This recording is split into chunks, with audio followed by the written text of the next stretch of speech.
Good evening, everyone. How is it going? Good. All the sound is working. What is up, everyone? We are back again today with some more Guild Wars 2. And thank you so much, everyone, for popping in so early. I really appreciate it. I'm going to do my best to work my way through and thank everyone. Thank you, Exodum. I really appreciate that. And Gossick as well. Thank you for your very kind message. Yes, circling back, we're jumping ahead a bit. As of now, we are an Arenanet partner. So thank you all so very much for your kind words. Thank you all, everyone, for all your support in the last few years I've been streaming, making YouTube videos. I really appreciate it. I am incredibly excited. And it's good to see Fireball Annie in here as well. Another freshly minted Arenanet partner. Congratulations. It is well deserved. Thank you so much, Annie, for popping in. Everyone, go check out Annie over on Twitch. You're an absolute legend. Magwell, welcome in. It's great to see you. Sora, thank you as well. That's so kind of you. It's great to see you as well. PK, Hafaro, it's great to see you. Thank you so very much. Sparse, how are you going? Sedalf, great to see you as well. And Magwa, Anet partners really like buses. You wait ages for one, then two turn up at the same time. That's fantastic. And thank you so much, Tommy and Orbis, for the subs. Thank you. I really appreciate that. Enjoy. No more ads, and your wonderful ad emos. Thank you all so very, very much. Thank you for kicking off a hype train. How is everyone going today? And what has been everyone's thoughts on the new expansion trailer? I actually still have not watched it yet. Shortly, it'll actually probably be after we do our ray training. We should actually probably do that before. We'll think about it. We'll plot things out. I haven't actually seen it yet. We've got it all teed up, ready to go, so we can watch it together. That's going to be a good time. So how does it feel now that you can not only craft, you don't need to craft any more legendaries, you just switch from your EU account to NA and vice versa for free? I still don't actually know if that's the case or been implemented yet, because I did see I could transfer my EU account from EU to NA for free, but I'm unsure if that is actually, you know, the first transfer being free and then everything after that, but it still had the... Oh yeah, but it still had the 7-day sort of cooldown on it there, so unsure the mechanics of that. It's still early days. Stuff is still getting finalized in the background because, yeah, they've been flat out launching the new Expac. And Cal, thank you so much for the sub as well. You've time to watch it before. Well, with your permission, I definitely will. I wish we had more information on what subclasses are. So much hype, no reward yet. I'm looking forward to finding out. And Orbis, you haven't seen anything, everything you know is from people sending stuff in Discord, in general chats and Discord servers. Okay, good to know you're in the same position as me. And Maddie gone, how's it going? It's great to see you as well. Thank you for popping in. Okay, let's tee it up. I've got the tab right there. There it is. Okay, I might actually have to toggle over to the correct. We'll actually just, let's mute that one that's in the background. There we go. Will we get Legendary Breather finally? Well, the little screenshots I have seen, it does look quite water themed, so who knows? Oh, that's all good, Sedal. Thank you so much. And yes, as of now, we do actually have our Arenanet affiliate links set up, so exclamation mark Guild Wars 2. Oh, Madigon, you are freshly melted as well. That is fantastic. Congratulations, mate. That is so good. Yeah, I have seen like some people who are new freshly minted Arenanet partners sort of via the Arenanet Twitter account, but I think that might be like a little bit delayed. So I know a few people who are and just other people along the grapevine, but that is so good. But yes, if anyone does want to purchase the expansions, you can purchase them through that affiliate link there, which supports me. Radio Static, thank you for the follow. Okay, now, let me know if the audio is all good. I'm just going to... You should actually hear audio come on through. Hopefully the volume is good. Just checking. Oh, wait. There we go. Now you should see it. Okay. Just checking. Everyone can hear that? It's good. I had to literally just set up that separate scene in OBS like, as we were going live today, so hopefully that's all good. And hey, it's Artie. How's it going? Welcome in. It's great to see you. Yep, can hear it. Perfect. Okay, hopefully the volume's all good. If not, I can fix it in post because we are recording. Okay, let's set that to full screen now. Now, this will be our first time actually seeing this, so let's go. I'm very excited. Alrighty, so thank you so much. I really appreciate that. It's so kind of you to say. But yeah, the trailer dropped last night. It dropped, I don't know the exact time, but it was like super early in the morning for me. Granted, Jess and I were up really, really late last night. But still, I'm excited. Let's see what we have in store. Here is the Visions of Eternity announcement trailer. Expansion name confirmed.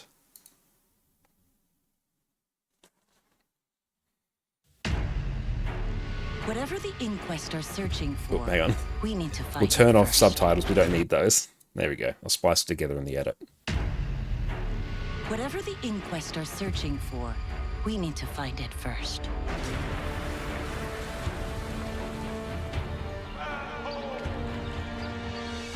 These First initial thoughts, the environment looks beautiful so far.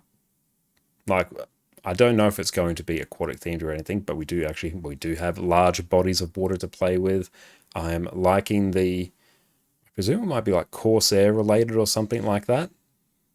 And we still have Isgaran, so we're still dancing around with the Astral Ward. So yeah, they are continuing on from Secrets of the Obscure to Janthea to Visions of Eternity, which is good to see. fools have no idea the power that's buried. I'll remind you of that fractal. Yeah, it does remind me very much of Siren's Reef as well. And oddly enough, this little screenshot here has reminded me of the one jumping puzzle in Timberline Falls, I think, the one where you're jumping on all the little orbs behind that Quaggan Cave. It's giving me those vibes. Here, the ley energies on Castora flow in abundance. Okay, it looks like we have a huge concentration of ley energy in the new area at Castora. Nice. Siren's Reef, couldn't remember. Yeah, that's it. Siren's Reef.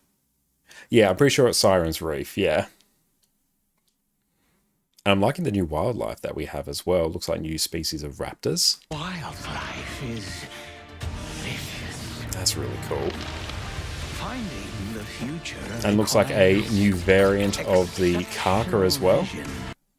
Was that a new mount? Or potentially an upgrade to the skimmer. Because yeah, we've got some variant of the Karka here. Finding the future requires Yeah, so that very much looks like the skimmer. Seems to have the animations of it, and it's launching projectiles, and I don't know what that new creature is. I do like it, though. Wonder if it might be like something related to I don't know, maybe a new jackal skin or something, because one of the creatures we saw was very much like a raptor in the style of the raptor mount, so I wonder if, the new area is going to get, flora and fauna that's, reminiscent of the mounts that we get, and there could be an easy way to introduce a whole bunch of new mount upgrades and mount skins and the like. finding the future requires exceptional vision. Okay, new classes, new elite specs.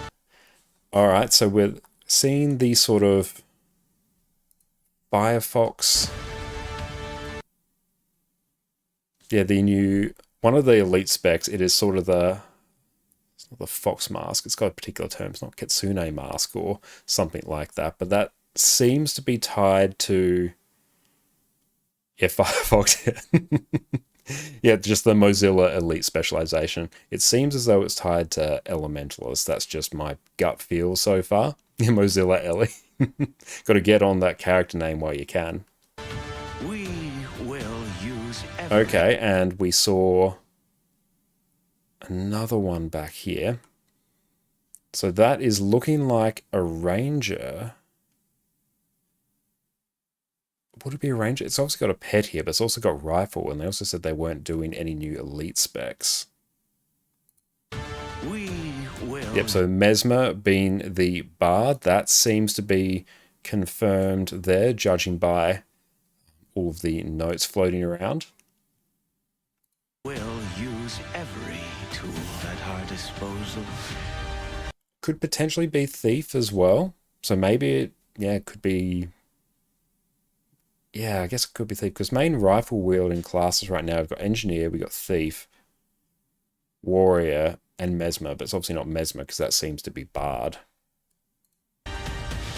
After this is done, Is Gara just running? remember us for Looks like the Inquest are doing something to upgrade the various mounts they have. So I'm hopeful that it might be, a series of more like mount upgrades similar to what we got with Warclaw. We might be able to get that with the other core mounts. I think that would be awesome, because it definitely looks like we're getting some upgrades to Skimmer, which is very, very nice. I wonder if we're also getting some for Raptor, Springer, Jackal as well.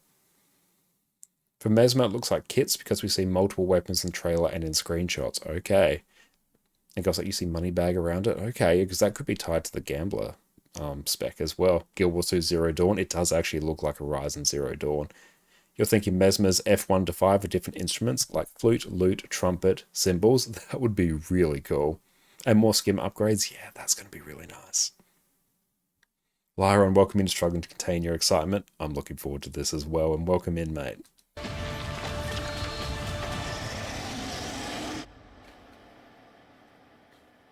October 28, 2025. Book your days off work.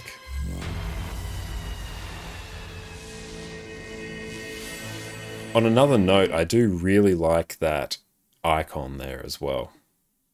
I prefer that to the Janthia Wilds one. I think that's really, really cool. Yeah, that animation is good. It really is. Heal utility, elite, flip your weapon skills. Okay. Cool one. Thank you for the follow.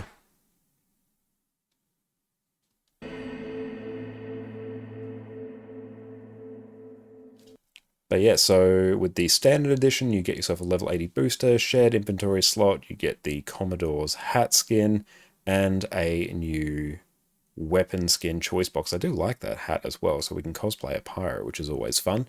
So weapons look pretty hype as well.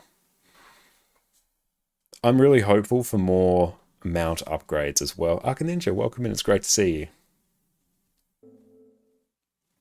Okay, Deluxe Edition, we get all that plus Identity Repair Kit. We get the Castoran Tentacled Skimmer and the Fairy Dust Gathering Tools. Great. And Ultimate Edition, we get all that plus 4,000 gems. Very nice. And Avaro, thank you. Yes, we do have our Arenanet partner affiliate link there. So if you do want to purchase the expansion or pre-purchase it, if you do so through that link, it supports me in the channel. So thank you so much. And the gathering tools have glyphs in them as well. Ooh, that's exciting.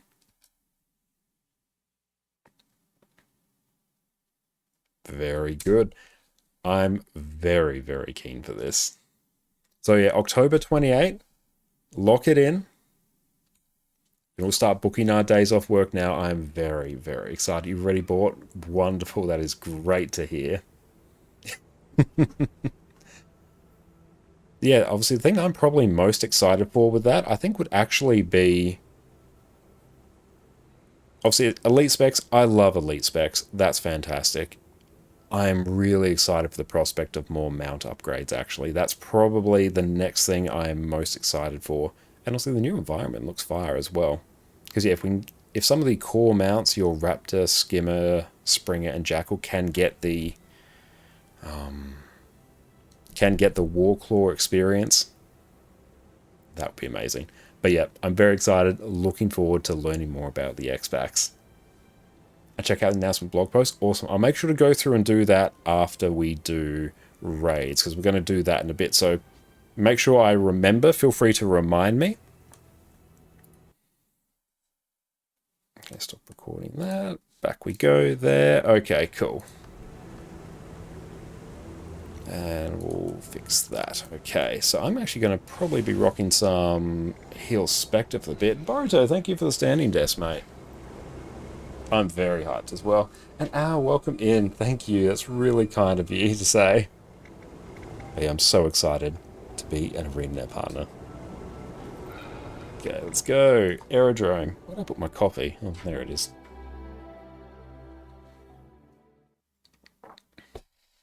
Six and 7 tonight? Yeah, 6 and 7 sounds pretty good, Cowd, I think.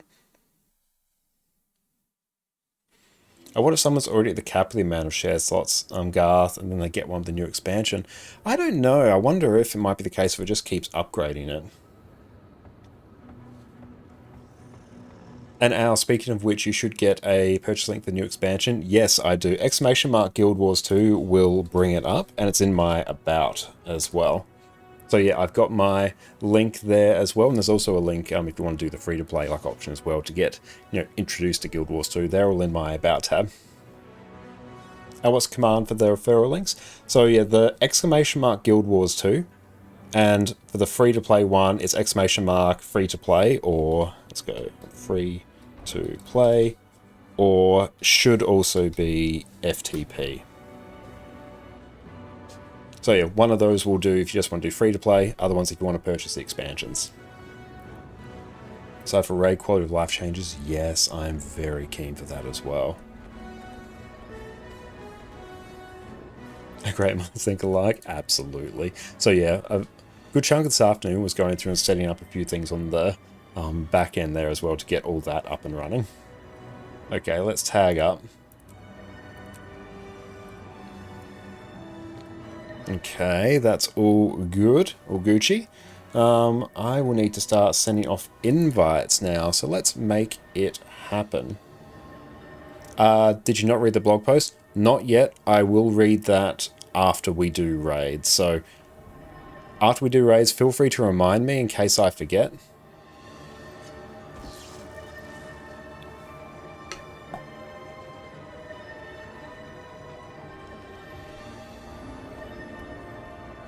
Oh yeah, the amount of CC we'll be able to do would be great. Does that link not have the expansion? Now let me try that. Oh, that's the free one.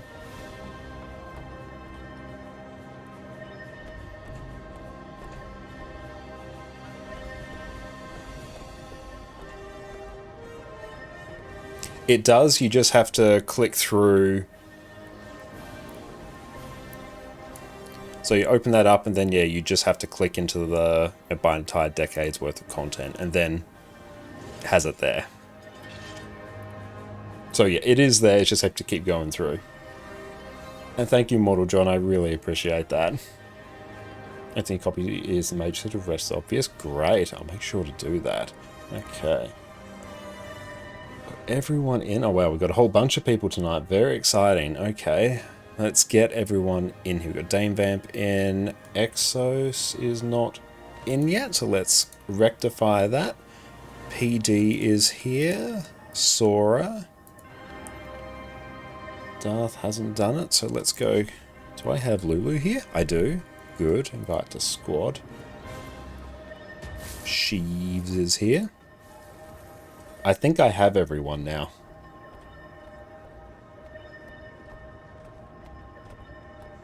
All he needs is Mesmerize and Citadel Relic. True. Okay, hang on, let's go. Oh, shit, H. Oh, is my... Yeah, Arc DPS. Is that enabled? Is Arc DPS all good? Anyone who has tested it?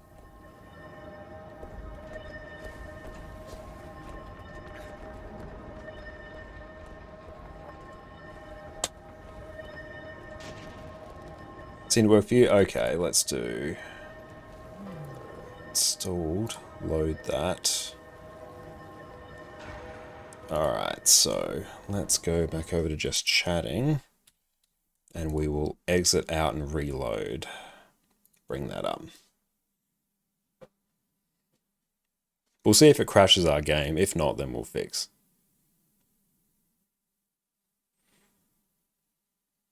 And yeah, not sure of all the details yet, Hafaro. We'll learn more about that in the coming few days once everything's still like fully finalized. Should call the scene Just Josh. True, actually, yeah. That would be very good. And yes, Viable Anet is also an Arenanet partner. Unofficial extras is gone.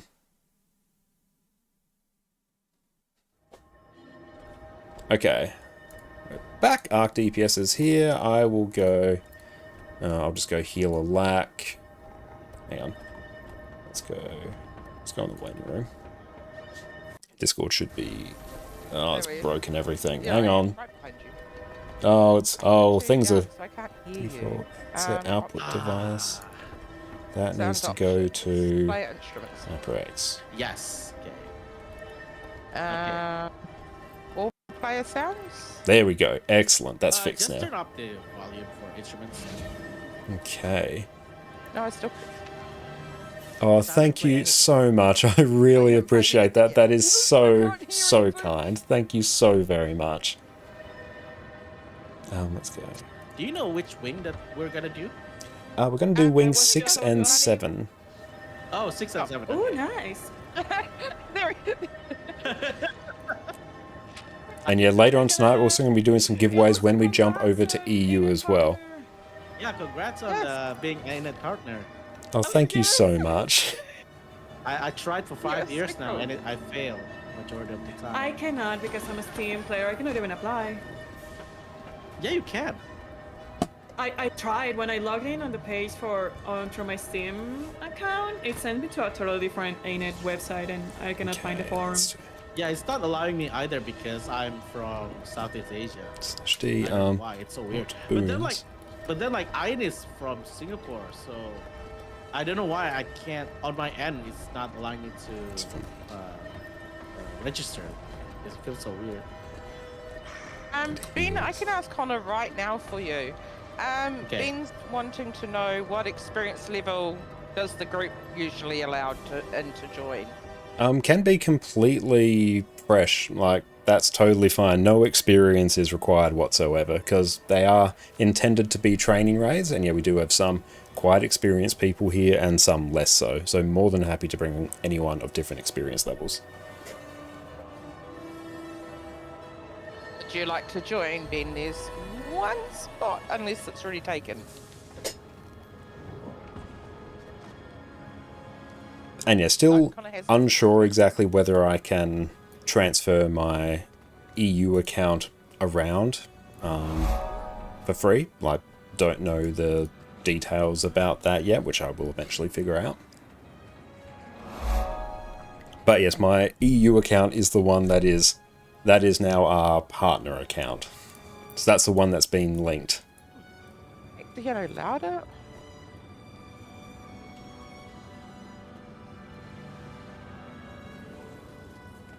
But as soon as I like know all those, like, you know, you'll be able to see what, you know, benefits we get, then yeah, I'll make sure to, you know, That's right, let everyone know then. Your EU account's officially the main account? Yeah, it's officially the main account. Do you have a referral link for the purchase of the next expansion? I do, Alpha. Shout out. You can check it out right there. Thank you so much. So, now let's go. Can you boon heal? Okay, so Lulu wants to boon heal. I can't do that one yet, it's annoying.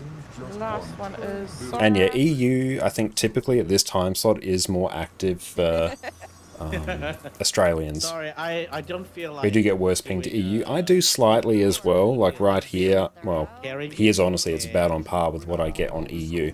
But yeah, usually my EU account is slightly worse ping, but not noticeably. DPSing today. And Scuba will be boon DPS. Need a Q DPS for me. you Adelaide should be can like join equal to on EU and NA, Connor. right? It's roughly. Sorry, what was that? So, all the stuff that No, people no, I'm throw telling down you here he just can join on you. accumulates into piles. Accumulates? What? No, no, no. Copy go, thank you. Howard will do that. Great. Mute myself in here. Professional script. Anyway, there's a portal. I gotta set up a push to talk for when I go into raids. Yeah.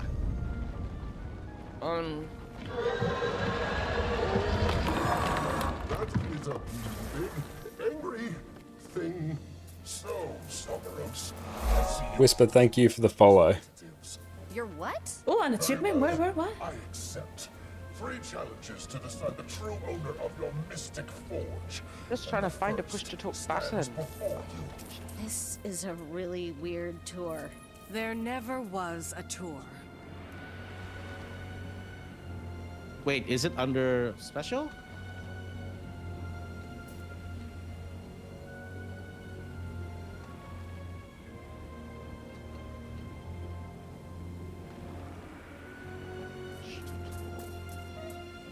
Wait, which one is Wizard's Tome again?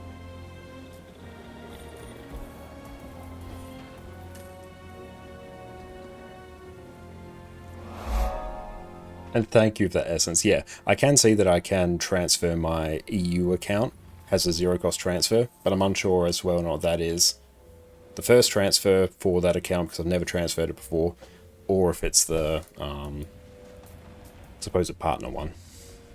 And Toolicious, thank you for the sub. I appreciate that.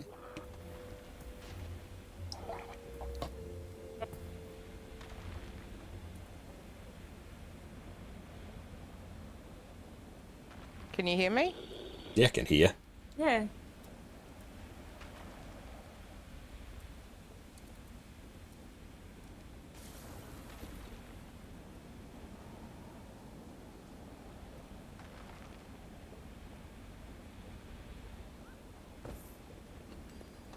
Yeah, don't quote you on that. Yeah, that's all good. I figured like it's still, you know, early days, so I'm in no like rush or anything. Plus, like, there's benefits of me playing on 2 accounts as well. And thank you. You have a great sleep. Thank you so much for lurk. Okay, so we do have some spots open here. Okay, I gotta push it. Okay. Let's see how it goes. And thank you too, Licious. I really appreciate you, mate. That's really kind of you to say.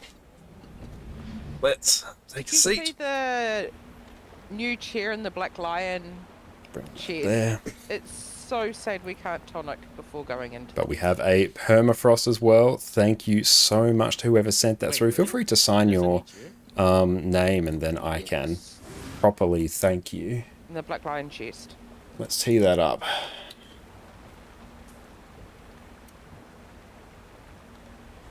And Wombat, thank you so very much. I really appreciate that. It's really kind of you to say. And yes, everyone go check out Wombat over on their amazing Twitch channel. Thank you so much.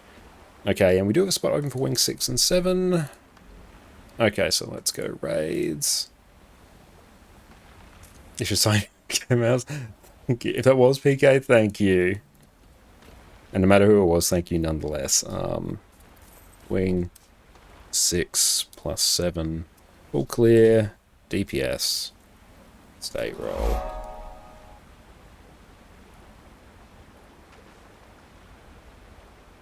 Okay. Chatbot. No, I can't that's not the invite this one. person to the squad for some reason. Oh, wait. They might have done it themselves. No, someone else joined. Crap. Alright, let's go bring everyone in.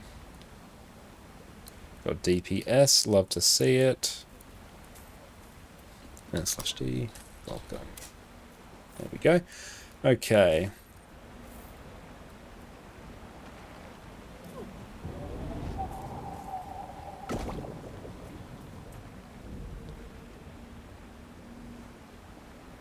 Connect DPS, grab swords.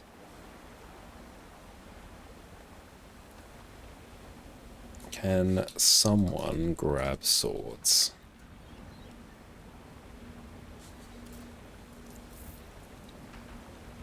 Back up. Shield. Connor, did you want me DPS? Yeah, if you could DPS, that would be great. We have all Okay, I'll boons stop. sorted. Go, we've got that. And yeah, drops are live. So yes, make sure you link your Guild Wars 2 account to your Twitch account, and then yeah, you can get your free loot. And we'll be going long enough tonight so you'll be able to get everything you need. What was I doing?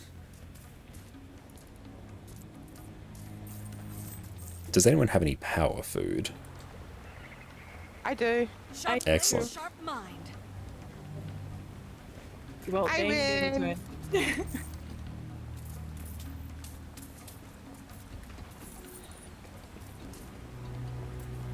There you go, drops ready. Excellent. Okay. I don't know if shift is a good push to talk key. We'll soon find out. Control X. Nope. There we go. Let's trigger a giveaway for the permafrost. Thank you to whoever sent that through. Everyone type an exclamation mark enter in chat so you have the chance to win a free permafrost die. I use that for my special action key. So Oh. when I'm doing the CM, I just can tap it.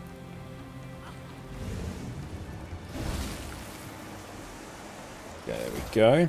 That way it's easier for me to use. Which them way is without it shields? flick. I forget. Let's find out together. I don't need CC here. Need to eat some noms. There we go.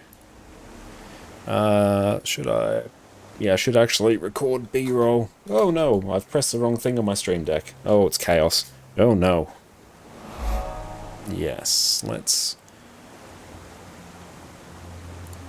Forgot to bring utility. Let's go. Feel free to get some. There we go. Shields to the right, as in right at the boss, or right in the way I'm looking at. I always forget. His left. Alright, cool. Excellent. Thank you, Cowd.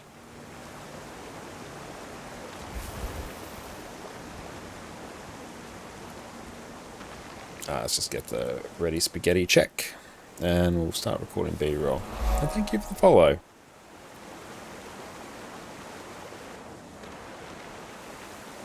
I will target Cowd. Control Shift V? Huzzah! Shift T targets Cowd. Gotcha.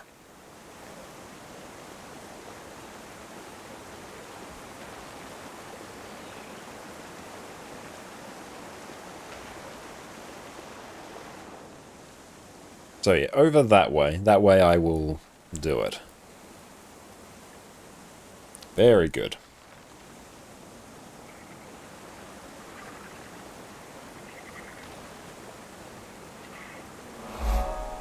And Lucas, thank you so much. You are most welcome. I really appreciate that. GNX, thank you for the follow. PD dive. Okay, let's go in. Stay in the fight. Another. Agony, torment, pain. A gift from the shadows. Lethal combination. I like it. Break all the bars.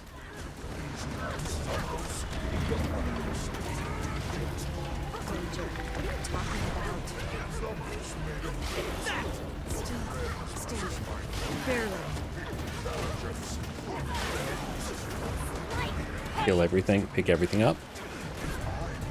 That's a warrior, not good.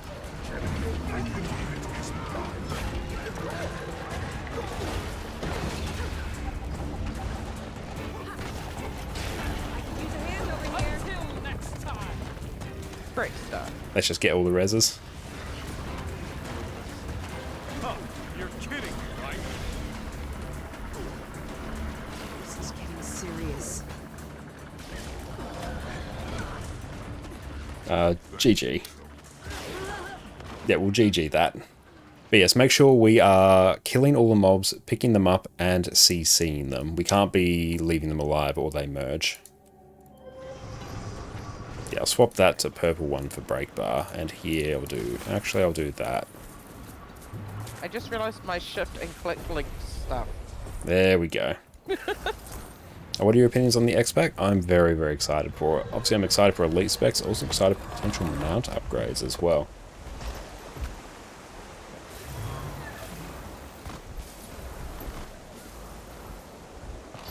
I'll stop recording that, and I'll go again. Saves me having to trim everything down after the fact. Agony, torment, pain.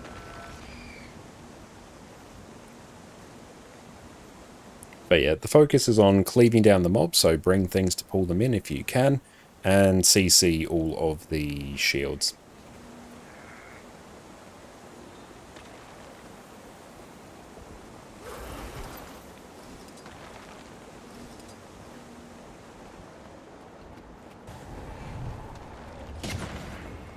I feel good.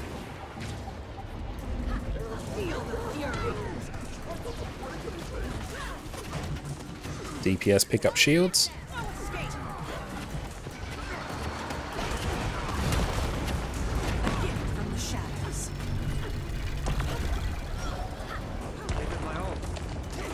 Use shields, swords to break the shields.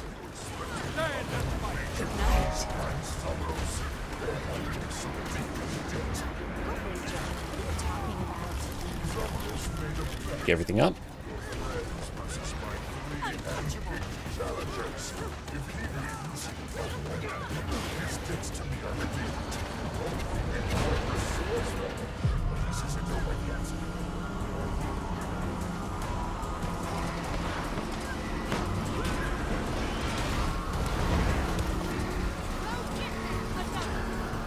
I'll let one through.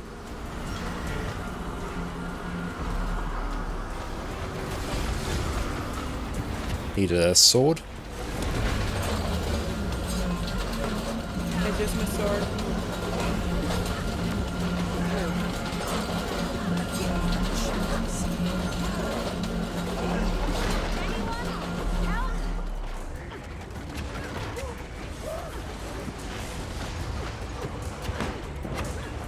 I don't think we can do anything here, actually.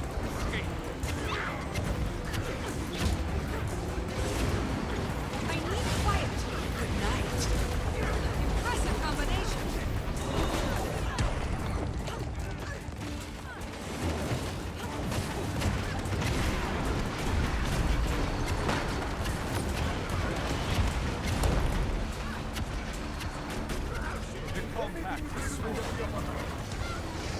Did no one collect swords?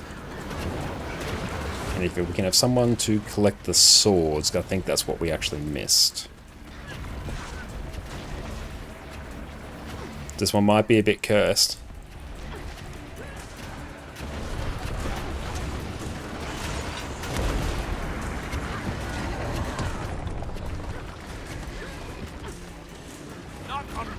Lethal combination. I like it. Does anyone know how to?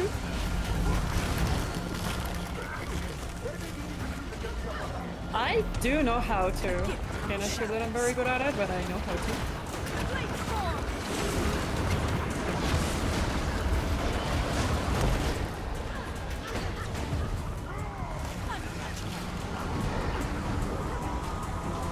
There we go.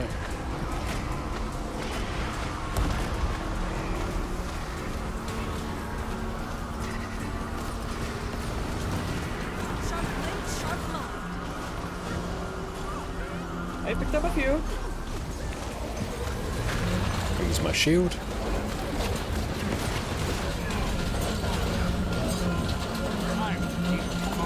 Lethal combination. I like it. Rocket punch. Another shield.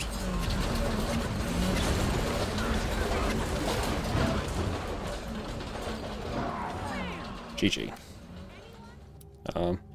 Can someone...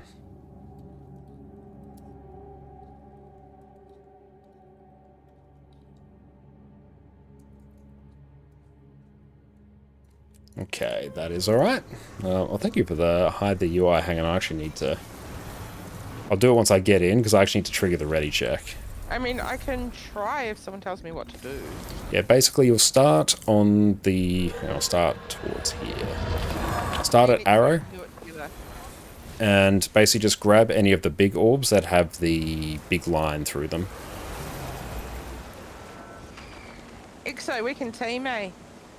Yeah, I actually think that I got plenty of swords right there, but we just ran out of the shield at that point. But yeah, so you want to try and pick up like 10 of them, because that's all the maximum you can get, then use it, then go pick up the remaining, and then use them again. It's a prog run? Yeah, it's a bit of a training run. We have to use our noses on it. Okay. And yeah, if a shield goes up, use a sword to break it. Hopefully no shields go up, though. I'll give it a shot. But yeah, once we have that done, then this is easy.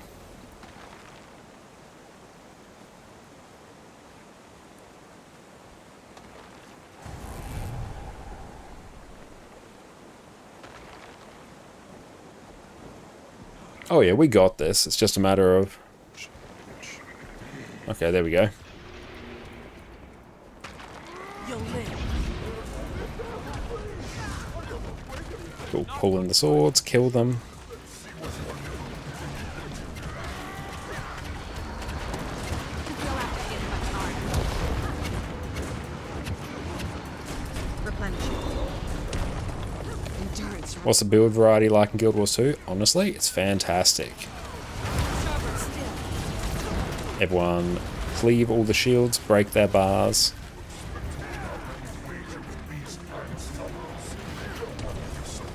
They all must go. Talking about.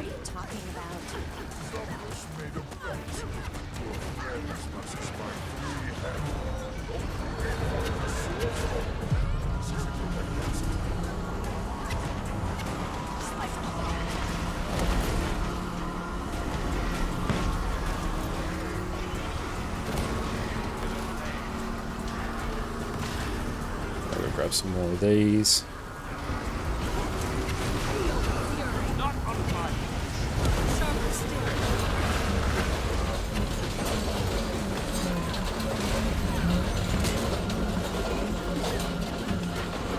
Oh, you got sword? Yep, looks like it. Because I can't actually tell. Good going, Exo. Down. Oh, I can do this now. Nice.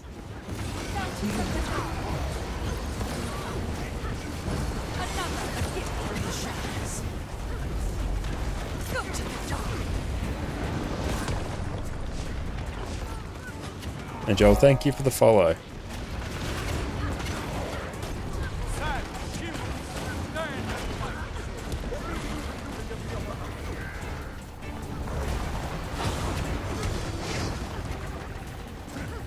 Healed by darkness.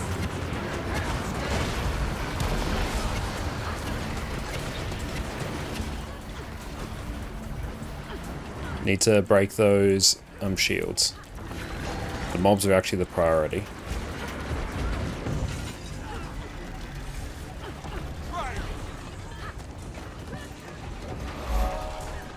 Hello, and good night. Orivori, thank you so much for the sub. I appreciate that. Thank you.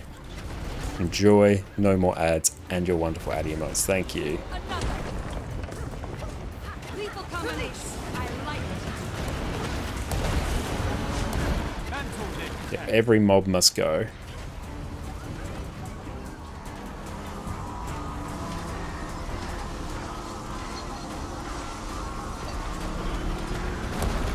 There we go.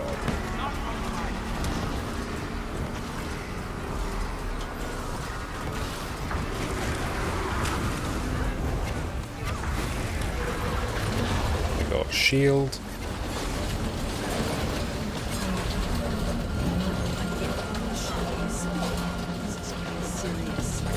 Oh, I used my sword by accident. That's alright, we got it. Need another shield probably here.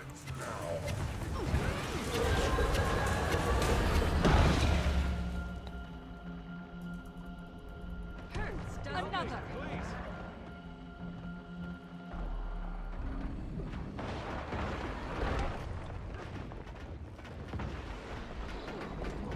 Yeah, just power res everything. This is still workable. Structural integrity compromised.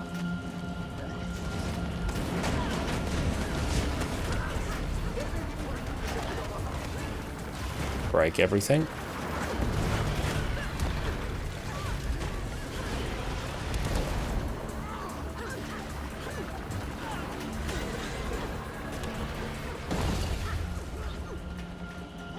Excellent time. I feel good. Need help here.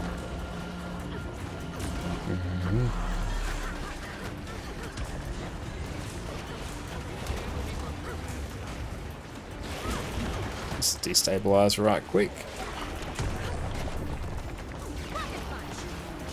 That up. Barely to hit much harder. I was in some deep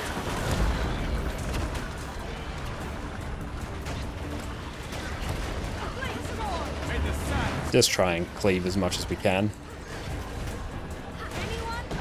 Yep, GG.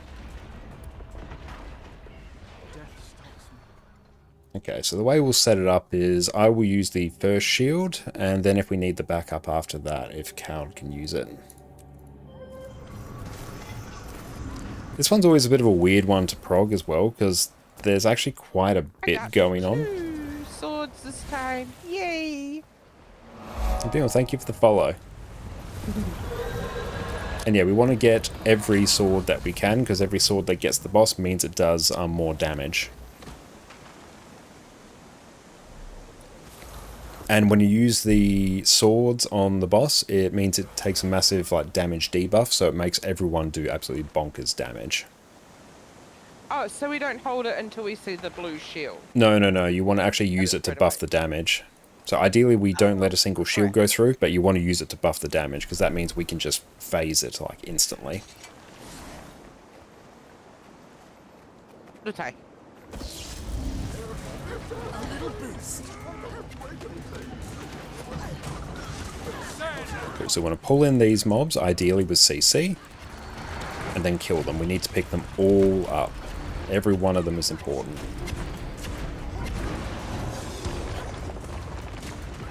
gift from the shadows. Good. The lethal combination. I like it.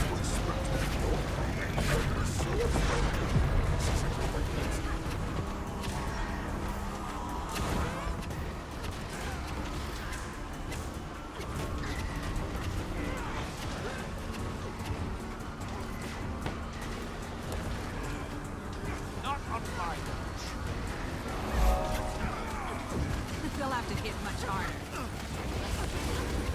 I'll use shield. Go get it! Hold it together. Sharper still. Need help here.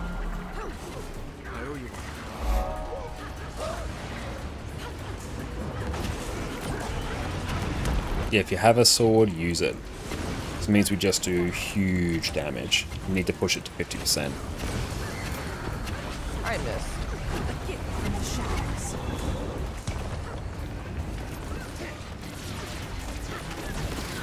Yeah, I bumped the head.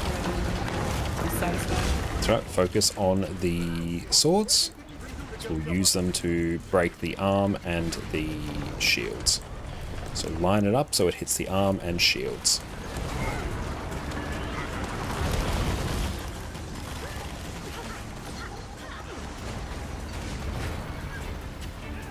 Use your CC, pick everything up.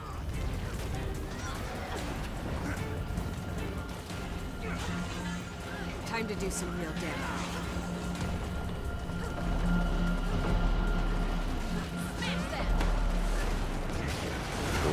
All those great swords. We'll go collect. Sharper still.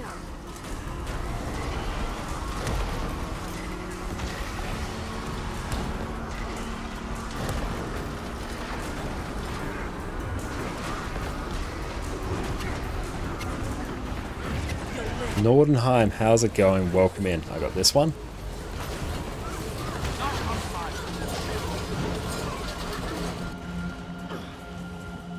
One more shield, let's see.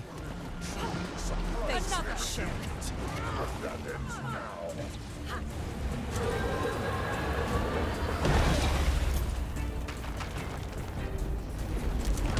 Power res.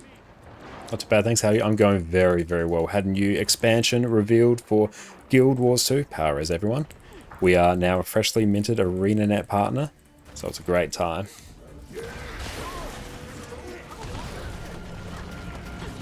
Now we're just blasting through this one here. Focus on cleaving everything. Excellent, good use of swords. Use them all.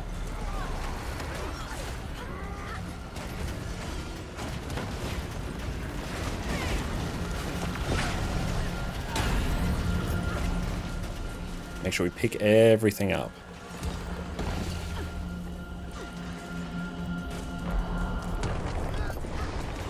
Cleave the arm. Perfect.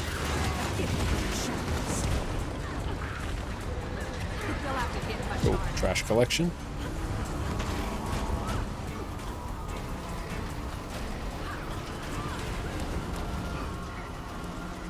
Fuel your own destruction.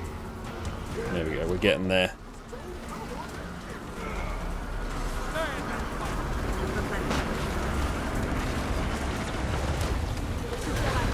I got shield.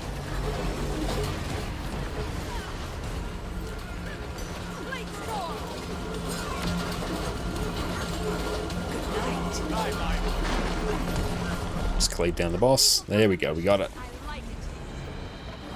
And yeah, it's just as of like, yeah, basically it's confirmed like today we are an Arenanet partner. Well, today's like the first day where we can really say we are an Arenanet partner. So wing 1 to 4. Yeah, we're doing really well. That's right, honestly, that one's probably the most mechanically quirky fight of them. Twin Largos is just don't stand the AoEs and smack it. And then, yeah, we'll sort out Kadim when we get there. Okay.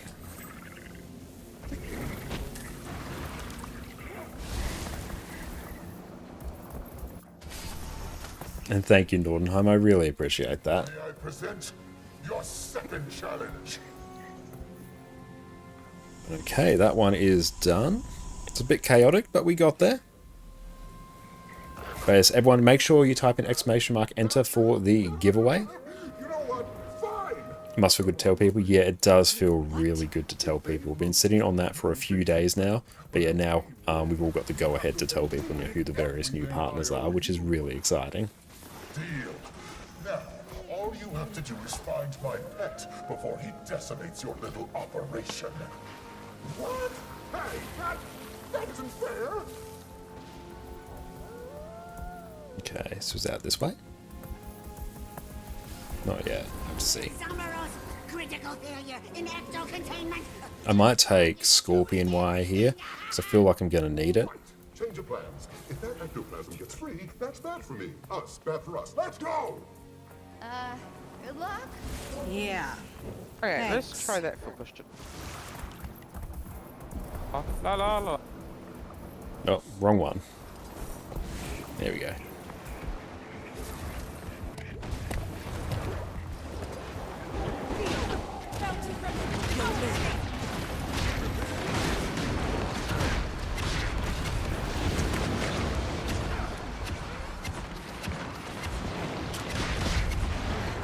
You'll be doing that one for days. Sharper still.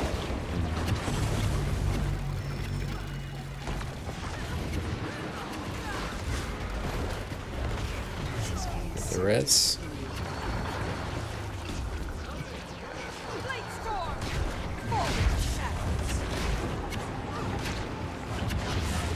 Thanks for sharing.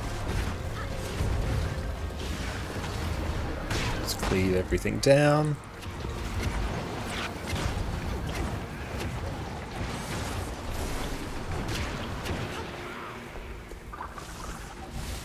Okay, that's all taken care of.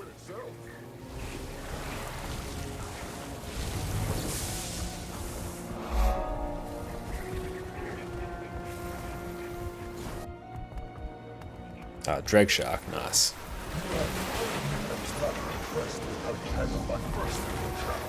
It wasn't little.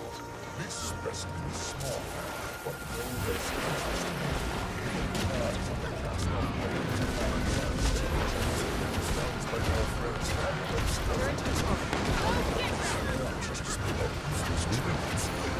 Another. Why are you doing this, Kadim? Me?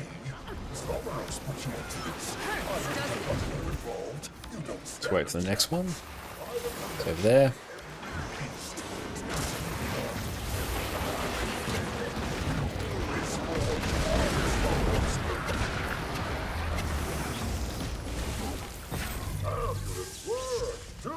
And cool, did I stop recording? I think I did. Good.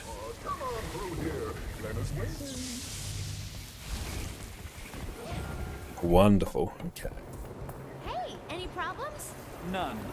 Okay. Yes, this is a problem. The whole boss. Entrance to the heart Christ. of Somros's forge.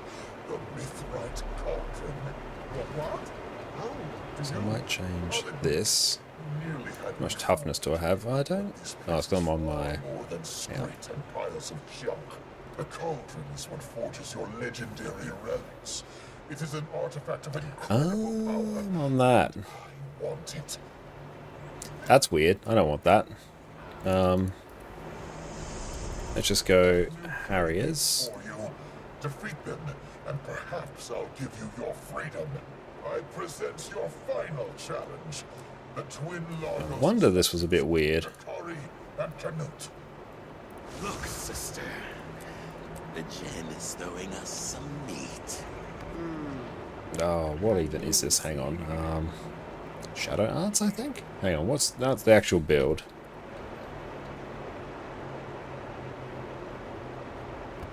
And yeah, some stab would be great, Coward. Needs thief. What even is the build? Heal or lack specters. Because I changed this. Arizona, how's it going? Welcome in. Thank you so much. I really appreciate that. Okay. Bam, bam, bam, bam, bam, bam. There, Shadow Arts. Bam, bam, bam. Good, and let's do that. You'll have to hit much harder. Yeah. Let's do that. Sub 2 left, 3 right. Yep. There we go. I really appreciate that, Para. Thank you so very much. And 2 left, 3 right. No. Yep, so if you're in sub 2, you're with me. Sub 3, go with Lulu. There you go, so you can sub 2, follow circle.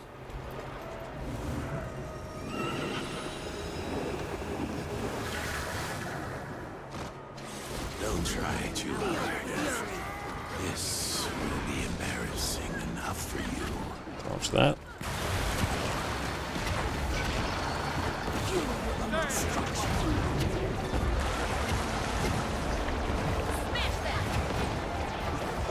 Place AoEs on the edge.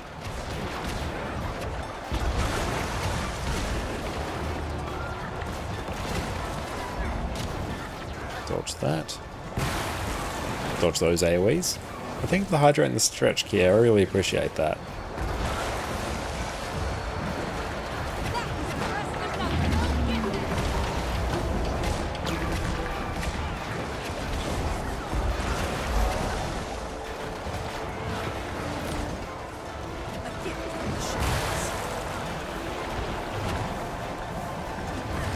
Get ready to phase. Move on to the next platform. The only one getting embarrassed now.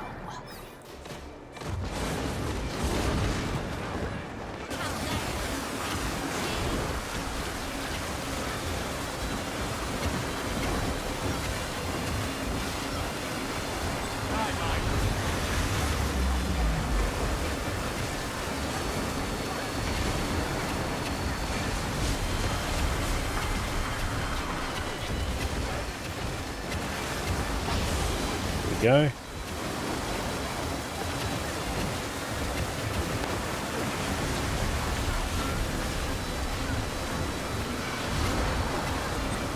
Check that shockwave.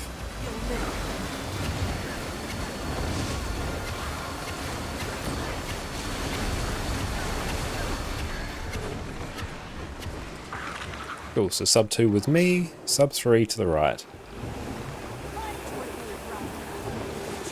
Oh, thank you, Experience. I appreciate that.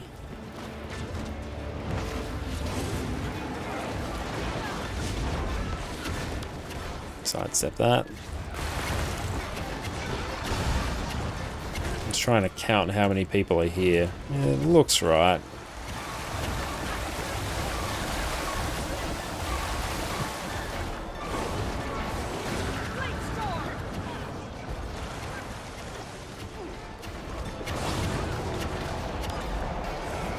A pigeon, thank you.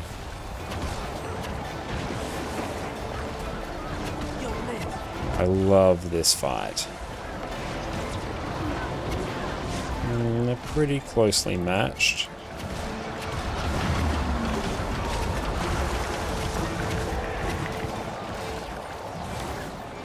Sidestep.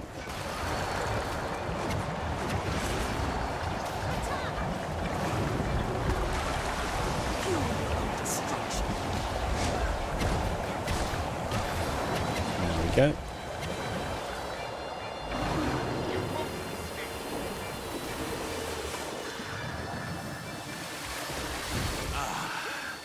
The water beckons. Can you hear it calling for your... That's a lot of break bar damage.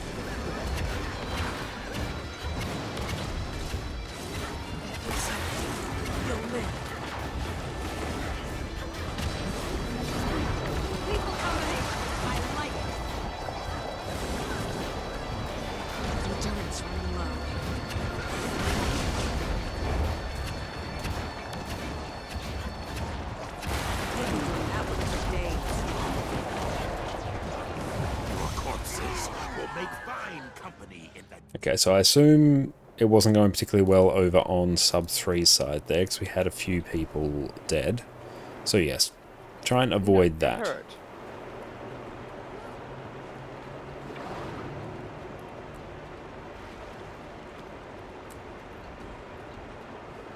Let's go. Oh, have that. There we go. We got a shield. Can I salvage that? Hooray!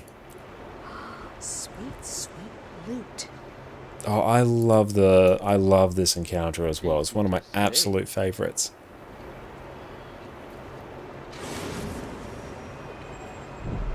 Sharp blade, sharp. I will eventually get a spear on this set. I've It's got my first time on that side. I'm berserker still one. doing the other side, so yeah, fun times. Andrea, thank you for the follow. Don't try too hard. This will be embarrassing enough for you. What's that?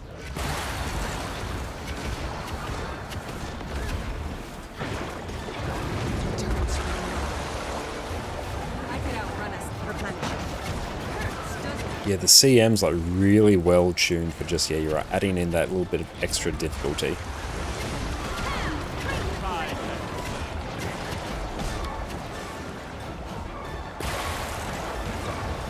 Healed by darkness.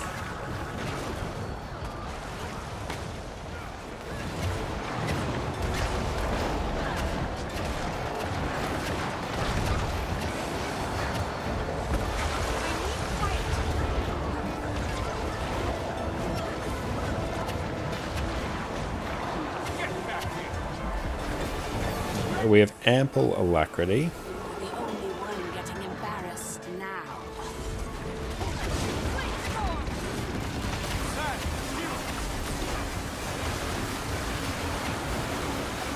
Perfect. Jump.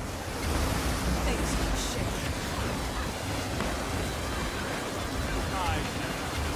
I'm going to kite this one far away.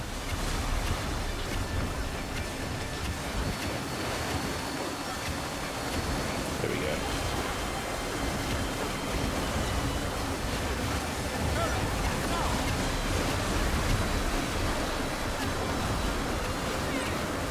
Jump.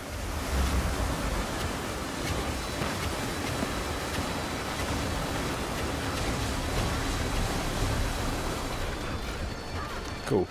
2 left, 3 right. Just take a note to remember where you're going.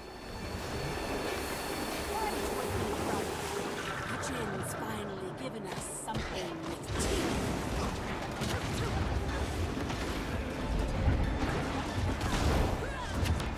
Barrier up.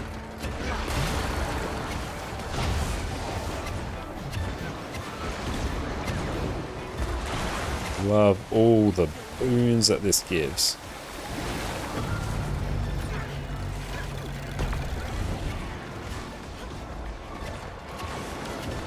Just sidestep that.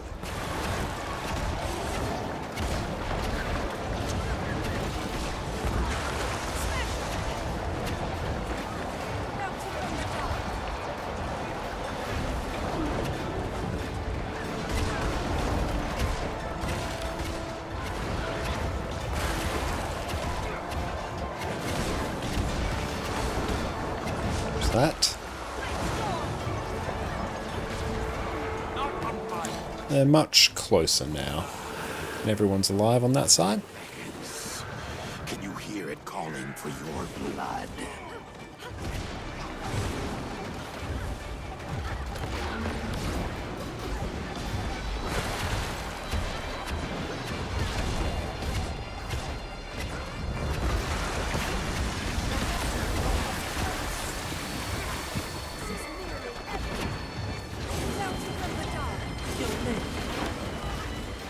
Step that. Shooting orbs a bit close to the edge, but it's workable. What was that? That was a bit jank.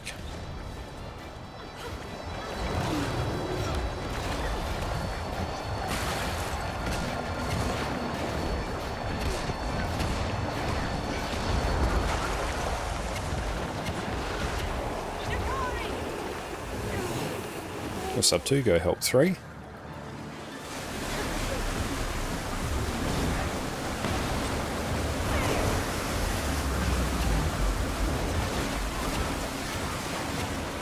Very nice. Impossible. You were lost, Okay, there we go. Cool. Need... So it needs someone to do lamp. Well, I learned a little bit more on that one. This can flaming mat tank. hole in the wall says otherwise. I managed to work out Have the cauldron. It's why I the built this jump, forge, jump, to jump. protect it, to hide its power from the world. Oh, So I you're can asking lamp. us I to know how to help do you? lamp. Okay, No excellent. bets? No wagers? No If bets, no no one wagers. else Good. can Then lead the way. fight the Dean, I can, but will need a backup, a heal. And thank you so much, Coral. I really appreciate that. You know little chance, my friend.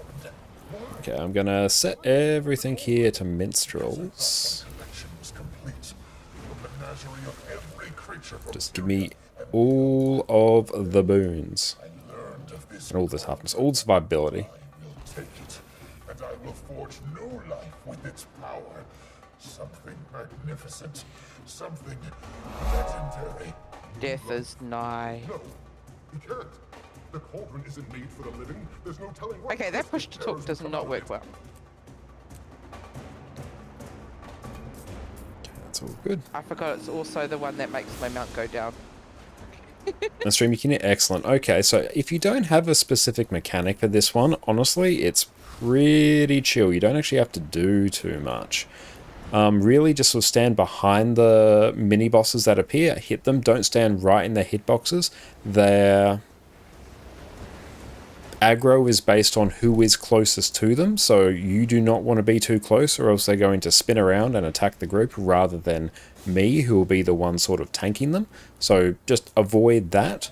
Aside from that, you're going to stand on the group and hit the bosses, but I do need some people who could do some of these other mechanics. This is one of the more mechanically intensive, not intensive, but it has a few key roles that is going to make this a bit organised.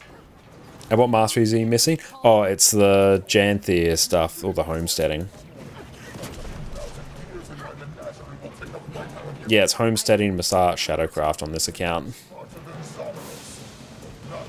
Yeah, we have someone who can do lamps. That is That good. works.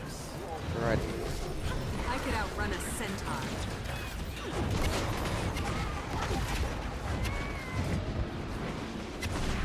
Okay. That in my stream, I didn't. Right, Give them the or voice, maybe. heal black tank.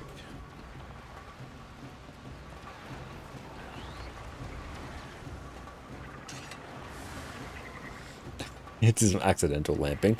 And Arena's merging raids and strikes, right? Unsure. I have to go through and read the blog post, which is on my list to do after we raid. But yeah, I think they are changing some of the user interface to make it more streamlined, which is good.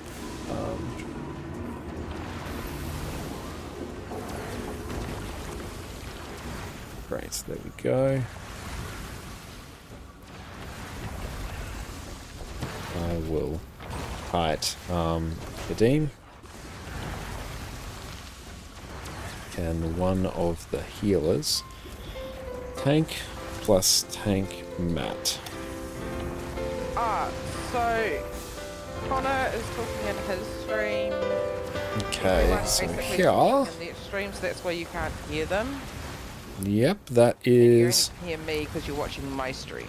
one of the things. Shadow portal.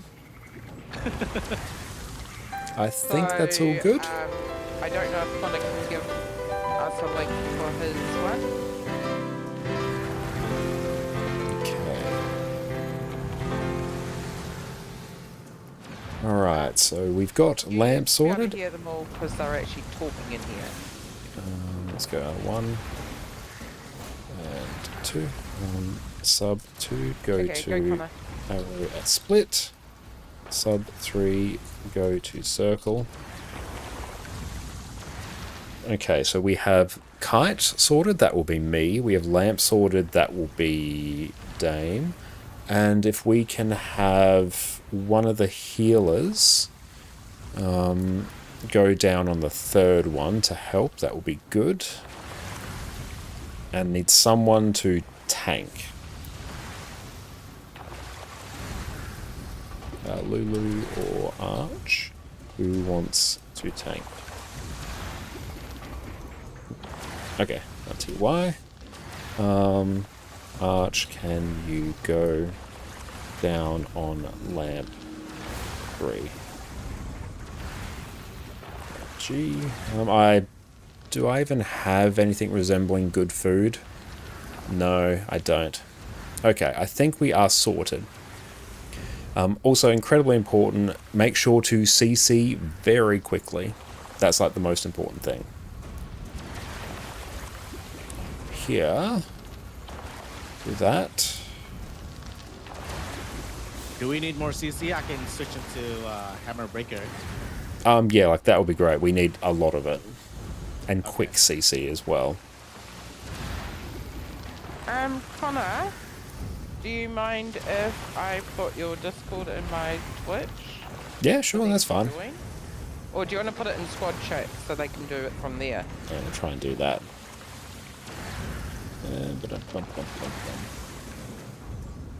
Yeah, my stream is like 5-10 seconds before, so, after, so they wouldn't hear my calls till too late. Drops on? Yes, drops are live. Okay, I think this is sorted. Yep, skidoos from the chamber, put mug on there. I'm now very happy.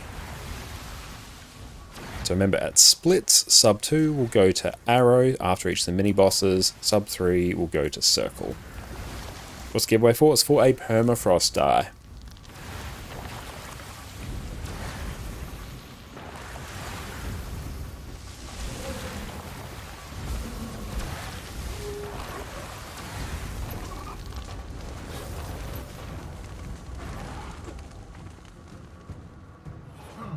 Actually, you know what my menagerie is missing? A water gin. What? No!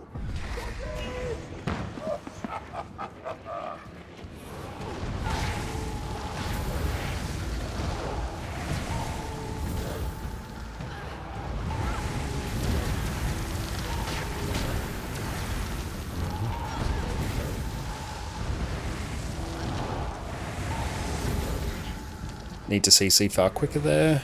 GG. So yeah, we failed to CC there because I got hit by meteors, so that needs to be CC quickly. Don't stand too close, else you turn the boss around.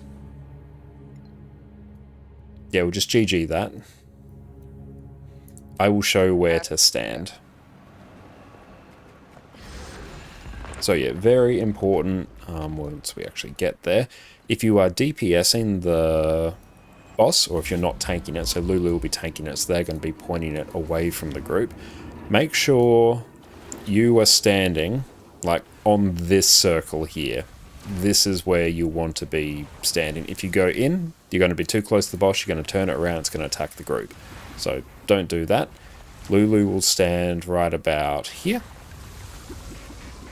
But yeah, everyone else, this little circle here, this circle on the center of this tile, do not go inside it. And yes, make sure when the CC bar pops up, that's got to go quick, or else it's going to make everyone's life much harder. Especially in some of the other little bosses that pop up, you'll probably wipe, and it's going to make my life kiting much more difficult.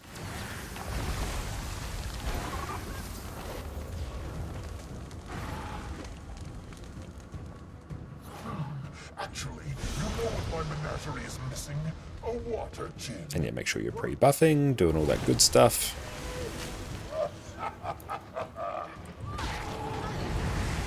Replenishing. Done. Okay, someone hit my lamp. You just have to go down again. You do well to stay there.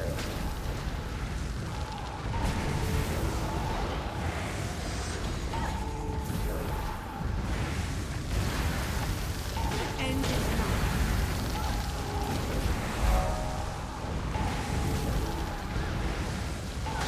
Not enough into just a bit of your soul. You might miss it. How do I go down again? You have to wait for it to come back up. Oh. Should be when he moves platform. There you go.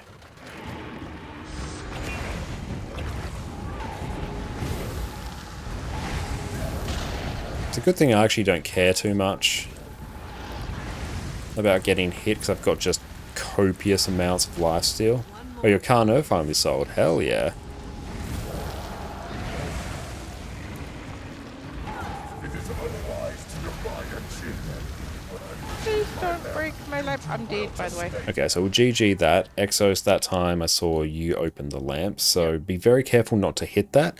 And yeah, Dame Vamp, once you get to the end, just spam shift-click your mount in chat to tell people to break it. Yeah, I know that. I just haven't even got that close to That's alright. It's just a reminder. Unsure how much of it you've done. I was just about at the end last time, but that time I barely got to 2 or 3 rooms. Also, we're failing the CC every time, so when that break bar pops up, it's always going to come up at about the same point, so try and get a feel for when its attacks its attack pattern, because the break bar will always be at the same point. Especially important for the second boss. Break bar is basically instant as soon as it spawns. Velthius, thank you so much for the sub, I appreciate that.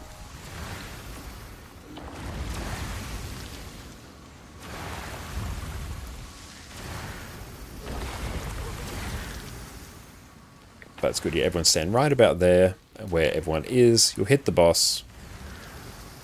Dame will go do the lamp. When they reach the end, they'll ping it. Someone will break the lamp, and then, yeah, we'll basically continue to the next phase. CC is incredibly important. Make sure when that break bar pops up, you are pressing your CC. And Mindless, how are you going? It's so good to see you. Actually, you know what my menagerie is missing? A water Jinn. No! And thank you for the hydrate.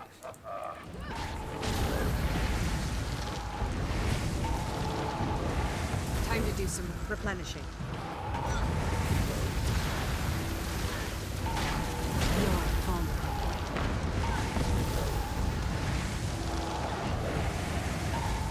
Feel the fury. Are you using Dragon Gear? No, this is because we got a few stacks from Emboldened. Ian, thank you so much for the raid. Welcome, welcome in Raiders. My name is Connor, or ConnorConCarne, and you can also find me on my YouTube there where we do all sorts of Guild Wars 2 guides. What is up? It's so good to see. And thank you everyone for the incredibly kind words there. Yes, as of, today we are an officially minted Arenanet partner. Thank you all so much. Or GG. But yes, how are you going? Iron, what'd you get up to on your stream? Tell us all about it. And thank you all. But yes, everyone, go check out the wonderful Iron Maiden over on Twitch. An absolutely fantastic friend of the stream.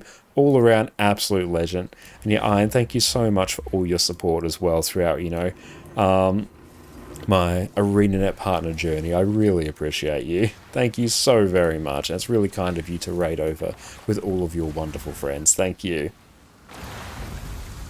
But yes, let's tee this up. What's downing people over on the mini-boss here? And thank you, Right Jess, after for the, popping in as well. move, I can't remember what the boss's name. Right after they moved, like, everyone scattered around. Okay, yeah, then just takes time to readjust to its position. That's cool. Just be careful of it. But yes, right now we are doing some Raid Wing 6. After this pull, might just take like a few minutes break, but it's going okay. Kadeem is a fun fight, and it's emboldened, so it's a good time. And thank you, Maggie, I appreciate you. Thank you so much. And thank you to everyone who's followed. That's really, really kind of you. Just wait on this ready check.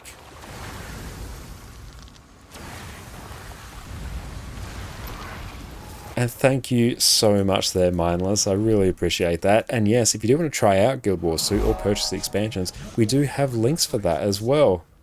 Thank you for the follow. We're playing, yeah, we're kiting Kadim on Thief. It's my favourite way to kite Kadim. I just mark it, stolen skill, it's gone. Move over here.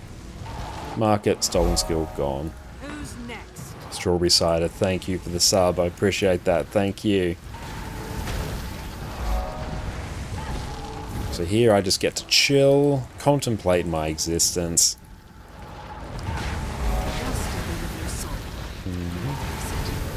Should probably put rifle. Oh, I got spear. Oh no. Did not mean to have spear. It's fine. Ah. Let's go over here instead. There we go. Looks like everything's going okay. Just gonna go over here. There we go. So unbreak the lamp. Anyone. Need that lamp broken. Iron Maiden gifted a tier 1 sub to Don't Iron, thank you so much for the gifted subs. That is so unbelievably kind of you. Thank Iron Maiden you. gifted a tier 1 That is sub so to Just kind of you. Broadcast. Everyone enjoy all of your gifted subs. No more ads and your Iron wonderful Maiden ad gifted a emotes. tier 1 sub to Vicar_of_pizza. Thank you. Iron Maiden gifted a tier 1 sub to Cardigan Emoji. Let's go break these Iron pies. Maiden gifted a tier 1 sub to Vermu. Thank you so much. Yes, celebrate your sub discounts. Thank you. And take Thief Portal back. Oh, sorry, too late. Oh no. GG. Couldn't revive. I ended up teleported. What happened? Just Sorry, I'm so sorry. I think we have to adjust our portal position there. It was a little bit rough. We only can stack so much and bomb people. No, joke. But thank you so much, Iron. I really appreciate that.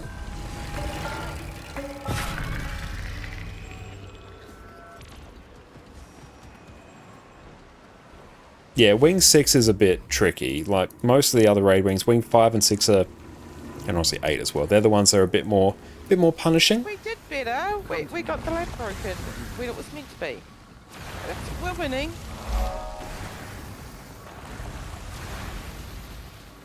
But yeah, kiting on this build is honestly pretty chill. Not at the hardest bit yet, but you know, we're winning. I also need to put Fireball rifle Annie here. gifted a tier 1 sub to Iron Maiden. Thank you so very, very much, Annie. Iron, enjoy your sub. Thank you so much for that. I really, really appreciate that. It's so kind. Yeah, Wing 1 is honestly pretty chill to jump into. Can you pre-boon me before I run away, if you can? That'll Okay. give me a bit more stuff. Should I set up... Do I have rifle? I do have rifle. Hang on. Yep. Customize. Berserkers. Force. Impact. There we go. Excellent. Hi, Damien. Hi, Connor. Hey, Little Red, what's up? Pre-boon, pre-boon. Okay, there we go. Cool. Put that there. There we go. Cool. Build set up now. Build's actually correct. What a hype Wednesday. It really, really is. Okay, we can get this though. Friday, thank you so much for the subs. You're an absolute legend. Thank you. Do you read YouTube chat? Oh, I do, yes. And yes, we are streaming in all the formats. Don't have enough energy. Pop that there. Mark that. That's gone. Rifle's just here so I can much more easily cleave these down. In case my stolen skill combo doesn't actually kill them. Gone. Wow. Oh no, I don't think that was a fail. I think that's just me not observing. Love me, baby. Dodge that. You use my facts against me, amusing but futile.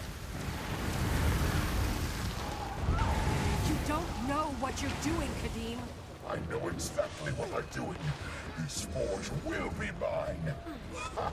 Look at you, scurrying about like someone else's little drones. There we go. Replenishing. That was impressive.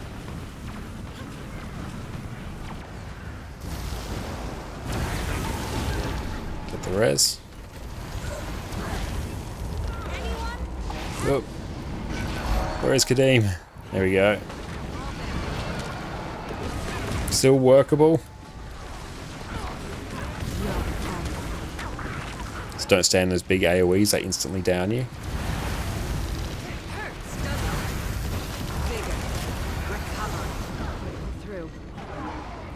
GG. Yeah, so we need to watch out for those big AoEs, those bouncing orbs. We're getting smacked by them a lot, so just be careful of that. Penguin, thank you. I so appreciate that. We're getting there. Okay, we have like 1,000,000 stacks of Embolden now. But the first phase is good. We basically just carry that through, you know, through the next mini-boss phases. Pull them in like we did. Then kill them.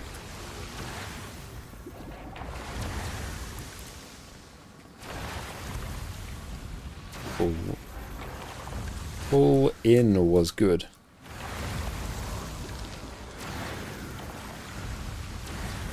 There, that's good. That's what we need.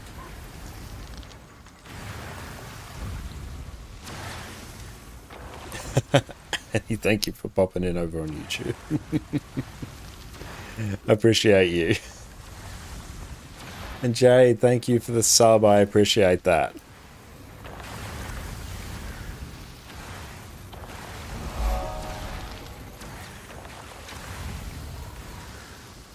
Okay. And remember, when the second mini-boss spawns after this first phase, you need to CC instantly. Else it will probably one-shot the group. I've got like 26k health on Thief now. Good times. Good times. Spanish just broke up. That's all good.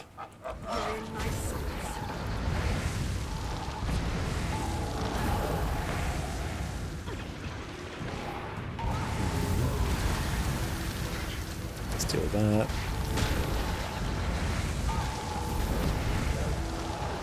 Put that there.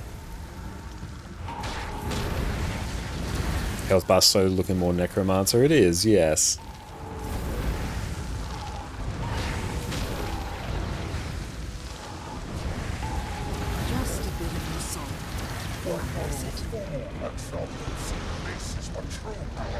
Should be able to cleave the lamp from here. There we go.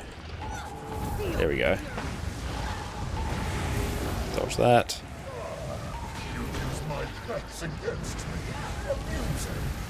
And thank you, Inefficient. I appreciate that. Thank you. You don't know what you're doing, Kadeem. I know exactly what I'm doing. This forge will be mine. Look at you, scurrying about like Someros's little rogues. Contract complete. Oh, alright, thanks for staying. Yes, I'll do that as soon as it is convenient. I feel good.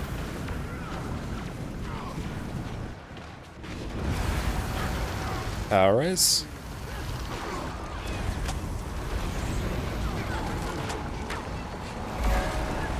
Just move out those AoEs. Oh, it's 11.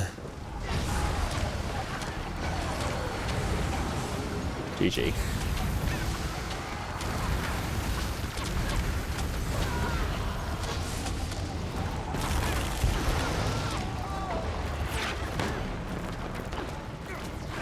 Awesome. I think we'll take a few minutes break now, just so we can grab some water and do what we need to do. It's an AFK check. Beautiful. I'm just going to ready up here. Thank you all so much for subs. We're going to take a break to stretch our legs. We're going to be back in a few minutes, so sit tight. And thank you, Sufferance. I appreciate you. Thank you so much. If you're feeling daunted by the thought of sticking your hand up to be the healer because you don't feel up to that responsibility, then I've got the build for you. Heal Scourge, in my opinion, is one of the top 3 healers in Guild Wars 2, and it happens to be one of the simplest to play. So let's dive in with what is one of the hardest carrying heal builds in Guild Wars 2, and also one of the simplest to play. Heal Scourge is by far the best healing build that Necromancer has access to, and it's also one of my go-to builds when I'm looking to hard carry in raids and really just ensure that bosses are getting cleared no matter what. Where a lot of healers in Guild Wars 2 are focused on providing direct healing when people take damage, Heal Scourge does it a little bit differently. Here instead you're going to focus on providing a bunch of preemptive healing with barrier, as well as the ability to revive allies from downstate insanely quickly. Like I mentioned before, it's also a build that's very simple to get up and running, and with very minimal knowledge of how the build works, you can get into raids, start healing, and know you're going to at least be doing a halfway decent job. Not only do we have incredible barrier access, we also have access to low cooldown Aegis so we completely mitigate certain attacks, as well as pretty good access to stability as well. Not as good as things like Chronomancer or Heal Firebrand, but we have a workable amount of stability. Another great thing about Heal Scourge is the fact that you can really customize this to suit whatever encounter you want. Most of the value on Heal Scourge actually comes from your Shroud skills, which really leaves your utility skills and your weapons up for grabs so you can customize them to whatever you want. Your weapons and utility skills, while important, aren't critical at all for how Heal Scourge functions. So this means that you can customize basically everything to your preference and playstyle, or slot in different skills depending on the encounter. So you've got a lot of different toys to play with here. Now the main mechanic for Scourge is that instead of having your second health bar in Death Shroud, it's now getting converted to Desert Shroud. So you don't get the second health bar, but you instead get permanent access to your Shroud skills, whether you are in or outside of Shroud. Now your first Shroud skill, Manifest Sandshade, for you as a Heal Scourge is going to deal a little bit of damage, it's going to apply barrier to you and allies, inflict conditions, and it's going to have an important interaction with a few traits to make sure you take reduced damage and have increased boon duration. So generally, if you are playing Heal Scourge, you want to have at least one shade up at all times. Very important. You can also spread them out around the group as well. Quite often on Scourge, a lot of the boons that you apply are applied around you or your shades. So you can be strategic about your shade placement to get the most boon coverage on your team. Super handy. Nefarious Favor is a very low cooldown condition cleanse on your team, because whenever you pop this, one of their conditions is going to be converted to a boon, and this is on just over a 4-second cooldown, which is insanely short. One of the things about Heal Scourge is that you actually have a huge amount of condition cleanse baked into your build for free, so lean into that on condition heavy encounters. Sand Cascade is really just going to apply barrier to you and your team, which is going to be very important in your Alacrity application later, the main point of Heal Scourge. Garish Pillar is going to fear targets around you and your shades, and through interactions with some of your traits, it's actually going to be a huge amount of passive healing as well. So whenever you act. And we are back. Welcome back, everyone. And there we go. We've done the standing desk now. And yes, you can go check out our YouTube channel there, where we have a whole bunch more guides there. So yeah, all those videos, they are my videos. So basically any video that I release or remember to actually export out to the area that that scene pulls from, then yes. I think about going to Raider Scourge or Spectre, No More Virtuoso, need some variety. They're both honestly fantastic choices. They're absolutely great. Scourge is still one of my favourite DPS builds to play. It's so good. We might draw the winner for our giveaway now, though. That has been running for a while. So everyone, last chance. We had a whole bunch of new friends join us. Everyone, type in !enter in chat. So yeah, for your chance to win a permafrost die. Oh, the keyboard's breaking. The keyboard's breaking, team. Okay, I can do it now. Good. But yes, everyone, type enter. There we go. Can I eat my food? I have food. Nice. Hooray! I should eat that, actually. There we go. Utility primer. Yes! Okay, how is the Wizard's Vault going? It's going very well. Thank you, Doxy. I appreciate that. It's really kind of you.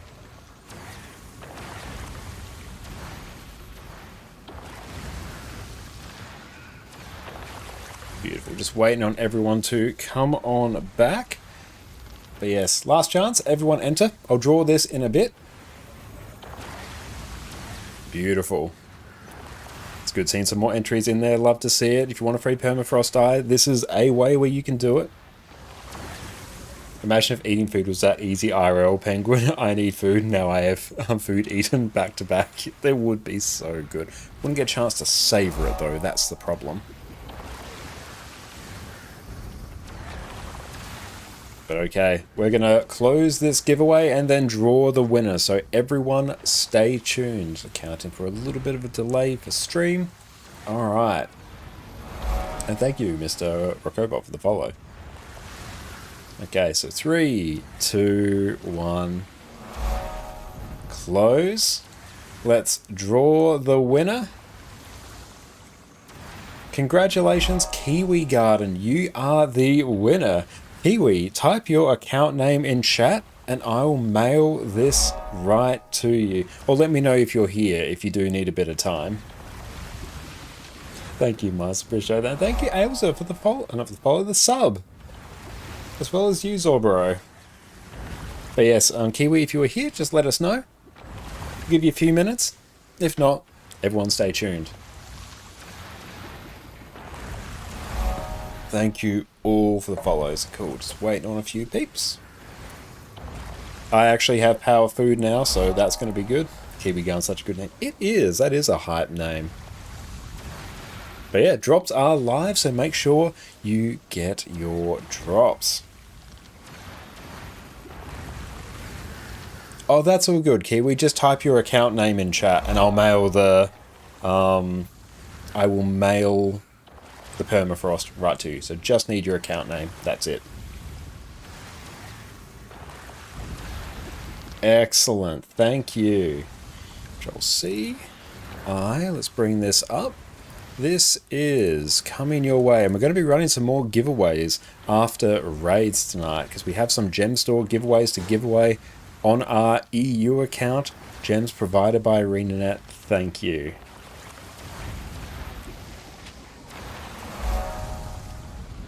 So yeah, we have 4,000 gems, which we can give away.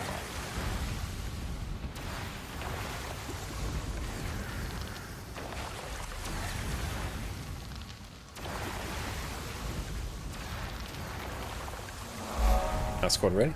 Cool, now I'll do the actual ready check. There we go. To make this happen, we will mark giveaway is complete. Cool, that is done. I'll do Raptor here. There's no giveaway running at the moment. Are you DPS Deadeye? We're kiting Deadeye. So it's basically DPS Deadeye, but lazy. Did you get Arenanet partner? I did, yes. Like today's the day where we can officially announce that we are a Arenanet partner.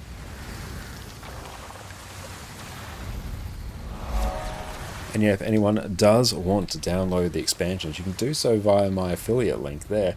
Hey, thank you so much, P-Truck, for the gifted subs. P_Truck gifted a tier 1 sub to Rainbows of Fun. That is so kind of you. Thank you.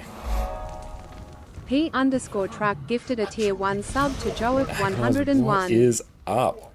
Everyone enjoy. No more Asney one. P_Truck That's so kind of gifted a you, tier 1 P-Truck. sub to Cassius T. Mark. Steal. Dodge. P_Truck gifted a tier 1 sub to Tiravan. Gone. P_Truck gifted a tier 1 sub to Sight. Dodge. Pigeon Pie, thank you. Who's next? Let's target that one.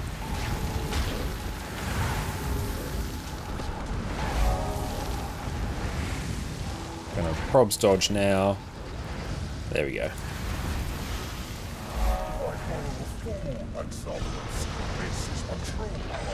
That turned around, we don't love that.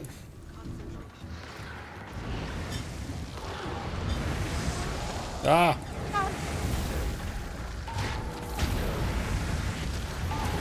There we go. Cool. Good job, PD, on breaking that lamp. That's what we want. Ah.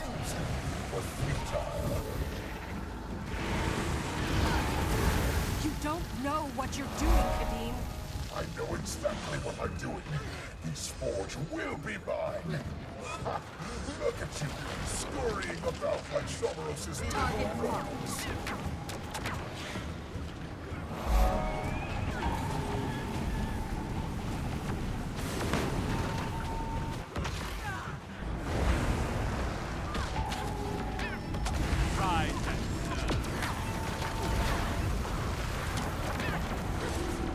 Dodge.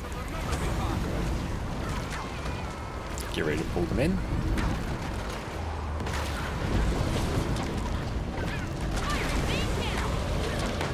Got 6.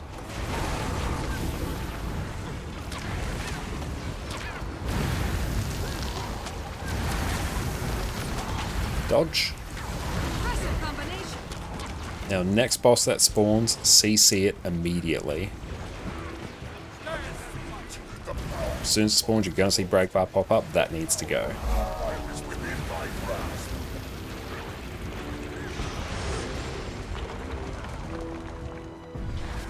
Get ready.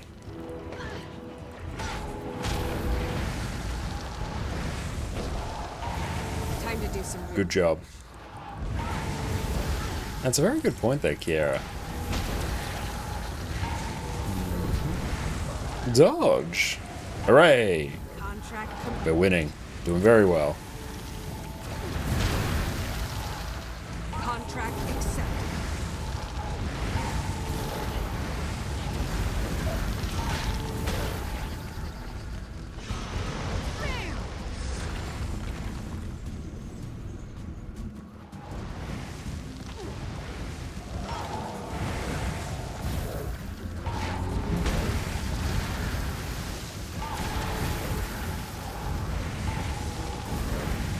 Dodge that.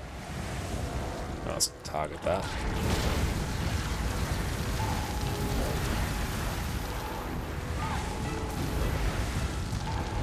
feel good. Contract complete. This will turn the tide. You won't go ahead. And Rune, thank you. As you wish. I'm stronger than all of them put together. Time to do some real damage.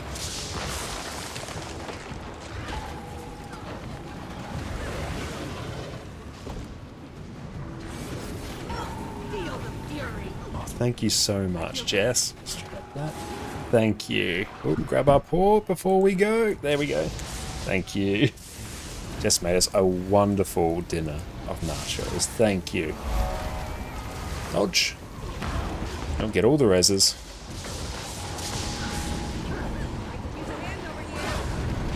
Power res, everyone.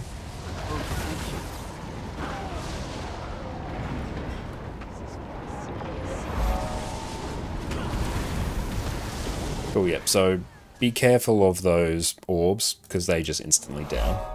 Yes, everyone go check out Jess over on her Twitch channel as well. Thank you. And yes, everyone go check out Rune over on Twitch.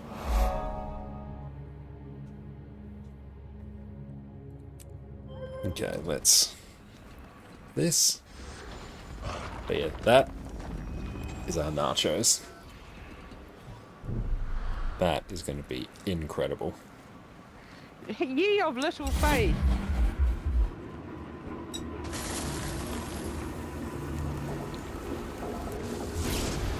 These nachos are absolute 10 out of 10. Speedy.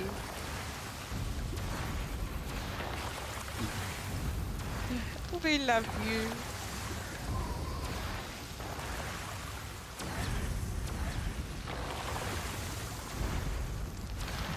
This one is And usually he's she like, is.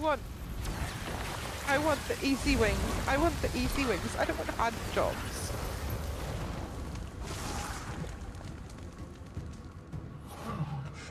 So the main thing that we just need is to stand in the right spot.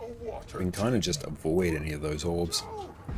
So yeah, we have to actually get our port spots correct.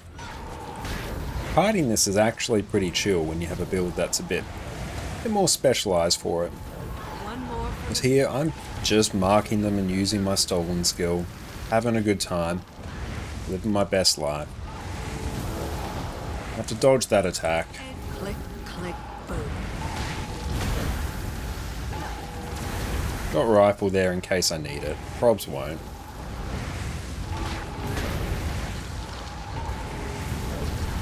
Oh no. That was a bit bad. I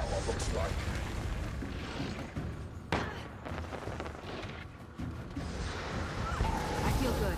Ah, Limp, baby. Replenishing. where is Kadeem? Where'd he go? Ah. You'll have to hit much harder. GG. Know what you're doing, Kadeem. Need help here. Looking forward to a new expansion? I am, yeah. Yeah, so I fell off there and then Kadeem started porting randomly. Too early to lose you. Please. We love you. Sora, die. Oh, sorry. I didn't mean that. Sorry, my bad. I was like, why am I alone?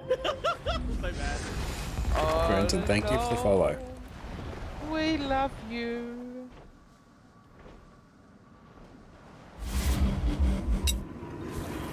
You got this. CC. And yeah, you can get drops as well for Guild Wars 2. Make sure you link your accounts. Every time we're doing this, we're getting better and better, except for that one.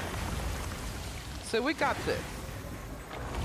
New specs are cool. And what are you having for dinner? Nachos. My phone on my Chicken phone is nachos. now in a Or shredded bugging chicken me. nachos. Incredible. Hooray, bounce. Let's just go stand here. Actually, you know what my menagerie is missing? A water gin. Oh, Mystic Forge right up there.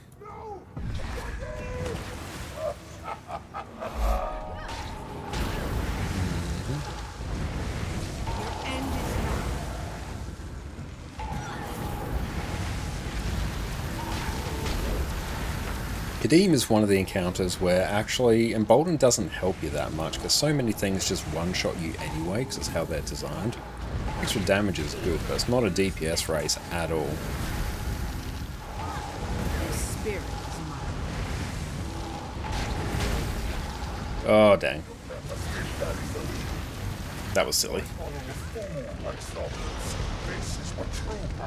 Oh, thank you for the hydrate stretch. I'll make sure I do it after this one.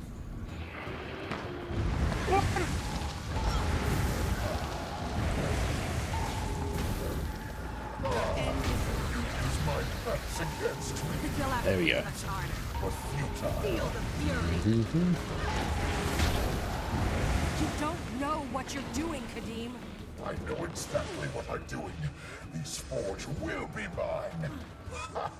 Look at you, scurrying about like Someros's little robbers. Kill that. Oh, I was not hopeful in that jump.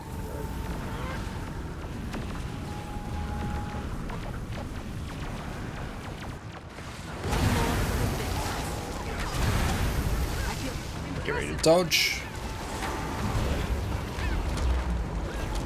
You'll be feeling that one big days. Nice.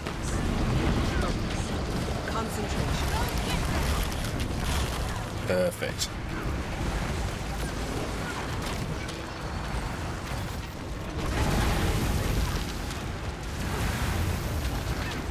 Dodge.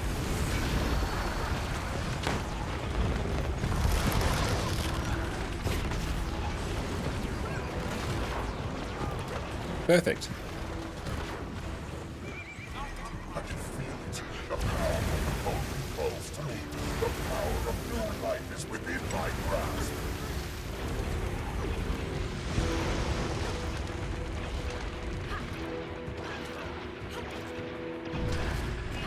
You're ready to CC.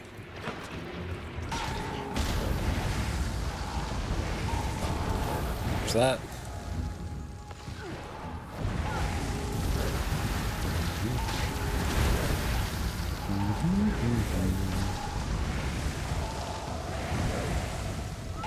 Time to do some real damage.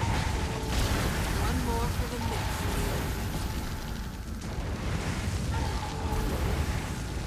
Probes after this one. Ouch. It's gonna stand here.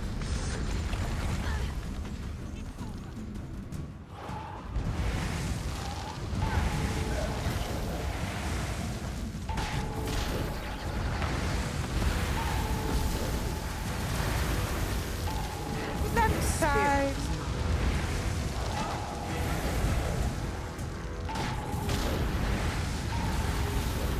You think this will turn the tide? You won't go ahead. Free as many of my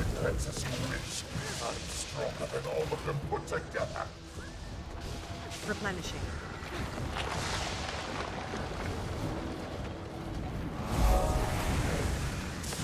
Time to do some real damage. Nobody's over the other side. That's right. On the We'll fair. just deal with it.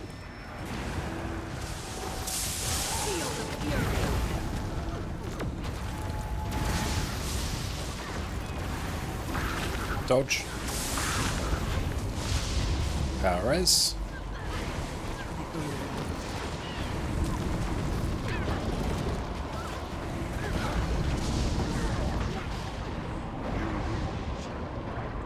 Power res, everyone. Replenishing.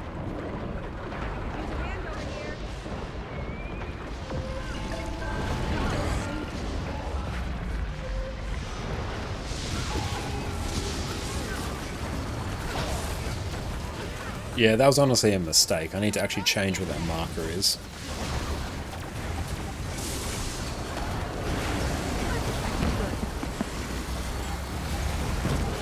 Oh, well, now honestly, just going to be carried so much by...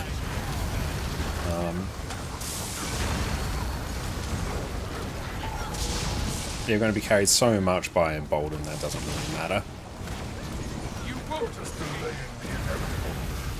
Good. So someone can Matriarch tank. And don't be near me. You do not want to be near me.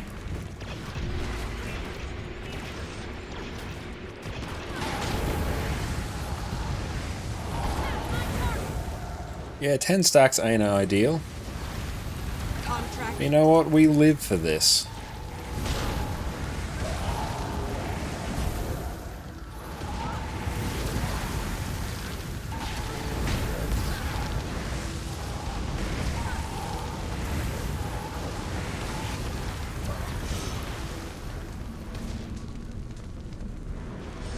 And someone get ready to break the lamp at some point. Okay, Not just let me now. know.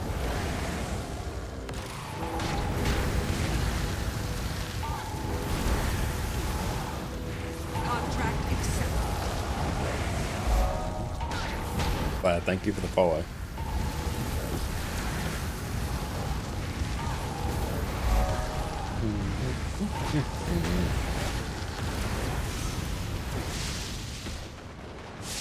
I can probably break it now once they're ready. Okay, hold on. Just let me know when. Lamp. Got it. Who's next? Oh, I'm just late, sorry. That's right, I ended up close to it. Spirit.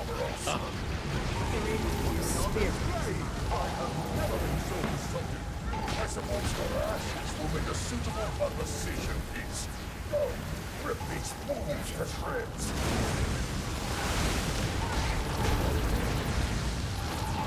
Oh yeah, and Kel, you definitely don't want to be right there.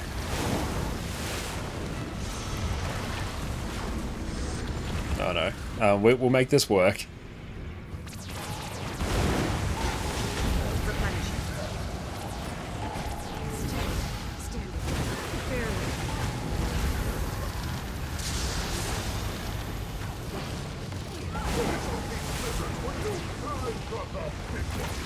You had a chance to join my election programs. Now you'll burn with the rest of your friends. Not burn. Okay, cool. We're gonna all make our way to Zomeros. A little bit of a jumping puzzle. But if we can do this little bit, then the rest is free. It's actually a good time for me to eat. Oh, and hydrate, actually, yes.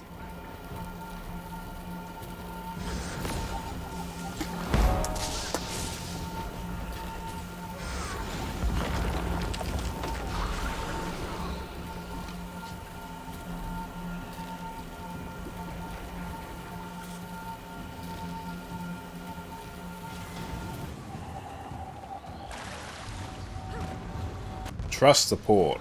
Yeah. I can't believe you sided with these Well, last time I trust your port, it just instant killed me. That's right, we got this now.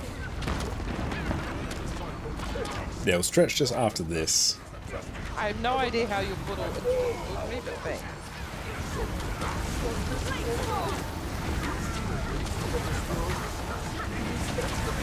That is all they are. And you came to give them this world's greatest armaments. You are a traitor to your father. Not on my watch. I will forge the most magnificent creatures you mortals have ever seen. You will obey my whims and wipe the unworthy from the face of Tyrion. The chin will rise. Pull these in when the time arises. Like the dregs of this world. Impressive combination. There we go, nice. Yay! Yay! See, I knew we could do Good it. job, team. Hooray! That was good. Hooray, it's Winter's Day. No? It's not? Yeah, almost. Oh, it's... Oh, shine. My Excellent. daughter says that. She's so good. She's like, hooray, hooray. Aw, that's It's so not Winter's Day. She just snuck up behind me and said it. She heard me talking about her.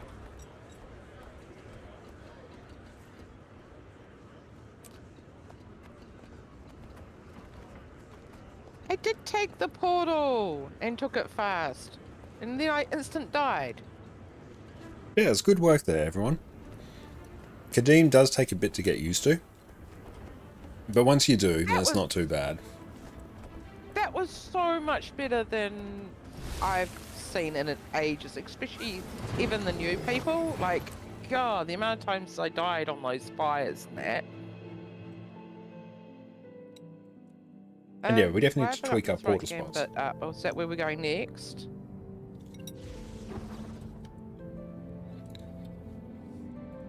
Or people just haven't left?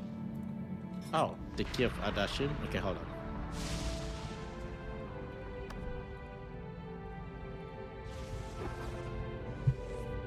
I'll just stay on this.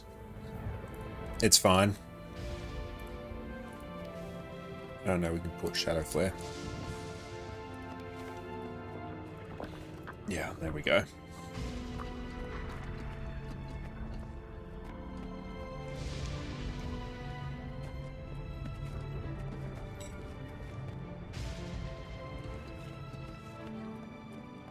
Hey, the gang's all here.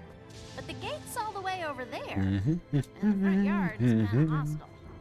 Perhaps a little more respect for the great city of Adashim. I am the key. Oh, we just got Sky Scouts with them on Season 4. That's great. It's worth going back and getting the Griffin? Yes. To me. Again. 100% you should. Describe this We'll just start clearing. Why aren't you on the gate? Yeah, 100% Griffin is worth it. Zamaros. Of course he did. Zamaros has always acted without thinking. Could we maybe discuss this inside? Those open rifts are making me nervous. Gather all the pieces of you around the courtyard. You must be at the hilt to open it. We'll clear the way and collect your parts as we go. Attack my target. Let's kill that there. Because we went to head too fast, we've got to come back. Yeah, we just killed some mobs ahead of when these circles spawn. The Griffin's Path of Fire. Yes, that is correct. Nudge, nudge, wink, wink.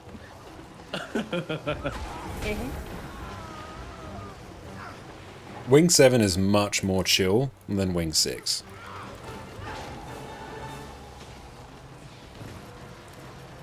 Blade storm! Hurts, doesn't it?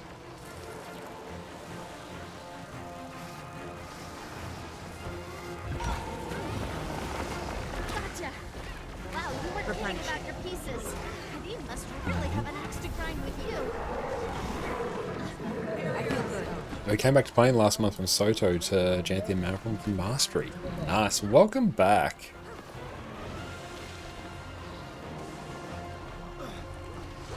I know, that's pretty fair for the most part.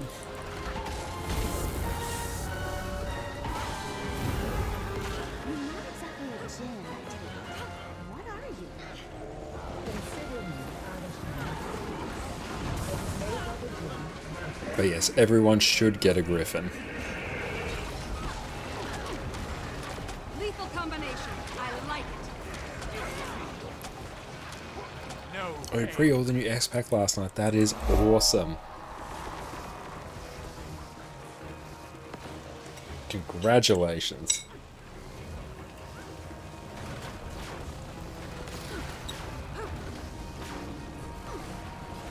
You know, I expected the legendary Adashim barrier to be stronger than this.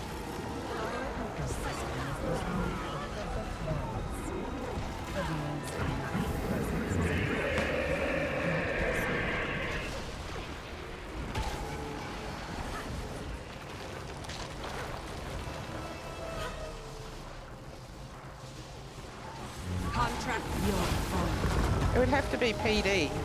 Because they're the only Oh ones yeah, that that sounds too can really use cute. Must have been a lot safer here That's back when the pretty Baba cute. princes hid from Joko. Adashim wasn't erected as a refuge for human princes. You were here well before Joko. And after... I 100% recommend people get Griffin. It's so fun. They're just waiting to spit out more bad guys.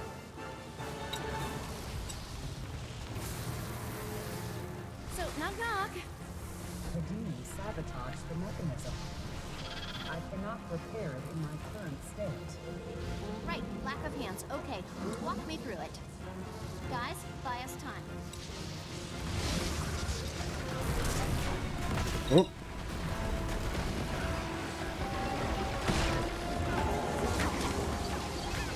Another. You must let her in.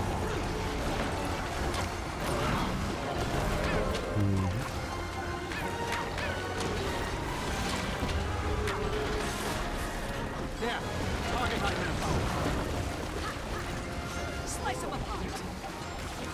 Blade ring. Cool, that's done. Jinn energies without causing a cataclysmic event. We have our own way of doing things. Tourists need not be Thank you. Attack my target. All I need is one breath and a reboot. So just doing a little pre-event. There's nothing really too much to say about this. We just go kill mobs, we succeed.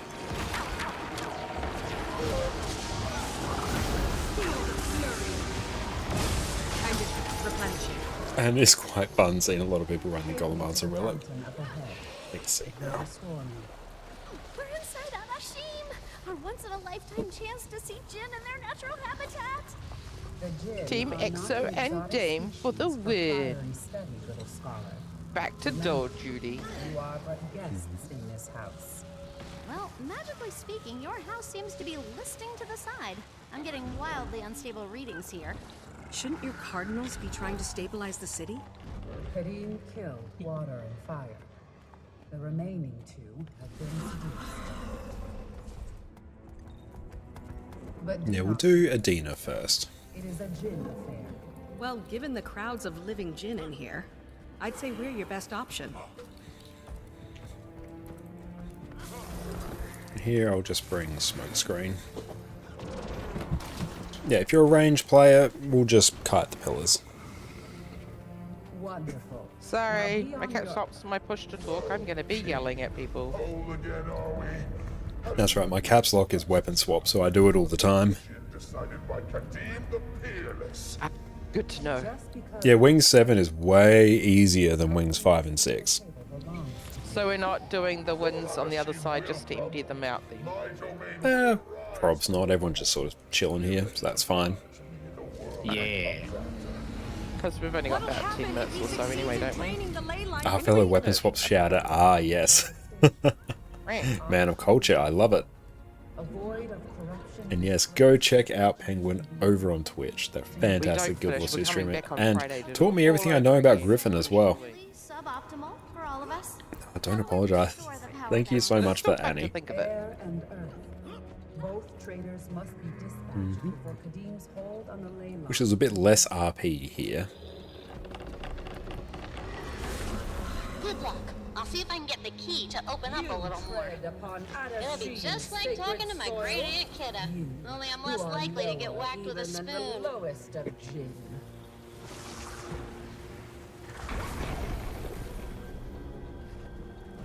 Yeah, just go in and start blasting it. Time to do some real damage. I could outrun a centaur.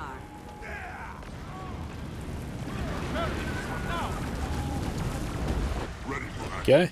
There are ways to skip the RP? Okay, is there? The rightful supremacy of Jin. Thank you for that, Annie. Power will shake the very mountains. Your alliance with Kadim is tearing your city apart. What he destroys, I shall rebuild. 1, 2, 3, 4, 5. Also, 2 to a pillar. If you're a range player, place a pillar on one of the markers.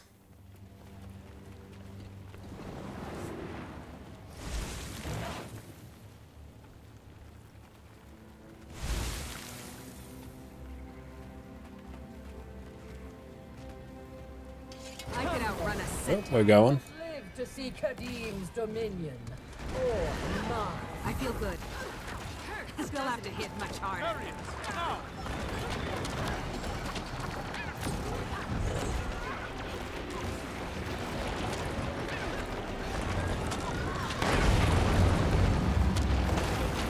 Yeah, it worked out pretty well.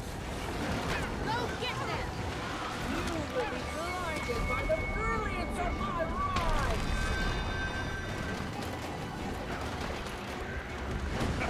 You're kidding, right? The compact is swollen.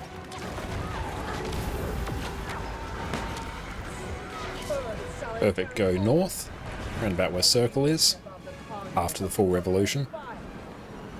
And yeah, this is Call of the Miss.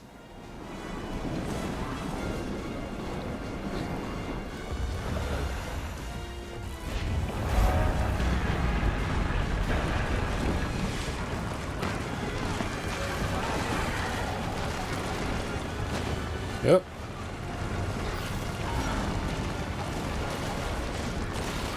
You're finished. One more. There we go.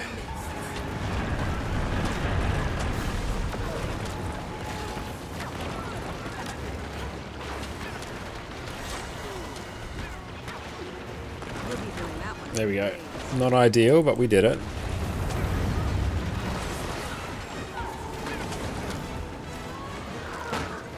You will be blinded by the brilliance of my ride. 2 to a pillar. There's a lot of people over at that pillar.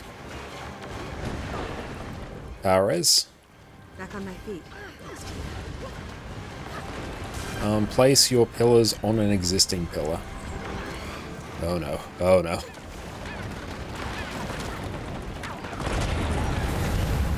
That is bad. If you get a pillar, make sure you move off it when it spawns, else it will one-shot you. So it's going to lock in place, and then you're going to move off it. Or just remember who your friend is. Or the marker you go towards. Just try and go to the closest one.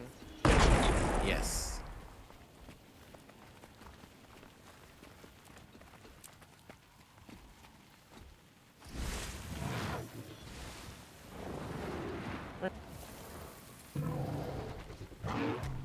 But yeah, honestly, that's basically it. Those are all the mechanics. So yeah, just be mindful of the pillar placement, and just use your judgment to try and place them in a semicircle pattern that's, you know, similar to the markers. You've got like quite a bit of time to place it. So just observe where other people are going. Once you have your spot, lock it in. Let other people move around you.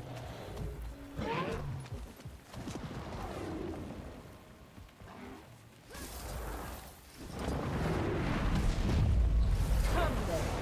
You won't live to see Kadim's dominion. Or mine. Also, melee peeps right in the boss's face. Range players a bit back.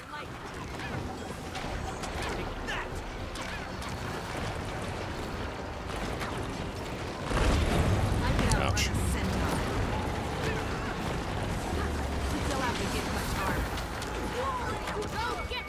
I'm just staying on this because it's going to make my life kiting on Kadim much easier. Get the reses. And just relax with the pillars. Just place them reasonably. Perfect. Just don't touch the beam. That's the tank to go on, so yeah, just GG.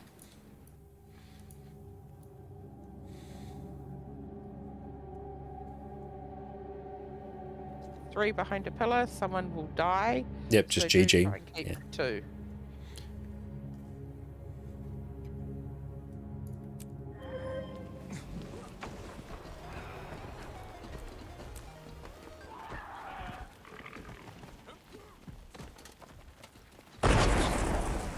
And yeah, if we place them somewhat, according to those markers, there will at least be enough room for people to rearrange. And yeah, if you do notice there are 3 people behind your pillar, just get ready because one of you is going to go down, so everyone can just res and then get back to the boss before the next pillar spawns. And yeah, when the pillars spawn, place them in that semicircle. If a pillar already exists, then place it on that pillar because it destroys an existing pillar. And for every pillar that is up, the boss takes 20% less damage. So if 5 are up, we actually can't damage the boss. You won't live to see Kadim's dominion or mine. Time to do some real damage. It's time. That's him. No, this is just normal mode.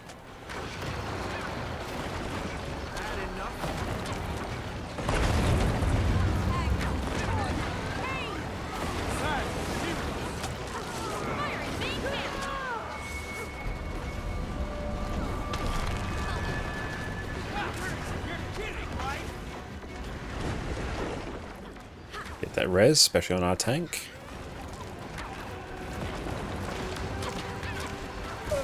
Beautiful, just phase through it. Don't touch the beam. With ample time. Because training time, yeah, every Wednesday we do raid trainings on NA. And usually Mondays we do stuff in EU, although I have been focusing more on doing a bit more on NA lately to fund some legendaries. Oh, that knockback's bad. I'm gonna go jump over here.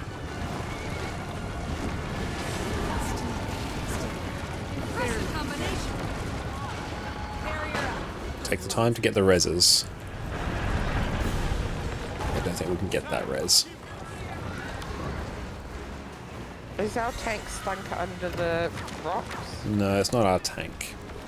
Oh. We'll GG that. Also, when the hands pop up, you want to have some projectile reflect on them or some stability because some of their attacks will knock us back into the sand.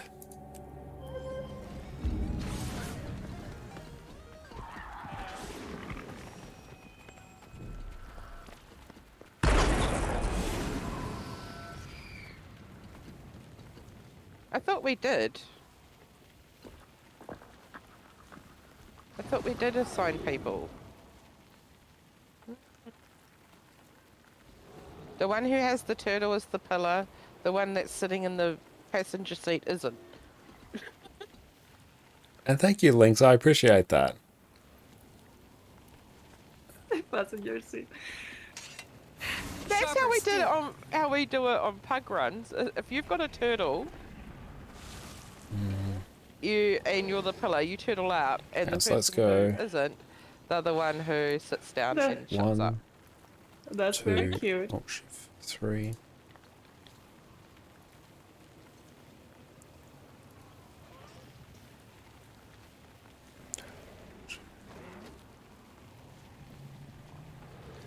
Okay, that should do it. So now, if you have a marker above your head, where is Cowed? I think I put one on your head as well. Big Shiva, yeah. There we go. Okay, so now if you've got a marker above your head, you will be kiting a pillar. So go to the relevant marker that is above your head. So we need to move then. Just when it doesn't really matter for this first bit, just whenever you go to your pillar. Hang on, let's actually split this up. ED, go to the one near Heart with Sheaves. Or Exos, one of you. Then we can just have a marker on each. yeah, probably Exos. I think you're in. Boy, so you go to one where she is with circle. Oh, don't run through there. Oopsie, sorry. Thank you, honey. Yep, always run around or else it triggers the boss. Like every That's time one way to coming in make the sure we majority all go to around this different time, I markers. just But just as long as we have a marker on each of the pillars, and then, yeah, just take note of the marker that's near you. Okay, Ship, to which marker are you going? Yeah, they will be going to circle, so just go stand behind a pillar with them. Sparrow, how's it going?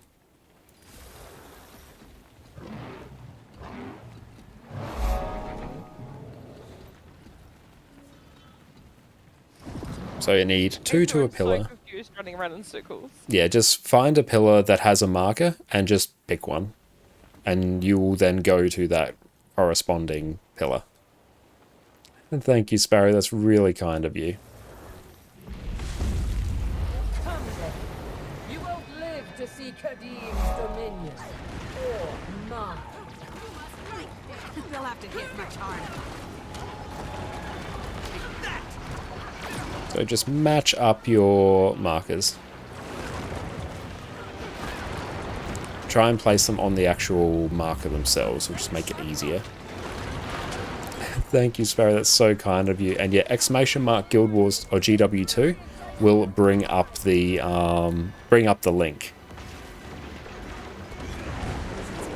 GG. Yeah, GG that. Yeah, sorry, I got stuck earlier on. Place your pillar. I don't want to be all by myself anymore. That's for you, Sora. Sorry, I got stuck and died. That's alright. I'm just teasing you. Oh. You already said you already said you got stuck, so it was like, Yeah. oh yeah. So I just thought I'd sing you a song. Oh. If I can.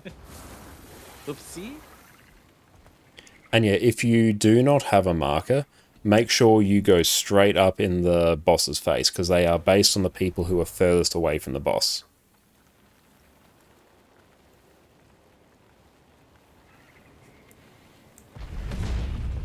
Come then.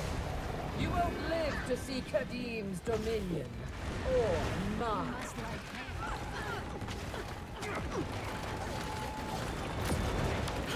There we go.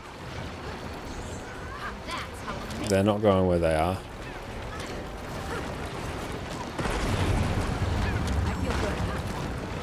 Sean, welcome in. You Guild Wars 2 play. You got the 4 expansions of the Steam sale. Hell yes.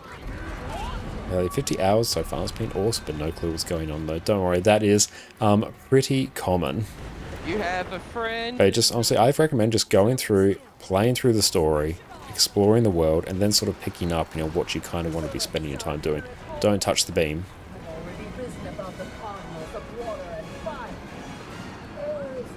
Yeah, that is a really common experience. So we're going to go up north, so about where circle is.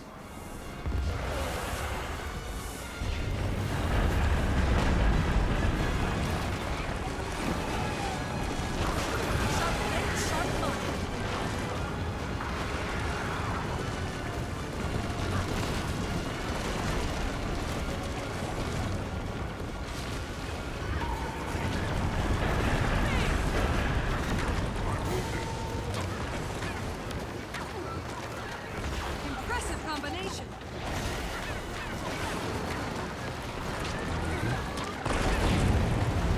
Ouch. It's time. There we go. As soon as people just get used to the pillar mechanic, this fight's really chill. Get that res. And just place these off somewhere, doesn't really matter. We're just going to phase past it. Your power play is Don't stand in the pillar. balance. The balance is outworn. We're going to go south this time. So yeah, about on tag.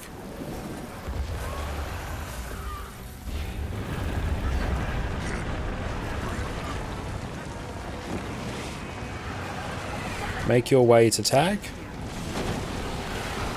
Get those reses if we can. Need projectile reflex.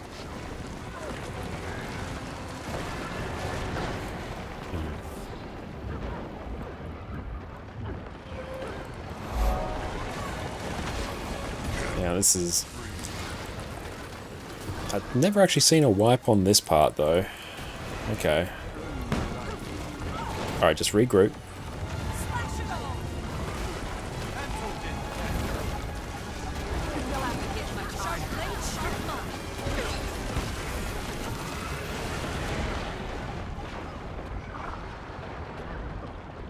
Oh, that's...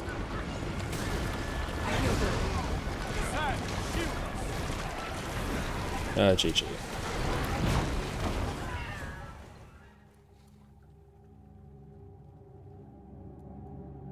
Yeah, didn't... Oh, peeps.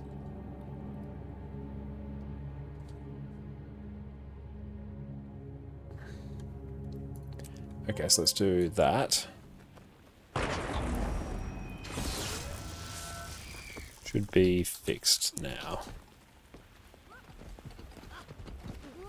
Okay, there we go.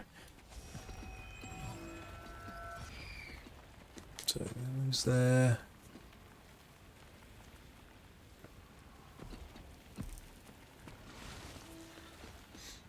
Where are we at?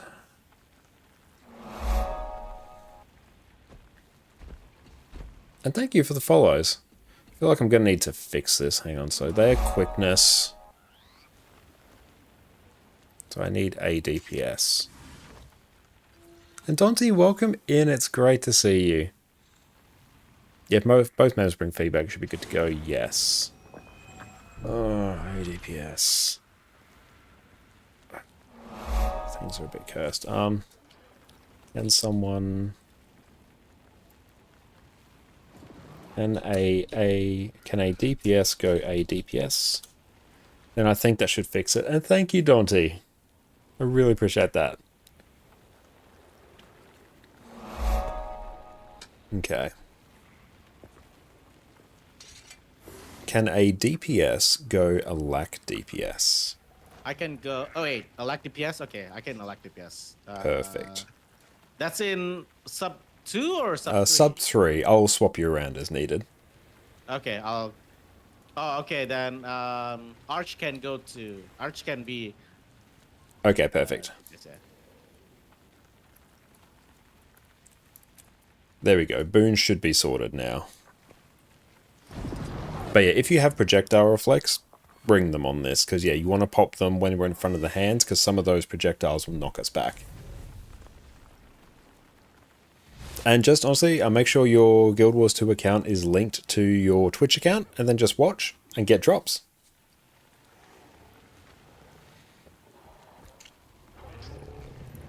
Let's get the ready check.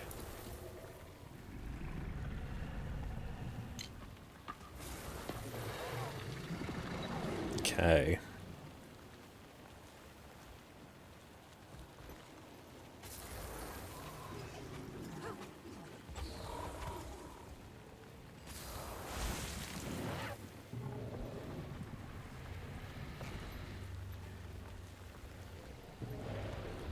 Just wait. We will get this. There we go. Come then. You won't live to see Kadim's dominion. Or mine. They'll have to hit much Just gonna go place my marker. Yeah, I think it's more likely to be an LFG rework.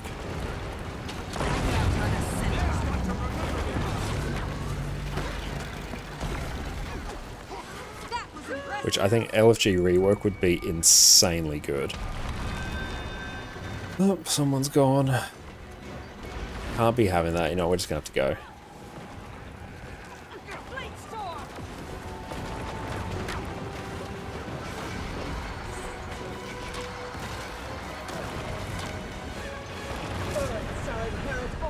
Don't touch the beam.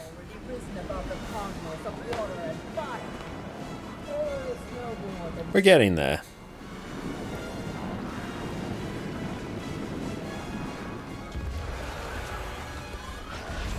and it will only ever do one full rotation.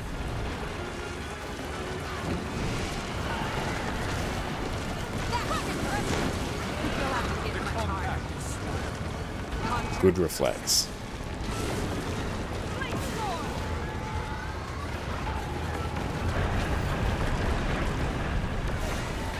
And key, if you're listening, once you place your pillar, you want to just come back to the group. See pillars placed, and be right on the group there. Right where you are, you're going to get hit by those shockwaves every time, and it's a nightmare for you to dodge.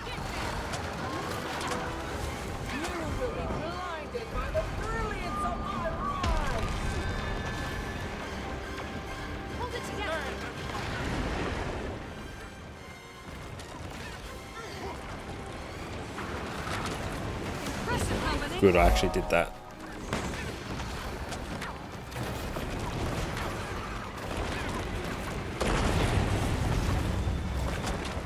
Get ready for pillar or beam. So we're going to go south next. So opposite side of where we were.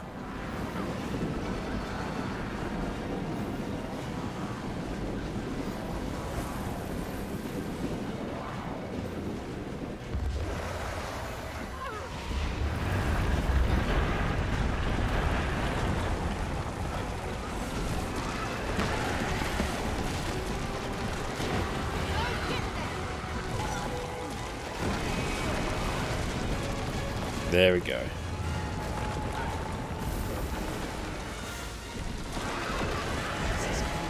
Got some stability there, which is good.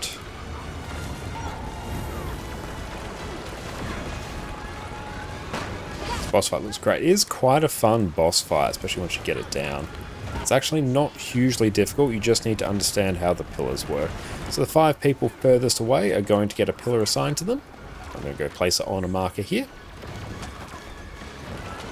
Dame is gone.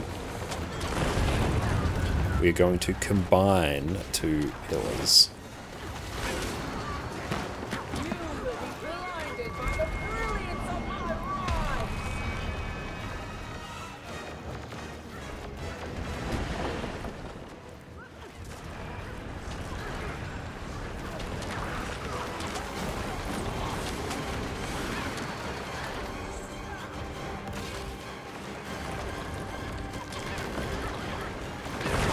Excellent, very good. It's actually perfectly what we want.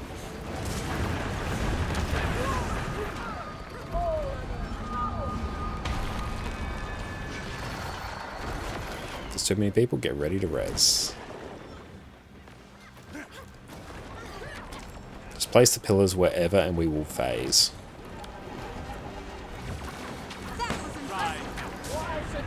We're going to go south again.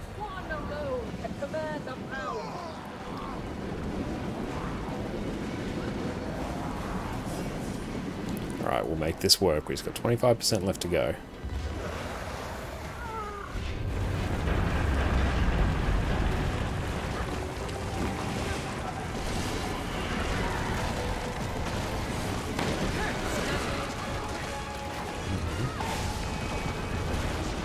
So you want those reflects there for that.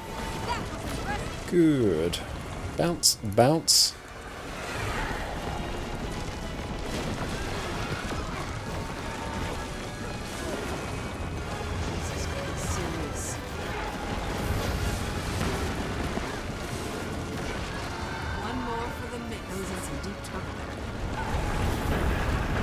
Beautiful. Still combine 2 pillars.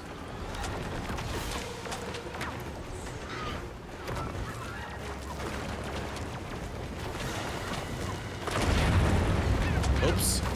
That's alright, that works.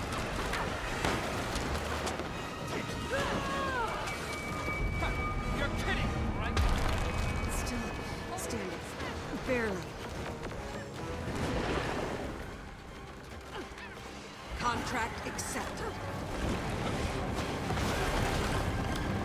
I was in some deep trouble. All I need is one breath and I'll be right.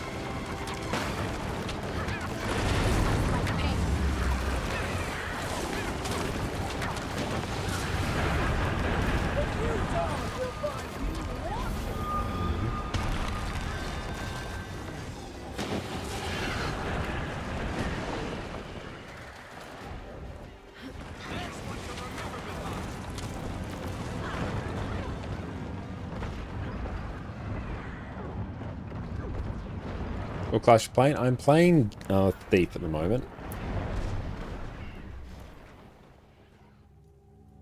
But okay, so we need to make sure people aren't dying by touching the laser.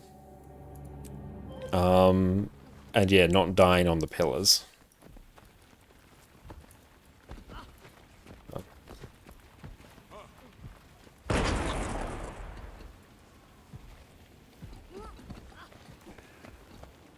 This is taking a bit, but we will prevail. And yep, that's fine. 9.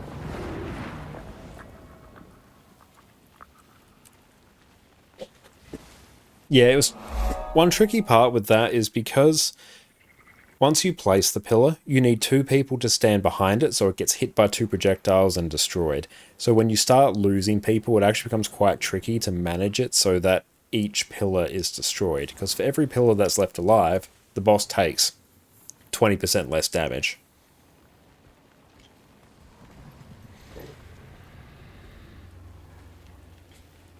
And yeah, when it comes to juggling mechanics in Guild Wars 2, you start to learn what things you can kind of disregard. If you are not really assigned to pillars here, you just ignore the mechanic really and just go behind them when they pop up. Else you just hit the boss and do your DPS rotation.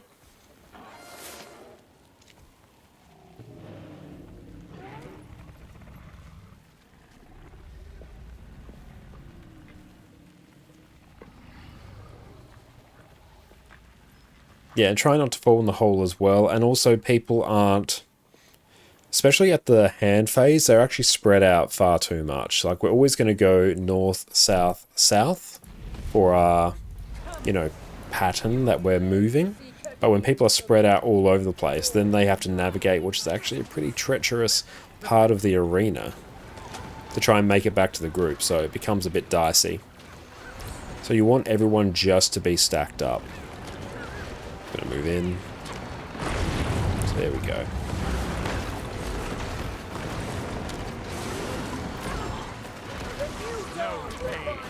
We're gonna pop it there.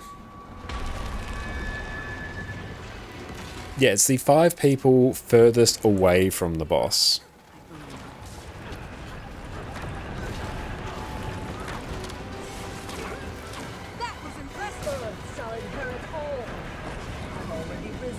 And generally in your more experienced groups, you don't have to assign, you know, people go stand on this marker. They'll sort of just get it. That, you know, even if melee players get it, they'll just go, okay, I've got it, I have to go place it in a somewhat reasonable position, and we'll just figure it out.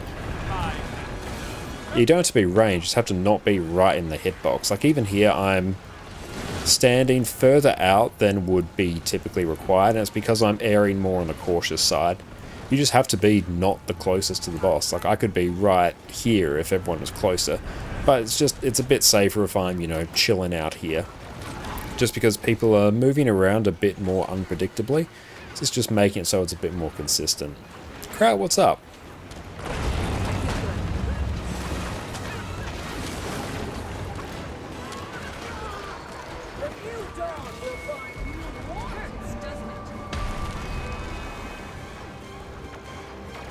Get ready to res. Saw that happening.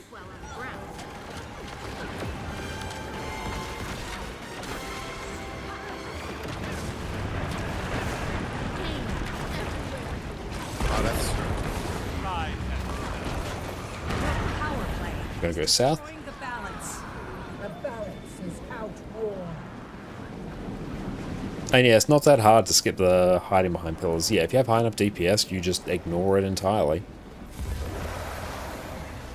I'm so sorry to hear you're in hospital, Crowd. I hope you're going okay. I hope you're out soon. It seems like day 7 or 10 should be out relatively soon, which is great to hear.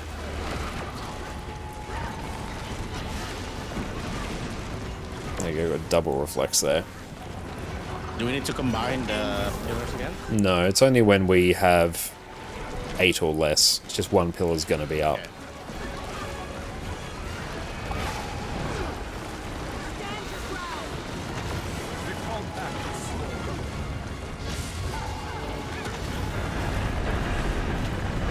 Yeah, just chill.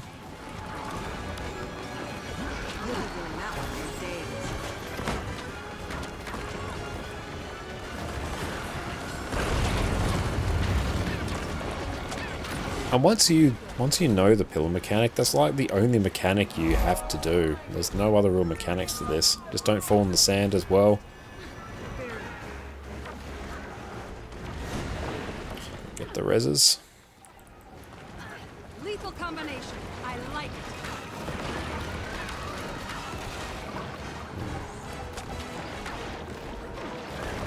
I should have actually placed that there. To the left. Gonna hide behind the pillars.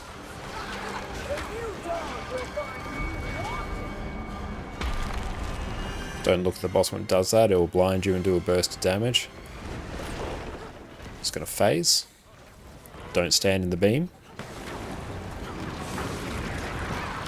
Ignore pillars and just kill it.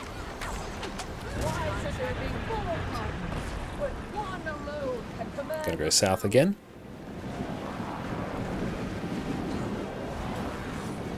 It's a bit like Sabbath of Flame Wall, just don't touch it. Bounce.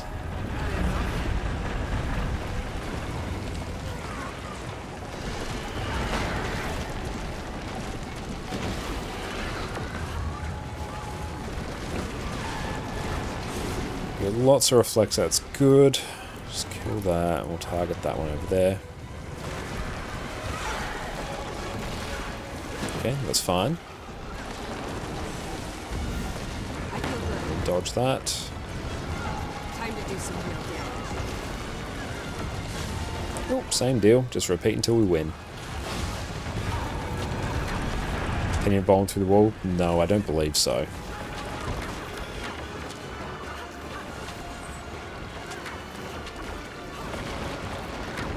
That's a bit close.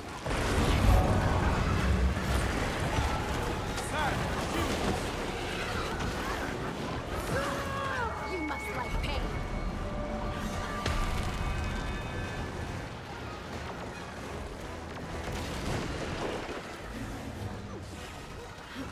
It's 3 up, so it's going to take 60% less damage. There's still a very real chance that this just fails. Yeah, because we haven't really combined them. Oh. Ooh. And is the build fun? It's easy to play. It's very easy to play.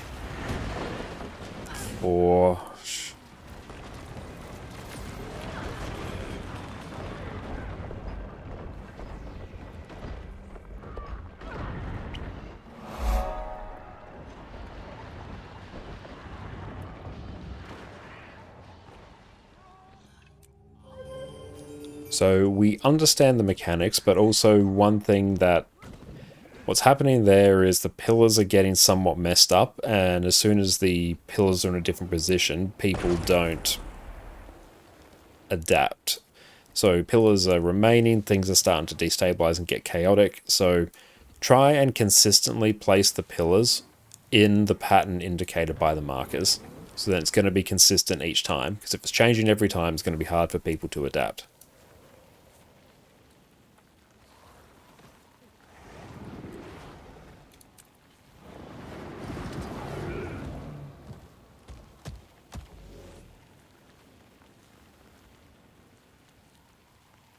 So yeah, the mechanics for each phase are exactly the same. We just need to relax a bit with them and just let them play out and not scramble. One thing that's happening all the time is 3 people are going to a pillar instead of 2, and then one person's dying, then they're having to res people, then people are out of position, then people aren't getting the pillars where they're supposed to, so it's sort of snowballing.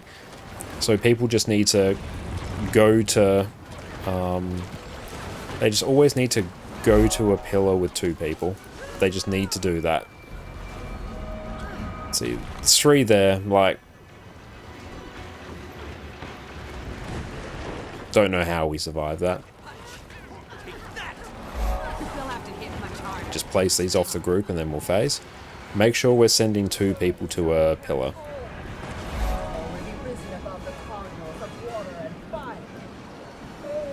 Because yeah, even though you can recover from, you know, one person downing on a pillar at that point, but it destabilizes things very quickly.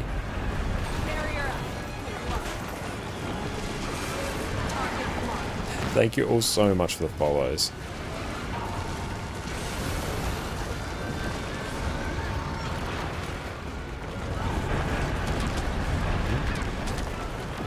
Boxy, thank you. See? Got my marker. Just going to place it about there. Just use my judgment. Good placement. There we go. And Kyle, thank you for the follow. See, they don't have to be exactly on the markers, but just, you know, in a way indicated by this. I'm going to combine a pillar, so Cald and I will combine them.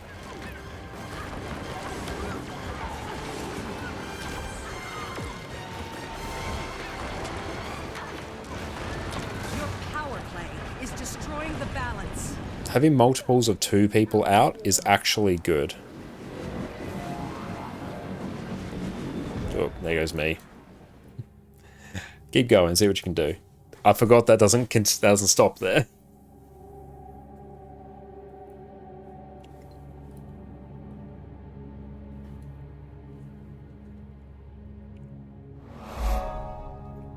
That's right, it's been a while since we've done that. We're due for one. That's right, it means we get to show what actually happens there, so that's alright. Yeah, just go to the pillar you started at, doesn't matter who placed it exactly where. Yeah. Like, yeah, as long as they're just placed in that position, then if you know, okay, I'm on star pillar, you just go to star pillar. No, it's the path of fire raid.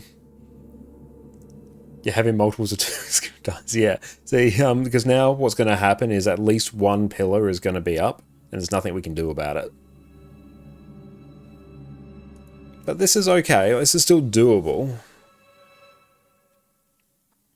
And also, once the pillars are up, you need to come back to the boss, because or else you're just taking, like, incidental damage, and yeah, you don't want to look at the boss when they do that attack, so as soon as they start charging up for the pillar attack, don't look at them, just turn around, run the other way. Or else you're going to lose about half your health and be blinded. Yeah, when multiples of 2 are better, yeah, because now you can see right there, that pillar's up, and the boss is taking 20% less damage. But yeah, like, you don't need huge amounts of DPS, but an important thing when this fight destabilizes is you have to know how the pillars work. See, and it's actually going okay right now. See, we've only got 1 up there, so it's going as expected. But yeah, you need to know, okay, we've got 6 people left because we made some mistakes. We need to combine 2 of the pillars, so stack them on top of each other. Dr. Pacifist, thank you so much Just for came in the and that sub. already I looks appreciate that. complicated XD. But the only real mechanic here is placing the pillars.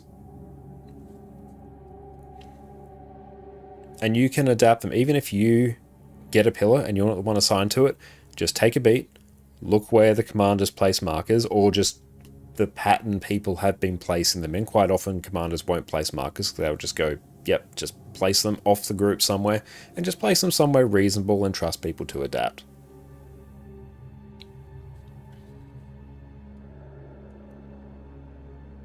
And where is... Okay.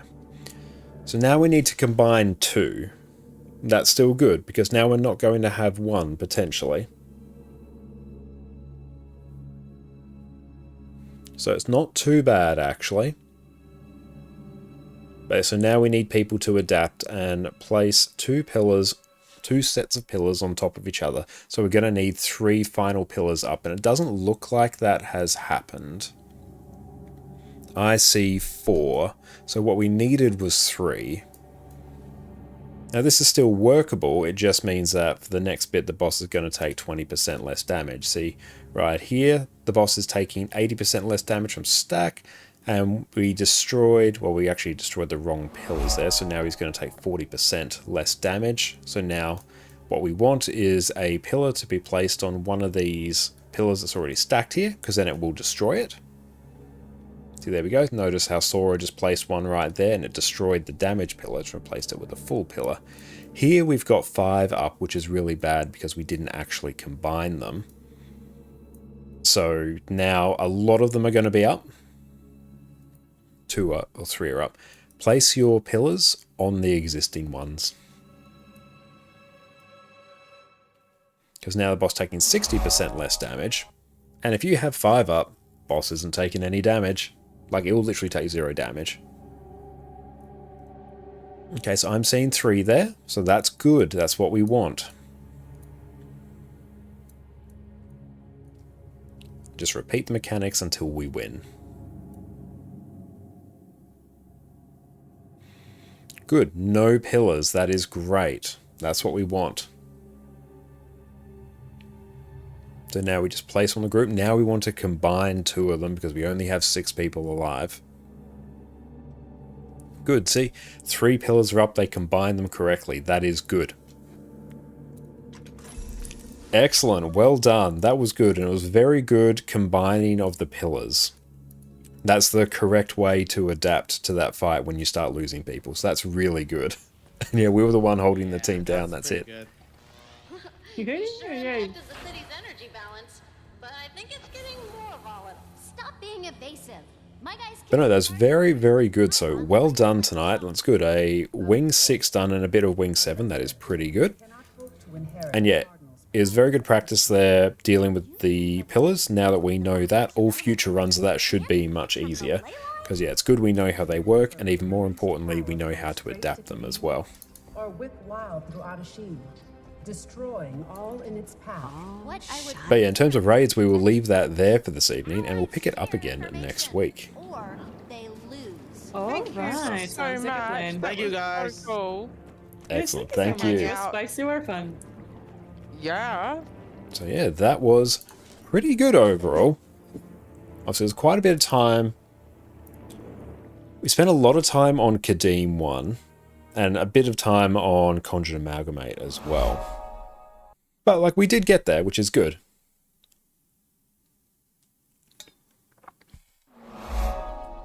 And thank you for the follow. Oh, that's freaking out. No, let's move away from that. How are we doing for... We can donate this. We're almost having enough for another ghostly infusion, which is nice. So what we will do is exchange that. There we go. Get a ghostly. Not get a ghostly. I still need to do some more stuff. Do I? I don't think I have any. I can process all that gear afterwards. Let's also just consume all these decorations. Guild Wars 2. Trigger the auto clicker. It'll just send them to whatever guild I'm representing right now. Enjoy. Apparently my bank guild. Nice.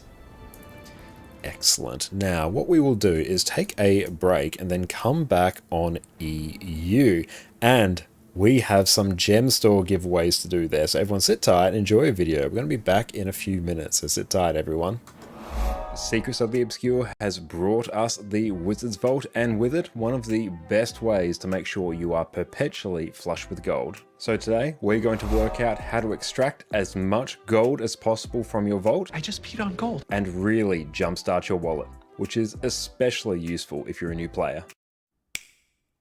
Welcome back, friends. With the release of Secrets of the Obscure, our old daily login reward system has been replaced by the new Wizard's Vault. And with that, we have a whole new way to make gold that is actually very lucrative. The new Vault currency, Astral Acclaim, is incredibly easy to learn and does a great job at taking you all across different areas of Guild Wars 2 that you wouldn't otherwise get to, and works very well as a login reward system, I think. Hello, you're back. You can take this Astral Acclaim and then go through and exchange it for all manner of different rewards, which you can see here. I've already taken advantage of a good number of these. There's lots of different useful things you can get here. We have crafting bags, transmutation charges, mystic clovers, build storage expansions, heavy crafting bags, ascended weapon and armor chests. There is so much here for us to get value from. But I hear you asking, there's so much here, where should I put my Astral Acclaim if I'm just wanting to focus on making as much gold as possible?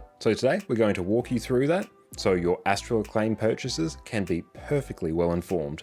Before we jump in, we're going to be using the fast farming site to get an idea of where the most valuable things are in the Wizard's Vault. I'll include a link in the description below. This is an incredibly useful site if you're looking to convert any currency in the game into gold in the most efficient way possible. First up, we have the Legendary Weapon Starter Kit, which is by far and away the highest value thing you can possibly get from the Wizard's Vault.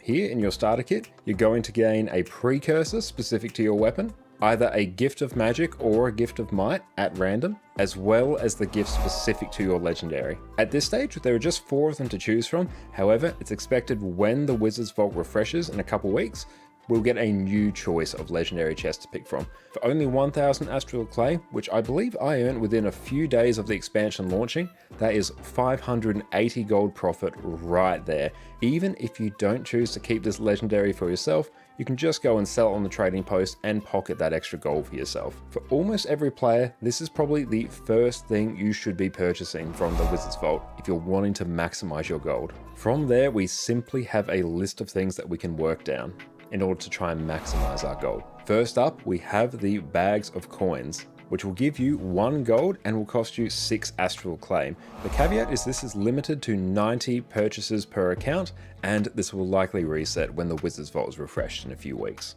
There is a bit of a trick here. There is another bag of coins available on the Wizard's Vault for 30 Astral Claim instead of 6, which will still give you 1 gold, but this is far less profitable. Don't get caught out by this. Buy the one for 6 Astral Claim. That is where your money is. From there, we have Mystic Coins that at the time of recording will give you about 12 silver profit per Astral Claim. These will cost you 9 Astral Claim each, which you can then promptly go and sell on the trading post or use them in whatever legendary or recipe you want. Mystic Coins have been one of the core pillars of the Guild Wars 2 economy. These are fantastic value. Again, like the discounted bag of coins that we spoke about before, you can only purchase 60 of these Mystic Coins per account before the Wizard's Vault resets in a few weeks. So just keep that in mind. Just keep working your way down the list and profit will be yours. The Bag of Laurels is up next, and you can purchase 150 of these per Wizard's Vault cycle. Now you then have to go through and do the extra step of figuring out how to convert your laurels into gold, but hey, fast farming is here, it has you covered. Here you can see you can simply purchase a medium, light or heavy crafting bag.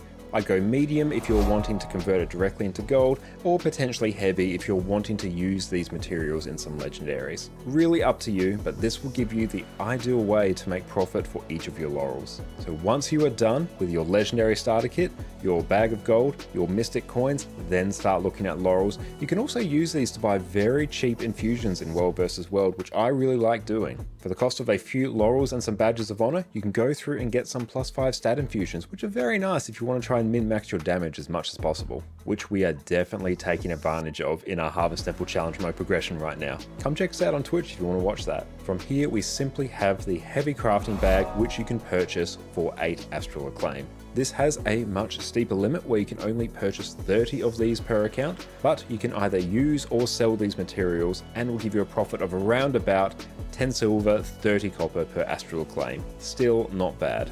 Next up, we have a little bit of an odd one, the Black Lion Mastery Coffer. Here, this will cost you 15 Astral Acclaim, and you can only purchase 20 of these per account for every Wizard's Vault cycle. Now, the Black Lion Mastery Coffer is a bit of an odd item in that it will give you a consumable that will give you some experience for different areas of the game, be it Heart of Thorns, End of Dragons, Icebrood Saga, areas like that. The trick is you don't actually want to consume these items, you want to instead sell them for 1 gold to a merchant. A bit of a roundabout way to make some gold, but hey, when you've exhausted all your other means of making gold, the Black Lion Mastery Coffers are there for you. Once you've exhausted all of these, there are some other ways you can go through and make gold. If you need some extra build template expansions, you can go through and purchase them here for Astral Clay, which will save you having to buy them from the gem store, so that is either real world money saved or gold saved. For new players as well, there are also Ascended Weapon and Armor chests available here, which will be very useful when it comes to kickstarting your characters and getting you that best in slot gear. Any gold that you don't have to spend on Ascended Armor because you purchased it through here is gold saved. There are Mystic Clovers available for purchase here, although I wouldn't really consider it to be the best way to go through and obtain Mystic Clovers. That will be one for another video, but put these down a bit lower on your list. And not only that, there are all manner of skins. There are Griffin skins, there are moats, there's armor skins, there's all sorts of cool things here. But if you're looking through to maximize your gold, just work your way down the list of things that we have covered today. And that, everyone, is how you maximize gold from the Wizard's Vault. Make sure you check out the Fast Farming website. They do fantastic work, and the prices of some of these items will likely update over time. But with that, go forth, make some of the easiest gold you are going to come across in Guild Wars 2. I really like the Wizard's Vault system, and I am very, very excited to see what happens when this refreshes in a few weeks. Thank you all so much for watching. If you want to chat about anything else related to making gold in Guild Wars 2, come hang out in our Discord or pop into our Twitch stream. I am more than happy to answer any and all questions that you may have. In the meantime, I hope you all have a fantastic rest of your day, and cheers. Welcome back, everyone. We've covered every other Revenant spec, so now it is time to cover what is undoubtedly the most fun of all of them, Power Vindicator, whose entire purpose is to crush your enemies beneath your muscly calves. Woo! Superhero landing! Yeah, that's really hard on your knees. Power Vindicator is the single best DPS spec that Revenant has access to, and we've been building to this one for a while now. Vindicator is simple to play, has outstanding damage, lets you nuke your enemies from orbit with the single most powerful dodge in the game, has blocks and evades on every weapon set that you're... And we are back, and thank you so much to Desert Rat and Pixie Pirate for the subs. I really appreciate that. And thank you, Laupia, for the hydrate. Excellent. And oh, we have another character slot. Hooray! Good, okay, so let's log in, and it will be a good time as well to look at the Arenanet blog post. So let's take a look at that.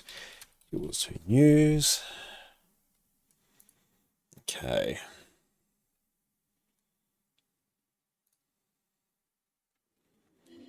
I assume this is the actual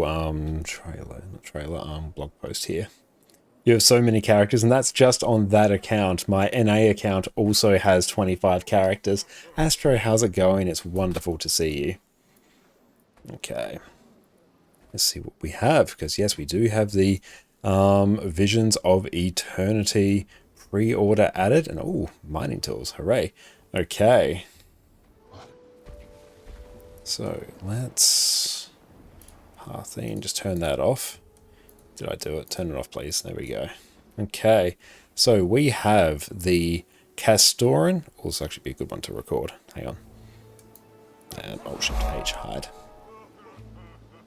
How does one get into the giveaway? As soon as the giveaway opens, you'll just type in !enter. So we'll be doing that in a bit. We're going to read the blog post first, show off some stuff here, and then, yeah, we're going to continue on.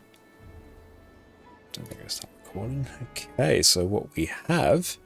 We do have new Fairy Dust mining tools. So these are from the deluxe editions. Do you get an extra character slot when you buy the expansion? It appears so. It might depend on the edition that you actually buy. So just check. It will be specified on there.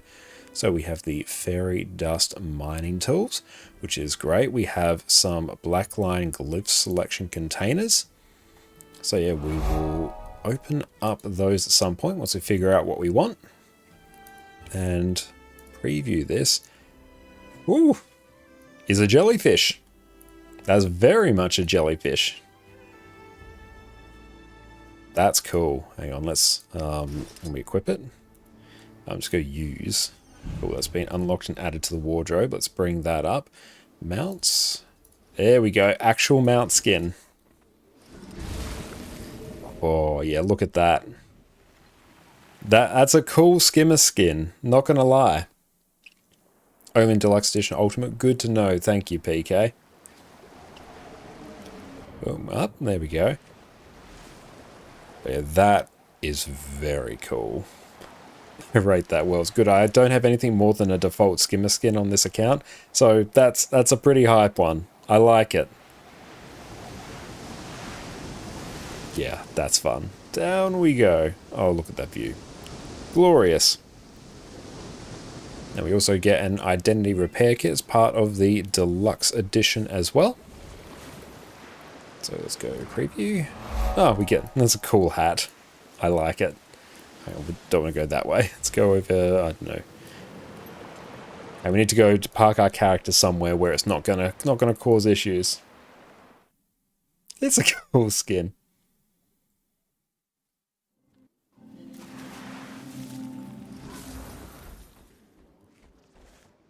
When is the release date? October 28th. And we also get the chromatic resin weapon skin choice box. So let's take a look and see what we get. So let's drag this over here. So we've got the axe skin. Pretty cool. Longbow skin. Nice. I'm looking forward to the skimmer rework. And short bows there as well. Cool dagger skin, actually. I like that. And I'm not sure what the details are with the Steam version, because I play through the Arenanet client. Oh, it's like a sailing ship wheel and it's got a seahorse on it. That's cool. Cool greatsword skin. Oh, it's giving me Karka vibes. Got the hammer. Rate that hammer skin quite well. Mace is nice, just a solid skin. Oh, pistol as well. Reminds me of Seadra, actually, from Pokemon, looking at that. The rifle skin. It's cool. It's a longer version of the pistol. Scepter skin I like. Shield skin looks pretty cool. We got the, I presume it's Seahorse or Sea Dragon there. Oh, spear skin. That will be very good on our NA account, actually. Staff skin. It's giving me Davy Jones from Pirates of the Caribbean vibes. Oh, yeah, preview. Quite like the sword skin as well. Getting some scimitar vibes. And torch. Very cool flame details, actually. They're quite prominent. And for the Warhorn. Okay. Nice. Quite like them. We'll figure out what we want to get from that later. And let's drag this over here. So we'll also go over to just this tab. So let's see what we get. Okay. So we're reading the announcement blog post for Guild Wars 2 Visions of Eternity. So we'll go through, read, I'll give my commentary on stuff that I think is interesting. And yeah, let's see. And JJ, hello from Belgium, hello from Australia. Okay, so Visions of Eternity launches October 28th, 2025, so that's good. Just based on the Wizards Vault special tab, which will give you the number of days remaining in the season. You can sort of glean that the expansion was going to likely drop in late October, so that is locked in and confirmed, which is very cool. Let's go over here. Okay, Tyrion's leaders are anxious about the rumors of covert Inquest voyages launch in the search of Castora, an island so remote that's long been thought inaccessible. So the new map we are getting, a new region, is Castora. Let's take a look and see where that would kind of be. So areas where we have been for recent expansions, we've been in the Horn of Maguma for Secrets of the Obscure. We've got the Isle of Janthier for Janthier Wilds. I kind of feel like we might be going out towards the unending ocean because we have this whole region of the world, and even this area out here. We've got some sort of a landmass in here just off from the Ring of Fire, so it could potentially be that, because yeah, we've got Draconismons here, Ember Bay from Living World Season 3, so I could see it sort of heading down any of those areas, so that would be super cool. So we've got 2 new open world regions at launch, and 2 maps will open up as the story continues over the year. And they've said they're going to be releasing story chapters differently from what they've done with the previous 2 expansions, which they've got their blog there. But I think rather than there being story in each quarterly update as they have done with Secrets of the Obscure and Janthia Wilds, they are now going to sort of stagger it. So there'll be some releases that don't have any story but might focus more on just general quality of life upgrades and updates to existing systems, and they're concentrating the story into like 2 more substantial patches. Don't quote me on the 2 number, but I think that is wise, because then it means, hey, they can direct their focus more singularly into the story that comes out in those patches. So stuff that comes out can be more significant. The expansion is giving Eternal Alchemy. Even the title we get is Eternal Alchemist. So it seems we will fully know about the Eternal Alchemy. That is really cool. Left of Draconis Mons or right of Istain, you'd say. I can definitely see that. Any chances Longbow and Ranger will finally be playable? It already is. It's still a good weapon. Okay, and we are getting new elite specializations, which they have been dropping over the past few weeks as well.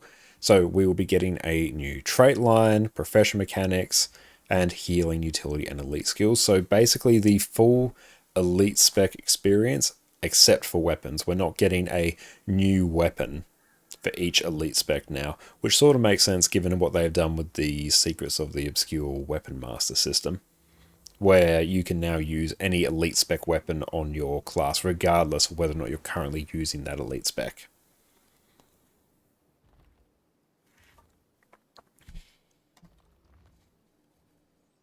And from August 20 to 27th, we're going to be having an in-game preview to beta test all the elite specs. So that is not too far away. Well, it's a bit over a month away, so that's going to be very exciting. So I'm looking forward to partaking in that. And thank you for the stretch.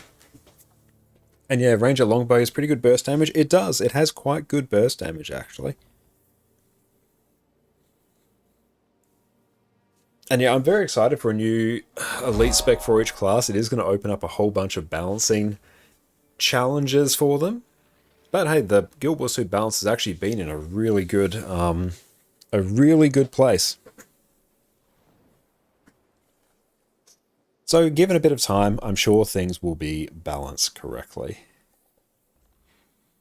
Okay, and they'll be back next week doing a series of blogs and live streams talking about the elite specs in great detail, so that will be good. Now, Skimmer Mastery. Yes, so the preview video or trailer that we saw, it seemed as though we were getting a Skimmer rework, which looks like we are getting now, which makes sense given we have a, dare I say, somewhat aquatic-themed expansion. Makes sense, we are getting some upgrades to the Skimmer. So it will be featured with new and updated mechanics. We can hover, dive, and soar faster than ever before as you explore Castora. That's going to be really fun. And thank you so much, JJ, for the sub. I appreciate you. Thank you so much. Well, one of the best things they did with Janthia Wilds was the rework to Warclaw. And I've thought for ages that it would be really, really cool if they could go back and look at things like Raptor, Springer, Skimmer, Jackal, and give them a bit of the Warclaw treatment.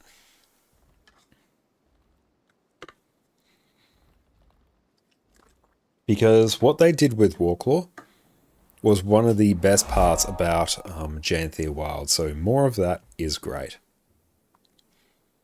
Okay, so in 2026, raids and strikes will be unified under the same structure, improving access for new players and streamlining rewards. Okay, that is a good thing, because one of the tricky things with Guild Wars 2 is there are a lot of different rewards and currencies to get. Even if we just pull up the wallet here, we have gating crystals from Wing 8. We have magnetite shards from Wings 1 through 7. We have legendary insights. We have blue prophet shards, blue prophet crystals.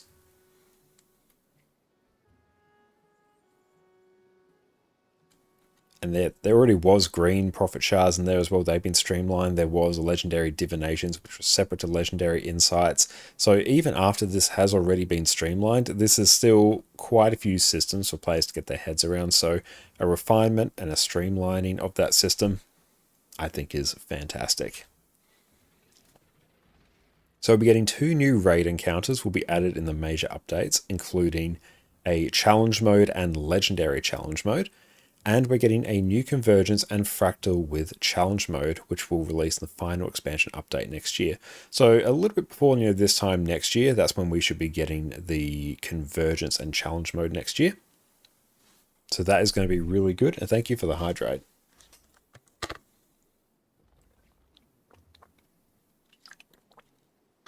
I'm very pleased to see that because raids and fractals are my favorite content in the game, so more of that I am happy with. And thank you, Kissme, for the follow. And one thing I am pleased to see is that they are continuing to release new raids after Janthea Wilds with Wing 8 and Mount Balrai, because they did, honestly, they've done a pretty good job with Mount Balrai. They do definitely err far more on the difficult side compared to the other raid wings. Now, I don't know whether this was explicitly said at any point, or implied or mentioned in a blog post, but I think the general aim of introducing a new raid wing was to introduce new players and more players into raids in general, which with Wing 8 being as difficult as it is, that does make it a bit tricky. It's definitely a very fun raid wing. And it's great that you have challenge modes and legendary challenge modes for the various bosses.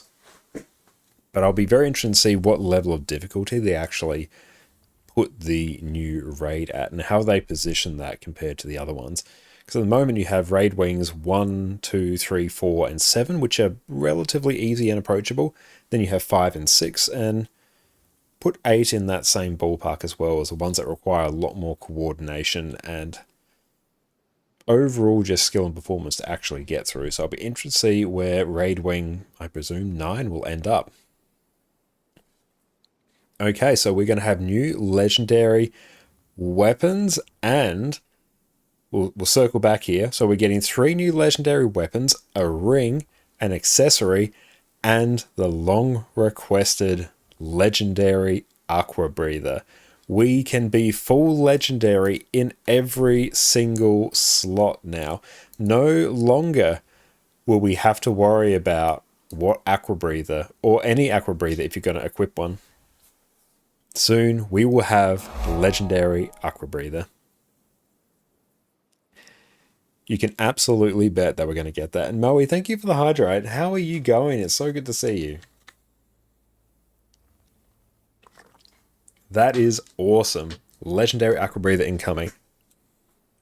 And I'll be interested to see as well the method by which we get the, the ring and the accessory. Let's check. Yeah, a ring and accessory. Because currently we have,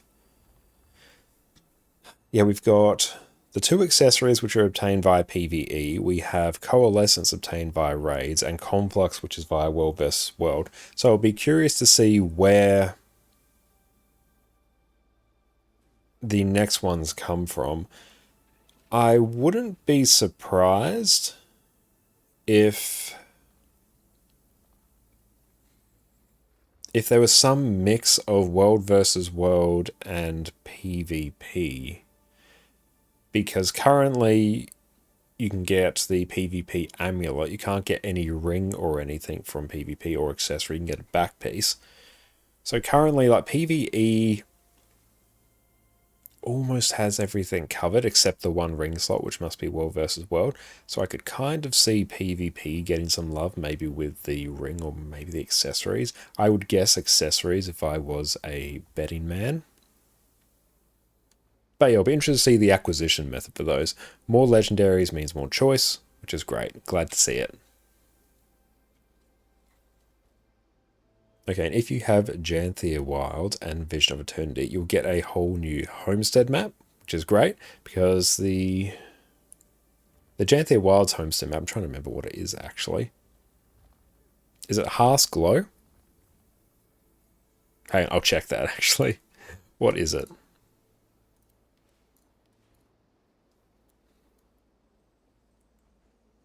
Let's go travel. Yeah, Hearth's Glow. Perfect. I was correct.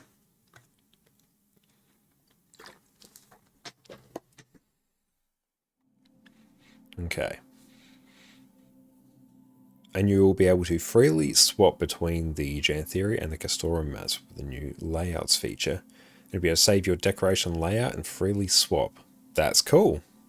More love for the Homestead Enjoys. I'm glad to see that feature is still continuing to be supported after the release of Janthir Wilds. That is good. And the Wizard's Vault will continue to offer seasonal rewards for players. That's good. We're getting some new relics, which, hey, that opens up a lot more build options. New relics are always a very fun thing to be introduced. And you'll be able to get new armor, weapons, recipes, emotes, and more. Cool. Very excited for that.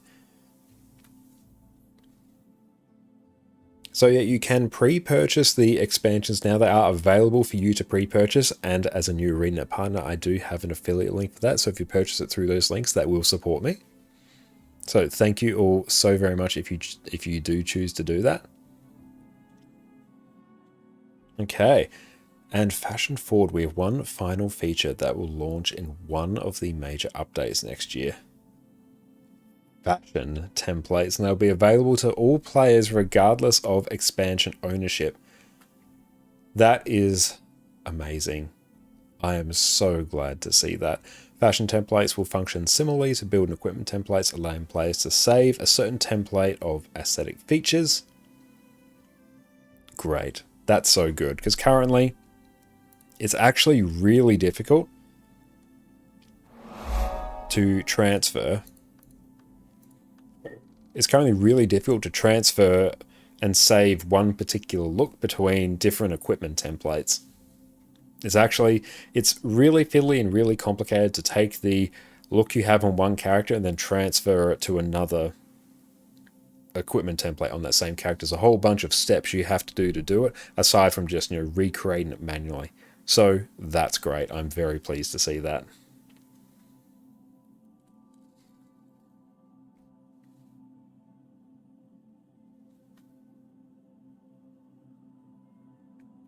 Oh, excellent. I'm glad I actually got my other chat up there, because, yeah, this other one has not been updating, so that's good. I'll have to swap those around or refresh that. Let's do that, actually. There we go, and that chat. Come, let's see if that does that. Okay, that's still not updating. Hang on, I'll swap these around. There we go. Yep, I do not know why that is not updating. That is a problem for future me to solve. That's okay, we have the dual chat windows for that very reason. And mindless, yeah, if you do click the link in my bio, log in and buy the new Expac, yeah, I'll receive a commission based on that. So if you do that, I really appreciate it. And thank you so much, Cree, I really appreciate that. I'll circle back and catch up in any chat that I miss. I do apologize. And thank you so much, Mo, for the congratulations there. And Aqua Breather better unlock on all 3 weights. I feel like it. Will it?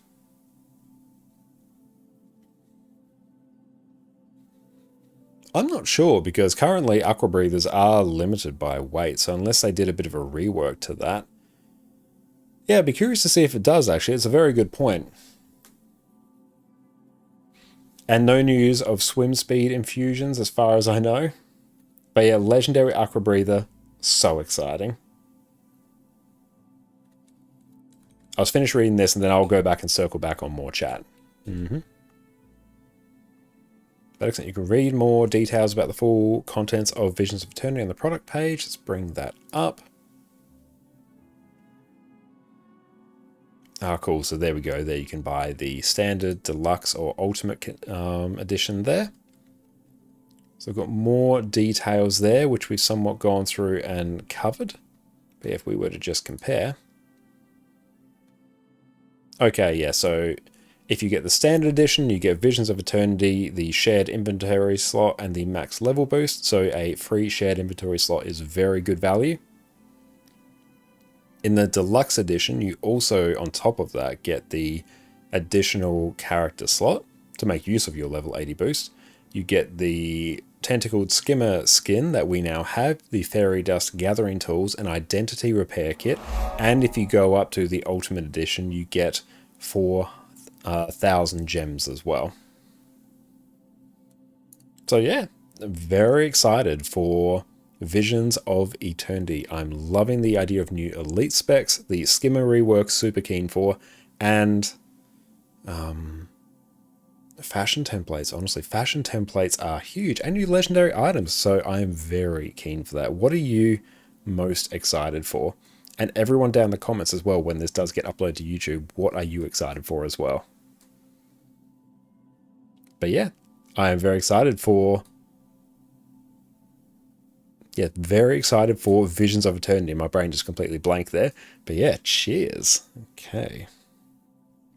Hoping the Legendary Ring is PvE open world. That would be nice to see. Okay, let's X out of that. And go back. There we go. Cool. And do you get all the rewards immediately? Yes, you do. Because yeah, we have the deluxe edition and we have all of our rewards here. But I'll circle back and just catch up on any chat that I missed. It's good that I updated my chat there. Or have this separate chat window. So let's just scroll back up. Okay.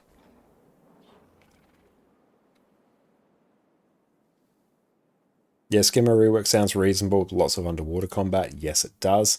And Sparrow, skimmer rework and legendary aqua breather sounds like the underwater expansion we've been talking about for years. Yep.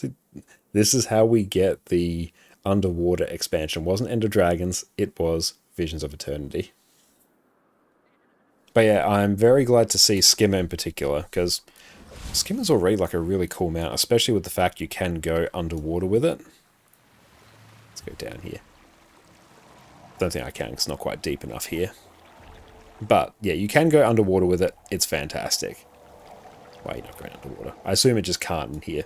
Either way, cool.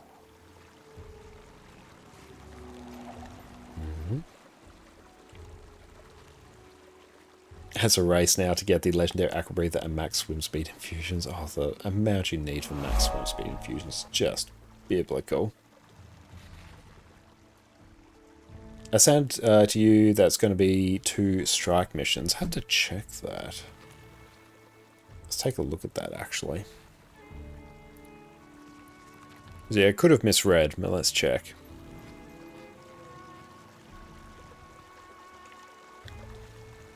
Okay, yeah, so 2 new raid encounters. And given they said they are being unified after the same structure, I could see that being strike missions rather than a raid wing. Either way, it's more endgame content, which I am keen for.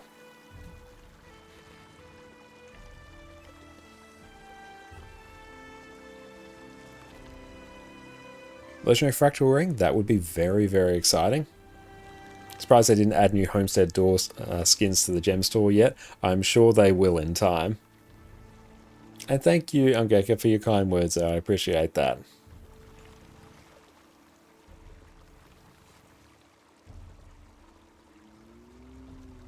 Oh yeah, hang on. I better actually also... Don't know why Stream Elements is actually broken now, so what I'll actually do... once I catch up on chat, as I'll add that code in. Actually add in the command, and then I can run via that instead. Run via Stream Elements rather than Streamer Bot. Yeah, new elite specs are going to be weaponless. Yes, I believe they've already said they're going to be weaponless. Yeah, the new skimmer is fun. I do really enjoy it as well. And Garwatch, yeah, you just have to have the stream running while having your account connected to Twitch. Yeah, that's all you have to do. And it's great to see Astro, what is up? But okay, so let's actually... Chatbot, chat commands, custom commands. Let's go. Guild Wars 2. Don't know why that is not going, so let's grab that. Ah, so A, C. Ah! A, C. There we go. Then let's add that there. Okay, now let's try that. There we go. Okay, cool. That's actually back working now. Don't know why streamer bot stopped working. Okay, so what we will also do, because we actually do have... Very exciting news. We actually do have 4,000 gems as well, which we can use to fund some giveaways. So, what I will do is we will pick... Well, actually, what we'll do, we're going to trigger a giveaway. And the way it will work is the winner of the giveaway, you'll get to pick the item that you want from the gem store that is less than or equal to the amount of gems for the giveaway. So if we were to start a giveaway for 800 gems, you get to pick something that is 800 gems or less from the gem store that I can gift to you via the gift system here. So skins are always a good shout for that, and I will give it. So let's tee that up. So let's start our first ever gem giveaway. Gem store item. Right, let's copy this.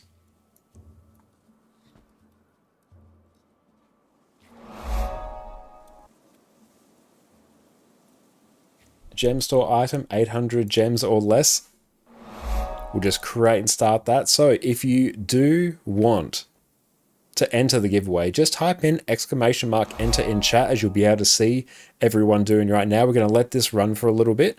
So yeah, !enter, and then if you win, then give us your account name and let me know what item you want from the gem store that is 800 gems or less. So now's a good chance to take a bit of a perusal of the gem store, see what you would like if you are the lucky winner, and come prepared. So we'll let this run for a bit. Okay, and in the meantime, what we also have to do, we actually do have a thief here that is in need of actually getting a build set up. It's one of our fresh level 80s. So let's make that happen. Yeah, no idea why our actual Twitch chat wasn't working via streamer bot. Glad I got the other window.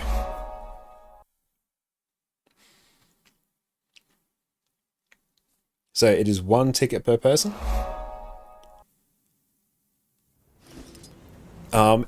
If it can be gifted, then yes, but I'm not sure shared inventory slots can be gifted. Shared inventory, let's check. No, can't be gifted. So just make sure it's got the little gift icon. So I think any of the utility things here, they've got it. Just make sure it's got the gift icon, because then I actually can send it to you, because I can't send gems, but I can gift you an item from the gem store. So make sure it's got that little gifty icon, and you're good to go. I figured shared inventory slots couldn't. Okay, so on this character, just look at how well geared it is. You can tell we leveled this character via Griffin Adventures. Excellent, okay. Let's grab that.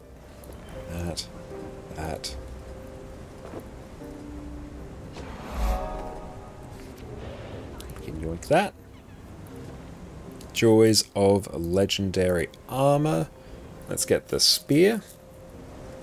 The back piece. All our accessories.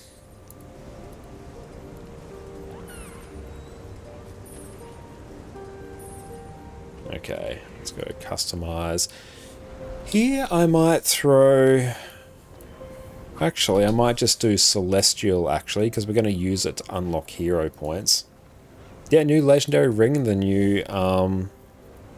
the new expansion coming as well. Let's grab that. We'll set that to everything. And here, let's go Celestial. I might go Torment and Celerity.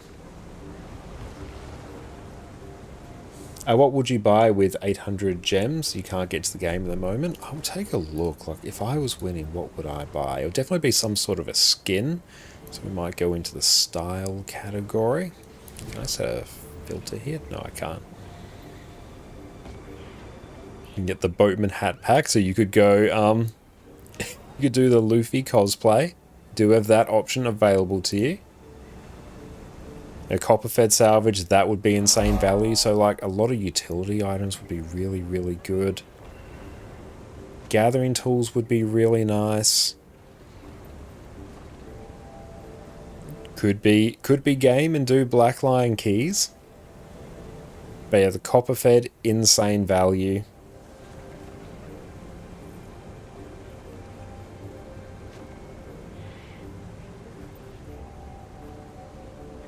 Yeah, the copper-fed's a really good choice. And a lot of the skins here are really, really good as well. Okay, so let's change. That's there. Go customize, throw Celestial.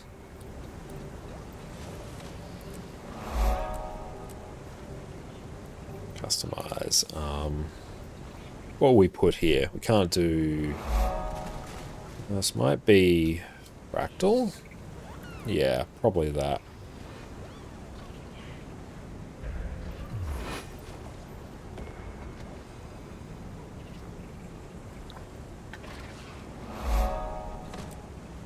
Okay, now, oh, the fun part, actually unlocking aspects. Everyone loves when I do this.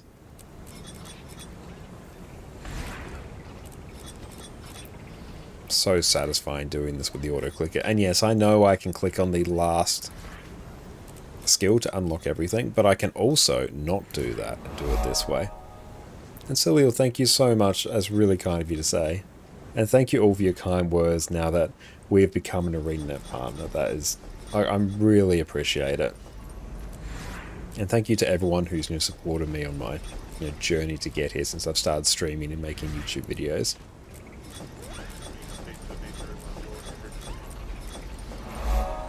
And Amy's, I've been going very, very well. Just as of, today, we are officially an Arenanet partner.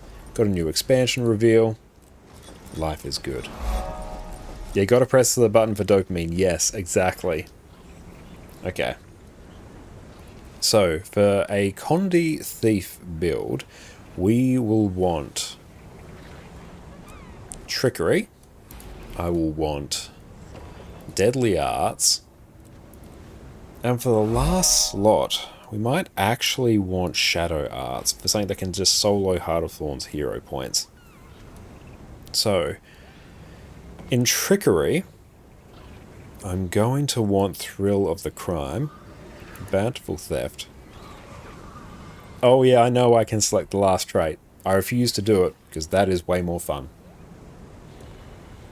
And Sleight of Hand. Thank you, Slushy. How have you been? It's so good to see you. We're going to take Potent Poison. Immobilize and foe poisons them. We'll do that. And Deadly Ambition. Now, if you already have the volatile ones I really like, I think it's Glyph of Reaping. Ones that gather everything in the vicinity, they're super nice.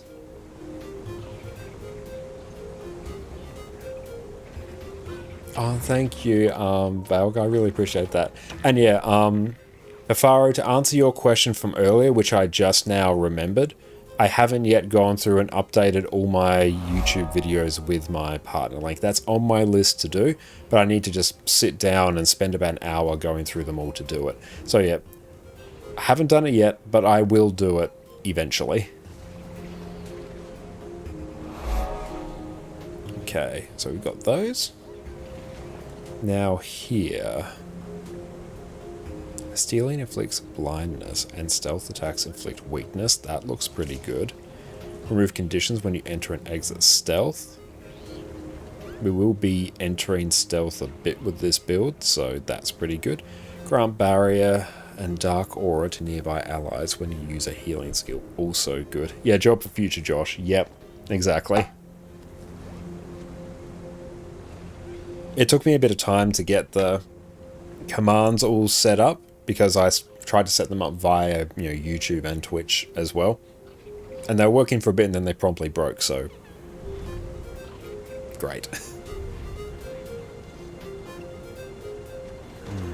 Here. I feel like any of these could be good. Bit of Condi Cleanse would be pretty hype. But that's also cool. I feel I'll go Condi Cleanse for what I'm looking to achieve. Gaining stealth blinds nearby foes, and blinding a foe siphons health from them. That could be cool with Hidden Thief. Venom utility skills siphon life from struck foes and gain stacks of spider venom when you enter or exit stealth. I feel like that. Gain Dark Aura when you steal, granting of Dark Aura heals nearby allies. I feel like that's good because then I can run... I feel like probably Skelk Venom. And here I will run Haste. Then here I will run Spider Venom. I might run Thieves Guild. And here I might run either Devourer Venom or Scale Venom. I might do that. Or even Shadow Step. Oh, I just did the Hidden Gun in one swing? Hell yeah. That's very satisfying to do that. It saves you a lot of time. Now here, when you steal, create a field around yourself. Grants allies protection. Gaining Dark Aura. Granting Dark Aura to yourself removes a condition from nearby allies. So these traits here synergize super well. Gain initiative when you enter or exit stealth. That's not really required for me, but it's also good. Striking a boomless foe with a stealth attack. Inflicts fear. That sounds fun.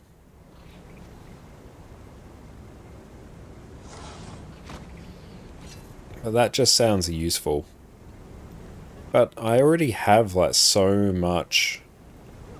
I already have so much initiative anyway with Trickery. Okay, let's actually, I think, do that. That sounds more fun. Okay, now we need to also get our fashion on point. So let's go wardrobe. Let's get some of our new skins that we've been getting. So we get the Ward Knight shoulders. And here, the True Sight medium coat. And we get the True Sight legs. Now we could go the Sky Sage boots, which look pretty hype. There is also the Heritage ones as well, which I do have floating around.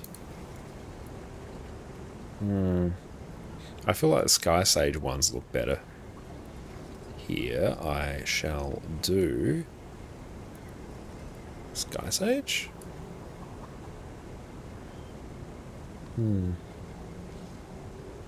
Yeah, looks good. And do we have the Ward Knight? Yes. Oh, we can get the... That's pretty cool. We can get the burb. Get the burb one. Remarkable, thank you for the sub. That's so kind. Thank you. Yeah. Let's do that. Let's hide that. Oh, me randomizing the dies. I love it. That's good. I was actually going to randomize them anyway. Let's find one that actually works. That works pretty well for a thief build there, not gonna lie. And let's also go glider skins. Pick something that is not that. Oh yes, let's do the Shattered Bloodstone glider. Yeah.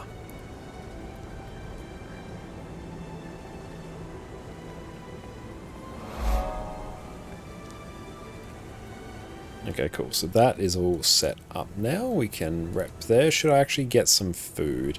No, it doesn't really matter for this.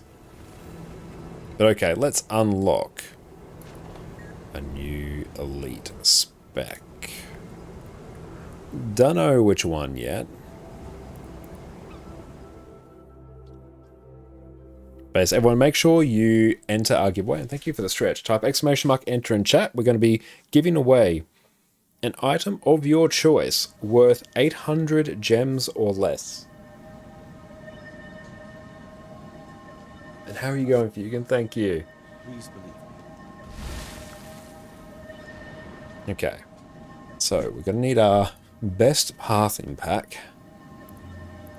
So Lady Elsa's guides, hero points, control click.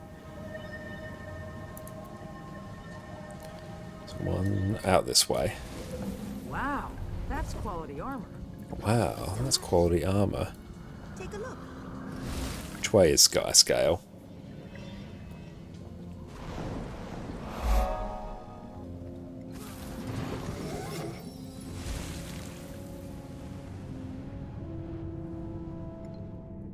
Oh, I might not need the glider version of this, actually. Pathing. Main trail. There we go. Cool. Streamlines it. Swift and steady.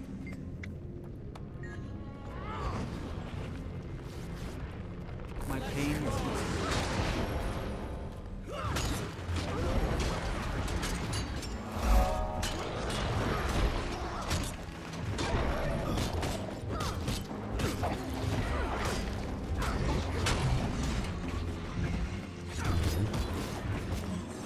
Cool, that one's done.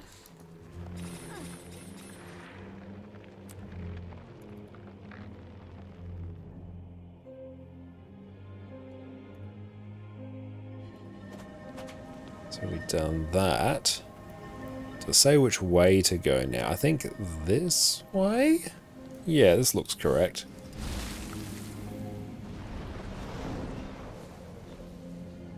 What class you playing? Spear Thief? Yeah, we're playing Spear Core Thief at the moment because we just leveled it to 80 and I actually need to get a elite spec unlocked for it. So we're unlocking an elite spec now. We're using Celestial because I'm doing the Heart of Thorns ones and I'm gonna need some assistance. Yes, Speef. The true endgame class for Guild Wars 2, Speef. I feel furious.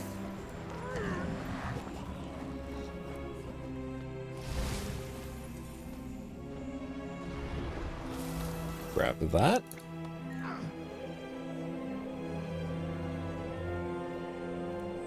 I must say I'm quite pleased with our fashion there. Me actually using a coherent set and not just randomizing.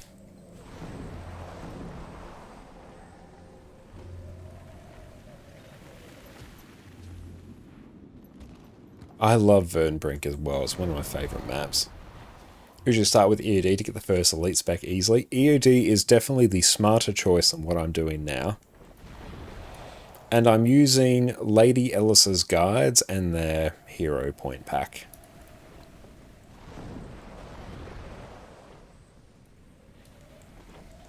And yeah, no matter what I'm doing at any point in Guild Wars 2, just remember there's usually a smarter way and a more efficient way to do it than what I am actually doing. Usually I'll just sort of pick the first direction that sort of, falls out of my mind, and then I will just follow it to its natural conclusion. And then I'll be reminded by everyone of how I could have done it better. Oh, not much longer can share your wonderful fashion via templates. Oh, I know it's going to be so cursed. Imagine all the bird cosplays we can do.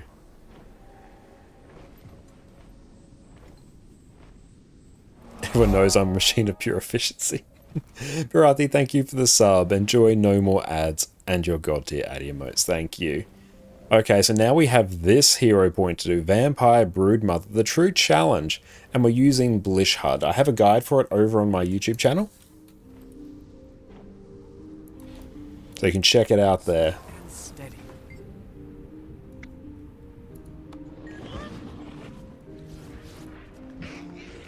Ready for more. It's just constant stun.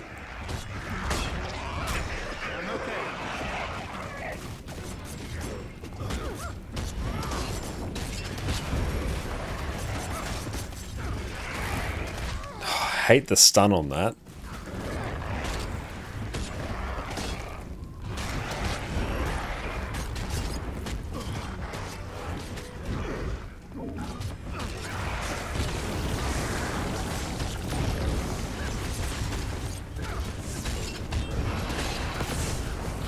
Nice, there we go. We have that one now. Thank you, Alka. I really appreciate that, mate. Yes, as of today, we can say we are officially an Arenanet partner.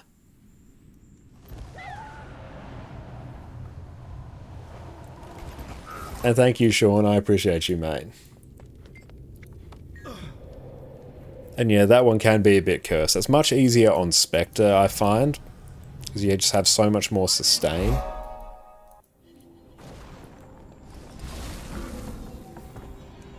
But it works. And thank you, Emir.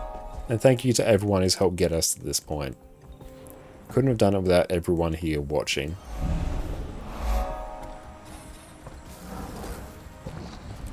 Probably actually do Shadow Refuge here.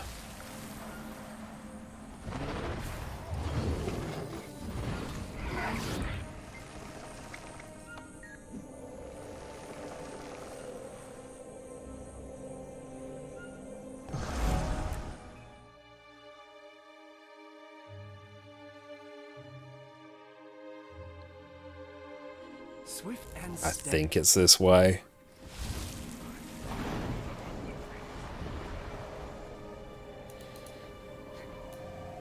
Some more airship parts there, which is pretty nice.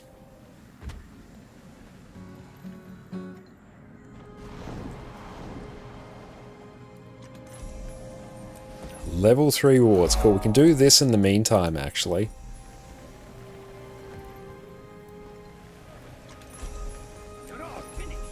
See what I can do.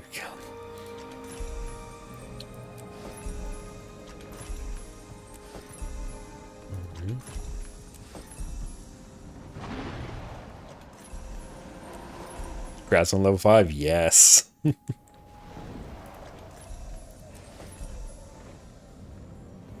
A virtuoso build you recommend? Do you recommend dagger, sword, spear, or greatsword spear? Both are fine, I think. I tend to use dagger, sword, and spear because it's mostly what I know, but I think both are totally fine. It's just honestly a matter of preference and which playstyle you enjoy.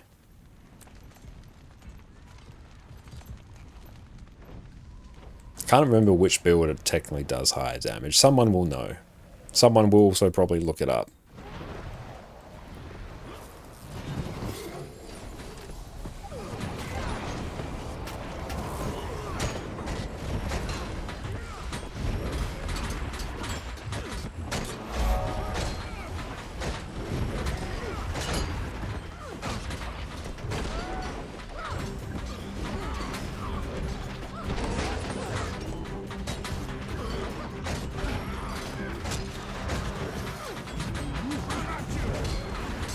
No, hi, Addy.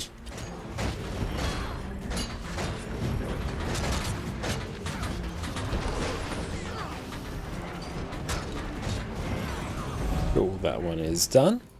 Very nice. And sparse, spear greatsword's highest burst but falls off a bit in prolonged phases. Okay, that's good to know.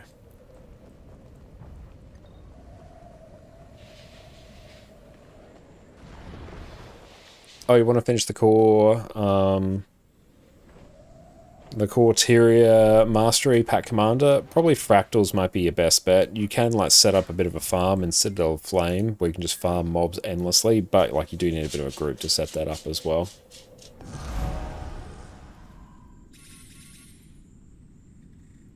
we did that. We've done all those there.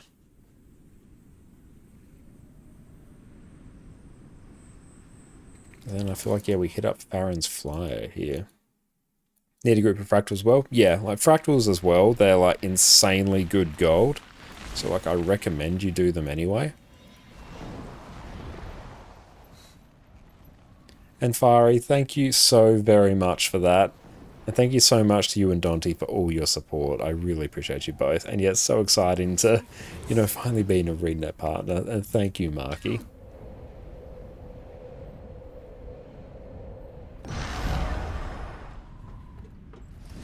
Grab that.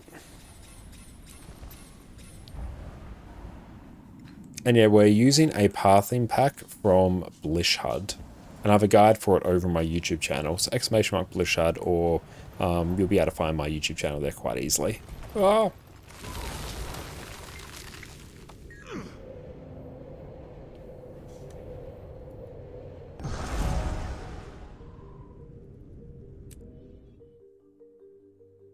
Okay, 9 of 11. What's the other one? Supposed to get that one. What is that? Got an add-on video on YouTube? I do, yeah. The Blishhud one will show you how to get that particular. I'll get like this marker pack here, or Blishhud, and then you can add whatever marker packs you want to it. And yeah, generally there is a big difference in power when it comes to elite specs. Like, there are certain core builds that are quite good, but just almost universally elite specs are, you know, insanely good compared to them. Is new expansion out? It is announced you can pre-order it now, and I have a link as well where you can download that, where I'll get a small commission for that. So if you are interested in that, that's a great way to support my channel. But it'll be officially released on October 28th.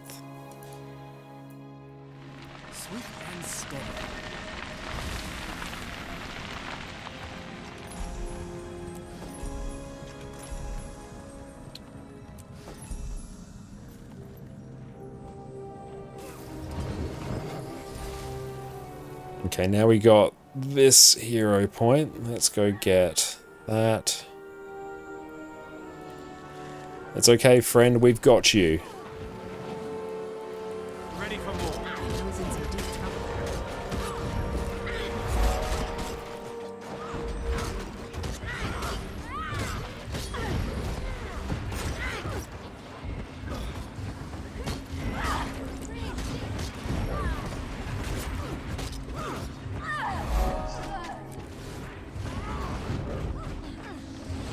Cool, that one's done. And Stragonsola, thank you so much for the sub. I really appreciate that. Enjoy. No more ads. And your incredible ad emotes. Thank you, Jess, for making those.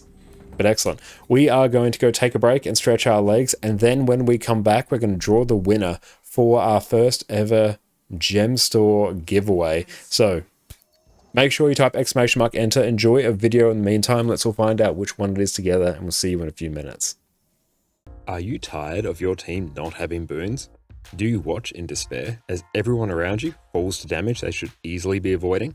Do you lie in bed at night dreaming of carrying your entire team to victory, even as you're tanking the most challenging bosses in Guild Wars 2? Well, you're in luck. Today, we're covering the majestic Heal Quickness Herald. Welcome back, everyone. Heal Quickness Herald has been one of my favourite defensive support builds for quite a while now. Here, you have the easy-to-learn gameplay that comes with Herald, as well as truly insane healing potential. You can also trade off some of this healing to grant huge amounts of AoE stability, while still offering fantastic healing. Not only that, you have an utterly trivial time keeping up permanent might, fury, protection, regeneration, swiftness, and quickness. Normally, Power Quickness Herald needs at a minimum 25% boon duration to function. Today, we're pumping that all the way to 100%. To top all this off, Heal Quickness Herald is insanely durable, with access to blocks on each of our main weapon sets, and the ability to flat out ignore incoming damage with the Glint healing skill. All this comes together to make this one of the easiest to play healing and tanking builds in the game. So with that, let's jump into it. Before we jump into the detail about everything Heal Herald related, we'll quickly cover off on where your healing actually comes from.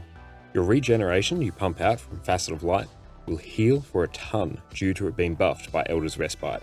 Generous Abundance will cause you to heal allies whenever you consume Facet skills and use any other legend skills.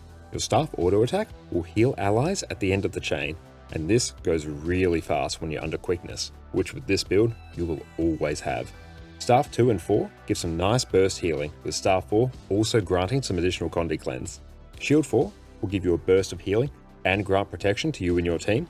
The trait Healer's Gift will make your dodge roll heal nearby allies, and having your Ventari tablet active will pulse healing to nearby allies for a surprising amount.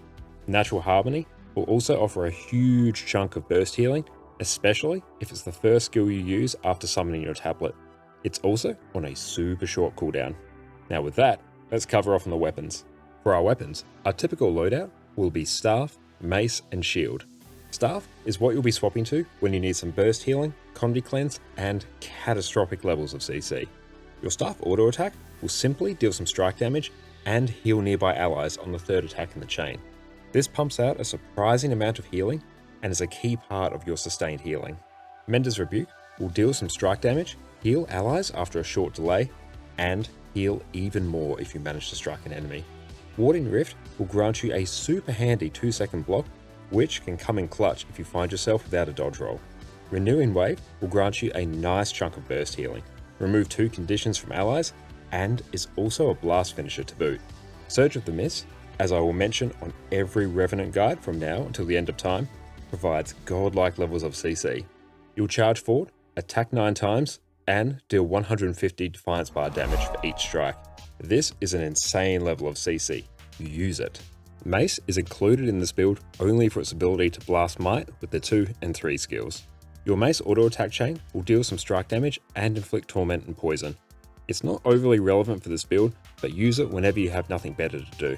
Searing Fissure will deal some strike damage, inflict burning, and lay down a fire field.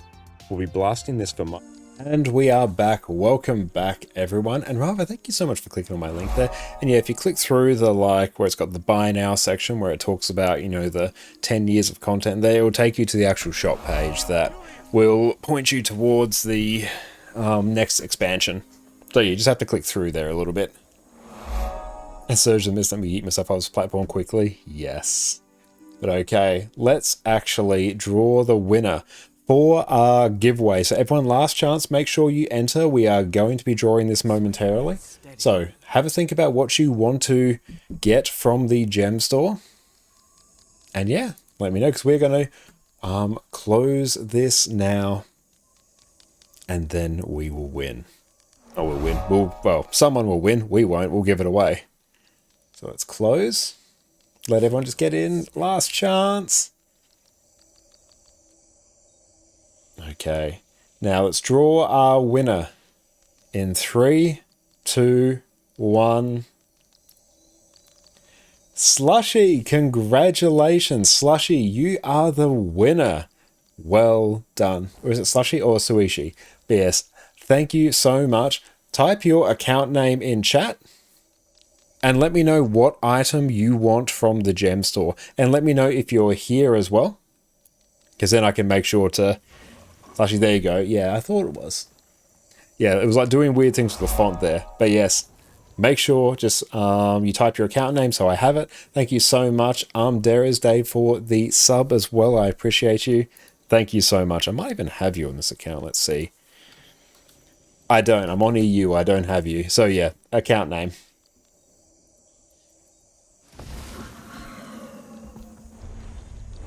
Yes, congratulations. Let me know what you want from the gem store. Assume it can be mailed to you, and I'll send it right to you.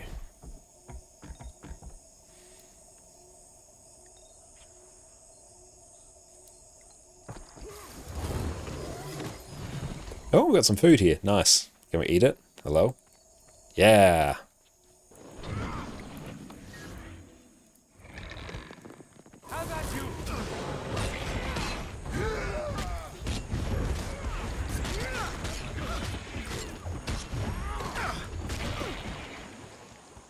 Oh, you have capitalized I in Twitch name since it was taken. That's it. Yep.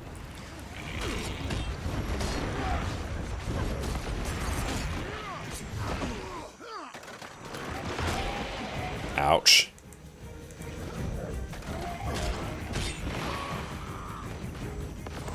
There we go. But excellent. Let me make sure I add you as a friend.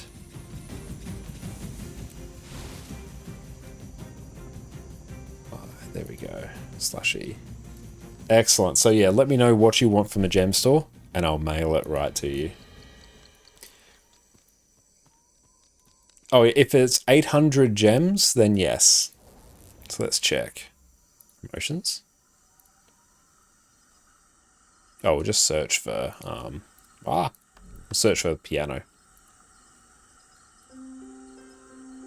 Perfect. Yes, that works out well. Let's take a look at that. So ornate grand piano chair. They've got grand piano recipe as well. I presume that's for the homestead. But yes, let me give that to you.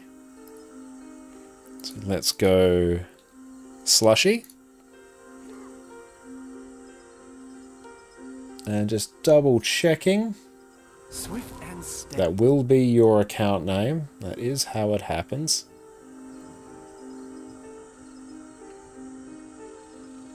Yeah, I'm just double checking that because yeah, it is a pretty big one. There we go. Success. You have received them through your in-game mail. Let me know if there's any issues, but that should be good. Congratulations. And Bagwan, now that your partner can transfer from one region to another for free, what you can do with all those alts? Still confirming like whether or not that's the case. I believe it is, but I also, I'll show you actually. Because yeah, I can go region selection and I can transfer. It says like 0 cost. Exos, thank you so much for the raid. Welcome, welcome in Raiders. My name is Connor or ConnorConCarne. Everyone, go check out the wonderful Exos Goddess over on their Twitch channel. Long-time friend of the stream, great Guild Wars 2 streamer. What is up, Exos? Thank you for coming for raids tonight. They were good fun. They were challenging, but they were good fun. But yeah, what'd you get up to on the rest of your stream? And yeah, to circle back so I don't forget my point, I can transfer for 0, but I'm unsure as to whether or not that's because I haven't transferred on this account before, and because it's got like the 7 days on there at the moment. So not sure what the rules are with that. But playing across 2 accounts does give me access to double Wizards Vault rewards, which is insanely useful for me actually. So I'll still keep them. I always play on EU and there's no need to transfer. Basically, yeah. Always a pleasure. Likewise, Exos. But yeah, we have been, or we just came in just after our first ever gem store giveaway now that we are a freshly minted Arenanet partner. So thank you all so much for entering, and thank you so much everyone for all your support as well. And Fiery, so you picked your EU account for the free transfers, told you it's your main. Yes, this is the account that I assigned as the, this is the Guild Wars 2 partner account. I said I would do it some time ago, and I'm a man of my word. Here it is. Yeah, the Wizard's Vault is such high value. And thank you so much, Anzam. I really appreciate that. Thank you. And thank you, Astro. But yeah, and also we've been unlocking a new elite spec on this thief because we leveled it to 80 a few streams ago, geared it up in Legendary, did some really mint fashion. And I'm quite pleased. I'm quite happy with it, actually. It looks pretty good. Your main EU, isn't your ping way higher than NA? Because of my position in Australia, I have equally bad ping to both EU and NA. Because yeah, on EU I have like 250 ping, on NA I might have 240, 230 or something like that. So it's basically the same. IEG, welcome in, it's great to see you. That's really kind. And of course, Afar. Of course, you've got to ruin our fun. Hey, it still works. The randomized dies does actually do great work. What spec you went for? I'm actually not sure. It might be... Oh, I'm stuck. It might be like Condi... Daredevil, maybe? Lulu Dust, thank you so much for the sub. Still looks good. It still looks good. The randomized dies does good work. Oh, what's the benefit of having 2 accounts? The main reason... Let's go just eat that. Double Wizards Vault rewards is the best one. So yeah, I can do weeklies on 2 accounts, and like especially just the first Wizards Vault weekly of the season. If you buy the Mystic coins and as much of the cheap gold as you can, it's 160 gold for only a few hours of work. It's insanely helpful. Connie Daredevil, what? Yeah, why not? Yeah, like, I've got, I think, like 4 thieves on this account, so the build choice that we pick, it's a bit of an abstraction, really. It's just kind of whichever one, you know, whichever impulse I fail to control. Catch you later, Astro. You take care. One of the strangest hero points here. And you're very welcome there, Slushy. Enjoy your piano. Swift. Yay.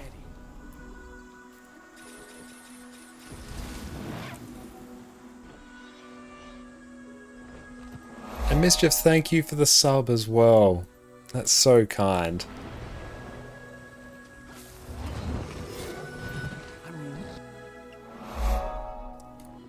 And M0, thank you as well. I really appreciate all the support, everyone. You made this all such a wonderful, wonderful stream. Oh, God, I didn't know that one actually brought me here. Nice.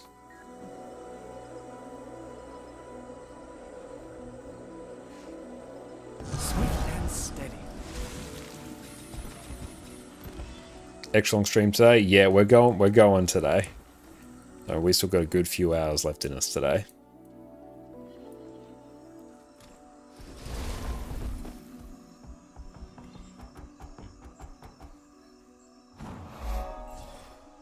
Surprised you're not working on the Return to Soto content? I admire your belief in my stamina. Oh, where is it? Is it current events? Side stories? No, or was it returned? Where is it? Bonus events? Yeah. What do we actually get? Oh, Mystic Coin. Not bad.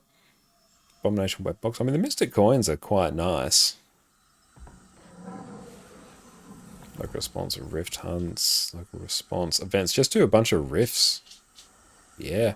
Yeah, we could do that. That'd be pretty fun.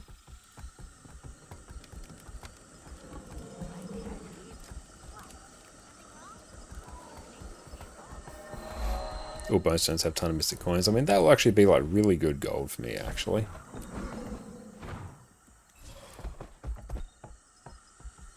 And enjoy yourself, Anjan. Best of luck on your amulet. They seem metas, rifts, some events. Perfect, and of course, rifts count as 2 events, I think, unless they've coded them differently. So that's hype.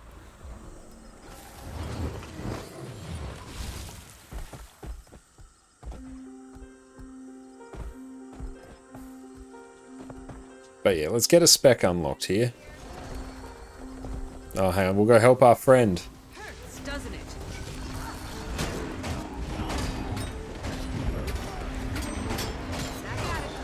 We got you, friend. There we go.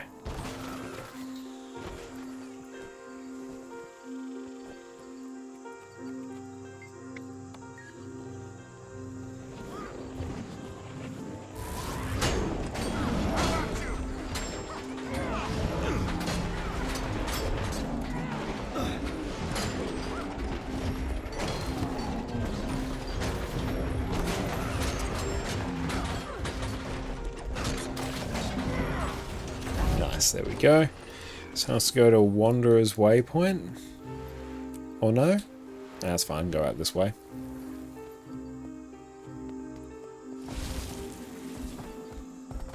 Oh yeah, and typically after you swap servers, you have to wait 7 days before you can swap again.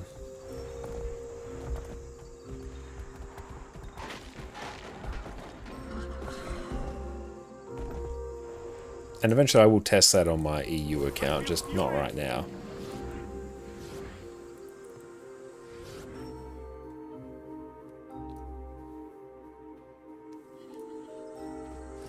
Oh, we've got Avatar Balthazar, nice.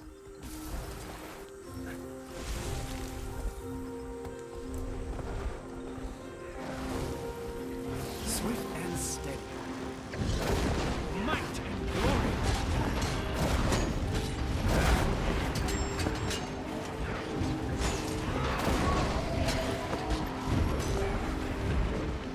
This part's gonna hurt. Yep. Death. That part always stings.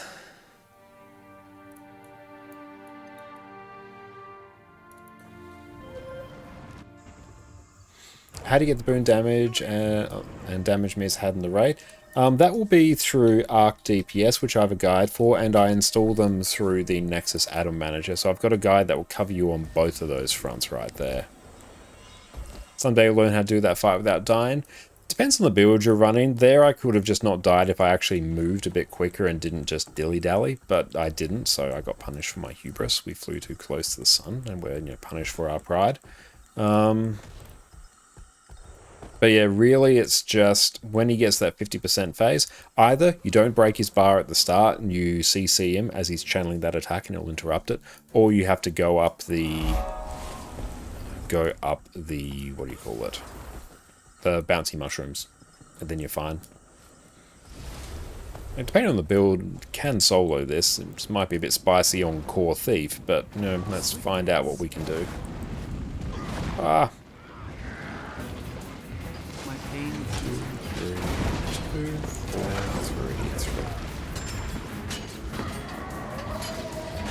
So there we go, that's what we want to avoid.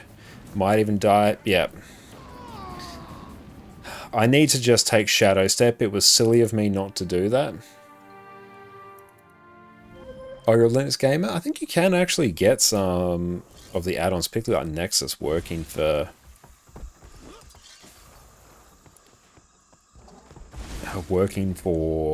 Linux. Haven't done it myself because I'm not on Linux. I do plan to try out Linux gaming one day. You can do Blish and Nexus, but you need KDE and a lot of tinkering. Yeah, I have heard it's a bit tinkery. But yeah, if Cowd is in chat, then they've done it a lot.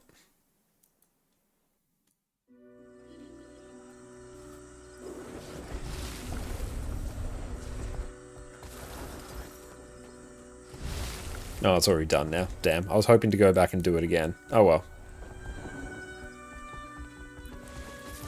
Got that.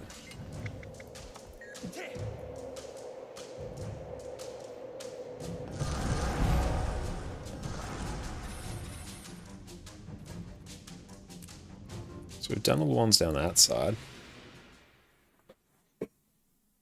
Oh, there's a new add-on Nexus called Timey HUD, which allows party on Linux. So you can mostly skip Blish HUD and Linux for now. That's cool.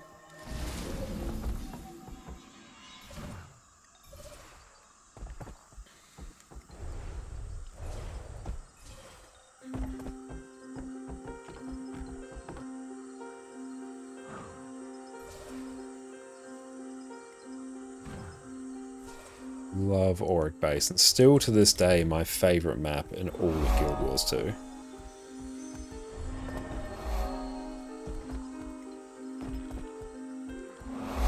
Fox, I think you found 30 plus years of gaming left you with very little need for add-ons. You can definitely see the value in that, especially if you're not in the mood to maintain them.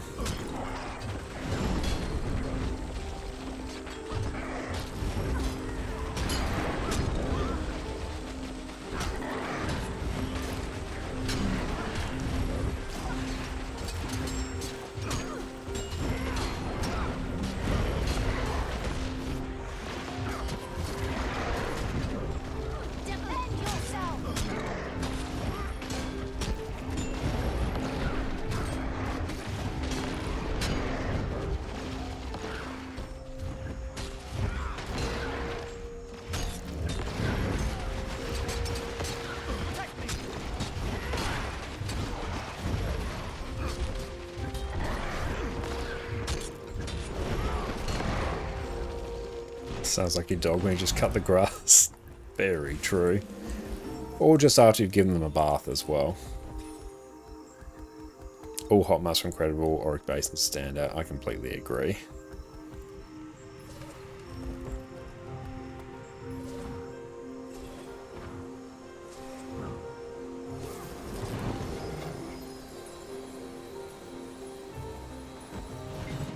Thanks for the hydrate.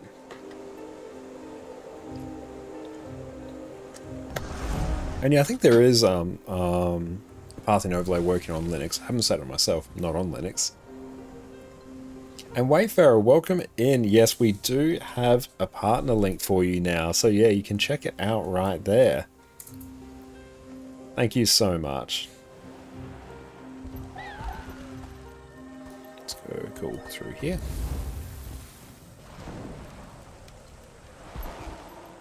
Let's go get ourselves our new elite spec. Sweet and steady.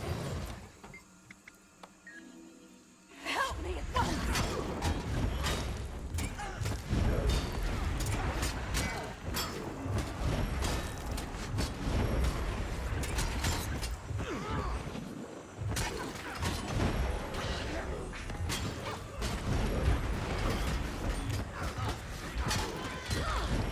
Had enough?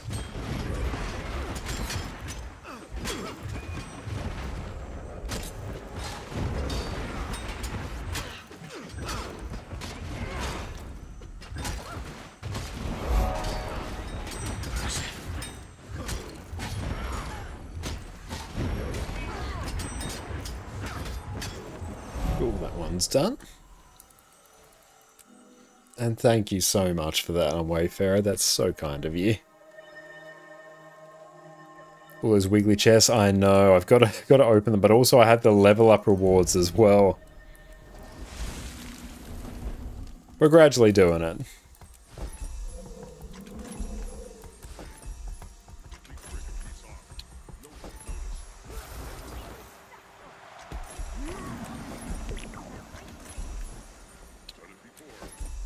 And one of the hardest parts about leveling the character is unironically opening up the level up rewards. Galvanized, how are you going?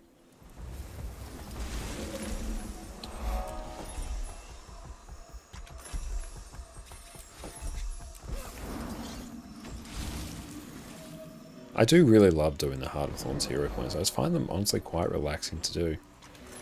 It's engaging enough to be a challenge, rewarding enough to complete, and actually do give some pretty good loot. Bunch of rares and map currency, which is nice. Especially for the airship parts, they can be a bit tricky to get a hold of at times.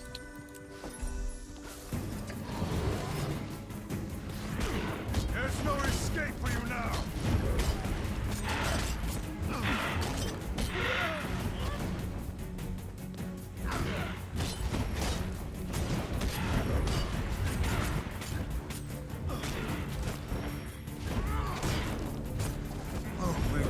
Cool, that's done.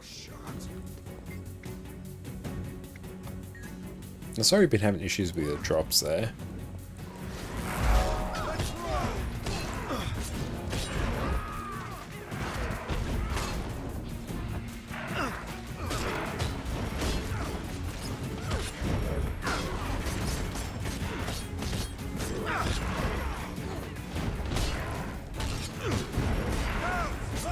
Ready for more.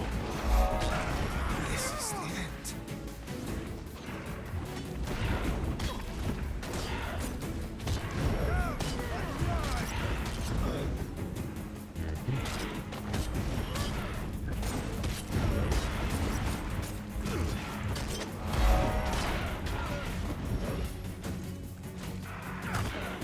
Let's heal off. Oh, come here.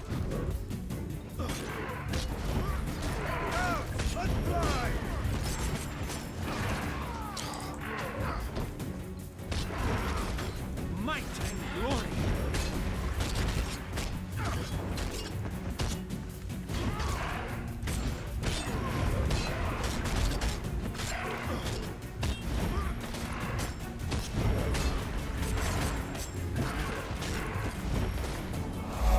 And thank you all for the follows.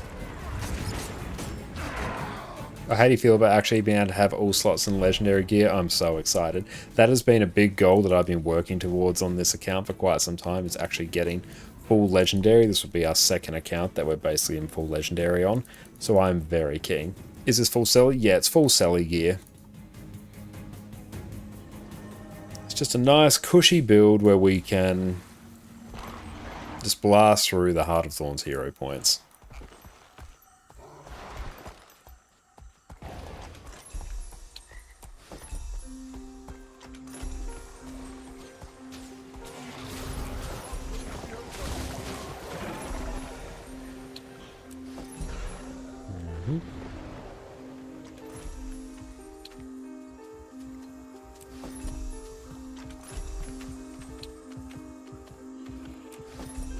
this one here.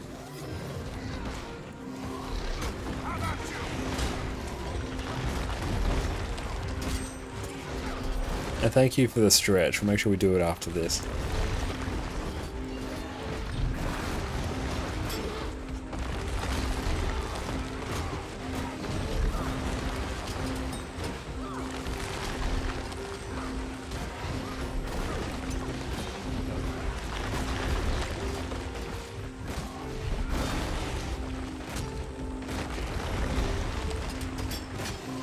And Fari, thank you for the standing task.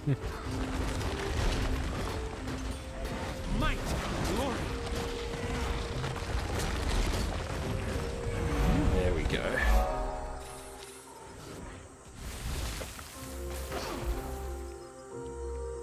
It's good. We've got a few cracks going in our back, so that does feel quite nice. Oh, we got this one again.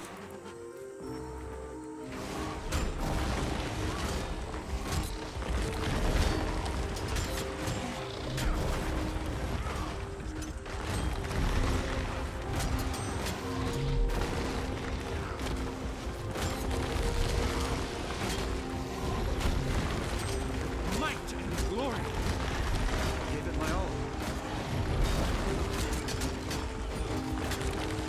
Oh, I think I did forget something about the build, actually. Should be on evenly odds, so I get some more might and vuln when I steal. When we're out somewhat soloing these things. That's going to actually make our lives a bit easier. More spirit shards.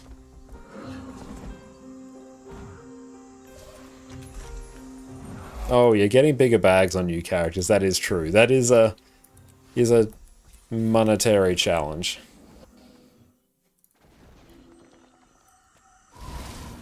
What's a combo you use on Spear Thief? It sort of depends. If I want a bunch of lifesteal, I'll go 2, 3, 2, and then 4, 3, 3.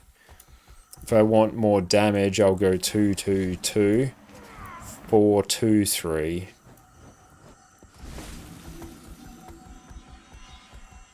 Oh, 15 slot bags, yeah, Sag.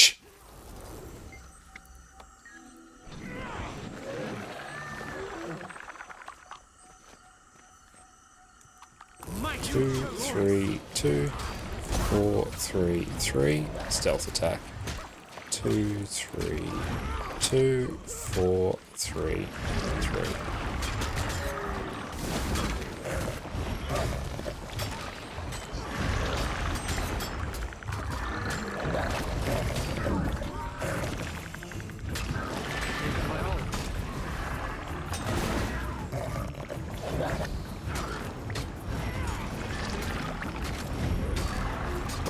Dodge that.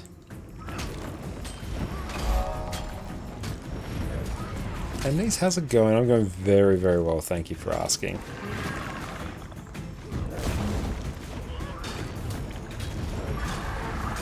And thank you for the hydrate.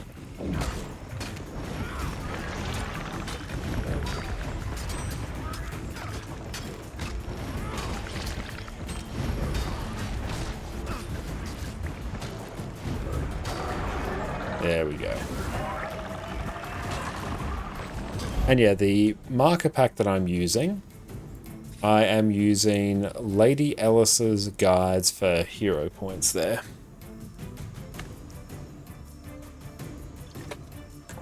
Might actually make a little change to this build. Might take that for a bit of extra. Cool, so we got all the waypoints and all the hero points in Auric Basin. What are you most excited for in the new Expac? Elite specs, Legendary Aqua Breather, I think. Also Skimmer rework. I think there's a lot to love in the new Expac. But I'm really excited to see more reworks to core mounts, not core mounts, just earlier mounts. Super happy to see that.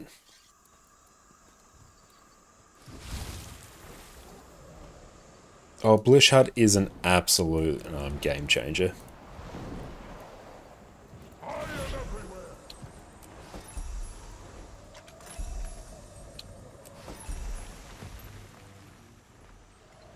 Aqua is more of an OCD issue? Yes, it is exactly that. but it will finally be satisfied. The urge to have full legendary can finally be satiated. And then our life will be truly complete.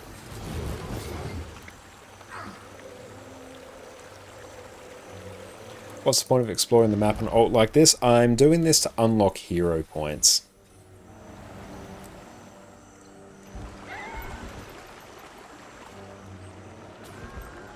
Because yeah, we leveled this character to 80 and I need elite specs.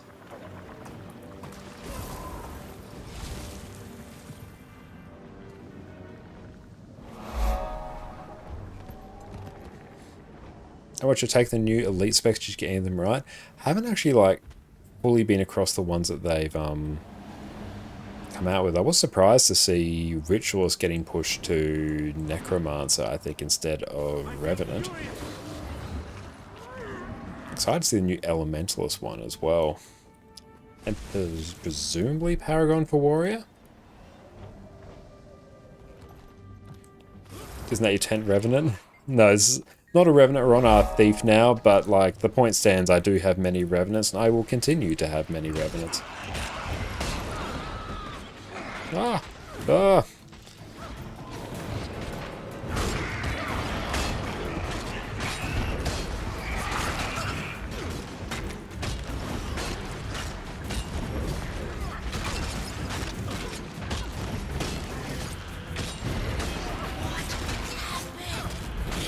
Your bird character suddenly char underwater. Yeah, that is very true. It would be nice if you could just reuse your land helmet skin.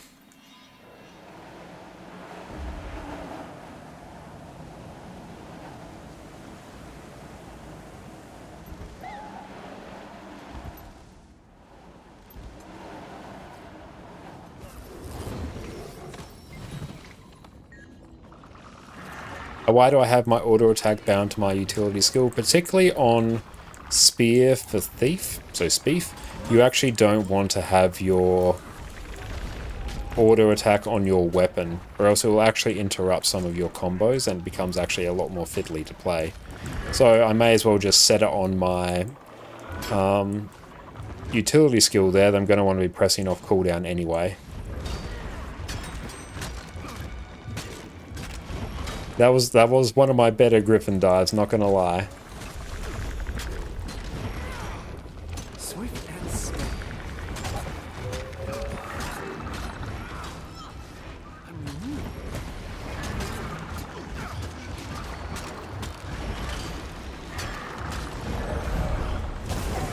And because I'm gonna want haste to be cast off cooldown anyway, I may as well just set that to auto cast.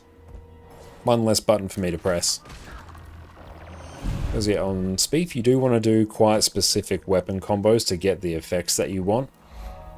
Because ideally, on Spief you're not pressing the auto attack at all.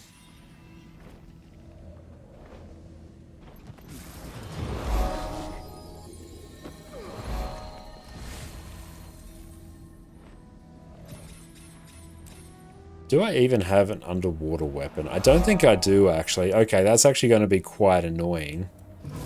Oh, this one's also going to be terribly annoying. Let's go. Okay, no, actually this one's pretty good.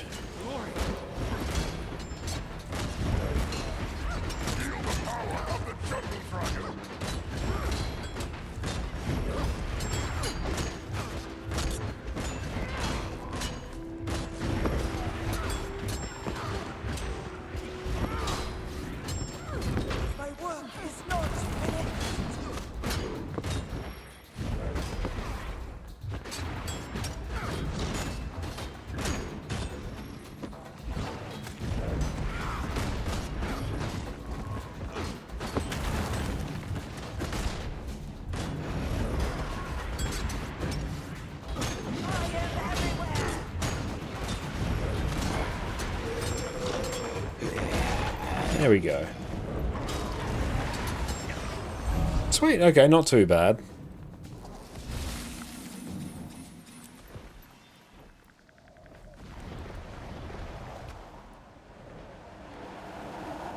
Oh, achievement.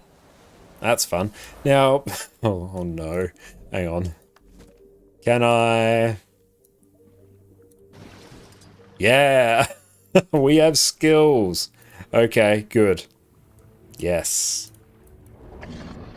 Oh, actually, probably I might pop that there. Yeah, look at this. Like, the build's actually, you know, functional. Look at me go.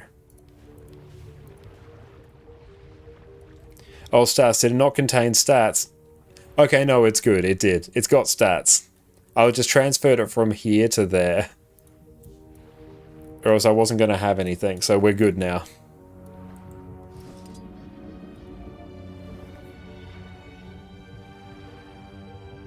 I was wondering whether it would do that, because usually swapping legendary gear around doesn't do it, but it did there, so... yeah. Let's say that was totally planned and 100% intentional.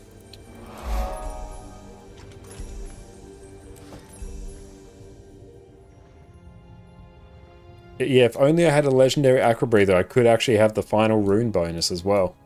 Oh, and I didn't even need to swap my stuff around.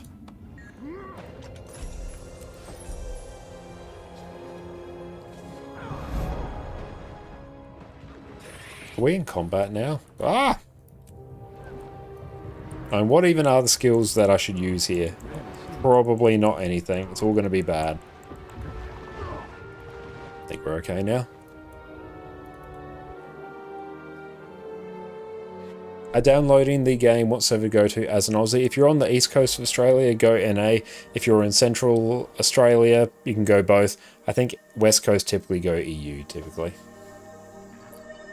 On EU, you'll probably end up with... if you play in the evenings, you'll end up with higher population than NA, just due to the time zone differences. Oh, now I better actually... yeah...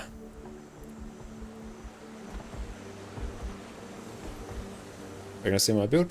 There's a good chance you're in Queensland, probably NA. Yeah, I think that's probably the safest bet. Let's see if that command works. It might not. Who knows? It's a mystery. But yeah, so currently we're rocking all Celestial gear, Trapper runes. We've got a Spear with Torment and Celerity. Oh, there we go. That'll actually do it. We've got Relic of the Fractal. And those are our traits. It's Core Thief right now. In New South Wales, you get over 300 milliseconds on EU. NA 230-ish. Yeah, at that difference, I'd definitely go NA. And yeah, if you do want to purchase the expansion or pre-purchase it, you can grab it via my affiliate link there, where I will earn a small commission if you do choose. So thank you so much if you do choose to do so.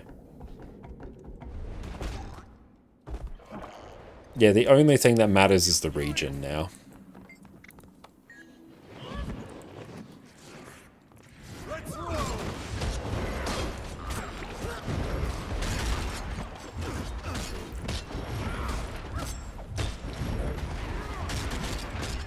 Gave it my all. Sweet and steady.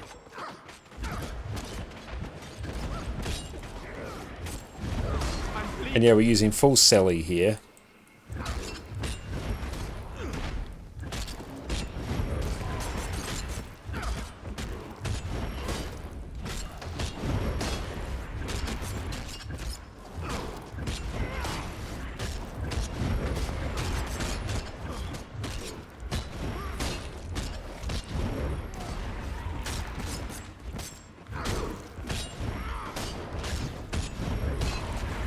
Cool, that one's done.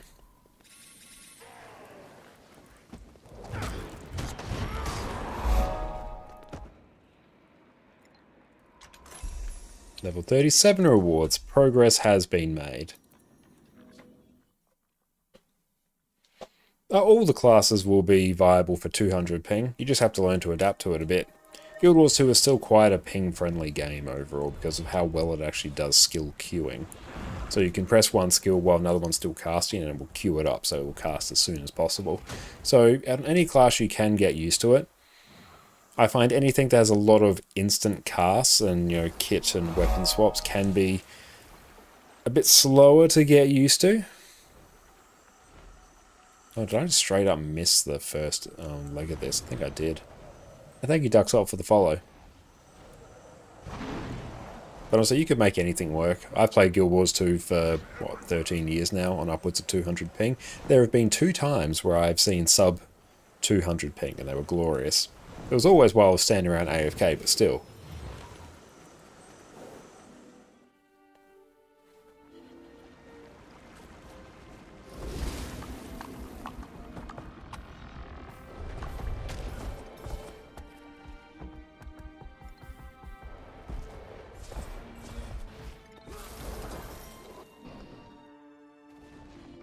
Okay, that one is going well. Let's grab that.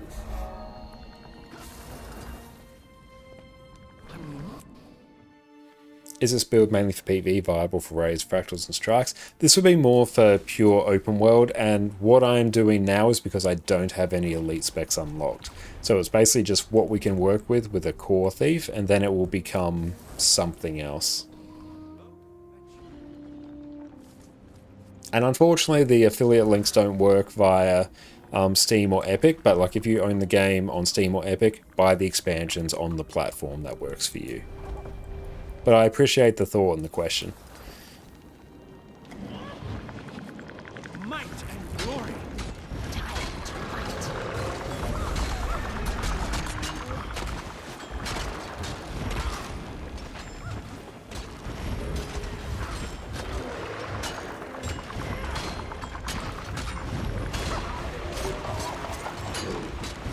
Ready for more.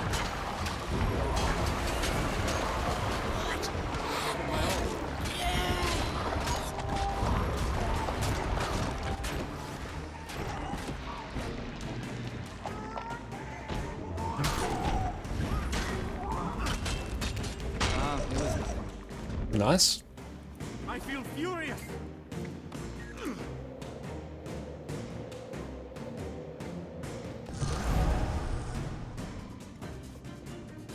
Oh yeah, like Core Thief with Cellar Gear, it still pumps actually.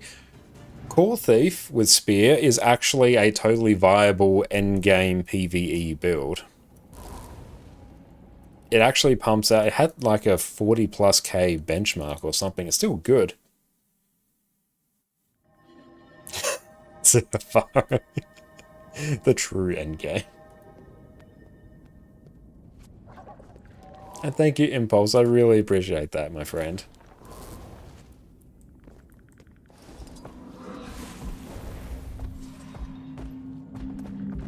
Oh, Jack Garrett awakens in a bit. That's nice. New opportunities.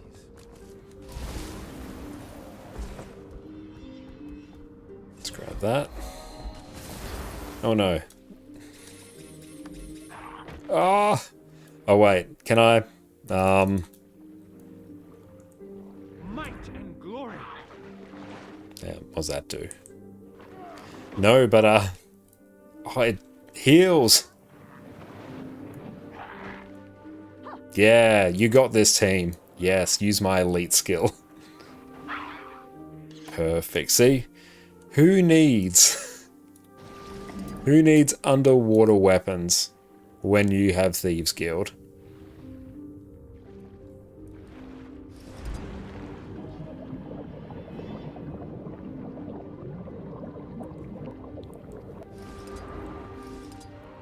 That was entirely planned.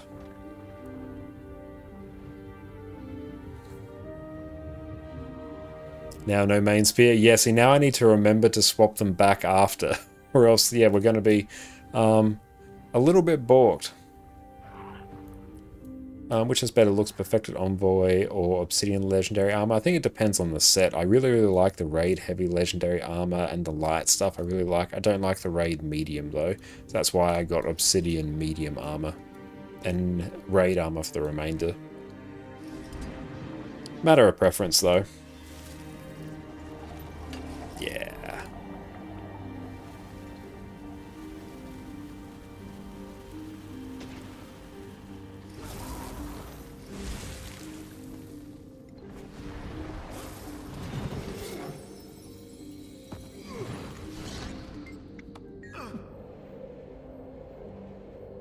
What are we at?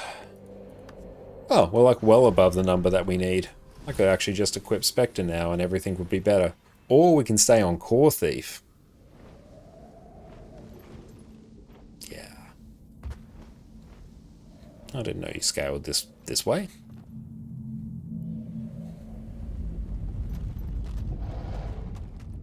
Swift and I assume it's this way.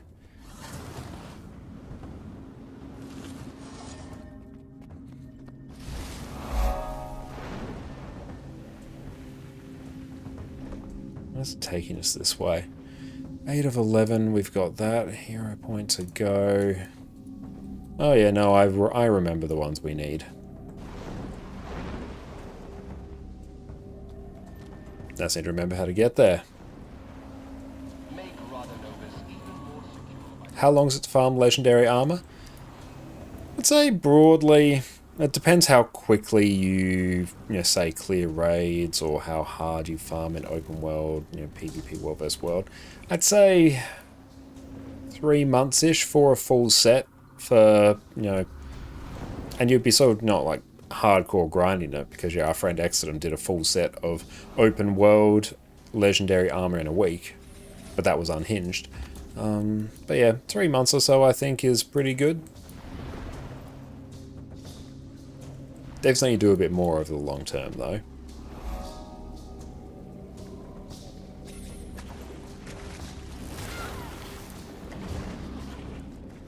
might and glory.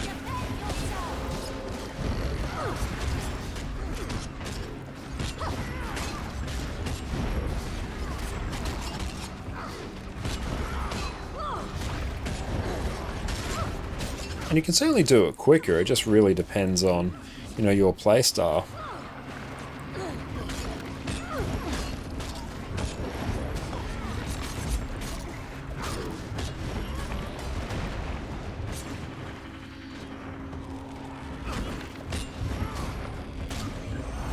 Cool, hardest one done.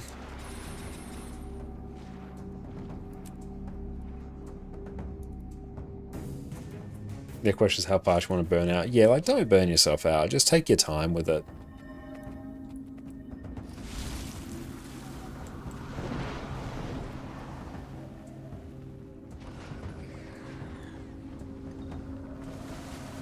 Let's go help at Scar.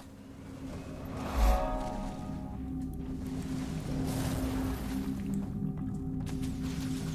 rarely see them.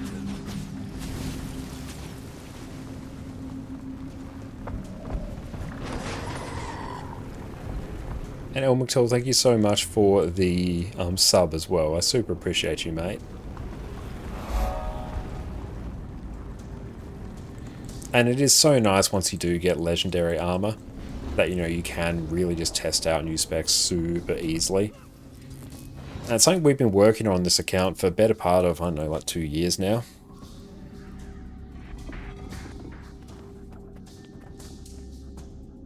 Means you can be much more flippant with making new builds. How many keys do I have? 38. I have many keys. It's also a very good time to process some more of this. How time flies, I know. And yeah, what was it? Christmas? Last Christmas, that's where I crafted the 11 legendaries in one stream. So that was basically all the accessories that I didn't have at that point, so basically everything but the fractal backpack and the legendary relic, and a full set of the open world medium armor. That was a good time. And now we're on to legendary underwater sigils. That's actually what we're working towards on this account, and to do that I will actually use my NA account to craft legendaries or generation 1 legendaries to sell. Then I'll probably make 2 of those, sell them, use that to fund the remainder, and then probably... Oh, can you not right-click them? You can right-click them. Mostly does the same thing, though. So you can't just rapidly do them, as far as I know. Yeah, see, I'm right-clicking, not doing a thing, so I've got to actually select it.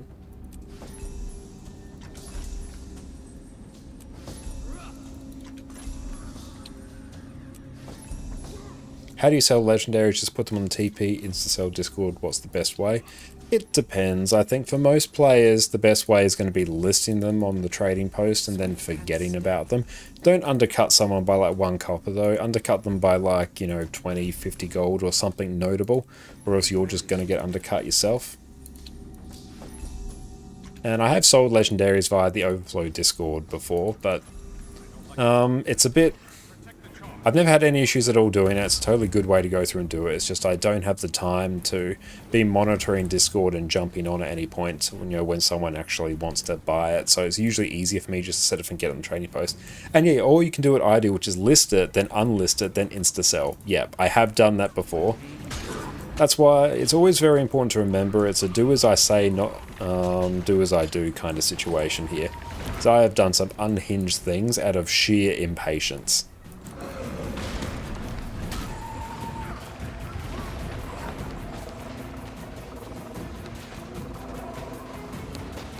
Like honestly, there's a non-zero chance that I will insta-sell legendaries on the trading post. We will probably see that happen. So if you ever just want to see what it feels like to make just utterly horrible decisions, you can just live vicariously through me.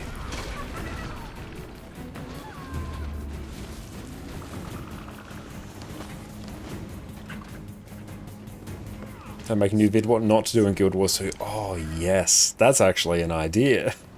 Hell yeah. It can be the perfect companion to our gold making guides, like how to make gold and how to lose gold. That's what this stream is for, yeah. Yeah, get footage of everything wrong. That's actually a really good idea. I like that.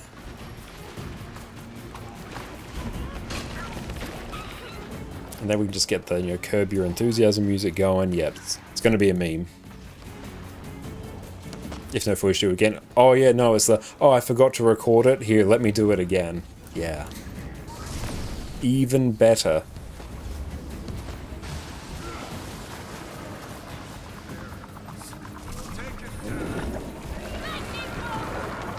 And how do you find groups for Tier 4 fractals? You're in Tier 3. Just try and push your fractal level high till you can see the Tier 4 LFG. Once you do that, like, you're just going to have a much easier time.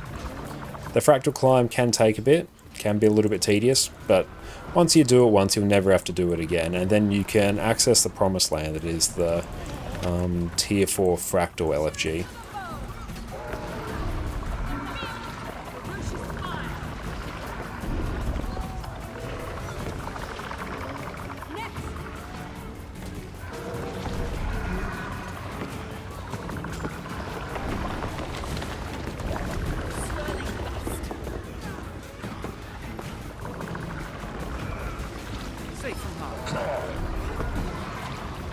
Well, thank you so much, Mischief Forever. I really appreciate that.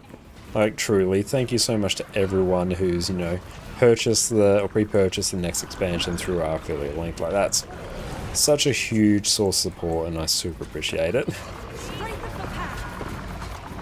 And yes, I appreciate the watching while working as well.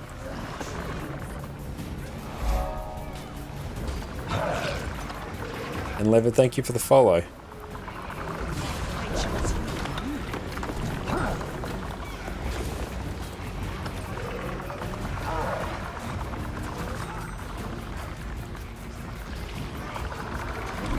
Those are some donuts. Yeah, knowing me, I end up winning and make a lot of profit. Yes. Well, we got to counteract listing, unlisting, then insta-selling legendaries somehow. Like, how do you think our stream economy functions? Like, it doesn't just function by itself. It functions by pure accident and confidence.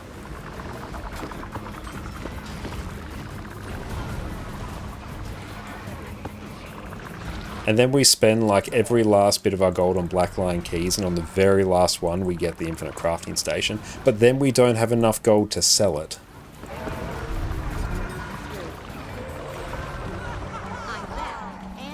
It's like selling every single one of your worldly possessions just to buy like a lump of gold, and you just sit around that lump of gold. Like, yes, you have that gold, but do you really? Can you really do anything with it?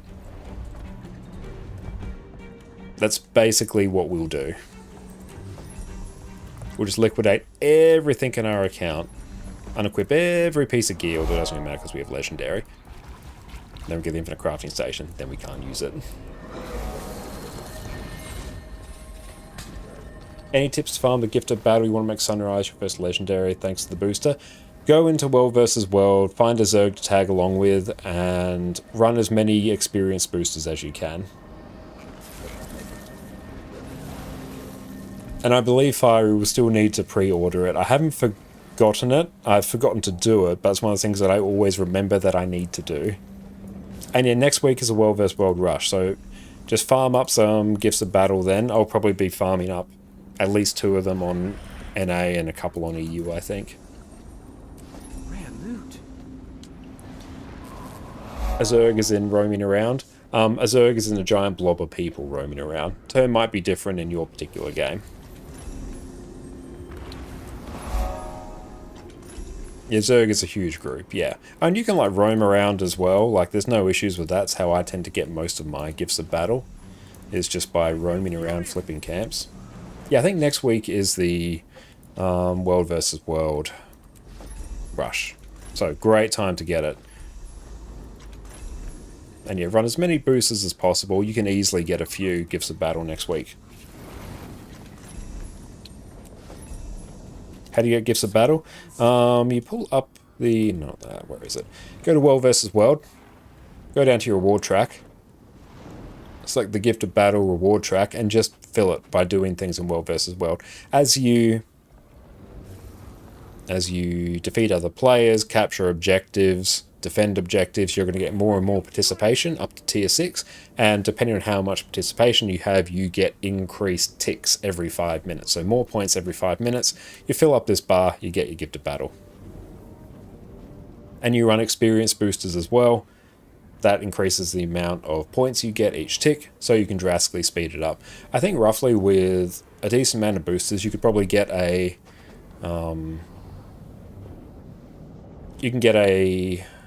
Gift of Battle in probably about 3.5 to 4 hours or so. It doesn't matter if it's long session or short.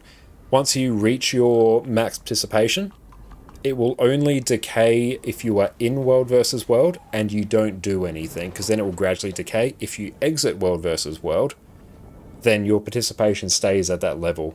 So you don't have to do one big stint. You can do multiple little stints. But important to note is that as you get pips depending on how your team is doing in World versus World, and it's a whole bunch of other criteria. Basically every 5 minutes you're getting some pips. As you work your way through these different chests, you will get more and more reward track bonus. So the more time you spend in World versus World in general, doesn't have to be in the same session, you will earn more points. Swift and steady.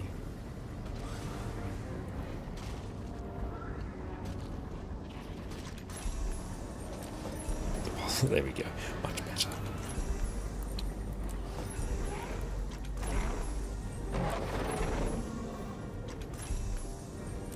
You rarely see them. Swift and steady. Awakening checked your current participation level. You'll go basically log into World versus World, just go to any of the maps, and you'll see this little icon here next to your map. And then that will tell you what your participation level is.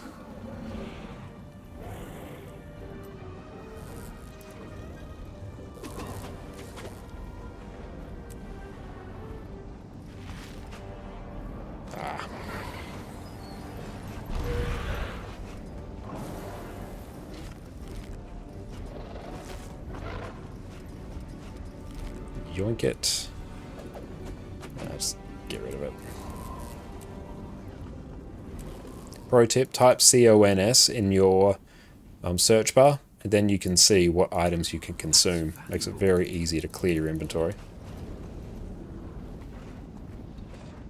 And Mr. Crazy, welcome in. You're new to the game. You have one level 80 character. You just started Heart of Thorns. Do you have any advice on how to get better gear and what you should do first? I have the perfect guide for you to check out. I've made a guide on the best way to gear up your characters in Guild Wars 2, which will be quite relevant for you as a new player.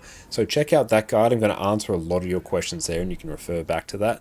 But broadly, I'd recommend getting yourself, if you have the level 80 boost, using that is quite good, because then you'll just get a free set of full Celestial gear. A very good starter piece of gear, so that's not a bad shout. Or buy yourself a set of Berserker's gear from the trading post.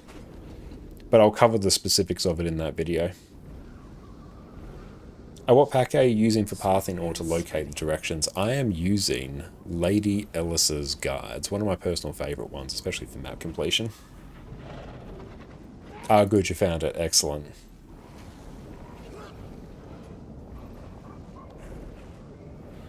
And if you are like farming up world versus world for the various legendaries, try to go into it with how can I enjoy this game mode?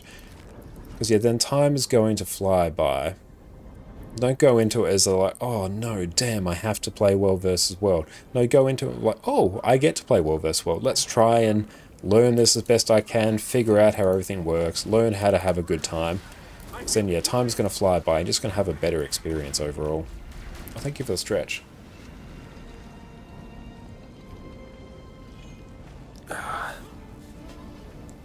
Oh, you've done the level 80 boost? In that case, stick with your Celestial gear that you've got for now. That's really, really good gear for new players. And then once you know the specific build you're going for, you'll figure out if you need like Berserker's gear, Viper's gear, healing gear, whatever you need. You'll know that once you know the type of build you're going for. Then I'd recommend checking out my gearing guide. Then I'll give you the best ways to get that particular sets of gear. And that build should basically be current. Barathi, thank you for the follow.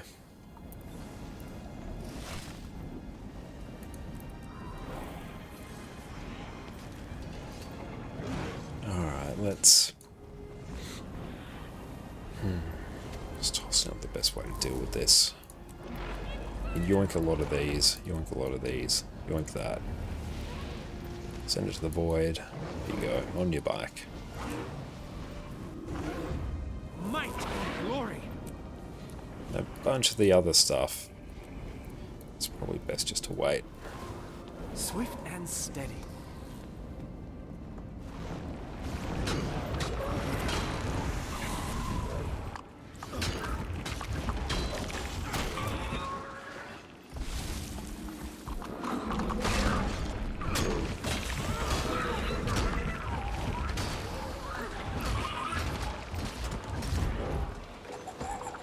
Looting enemies, nice. How am I doing on spirit shards now? Do you have to be in a group nowadays in World vs World? You still want to finish the map there? Depends on the content you want to do. If you want to solo roam, then no. If you want to run around the Zerg, then sort of by definition, yes. But you don't need the maps for map completion anyway there. So it's been a long time since you've needed to actually get in and complete the maps for any real sense of map completion. So if you are thinking you need it for that, you don't need it for that anymore. So that's fun.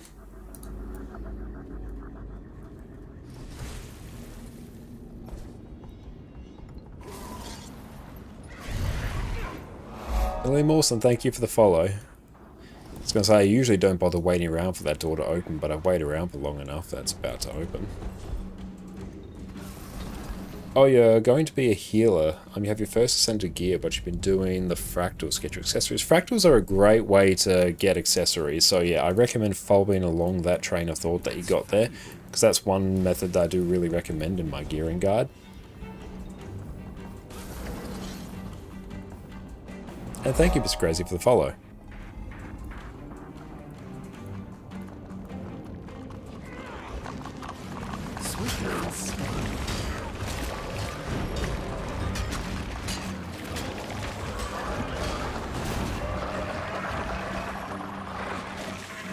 Yeah, you no longer need World vs World exploration to complete map completion. Yeah, you don't. I remember days when you do. And whew, better timeline we're in now.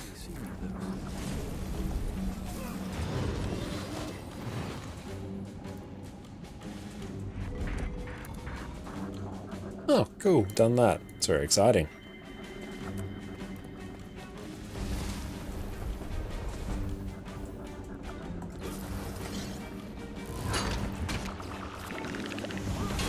Just going to die to Condes. And it's going to die to Condes. Oh, the first map completion World vs. World was torture. Oh, especially if you were on a server that didn't really do well in World vs. World, because you're trying to capture Stone Mist with that. Oh! Oh, I wish you could buy Gifts of Battle with Badges of Honor. Oh, me too. I would love that. That'd be so good.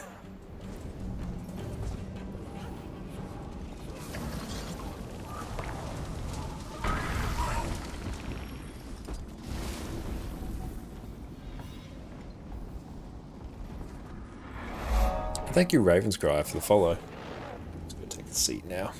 Nope, no, wrong button. There we go. Oh, Ritualist outfit unlocked. Hell yeah. Enjoy your Ritualist outfit. I do need to actually farm that one up as well. I think we've been farming the drops on my NA account. Let's see. Oh, I can claim the inventor's sunglasses, though. Yeah, we'll deal with all that after. I had to create a dashboard though, so I can actually like control things for the stream. Yes, there we go.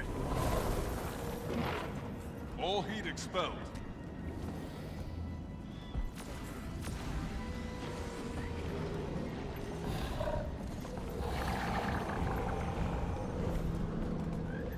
Drops end tomorrow already, right? I'm pretty sure they do. Yeah, it's like basically tomorrow. Haven't checked the exact time. I saw like July 17th and then it had the time zone there, but haven't done the conversion on my end.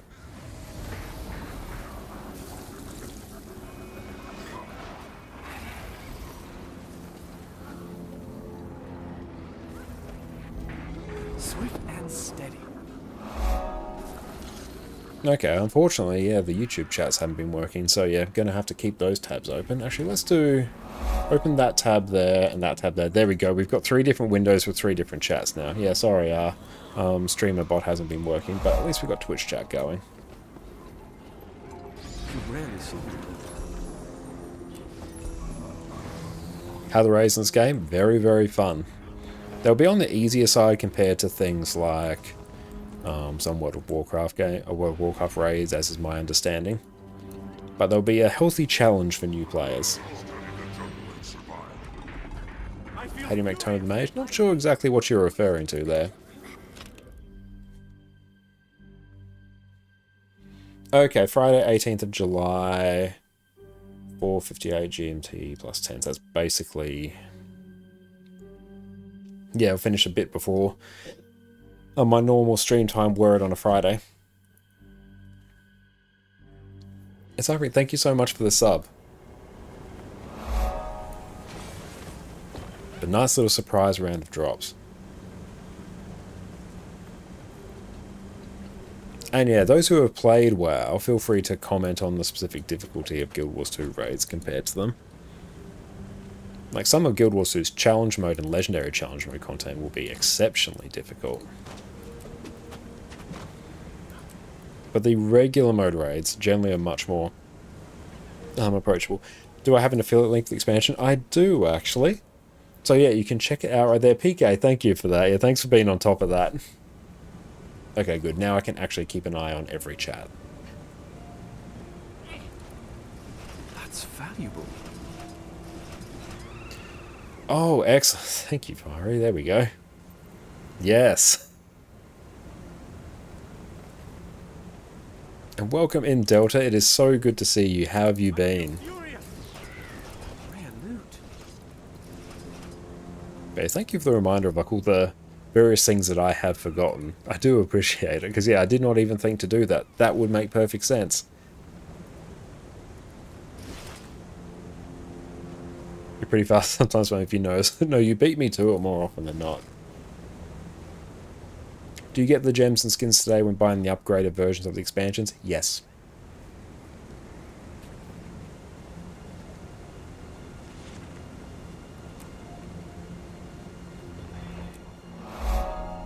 And Laren, thank you so much for the follow. What's that? Oh. Target destroyed.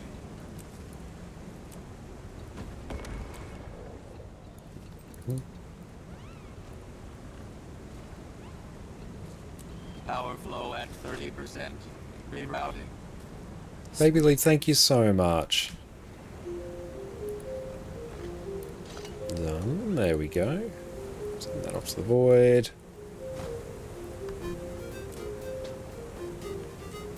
And I'm just going to sell off a bunch of that without too much consideration. And I'm just going to destroy those. Nope, I will open that. I will destroy that, consume that, eat that. Spotless inventory.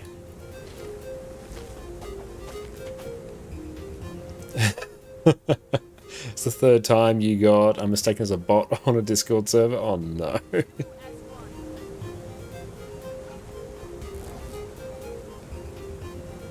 let's grab that. Okay, so let's head out here.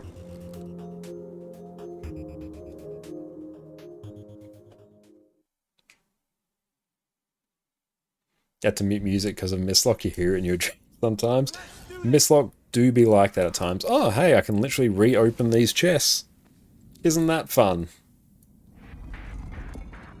Manually unpinned or at end of stream. Cool, yeah, let's do that. No, I don't want to delete it. Leave it there. Okay, clean your inventory next. Yeah, feel free to send screenshots of your inventory, then I can tell you what I do to clear it.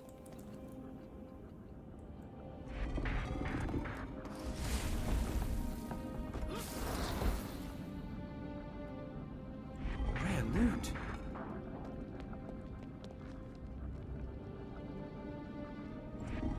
Swift and steady. Oh, come on, there we go.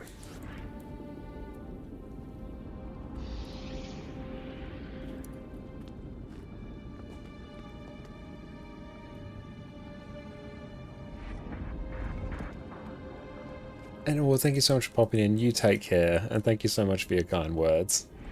Joxer, thank you so much. They used the Force again. Perfectly flawless lore.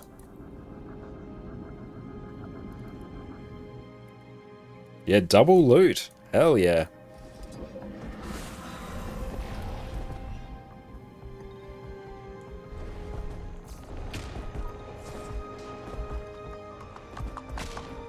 Okay, what is your favorite Star Wars movie? Is it Fellowship of the Ring or Chamber of Secrets? And which one does Count Dooku say, beam me up, Scotty? Trying to find a clip of that moment, but it's been a bit difficult. And steady. I should be recording the soundtrack. My pain is...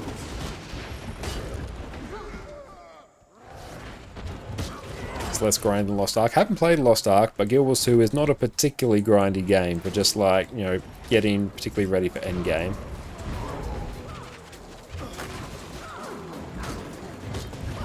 Might and glory. I am undone.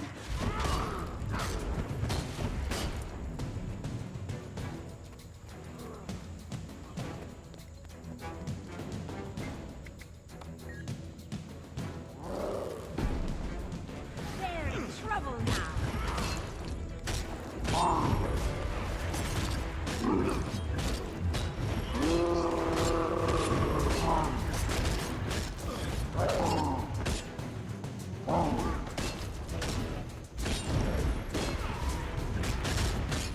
Swift and steady.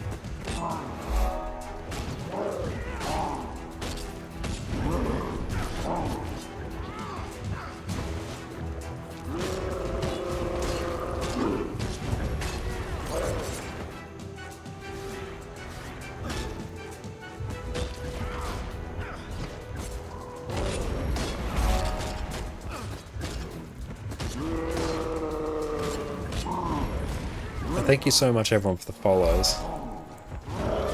Take that.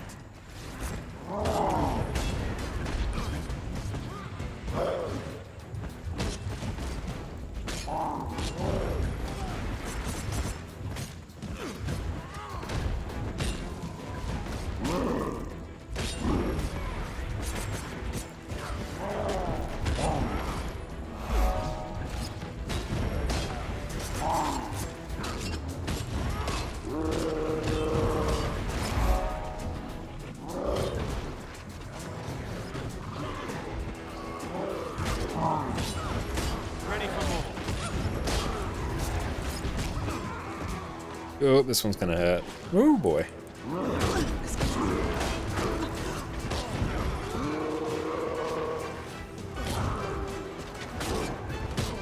Yeah, that's fine, we can just revive. Oh no, we can't. No. Hang on. We didn't have a Jade bot core, so no, we can't revive. Oh, no, we're good. We're fine. No, we're not. We are most certainly not fine. Oh, hang on. Can we also be fine? Oh, we're fine. Oh, we're not fine.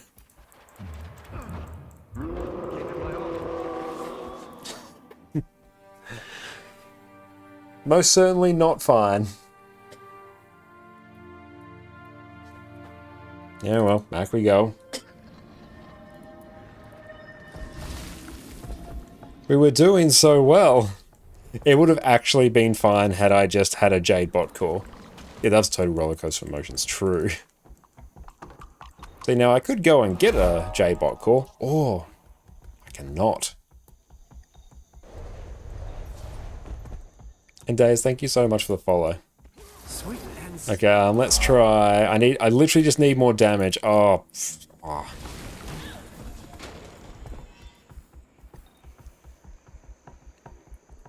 Let me out of combat. Where is it? There we go. Let's do that. I feel furious. Ready for more.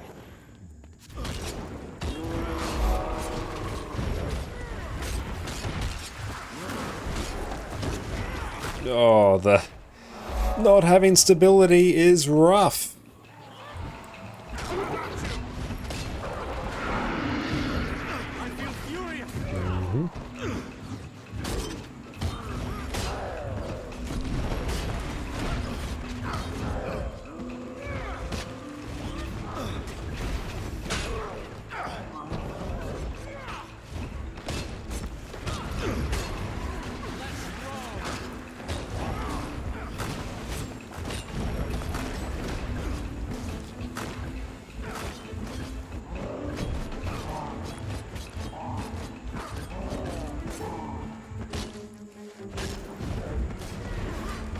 Oh, damn, we lost a lot of initiative there.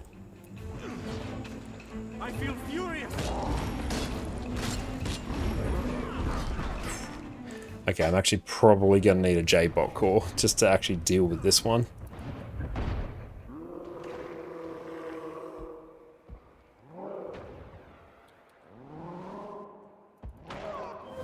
Let's actually do that. Skill issue? Yeah, honestly, that's like total skill issue. But I'm going to compensate by getting a J-bot core.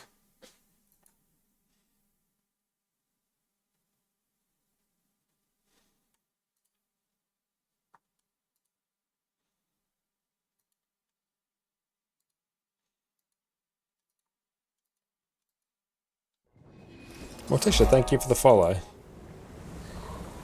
Yeah, throwing money at the problem, classic Josh, yeah. Afaro, thank you. Quit. There we go. Thank you.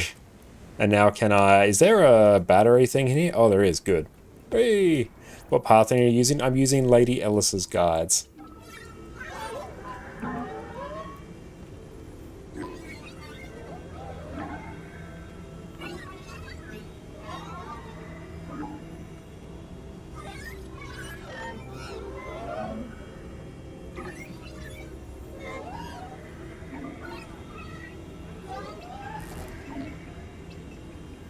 Okay, cool. Oh, frog's immune to poison too. Oh. No, not using Decades, I'm using Lady Alice's. Yeah, Pharaoh throwing money at my problem. Even better. I like this solution. Now, if we can just make this the standing arrangement that we have going forward, I think it's going to be a good time.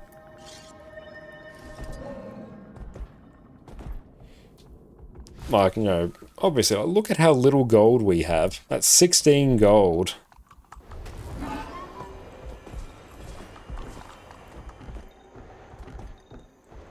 What did I even do with it all? No, I crafted legendary underwater suitors. What am I saying? Of course, I know exactly what I did with it all. A wise investment and a wise purchase.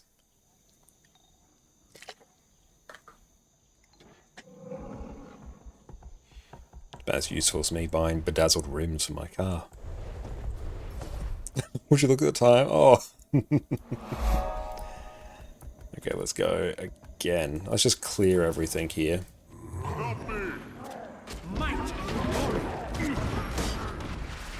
Instantly trolled.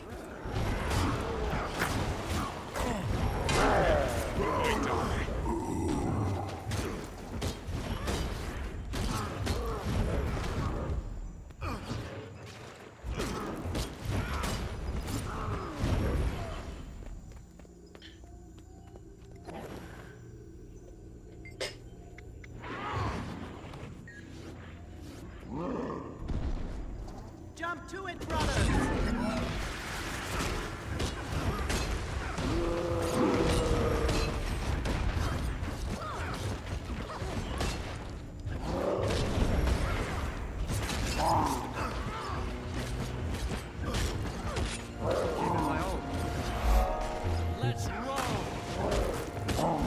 Scarlet, how's it going? Welcome in.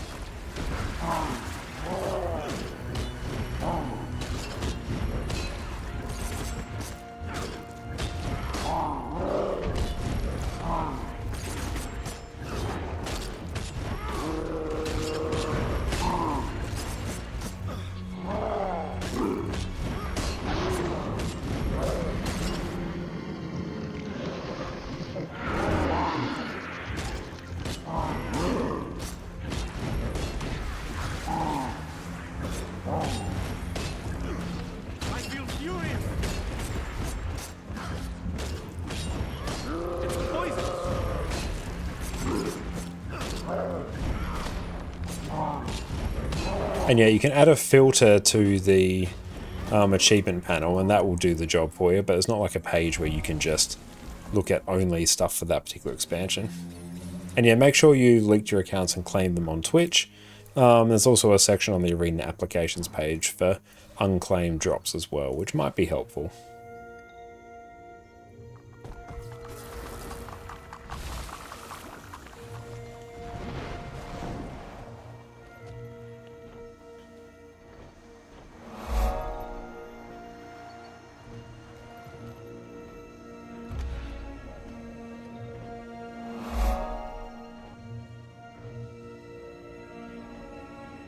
Grace, welcome in. You're a new player and wonder if it's worth buying the 3 expansion pack for $99 with Living World, or should you wait for the next discount? I mean, it's totally worth getting the expansions, 110%, but yeah, if you want to wait for the next discount, that's totally fine as well. You know, it just depends on how soon you want it, because they do go on sale somewhat periodically, and I do have an affiliate link there as well in the pinned comment and in my About page, where if you purchase them through there, no extra cost to you, but it does support me. But yeah, if you want it now, get it now. If you want to save money, you can wait for a sale.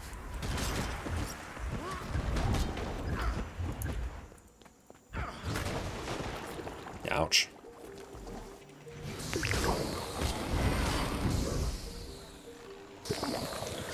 Ah!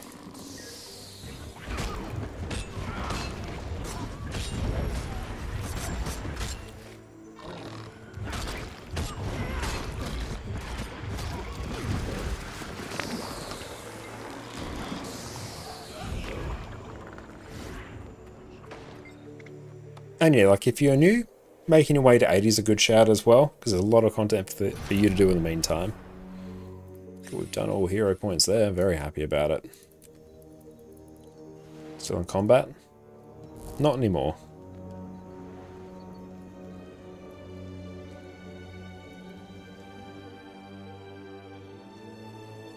And yeah, I expect end of August you probably get anniversary sale, be surprised if not.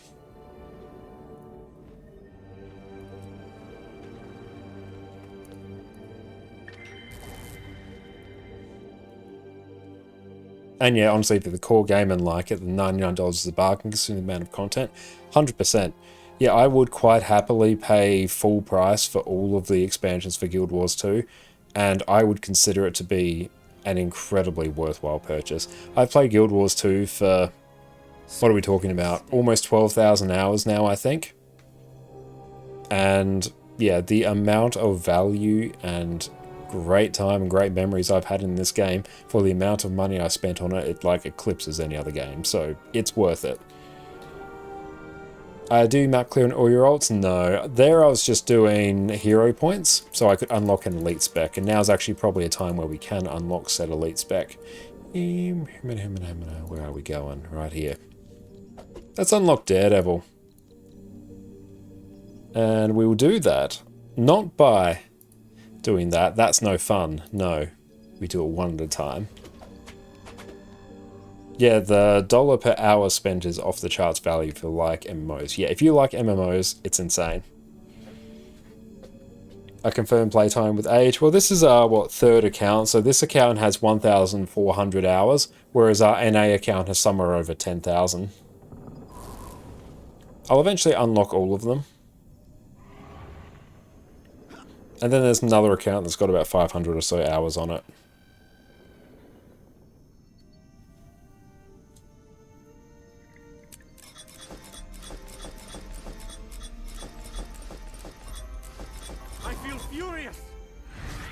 There we go. Cool, that has an elite spec.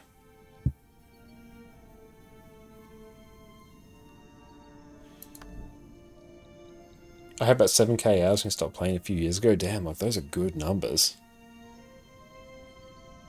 And how are you going? It's great to see you. And I think now is probably a good time, actually. One, we'll take a little bit of a break to stretch our legs, but we'll also start up another giveaway for a gem store item. 800 gems or less.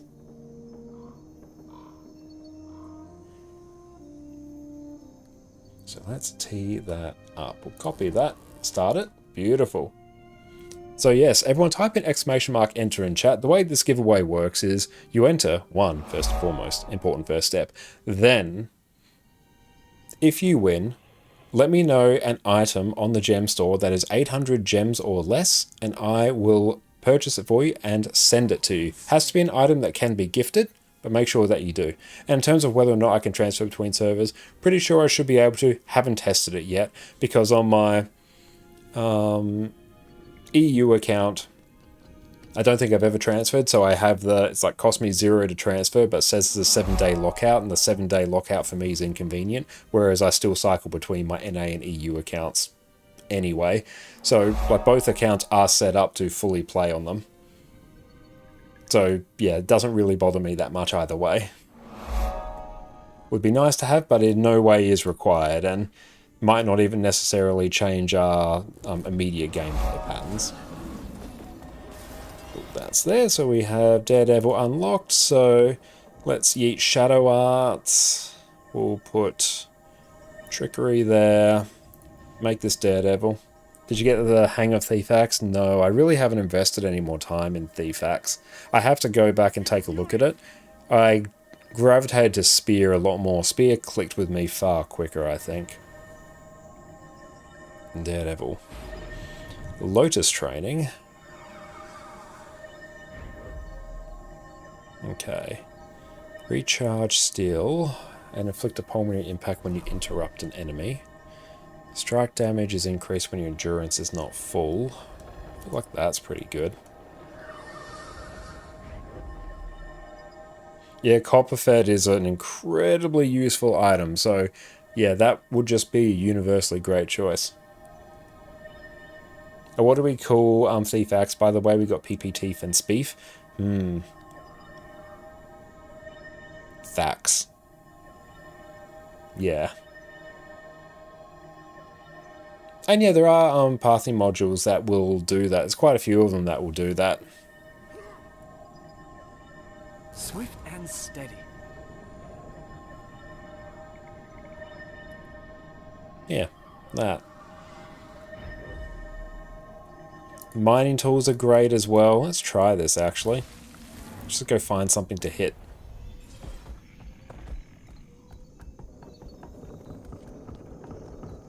Where is that actually going? Where does that take us? Oh no, that goes back through that way. Okay. Is there a new Twitch drop? There is, yes. Most important thing will be the Ritualist outfit at the end of 5 hours of watching your favorite Guild Wars 2 streamers. What mining tools do you recommend? Really doesn't matter which. The most important thing is the glyph, in which case I do recommend grabbing the volatile magic one. That's just universally a good one. Because your volatile magic is incredibly valuable currency. Super easy to convert to gold.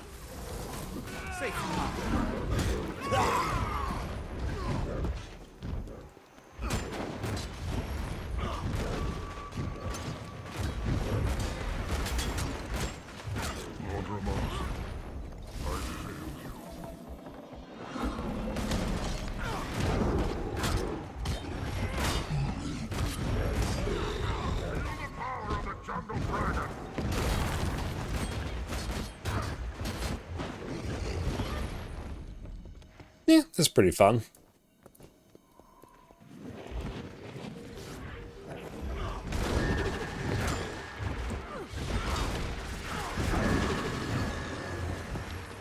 I do love Condi Daredevil. Dagger would probably be a better choice.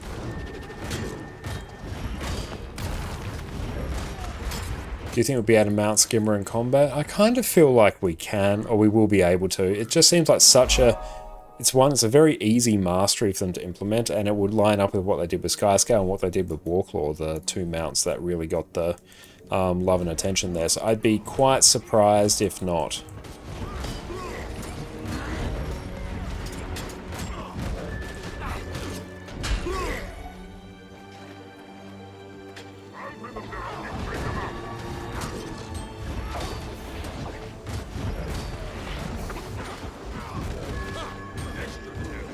Your favourite class elite spec? My favourite class is Herald, and probably... Oh, Revenant's my favourite class. Herald's probably my favourite elite spec. Thief is actually not that far behind, though. When do you start a new character? How long do you play it? That really depends. That's a very tricky question, because I have characters for a whole bunch of different uses. I might jump into World vs. World on some, so I'll be on them when I want to do that. PvP. I will just bounce between whichever class really sort of tickles my mood. I usually pick one character that will usually be here's the one I do story on and map comp on and stuff like that. And the other ones just sort of get subbed in and rotated depending on what role I need for endgame content and what I just literally feel like doing at that point in time. So yeah, it's not uncommon for me to have like a character that has multiple thousand hours and then the others will usually have a few hundred. It depends. Oh, look at those infusions. Glorious.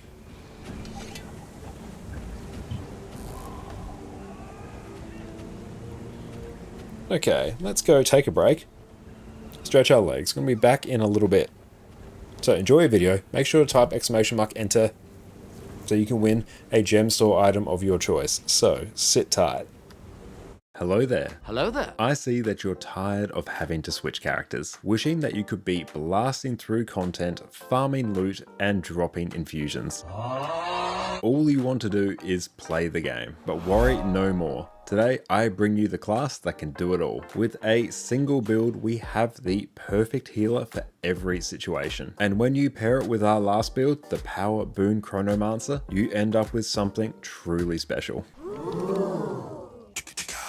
It's time, my friends, for Heal Chronomancer. Welcome back, everyone. I've been playing Heal Chronomancer extensively for the last few months, and it is truly the single most flexible healer that I have ever played. It isn't even a competition. With a single trait change, we can go straight from providing quickness right into providing alacrity. And when you pair this with the last build that we covered, the Power Boon Chronomancer, you can have access to 5 different builds with 2 sets of gear. You can have Power DPS, Quickness DPS, Alacrity DPS, a Quickness healer, and an Alacrity healer. The way Chronomancer traits work make this the most flexible class in the game. Today's build is easy to play, is incredibly survivable, and you have almost complete freedom in terms of what utility skills you bring, so you can customize your build for every encounter. This lets you take all the wonderful Mesmer skills like Portal, Blink, Time Warp, Feedback, Mass Invisibility,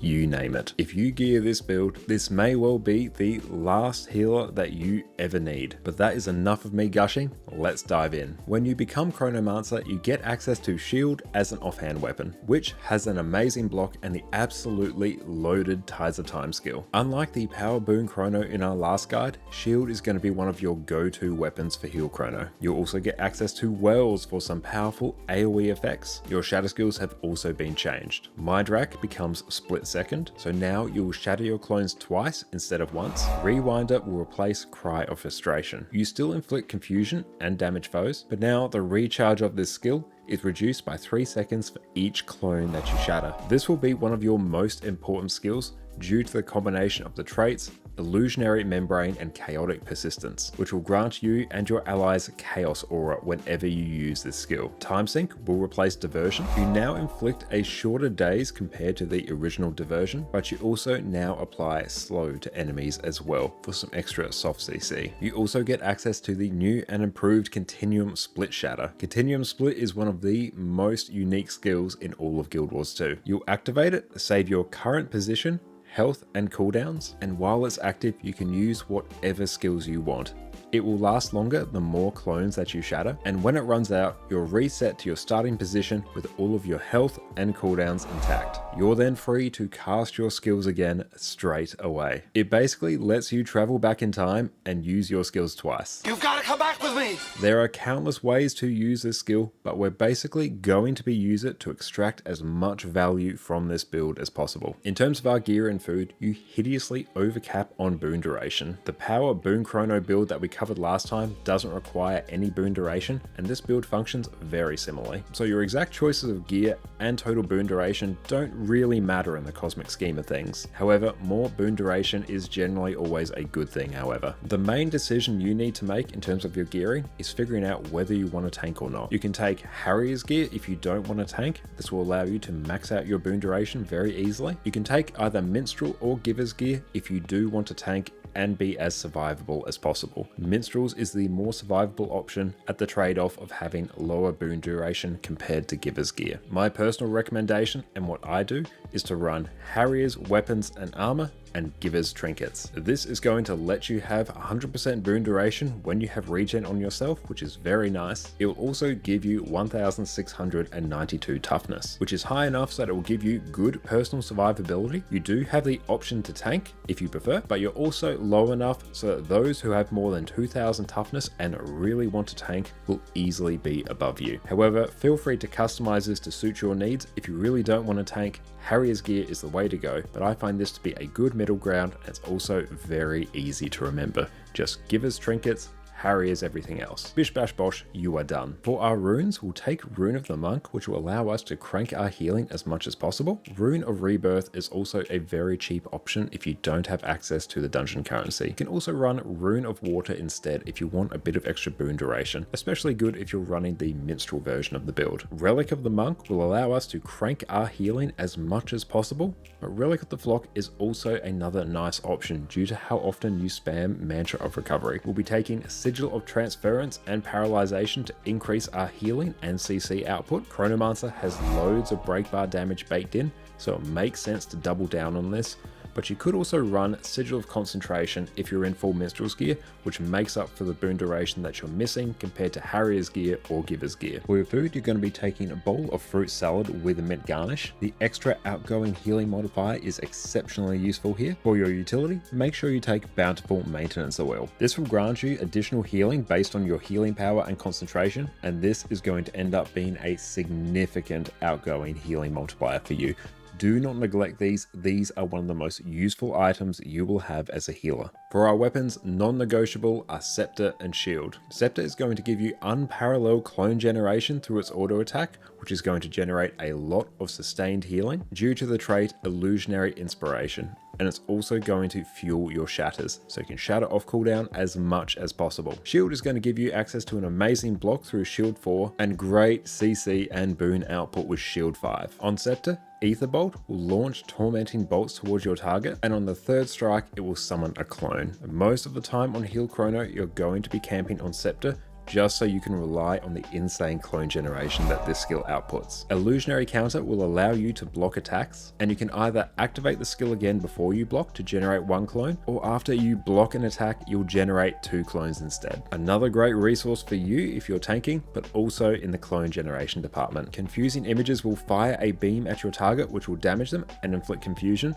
Not hugely important for a heal build, but it is a good source of extra damage if you really want to min-max as much as possible. Echo of Memory will allow you to block attacks and summon a phantasm at the end of the cast, which will apply slow to enemies and protection to allies. If you block an attack with this, the phantasm will be summoned instantly, and for a short while you can use the skill again for an additional block. If you are tanking, this is going to be one of your most critical skills. Tides of Time will fire a wave in whatever direction that you aim, which will stun enemies, block projectiles, and grant boons to allies that it passes through. Once the skill travels a short distance, it will return to you, and if it passes through you again on the return, you'll have a reduced cooldown. This is one of your key sources of might generation as Heal Chronomancer, so make sure you are using this. Staff is my preferred weapon swap. Here you have access to very fast boon generation on Staff 3, which will summon 2 phantasms, which will trigger the traits Stretch Time and Seize the Moment twice. You have great CC and extra boons through Chaos Storm, and you'll have extra Chaos Aura uptime with Staff 4. This will help you upkeep regeneration on yourself, which will provide you extra concentration due to the trait Chaotic Persistence. Focus is another great option on swap if you need to group up enemies for your team to burst down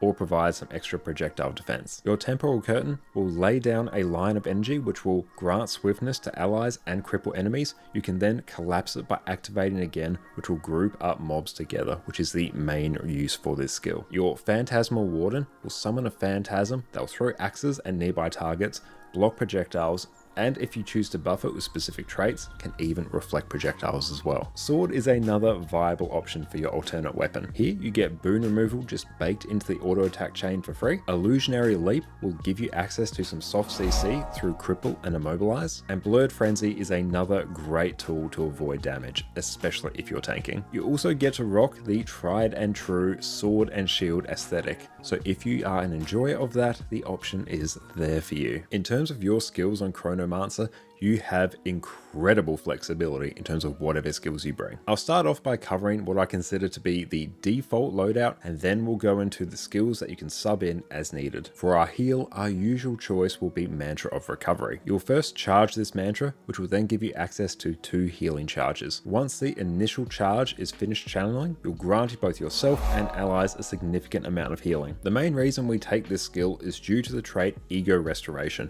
which will create a clone whenever we use a heal skill.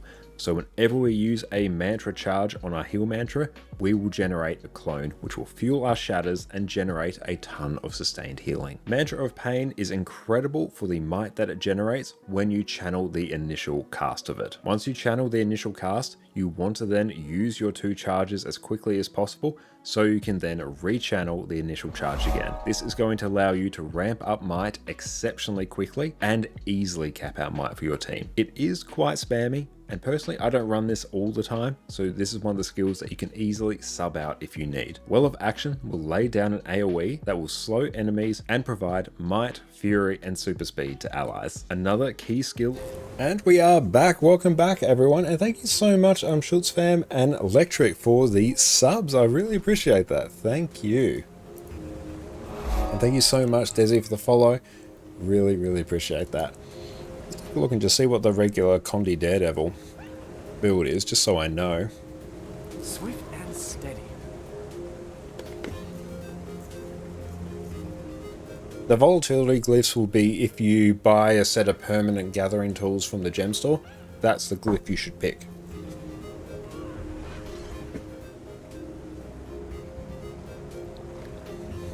I've got 2 actually.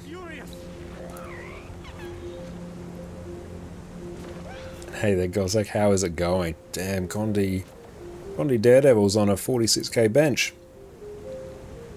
What's the bench for this?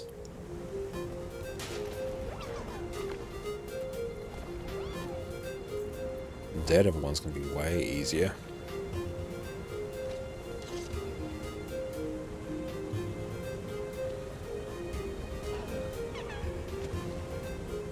It's going to be very hard.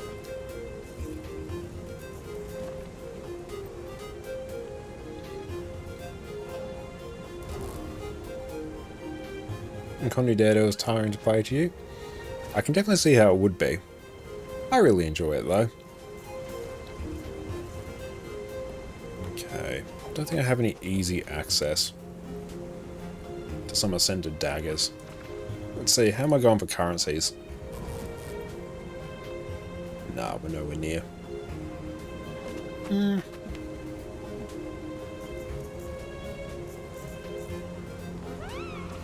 If I convert gating crystals, I could do it.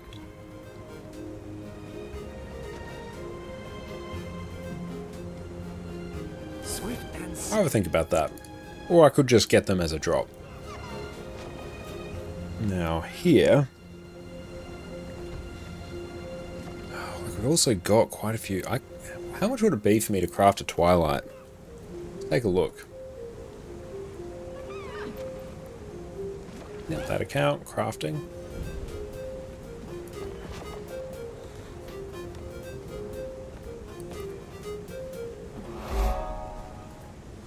Wow, that is not how you type Twilight. Twilight? Yes. I feel furious. Using own mats. 564 gold.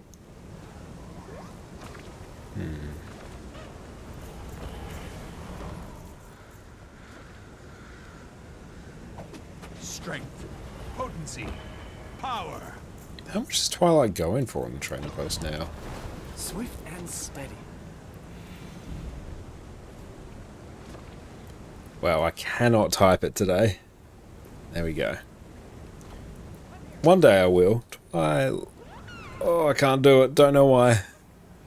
Okay, 1,900 gold. So I could basically turn 500 gold into almost 2k. But it's better we do that on NA, actually.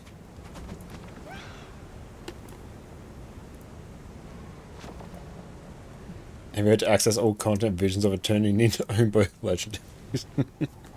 I have heard that supposed meme going around. I do have Gift of Sunrise. I've got Sunrise and Twilight there. Who knows? Maybe we could. This is a bad time to be traveling. Redemption, how's it going? It's great to see you. You can make a second eternity. Ooh, that sounds like a plan. We got anything living there? Oh, we got that. We can use that for a giveaway later.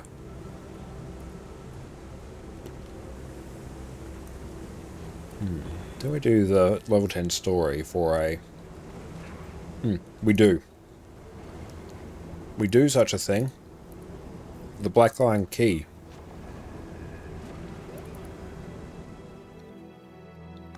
Level 10 story once a week. Actually quite worth it to do. Free Black Lion Key.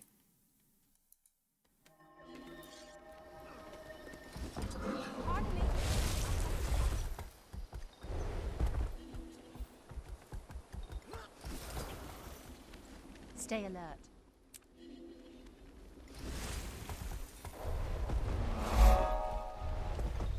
Right, thank you for the follow. What is up, Scarlet? I love the Caledon Forest music, or the Maguna music. We're snacking on some cashews.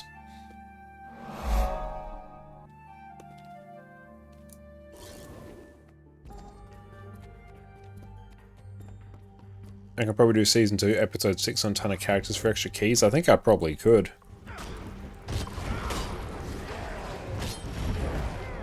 Yeah, what, with 25 characters, only maybe like one that's actually done it?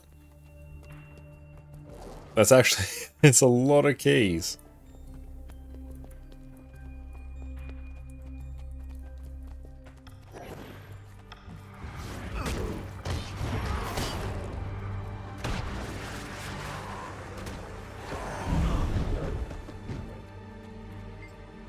Swift and steady. Very nice.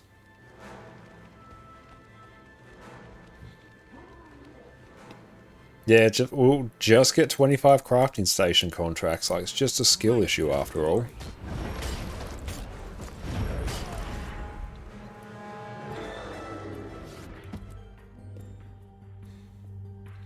Just imagine how unhinged I would get if we rolled 25 crafting station contracts, just one after the other.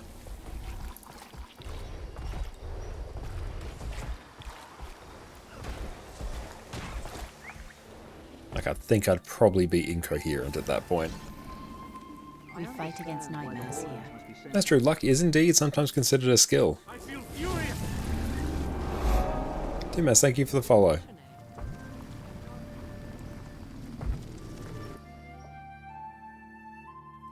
Shishka Bob, thank you for the sub. Oh, Black Lion Vintage Box into Chaos Spears. Yeah, so we roll the Black Lion Vintage Box and then just into Chaos Spears. Ultimate luck. How much are Chaos Spears going for?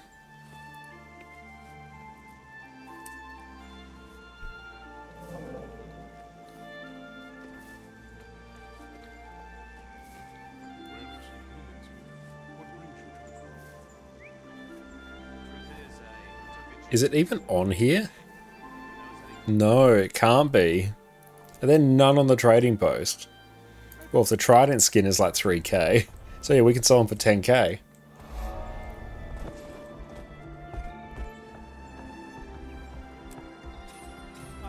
Speak to Kaith. Where is she?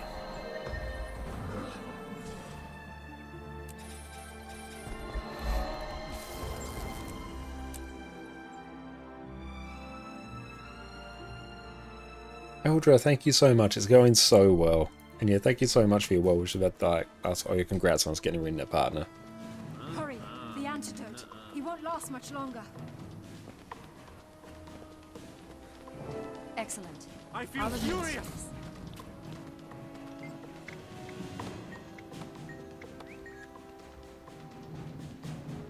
He's coming around.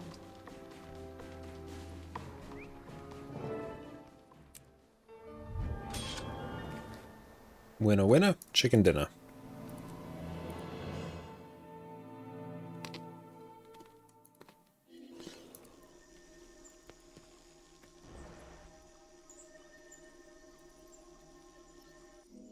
Yeah, with so many characters that can do level 10 story.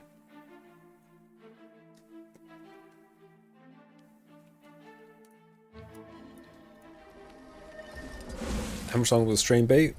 It'll be a few more hours. Don't know exactly. We'll basically go until I am in desperate need of sleep.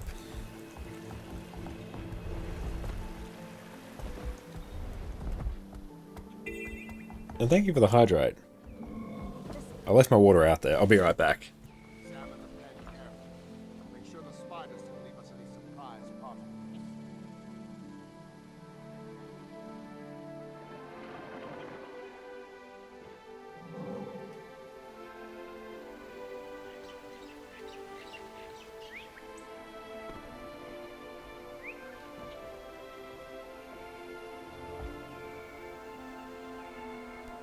And Coco, welcome in. We're going very, very well. Loving all the new expansion hype. We just got made an Arenanet partner. So it's a very exciting time. How long have you been playing Guild Wars 2? On and off for the past 13 years. I've got about 11 to 12,000 hours. So playing it for a hot minute. Yeah, who needs sleep in the expansion on the way? Very true. Swift and steady. Might actually see. Let's exit out of Streamer Bot. And let's see if that comes back up. I feel furious. Okay, that's now reactive. Firstborn Cave. What are you doing in Care Verdant? The Valiant and I have come to save your life. Where is the prisoner? Renvari. He's imprisoned up on the hill. Okay. What's this all about?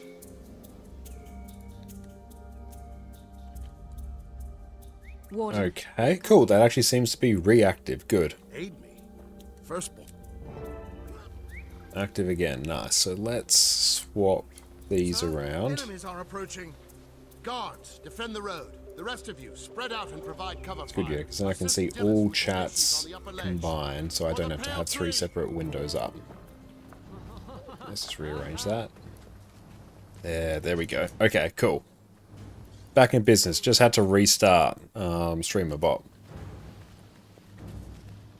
What that also probably means, that will probably, yep, that will send double. So, to counteract that,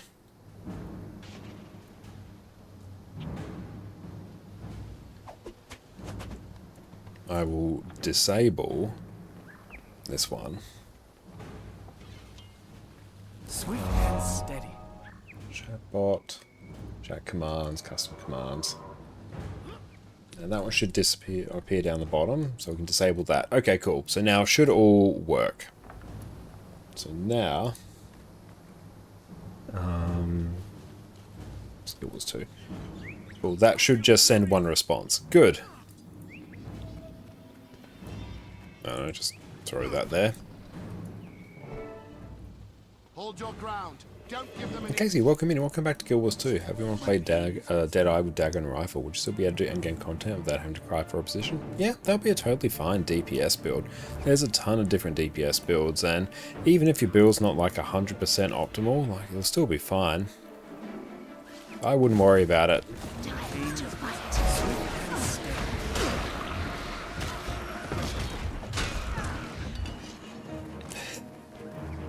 Just completely like overpowered for this mission. I love it.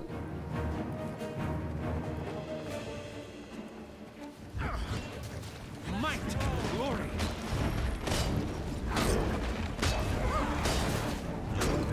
Friend of yours want to join, never play any MMO, only play an FPS actually. What class do you recommend for him, please? You'll try to help him, but you're not a veteran.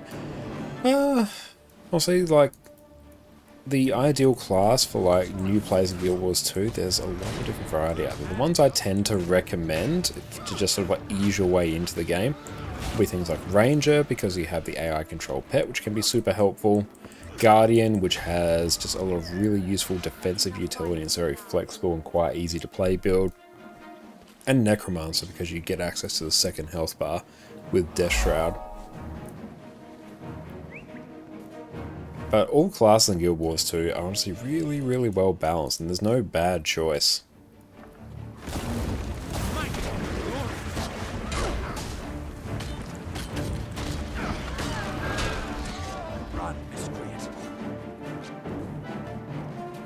Yeah, tell them to play unload pistols heaps, basic FPS at that point. Yeah, it depends what kind of playstyle they enjoy, because yeah, it's a super easy build to play, but it can get quite dull.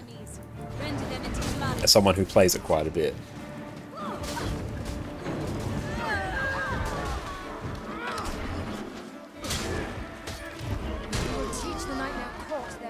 Oh, cool. Got an achievement there. Helga, thank you for the follow.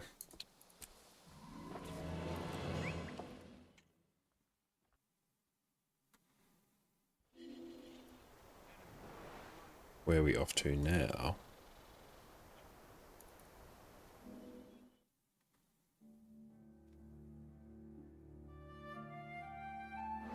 Thanks, Decker, for the follow. But yeah, everyone, exclamation mark, enter in chat. It's 1 ticket per person. Yeah, you can try and enter as many times as you want, but yeah, you just get the 1 ticket.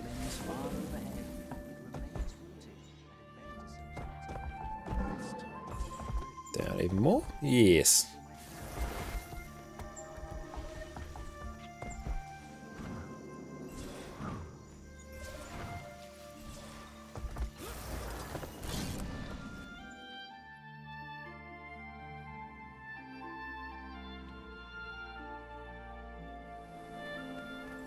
The Wardens have tried and failed, Kate.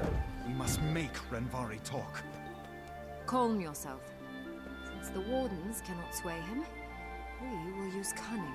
I feel furious! When the Valiant arrives, I will explain.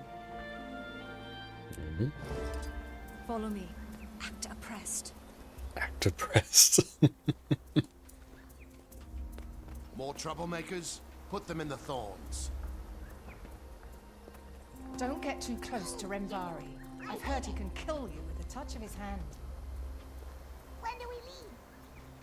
We don't. I'm not sure the Mother Tree taught me a word that expresses how awful this place is.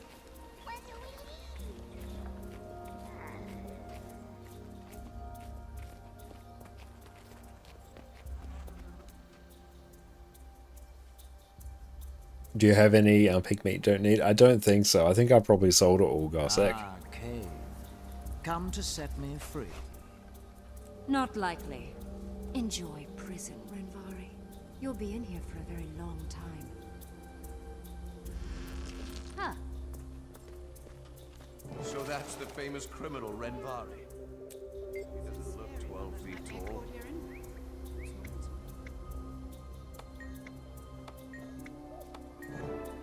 Okay, escape jail with Renvari.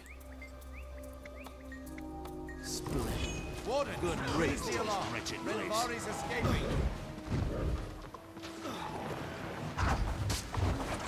Is there any like condies here? Yeah. Renvari's free. Somebody do something.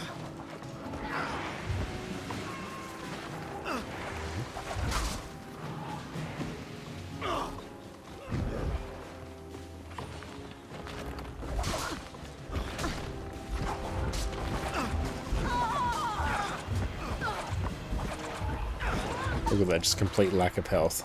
There we go. You're not worth my time. Farewell. Oh yeah, like Warrior's a great one for new players as well. There's no bad choice. Like every class has like great builds for beginners. Like it's just a matter of which ones, you know, do I think are the safest to recommend. But you know, Warrior is a totally great choice.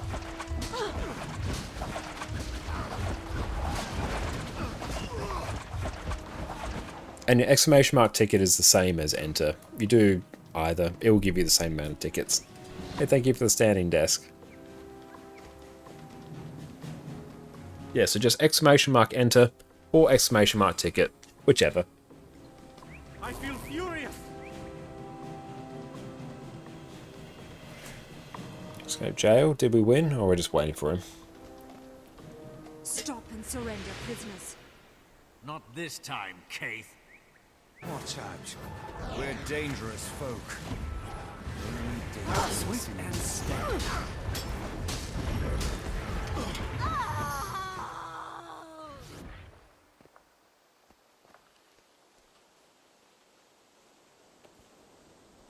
By the tangled roots, you killed a Well, first. Scouts, there is no catch. Just type in exclamation mark enter. Or when it's giveaway, reveal the winner. After we finish the level 10 story, then we will draw the winner.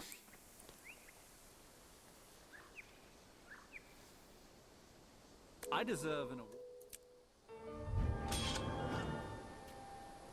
Cool, so that bit there is A done. world of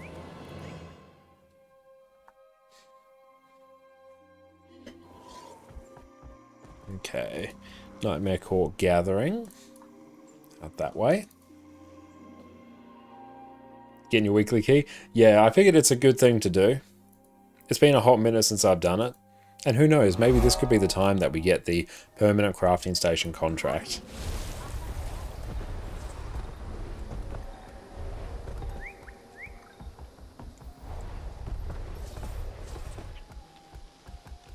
You know what, I'm banking on it. Let's go grab that waypoint whilst we are there.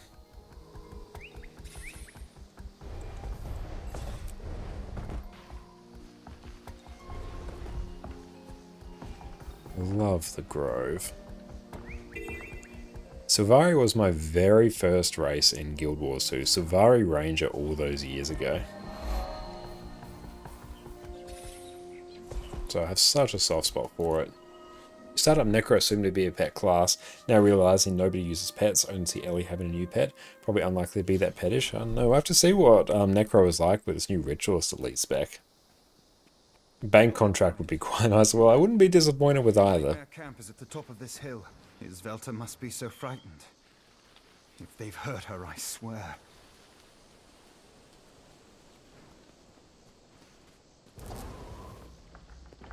Also starts with Fire Ranger. Excellent. Come, let me introduce. What was that? I thought I felt. Never mind.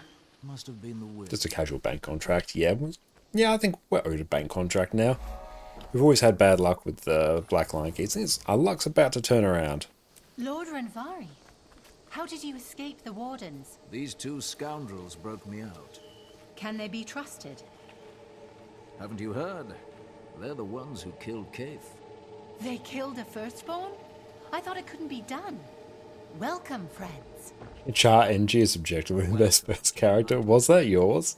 In which case, great choice. I think your favourite class is actually NG nowadays. Scrap and Hollow, just super fun to play in instance content. Power, Kitless. Oh, I love Kitless NG. It is too bad we must force them. Firstborn Kate. Dead. Any suggestions on next class to play after maining Warrior and Necro since release? There's so many good choices. Like, I personally really love Revenant. Revenant is my favourite class of all of them, so yeah, I'd be a bit disingenuous if I didn't recommend it. Then meet me where our hearts began.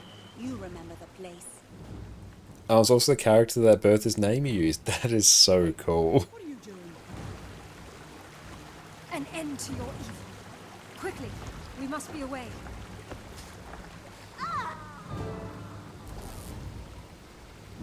Like, Mesmer's also absolutely fantastic. Also, all classes are great. But yeah, Rev is my absolute favourite. Keith. So it was all a lie. Should have expected as much. Sweet and steady. Do we have to defeat them? Restrict the tablets.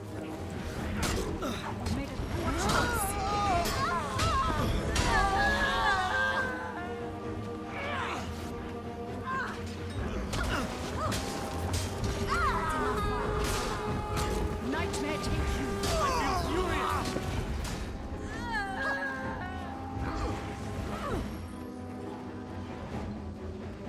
My pain is easy.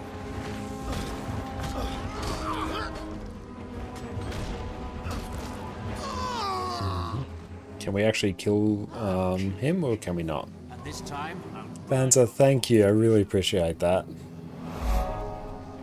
Me talk about your Lord and Savior Whitlock Brimstone. Oh, did we win? Or do we have to go back? Oh no, it says defeat them. It also says to go here. Oh, cool. We can actually go kill him now. swift and steady. Every move. I feel furious. There we go.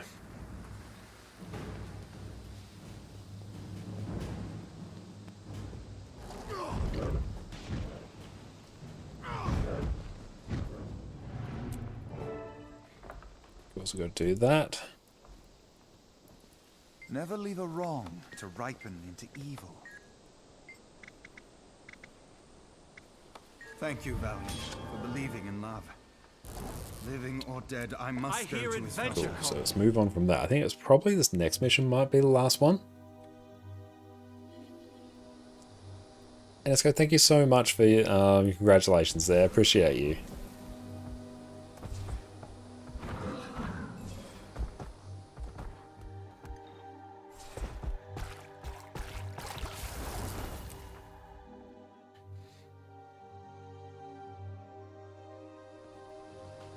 This place holds many memories for us.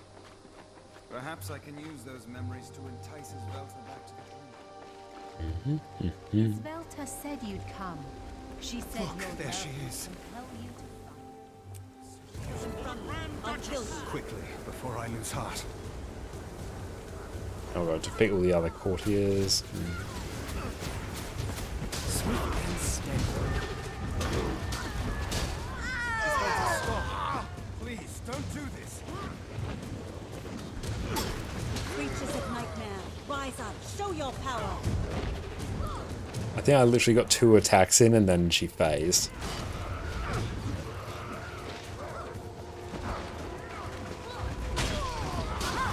My beloved Tiara, love me as you once did, and all can be mended between us.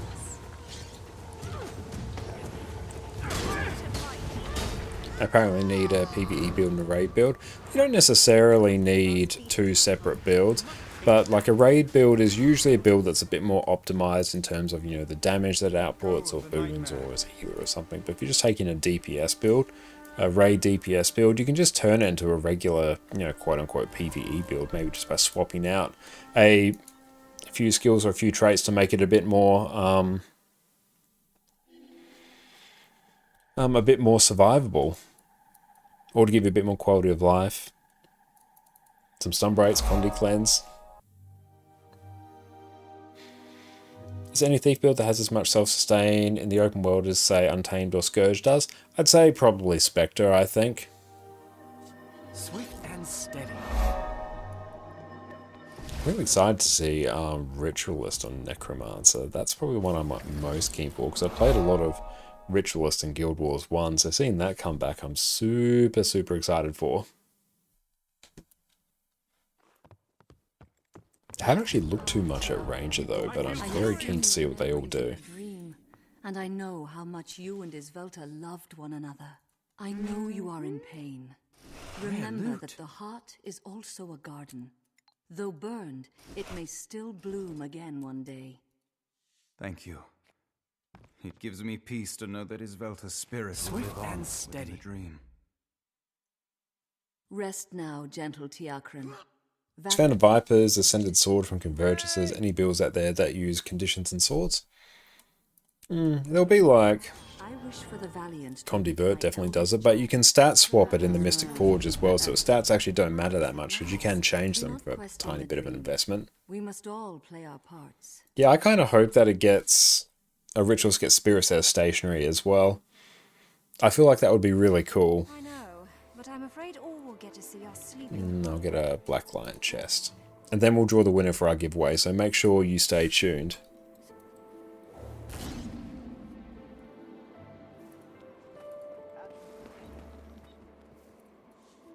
I have to say, your inventory is enviably clean. Oh yeah, it's quite a fresh character, so we're definitely being carried by that so far. And what we can do...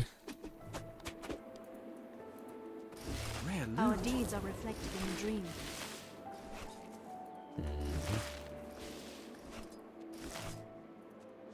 Salvage.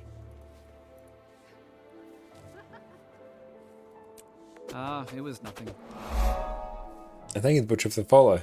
And Coco, Ritualist, get spooky engineer turrets. It does sound like that, and I'm very keen. Deposit.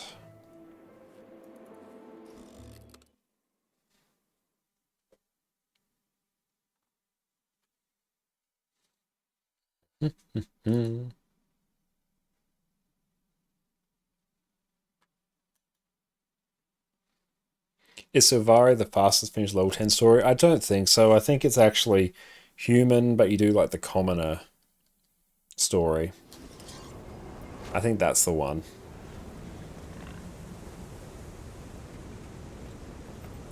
I was just doing it on this one because I had it here.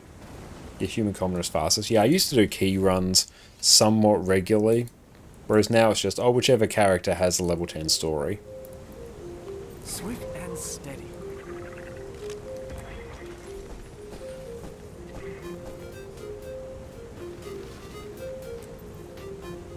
I got excited because that did look very permanent contracty.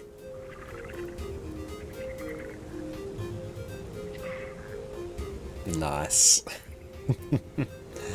Very good. I know this straw die? Yeah, let's get that. Hell yeah. Can I go use?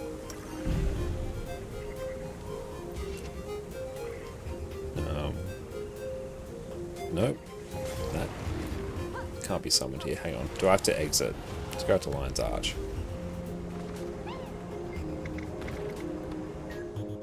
But everyone, last chance, make sure you enter the giveaway. So, gem store item, 800 gems or less. If you win, type in your account name and let me know what item you want me to gift you from the gem store.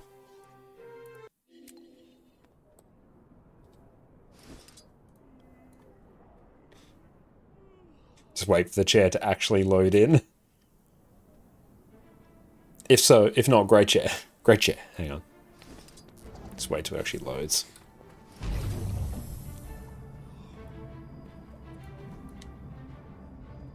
Nice, that's cool. Rocking the Bacta tank.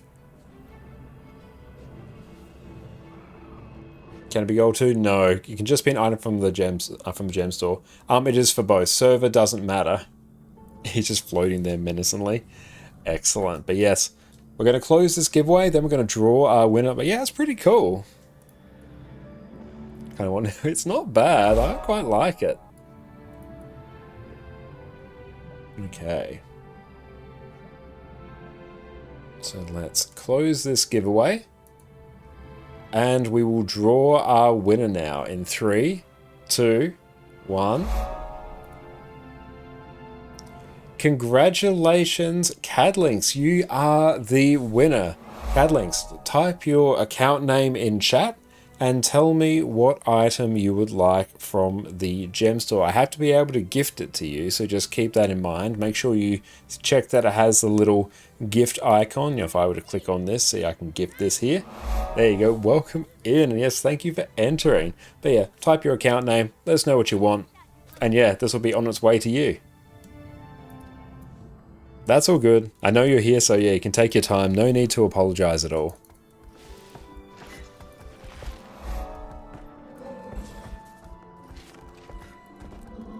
Very nice.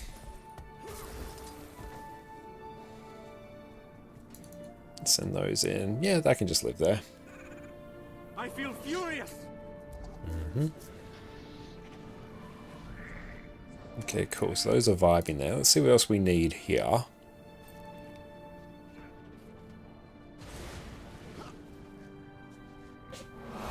More violets, I say. Less violets. Do the gamble jumping puzzle. Let's do that.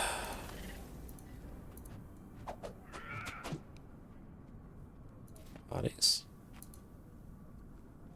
How many bag slots and bank tabs should one get?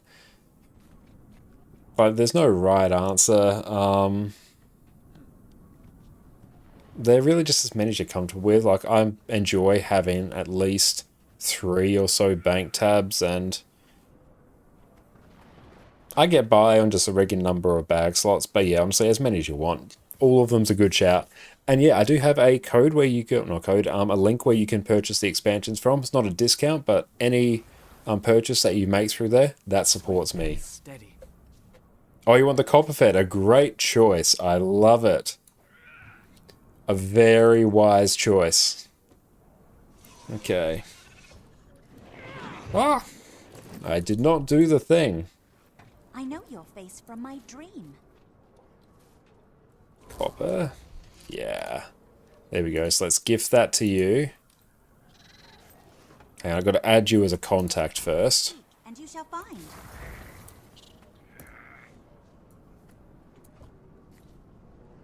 Hang on. Let's do this. There we go. That is coming your way. New place very good for you. Oh, that is a great choice. I'm just double checking. 3951, 3951. Done. That's on its way to you. Congratulations. Swift and steady. How does one get all the copper for it? It just rips it straight from your wallet there. Thank you, Crazy, for the follow. I appreciate that. Okay, let's head to... Well, thank you for the stretch. Ugh.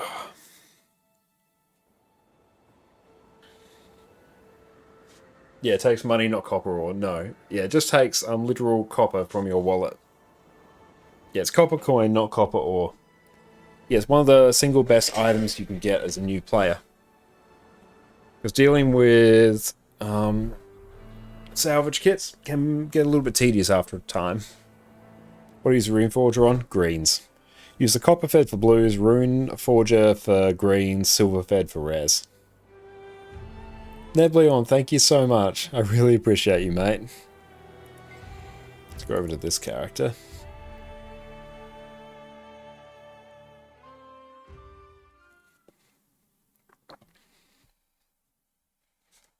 Okay, let's actually do some of... Can we exit? Yeah. Is a rune fed useful? Yeah, it is. I'd prioritize copper fed than silver fed than probably the rune forger. But they're good. I do not regret getting them at all.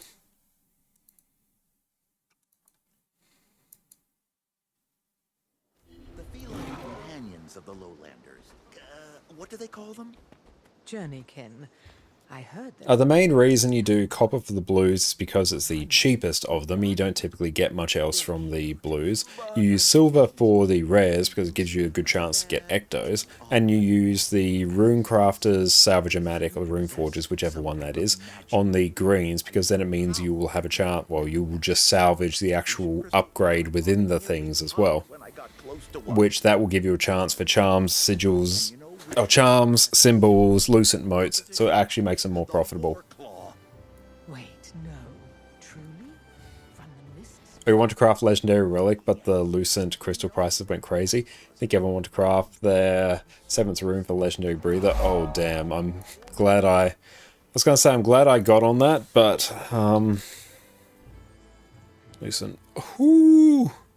That's gone up. Yeah, legendary relics, brutal. Yep, quite a few things there are going to be brutal. Let's check here. Bonus events, return. Local response in Anios. Let's do just Amity tasks first.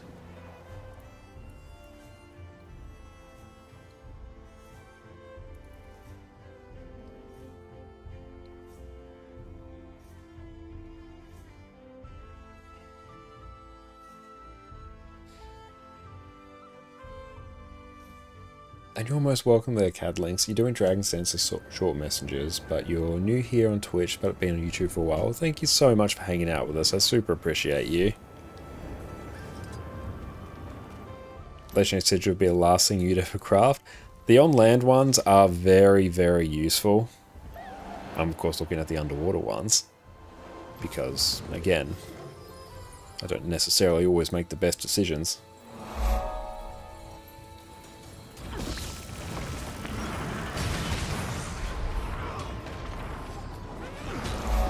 Daysera, how's it going? Great to see you, mate.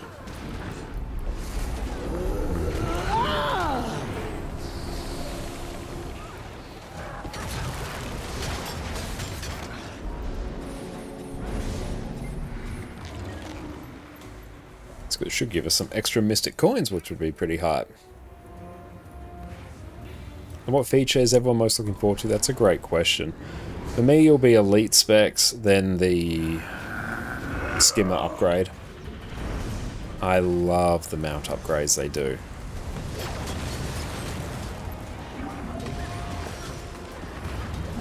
Paragon, nice.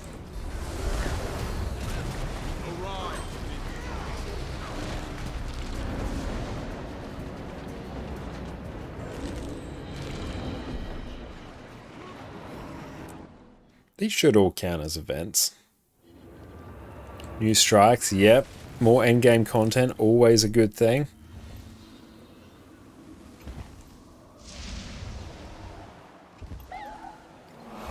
But yeah, if you want to know why you should get Griffin, this is why you should get Griffin.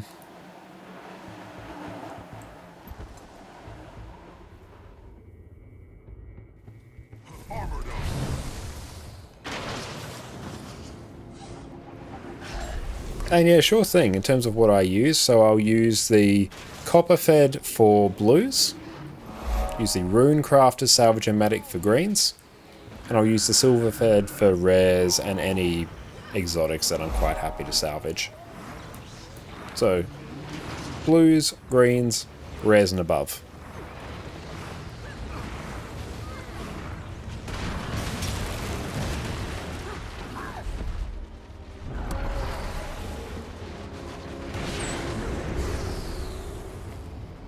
And yeah, I would have probably liked to have seen other mounts, particularly like Springer Jackal Raptor. I think, yeah, definitely deserve an update to bring them in line with other mounts, but I'm happy nonetheless to see Skimmer getting love.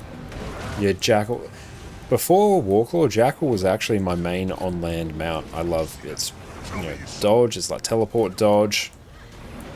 It's very fast, very agile as well. I love it. Oh, what about the whites? Oh, you just use the copper fed on that as well. Yeah, Jackal nowadays kind of is a worse version of Warclaw. That's why I think that one needs a bit of a buff. Yeah, basically just only use the copper for the blues and below. We have to hurry and get that Sarah CM kill pool expansion. We do, yeah. I think we will get it. I think we're probably...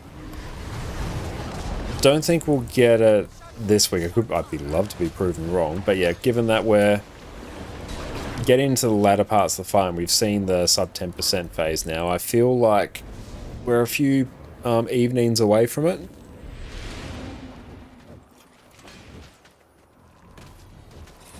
But we're getting there, we're getting closer.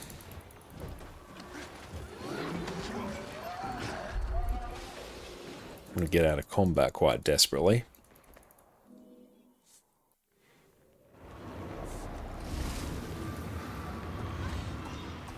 Oh yeah, you use the copper fed on green if you don't have the rune crafters.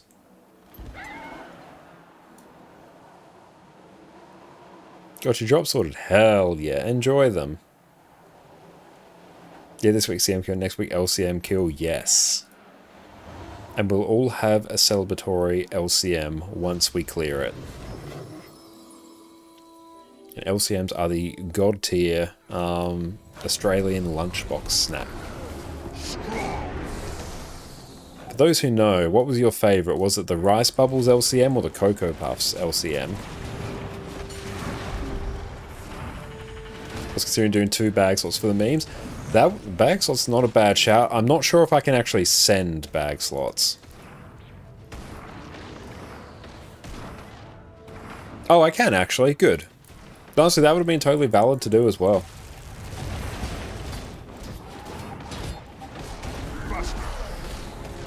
Yeah, that would have been good. And if you have the infinite upgrade extractor, use it on greens plus and use copper on the greens, silver on the yellows, yeah. And I've got the infinite upgrade extractor on my NA account. And oh boy, I don't use it much. Ah, excellent. Good on you for checking, that's very good. And Senji, you just got to 80, your exotic gear unlocked. I assume that's untamed. Might go finish the story first, then what? Great choice finishing the story, that's incredibly helpful. But yeah, I think they'll probably start looking to dive into, you know, some endgame PvE content, raids, fractals, strikes. You can kind of sort of do that whenever it takes your fancy at this point. World vs. World, if you're keen on that game mode, same thing with PvP. Maybe find some, you know, legendaries that you want to work on. Like maybe work towards getting the legendary PvE amulet, given you're already going to be working on the story. That's a great one to do at the same time.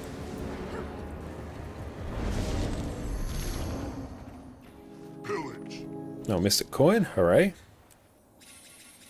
But yeah, I'd probably work on the PvE amulet, which you get just by doing the Season of the Dragons achievements. You can search them in the achievement panel. But yeah, just by doing some very easy achievements tied to the... I'll pull it up here. So I know my way here. So the Season of the Dragons achievement. So basically doing... Oh no. Hang on. Basically by doing some very easy achievements tied to each of the Living World episodes, you will get access to a completely free legendary amulet there. So it's insane value for new players, because not only is it free, you basically get paid for it as well by the sheer amount of like mystic coins and other useful things you get along this journey. So I 100% recommend working on that. It's insanely good. Or looking at the Chalice of Tears, like I think you only have to do like Chalice of Tears like once or twice. So yeah, like it's easy considering it's a completely free legendary. As a new player, you should be doing the story anyway, because it just gives you such amazing value in the masteries and just access to different areas of the world. So you're going to be doing this anyway. And yeah, at the end of it, you get yourself a completely free legendary amulet that you basically got paid for to obtain. Like, it's It's just one of the best things you should be working on. Because then once you have that legendary amulet, every single character in every single build can use it, and you will never have to worry about Ascended amulets ever again. So I definitely put that up the list.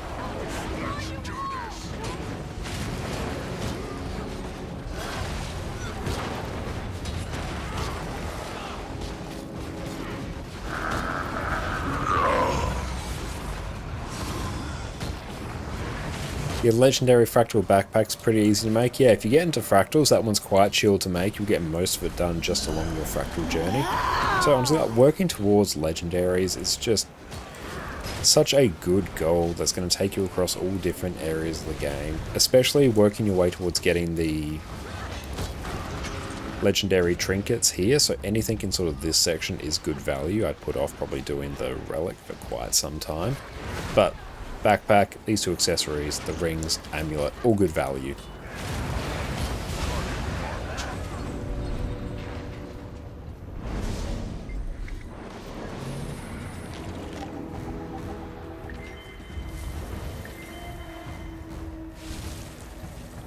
I still need to do tier 4. Once you get into tier 4 fractals, that's really when fractals open up. Do you not need specific materials for amulet legendary? It's a straight reward? No, it's straight reward. You get it purely by doing the achievements. So yeah, you're not crafting anything, you'll literally just get given it. Oh yeah, and like, if you're looking for ease of access, the Janthea one is going to be very, very expensive. But, like, if you like it, go for it. It's a great skin. But yeah, it's not the most efficient one to get if you're just looking for a pure legendary. It is so pretty. It's so good on Char as well. It's absolutely insane. Arenanet, welcome in. Do you recommend going for Vindicator as a second character main as a dual pistol Deadeye? Yeah, Power Vindicator's fantastic. It's one of my favourite builds. That's just a great decision. At the end of the day, I recommend playing every class and every elite spec that Guild Wars 2 has to offer. With more classes you can play, it's more content for you. And Amy, thank you so much. You have a great rest of your day / night, and I really appreciate that.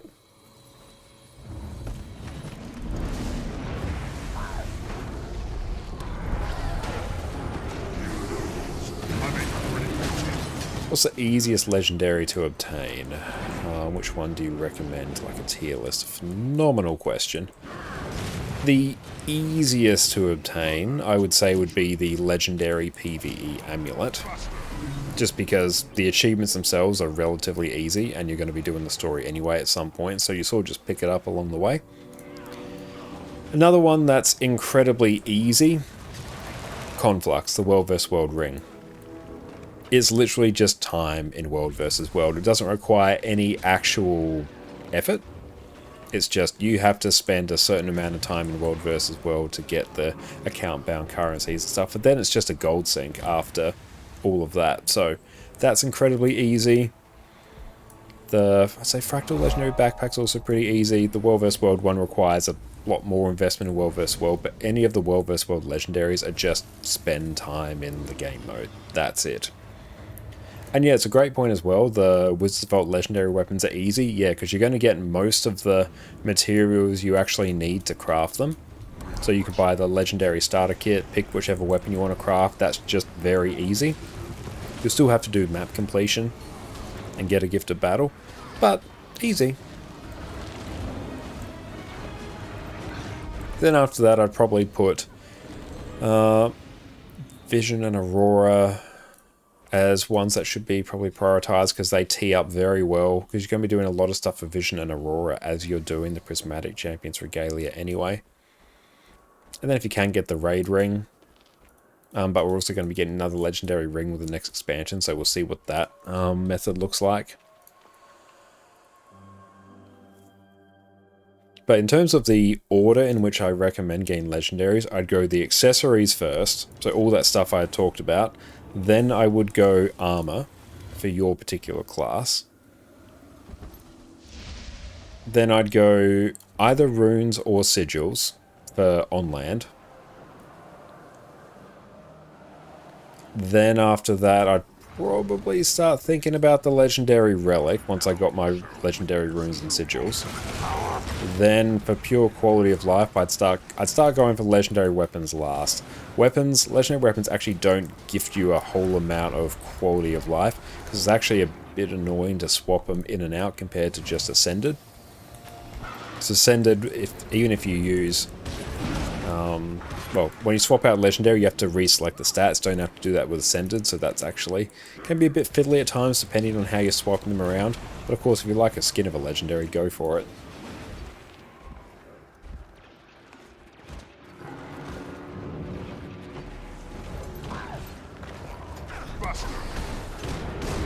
And yeah, if you're going for World vs. World Legendaries, you can just farm it gives a battle while you're doing it. Yeah, absolutely.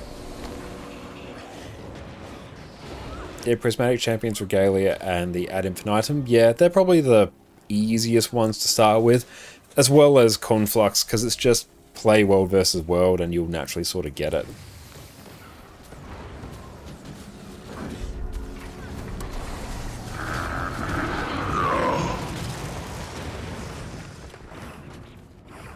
I've never seen anyone explain the upgrades for the accessories, so you never know what to get for stats. Oh, okay, do you mean when you have an exotic accessory and it has that upgrade slot? Because there you'll typically just get the... You'll get the upgrade that has the same type of stats as the main thing. Like if I pull up... Let's try... Berserker's... Orichalcum Earring?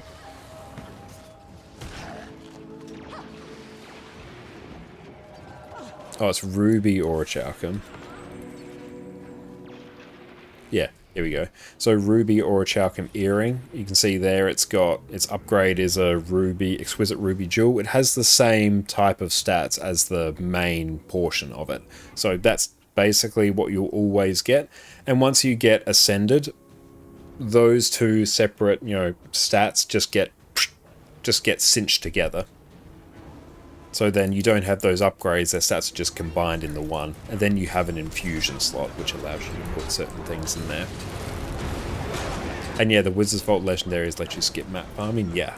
And in terms of like what stats you'll get, you'll just look at the build guide, or whatever build you're following or aiming towards, and it will just tell you. How are we doing here? The Ascended get... Psh, yep, that's exactly it. That's the technical term. Hey Jenna, thank you for the follow.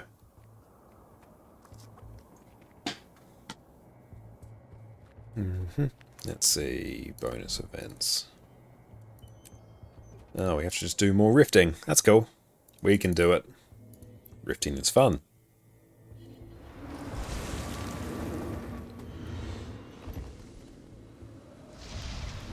But generally, for all builds, you're going to see it take one type of gear. You're going to see it take all Berserkers, all Vipers, all Harriers, all Minstrels.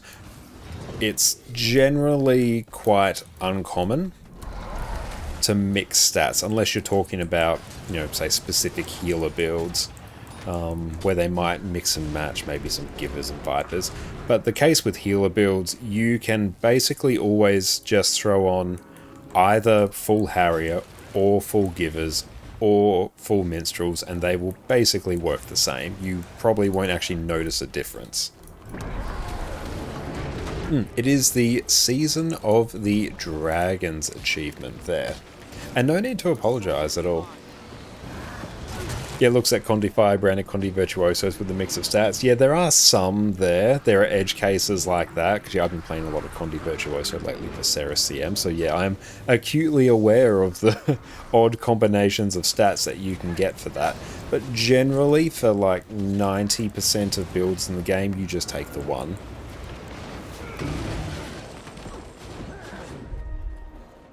And even in the case of those particular builds, you would still get comparable results by just having the full one. Yeah, be mindful of sets with toughness on it if you want to raid. Yeah, absolutely. And I cover a lot of this in my gearing guide as well. So we've got a very detailed guide there that's going to answer a lot of your questions.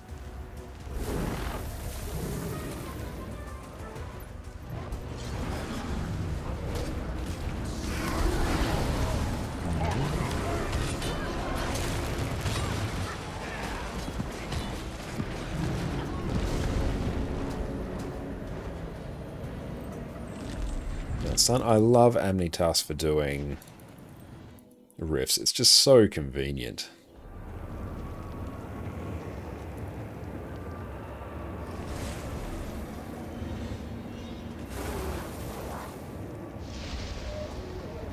Come on, turn around. Oh, it's my keyboard failing again.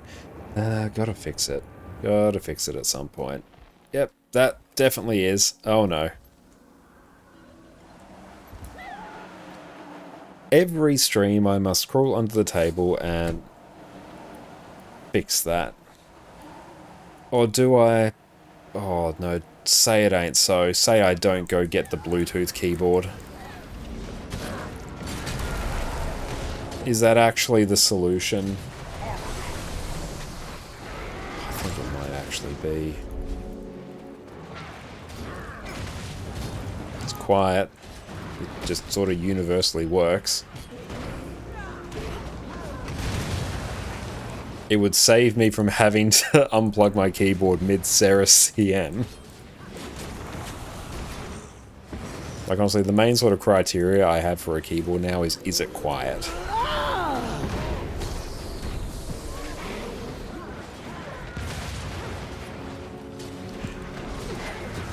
And I'm not too concerned with high latency. I am playing on a Dell wireless keyboard, the office special from your corporate offices around the world. I have claimed one of those keyboards, and that is what I'm currently using. So I am not concerned with latency.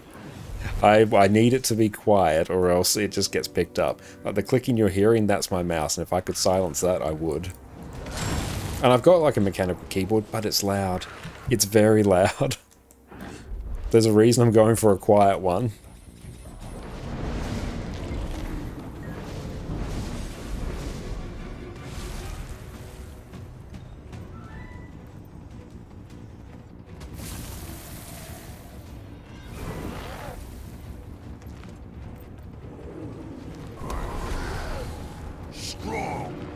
I do have another Logitech. I think it's a K3A or is it K57? I can't remember. I also just need to find the actual dongle for that.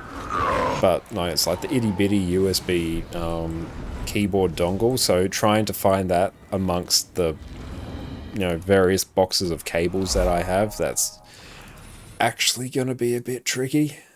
Adrian, thank you for the follow. Like, I don't know where that is. I know where it should be.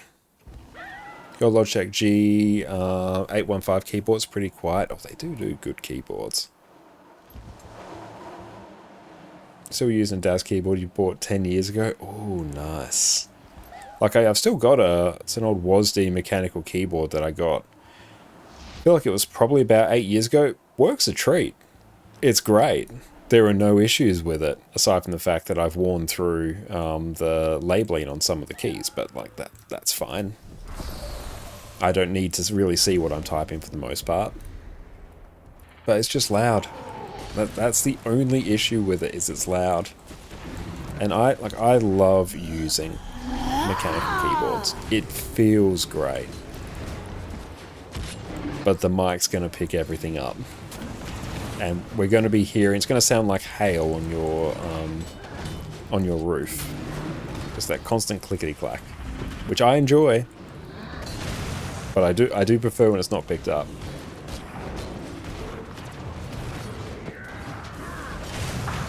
I use the same kind of keyboard for years, but you mess around with the microphone setting so it doesn't pick it up. Like, I could definitely do some finagling with microphone settings to minimize it, and like the positioning of it as well. Yeah, swap out for a worse microphone, that's the big play. Yeah, we'll just swap out for like the cheapest microphone we possibly can, yeah.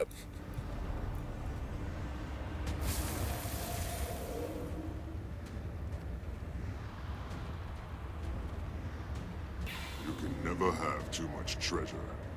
I wonder if I can find...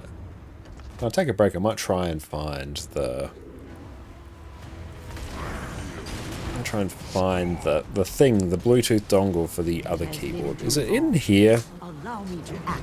I've got this little box of various tech-related things on my desk. I've got like 3 USB, not USB, HDMI dummy plugs here. They're super handy. A couple other random USBs. I've got a little USB-C to lightning adapter. I've got earplugs. Got a dog clicker.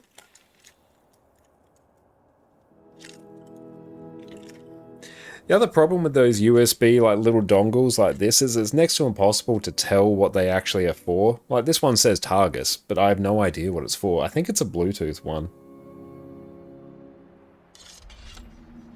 You can't tell if the peak is from the keyboard or the microphone itself. Yeah, so it's all just indistinguishable. No, it's not in there. And yeah, I've got some boxes of assorted tech up there. But again, trying to find one of those little dongles is just going to be like cursed. Plug it in and find out. If it's Targus, I'm pretty sure it's Bluetooth. I think. Because yeah, if I know at least it will say Logitech on it. That I know. I'll do that. It's probably actually a good time for me to take a quick break and go stretch my legs. And then we'll find our next keyboard. I'm going to swap it out live. Secrets of the Obscure has been out for a week now, and it has never been a better time to be a Guild Wars 2 player. So today, we're going to chat about one of the biggest features they've released in this expansion, relics. Welcome back everyone. With the Secrets of the Obscure expansion release, runes have now been completely reworked. Now previously, runes would come in a set of 6, with the first 5 generally being basic stats, and the 6th bonus usually means something a bit more dramatic, and that would usually be the main reason you would actually take a relic. Whereas now, this 6th bonus has been removed from the rune and shifted over to a new relic slot instead. How you doing? You doing good? You're going to supervise. So previously with runes, one of the issues that you would have is you would want runes both for the stats they provided, but also the 6th bonus that they would give you as well. And sometimes you would run into the situation where the 6th bonus would require you to take stats that weren't particularly useful to your build. Whereas now, you no longer have to make that choice. You can take the runes that you want for whatever stats you prefer, and the relic for that Omega bonus that you used to get from your 6th slot on your rune. This has opened up a whole range of runes that you're able to choose now that you don't need the 6th bonus, given that's shifted over to a relic. Overall, this has increased the power level of basically all builds in the game. So when you log in for the expansion, you can expect a straight increase in power on your character. Just make sure you actually go through and equip a relic. It won't happen by default. A whole bunch of new relics have been released with this expansion, with a lot of them being available from this relic chest you'll get whenever you log into a level 80 character for the first time after you've bought the expansion, with some unique ones coming as part of this expansion. As is usually the case with equipment in Guild Wars 2, some of these are just straight up better than the others. So today, we're going to go through which of these relics you as a player actually need to care about obtaining, and the ones that are generally going to be the best in slot for you to play. We'll break these down for power, condition damage, and healing builds. We'll touch on some of them that are great in World vs. World, and we'll have some honorable mentions for some that I find particularly useful or just have fun playing with. First up, for our power damage relics. Generally, there isn't that much variety for power damage relics, with the 2 best ones being available outside of the expansion. First up, we have the Thief relic. The effect of this is that whenever you strike an enemy with a weapon skill that has a recharge or a resource cost, so this would be if it has a cooldown or if it costs initiative, you'll gain a 1% strike damage buff for 6 seconds up to a maximum of 8 stacks. So this will keep adding from 1% up to 5%, and once this ramps up for long fights, you should basically have a 5% damage buff from there. This is the most consistent relic that you'll find for power builds, and if you don't know which one to pick, this one is going to be a very good choice. Next up, we'll have Relic of Fireworks. Its effect is that whenever you deal strike damage with a weapon skill with a recharge time of 20 seconds or more, you'll gain a 10% strike damage for 6 seconds, with this duration refreshing whenever you apply it again. This is going to result on much higher burst damage than the Thief relic, at the cost of you needing to actually have weapon skills with a high enough cooldown to trigger it. Compare this to something like Revenant, which doesn't typically have a lot of high cooldown weapon skills. It can't really make use of this relic. so instead it uses the Thief relic. So when you're deciding between Fireworks and Thief, you really just need to ask yourself, does my class have some high cooldown skills that I'm going to be using very often? If yes, you probably want to choose the Fireworks relic. If not, fall back to the Thief relic and you should be good to go. Next up, for our condition damage relics, we basically have 3 choices that we're typically going to fall back to. One of the most popular ones is the Relic of Akeem, which is only available through the new expansion. You can also get it through a World vs. World reward track, which you may find slightly faster. The effect of this relic is that whenever you disable an enemy that's afflicted by 5 or more stacks of Confusion or Torment, you inflict Confusion and Torment on enemies around the target, as well as the target itself. This is a fantastic relic on some condition damage classes that rely heavily on Torment and have the means to regularly disable enemies. This will be things like stuns, dazes, knockdowns, anything similar to that. If all those conditions are met, you're probably going to want to use the Relic of Akeem. This is by far the best in slot relic for the absolutely busted condition damage Scourge at the moment. So if you are a Scourge enjoyer, make sure you grab this relic as soon as you can. Next up, we have the new Relic of the Fractal. This is another expansion exclusive one, and whenever you inflict bleeding on an enemy with 6 or more stacks of bleeding already, you'll also inflict burning and torment. So this is going to be a great relic for condition builds that don't have the ability to constantly apply interrupts, dazes, stuns to enemies in order to trigger the Relic of Akeem. So whenever you choose between the Relic of the Fractal or the Relic of Akeem, just ask yourself, do I stun, daze, knock down my enemies regularly? If I do, I probably want the Relic of Akeem. If not, I probably want the Relic of the Fractal. Next up, we have the Relic of the Aristocracy. This relic is generally considered worse than both the Relic of Akeem and Relic of the Fractal, but the benefit of this one is that it is available from the relic chest you get as soon as you log in after you purchase the expansion. So this is an incredibly easy one for you to get. So if you don't have access to the Relic of Akeem or Relic of the Fractal yet, you can easily slot in the Relic of Aristocracy and you'll generally have a pretty good time with that. So this is a very good stopgap relic whilst you're still going through and exploring the expansion. The effect here is that you'll gain 3% condition duration for 8 seconds when you inflict weakness or vulnerability on a foe, up to a maximum of 5 stacks. So this will eventually end up with you getting an extra 15% condition duration. This is a very useful relic if you can apply weakness or vulnerability. A lot of builds can do this naturally, which makes this a very good fallback condition relic if you haven't unlocked the Relic of the Fractal or Akeem. Next up, for our healing builds in PvP, we have the Relic of the Monk. Once again, runes and relics of the monk are dominating all healing builds, and the effect here is that you'll increase your healing effectiveness to allies by 1% for 3 seconds after granting a boon to allies, up to a maximum of 10 stacks. Anything that increases your healing effectiveness in PvE is fantastic when you're on a healer build. This is going to be your go-to relic if you're running something like a heal Firebrand, a heal Scourge, a heal Mechanist, anything of that ilk. This is going to be your default relic. Fortunately as well, this is available through the relic chest you get whenever you log in, so it's incredibly easy to obtain. There are some other relics that are quite good in World vs. World for healer builds. We will touch on them in just a bit, but for endgame PvE, Monk Relic is where it's at. Lock that one in. Next up, we're going to touch on some of the relics that are seen use in World vs. World. World vs. World does tend to have a bit more variety in terms of the relics that are used, but we're going to touch on some of the most important ones here. First up, we have the Relic of Iskaran. This is going to be a fantastic relic for some of your more roaming or damage focused builds. Here, after evading an enemy's attack, you'll place the Eye of Iskaran on them for 6 seconds. After this, you'll gain 10% strike damage and condition duration against enemies with the eye on them. This will just really enable you to crank your damage against your opponents, and is a very solid one for all you lovely damage dealers out there. Next up, we have the I have returned, and little update on the keyboard situation. I believe I found the dongle. I believe I did. You won't be able to tell, but I think this is it.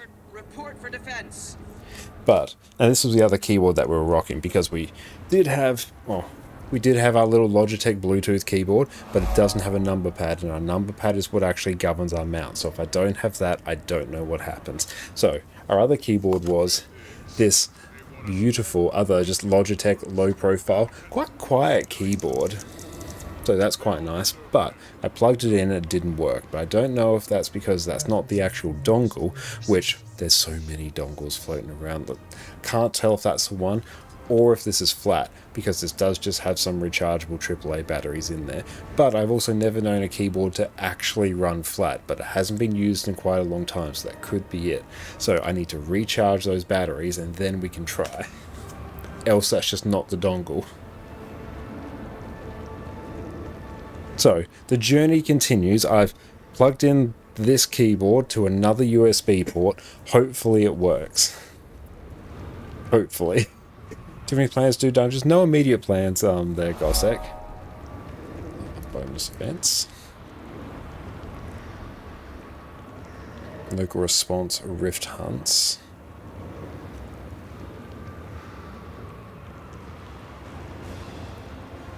Hey Wombat, thank you so much for the raid. Welcome in Wombat. How are you going? Welcome in Raiders. My name is Connor, or ConnorConCarne. You can also find me on YouTube. There I do all sorts of Guild Wars 2 guides. What is up, Wombat? It is so good to see you. Thank you so much for the raid. That's really, really kind of you. Yeah, what'd you get up to on your stream? Everyone, go check out Wombat over on Twitch. How are you going? Thank you so much for the raid. And what's this build? We're rocking Celestial Condi Herald right now. And yes, so good to have you back, Rune. Okay, let's head over here. Right now we are doing some sort of return to secrets of the obscure shenanigans, because we will be getting a bunch of mystic coins from it, which is always very, very good. It's actually a decent source of gold. And also I do need many spirit shards as well, so we're firing all cylinders. Oh, you were doing Soto for the Return 2 stuff as well? Hell yeah. And yeah, we did some raids on NA. They were good fun. We unlocked a new elite spec on one of our thieves. Did a bunch of Celestial Core Thief shenanigans in Heart of Thorns. That was a good time. Did some giveaways. Did our first ever gem giveaways on this account, which is fantastic. Not just on this account, just in general. But yeah. We are vibing out, having a good time. Might head over to NA sometime soon and continue the map completion journey on that front. And thank you so much, Wombat. It's really kind of you. And I really appreciate the raid.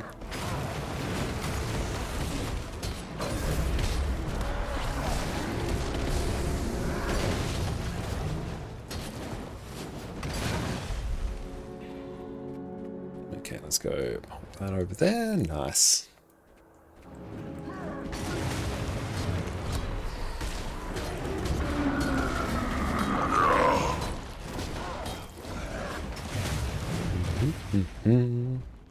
After raid and dash, but should be lurking. Gotta go food shopping. That's all good. I totally get it. Best of luck food shopping. I hope the grocery shop has everything that you need. And yes, feel free to splurge on a few little sweet treats. It's always a good thing to do as well. One of the best things about grocery shopping. Catch you later, Wombat.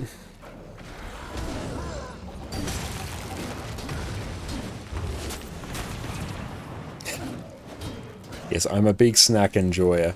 My most recent sort of snacking haul and going out shopping is going out to Aldi. They had these cappuccino chocolate covered biscuits. So it's basically like a regular sort of biscuit, but it's got like a cappuccino coffee flavored filling, and it's just fully surrounded in chocolate. Oh, they were good. They were so good. We ate them so quickly. There were so many of them, but they went so quickly. Oh, you want Audi and Tassie? I'm so sorry you don't have Audi and Tassie. But those were top tier. And plus just anything like coffee chocolate is my jam. My favourite chocolate is the coffee and cream chocolate from Audi. I just can't get enough of that. So when it's just like that, but in like big sort of chocolate covered biscuit form, chef's kiss.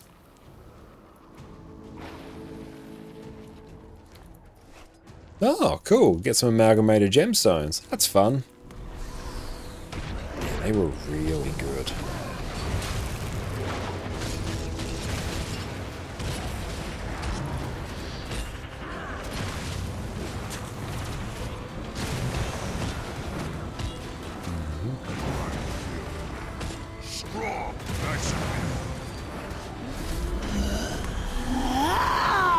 also should definitely get some more builds up and running on this account as well, I think. Be good to play with some of the new hot stuff. And honestly, like Condi Daredevil, like that's always been one of my go-to builds. It'd be good to get that one up and running again.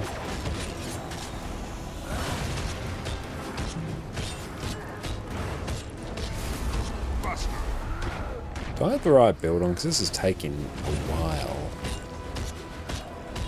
Okay, we got there.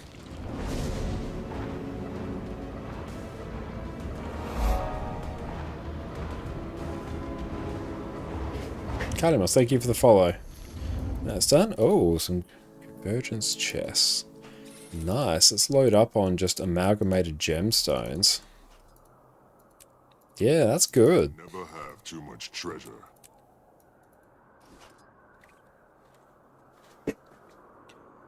For raids, would you recommend turning off ally visual effects? You can't see many mechanics due to them, but you're unsure if there's downside to doing that. I'll take a look. I'll show you my settings, what tends to work well for me. You can never have too much treasure. Nice, get some of those. If we were, how many of those do we have? Like one. If we were to sell. Okay, get a bit of gold from that.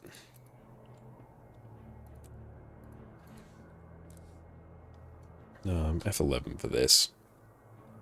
Okay. So under graphics, I do have effect LOD turned on.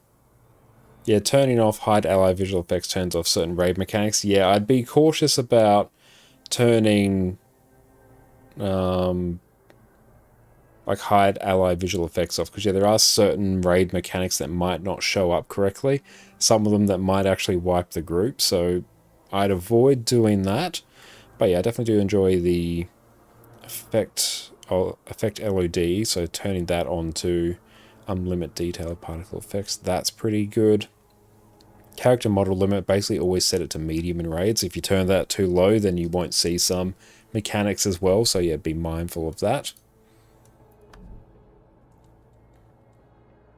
And let's see, anything else particularly noteworthy? Yeah, hide ally visual effects. Yeah, I'd hide that on none. It's set to hide none, I think, generally. And as you do raids more and more, you do learn which mechanics you just don't even need to consider as well. It takes a little bit of time, but yeah, quite a lot of mechanics in raids you actually just don't need to care about at all. Oh, we got a Shattered Hammer. How much does that go for now? Not really enough for me to worry about selling it. This is the only proper course. So that, let's see what else is popping off right now. Well, no, let's get Condi Daredevil. Let's get it going. For that, I need some weapons, which I should be able to obtain. We'll see if I have any World vs. World currency.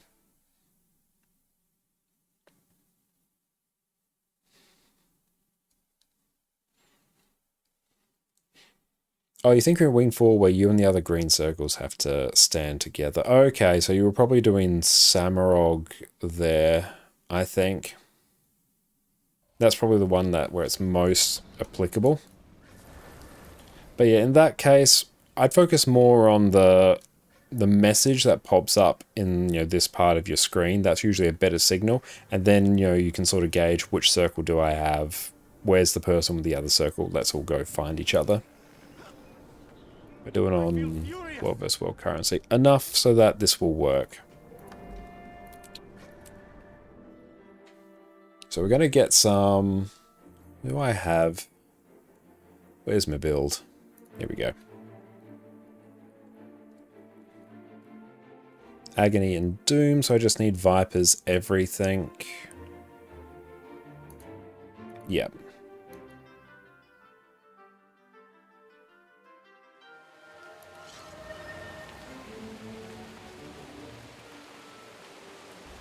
So I need a unified vendor system, a great way to get stat selectable gear very cheaply.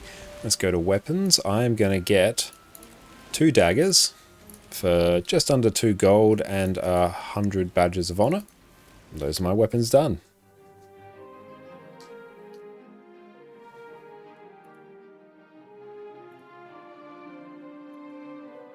Faro, thanks for the hydrate.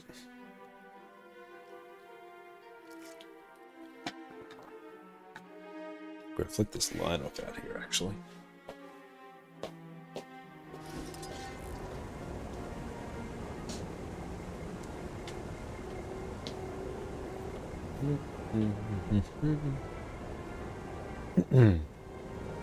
Okay. So let's pop that there. That there. Customize Vipers. And for here, Agony and Doom.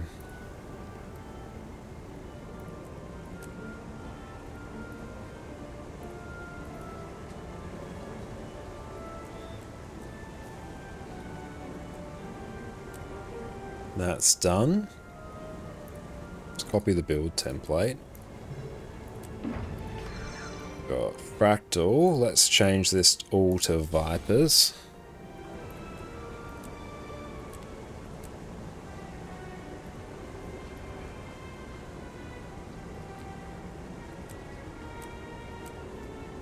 Everything else looks like it's come together pretty well. I need toxic focusing crystals and plate of kimchi pancakes to actually get some food.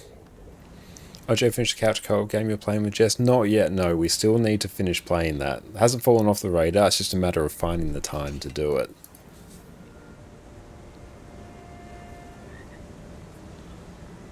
So we are planning to return to that. Oh, why are you so expensive?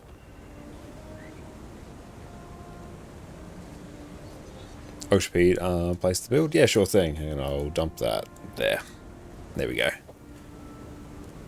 Oh, that's so expensive. Oh, that hurts. We're getting 3 and then we're just not going to run food. Is there a budget version of that?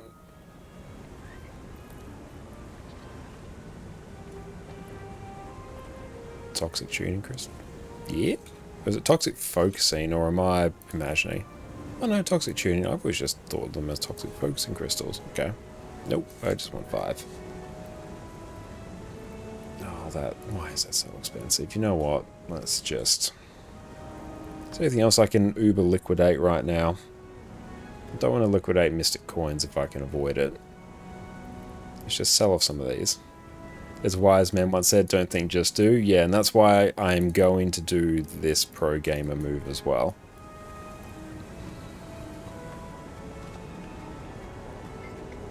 Koi cakes and quality tuning crystals. Yeah, like that would probably work. I want to get like an idea of what this build can do in terms of damage, so I may as well get the best in slot food because I'm already skimping on the weapons.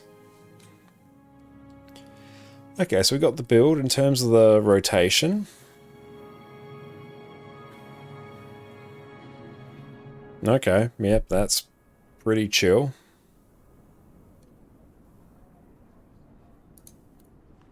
Where's your gold? Where you checked the last time you had a few hundred. I crafted another legendary sigil not too long ago. Maroon, like I think it may have even been like last week. We're on the underwater sigil stretch of our journey now, so that's where it all went.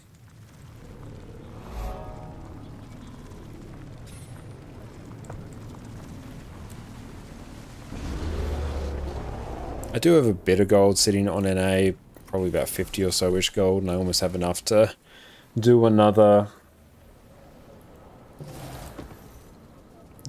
ghostly infusion, which I can turn to more gold, and I'm going to be making 2 legendaries on that account and then sending them over to sell here.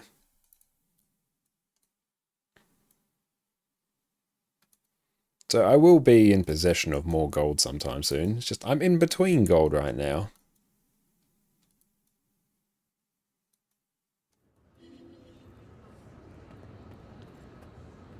Let's change. Nope. I'm going to go wardrobe. It's a cool dagger skin. Mouse Vary runs weird. Do a little bit. Oh yeah, we can go Sorrow's Claw. That'd be pretty hype. Yeah. Look at that. We got bear claws now. The best way to test spells quick daily Sarah CM. Oh, this. Yep, imagine me just constantly yeeting in and out of the despair puddles. It's going to be great. Or doing this through the wall. Oh, instant boon corrupt. Yes. See nothing at all wrong.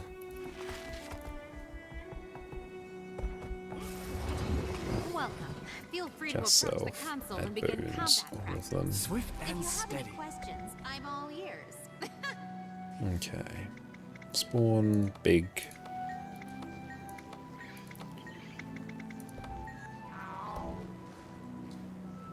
The go-to test for all Josh builds was a quick HTCM. How times have changed. Yeah, we've leveled up now. It's now Sarah CM.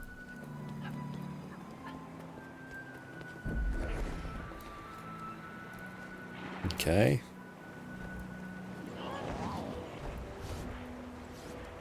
Defend yourself.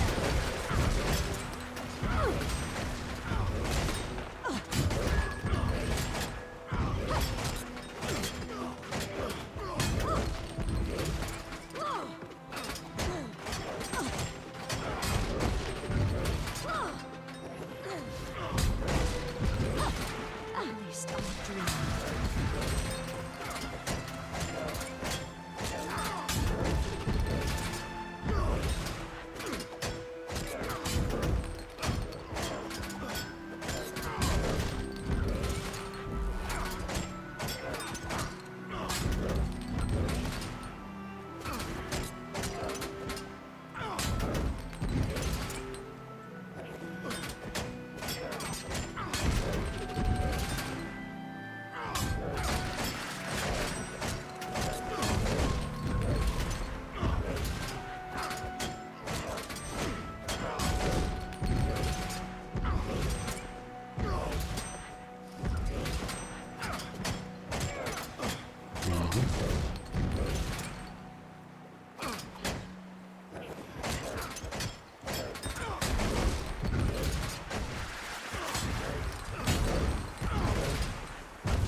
And Link, welcome in.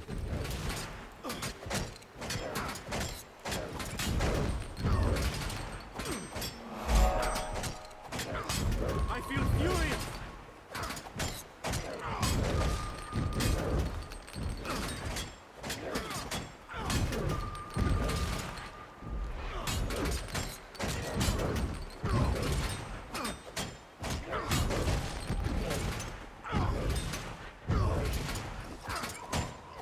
Okay, that's 34k. And we're definitely, like, that's very clunky. Like, very clunky. Okay, so. Swift and steady. So we're basically doing the opener. So it's Caltrot, Spider Venom, 1,000 Needles during its cast. Per 1,000 Needles again. Dodge, weapon swap during the cast. 3 Death Blossoms, then we're dodging. The Death Blossom, 1 auto attack chain. So it's basically 2 auto attack chains when necessary. Okay. So we just need to get the flow. Oh, why is that? Oh no.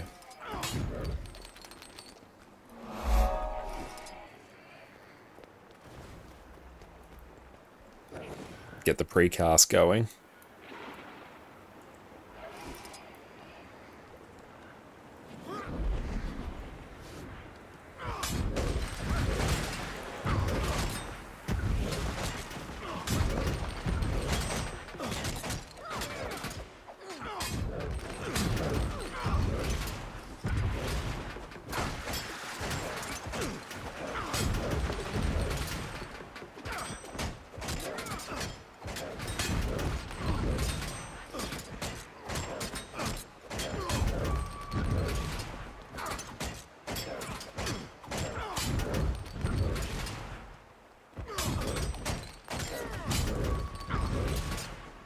That's good, we're getting a bit of a flow going.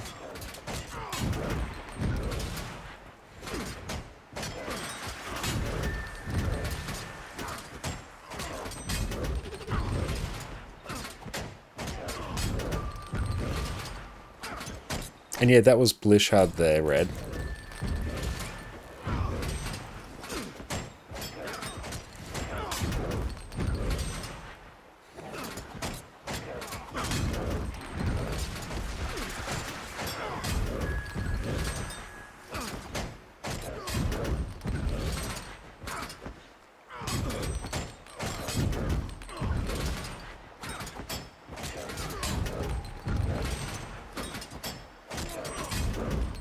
Oh, you're constantly dodging though.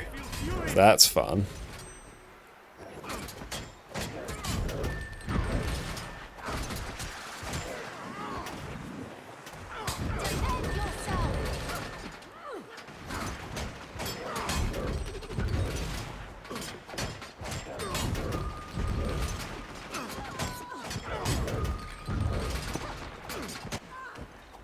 That's 35.6 now, so that's going up even more. Oh, why can't the trap activate like Dragon Hunters? Oh, it works differently.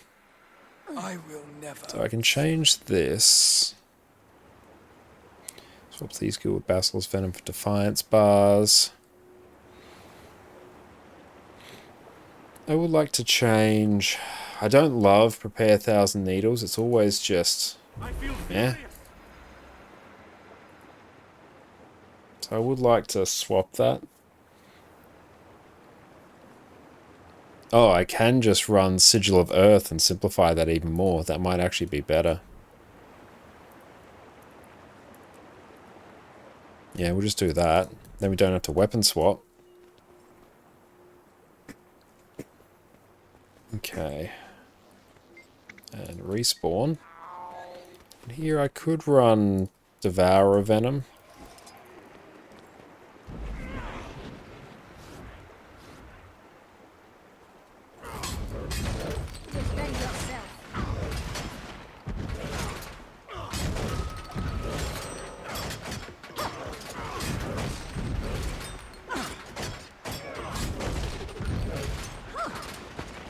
It's already way more streamlined.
That's now 36.7.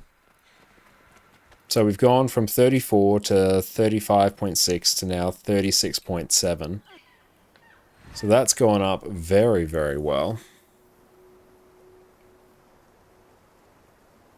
And Deadly Ambush. So we don't actually need the weapon swap. And we already run Bountiful Theft there. Yeah. Like, yeah, we've pushed that now to 36.7. That's quite a big buff. And we don't even have the correct weapons yet.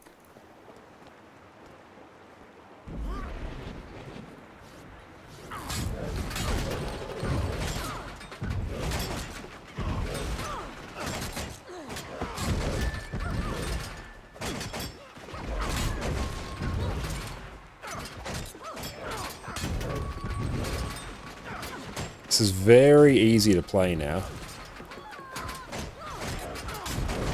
Defend yourself.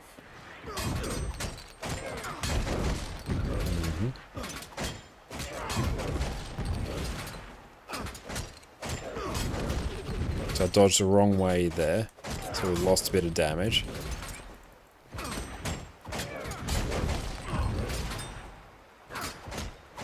And also some of our skills aren't actually firing, so let's try and fix that.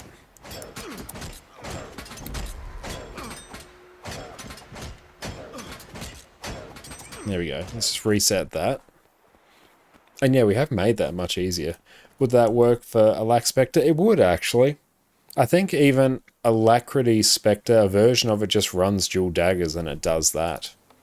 So it would work totally well. I think I've even done that somewhat in the last, month or so.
I feel like I need more.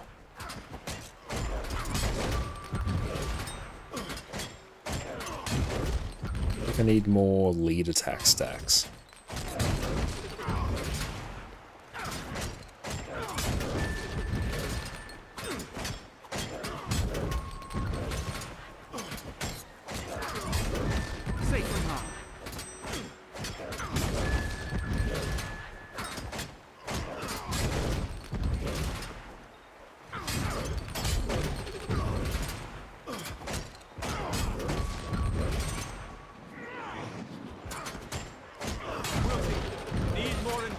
I feel furious.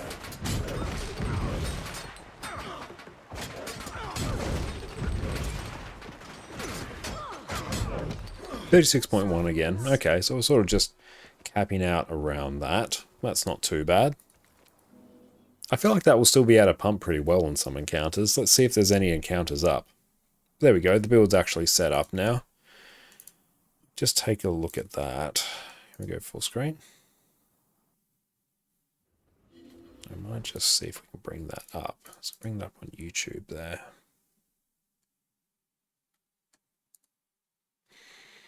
Okay. So let's bring this here.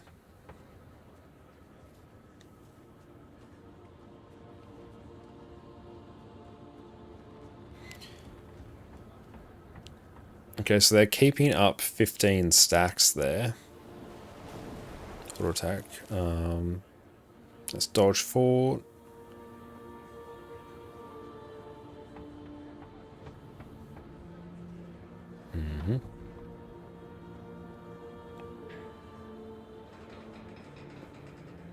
Just trying to see, that's the dodge forward, that's Death Blossom back.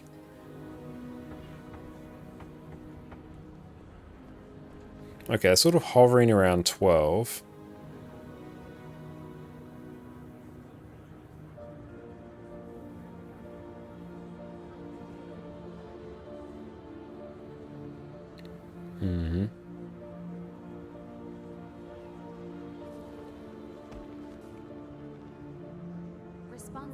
So I'm not utilizing as much of my initiative as they are here.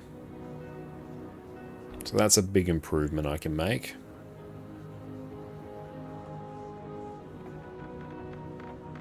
Also not doing the weapon swap, but that's really only losing a little bit of DPS.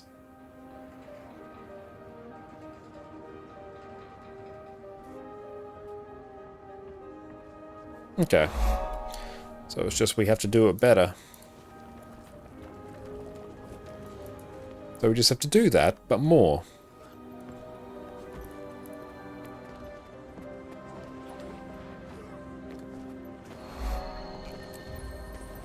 Yeah, let's go. Just type in squad chat /D DPS. There we go. Whereabouts are they? They are in Arborstone.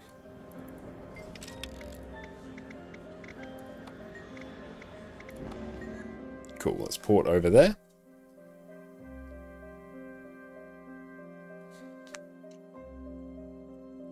There we go. There's another build up and running. It's good. Without allies, we're at 36.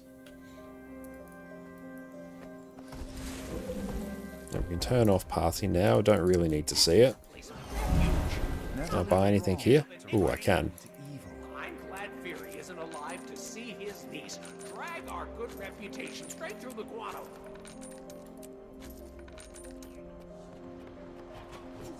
Now we can sell these off.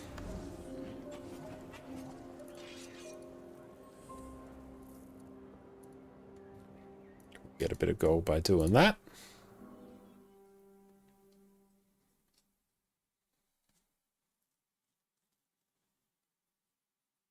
And then, yeah, if I want, I could run short bow on swap as well. That could be quite handy. Just for open world stuff.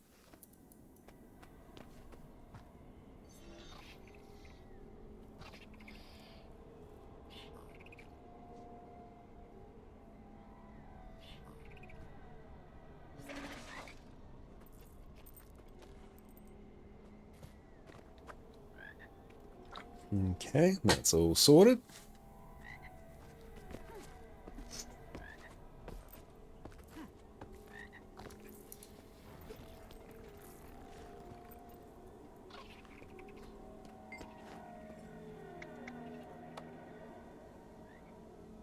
How are we doing on our drops as well, actually? Agony, torment, pain. Okay. Wait on everyone to come on in here. Group 1 all DPS, perfect.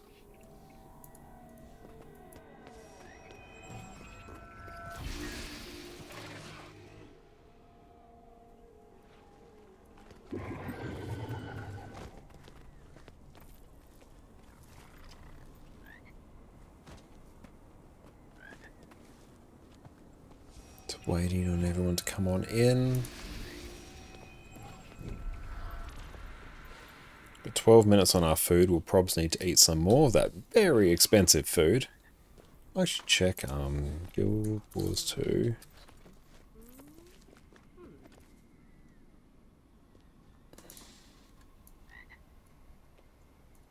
Let's see here. So we have food. So I would like some bleeding. Nope, there's literally no budget alternative to plate of kimchi pancakes. There is only that.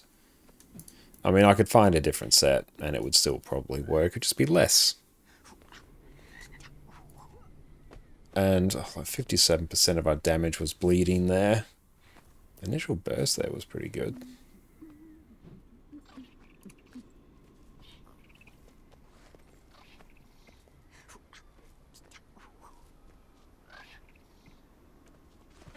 Yeah, you will eat kimchi pancakes and you'll like it. Yeah, well, honestly, they do sound rather delightful. But yeah, I do have no choice. I mean, I could just like check in the gear optimizer and see what the damage loss is. It would be a few percent.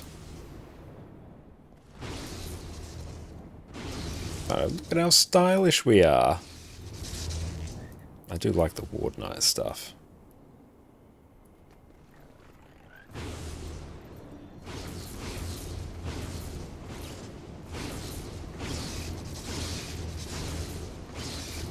Someone there is still AFK. Unfortunately.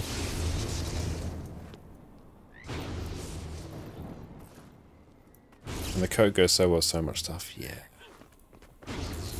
You could run pistol in your offhand seconds F on demand defiance break with headshot. That's true, I could. And I can also put spear there as well. Because I don't have a pistol on me at the moment, but spear will also do the same thing. So I could do Vipers and put Agony and Paralyzation. So then, yeah, I can do like just giga levels of break bar damage with Distracting Throw. That'd be pretty hype. I should probably start recording this. There we go.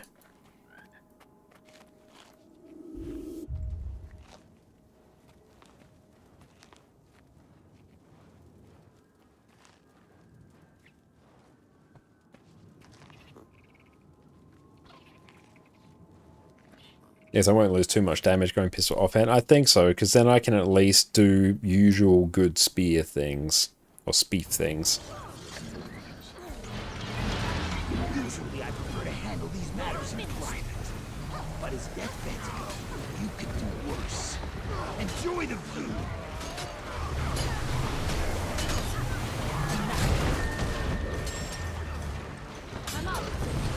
Yeah, Condi speed.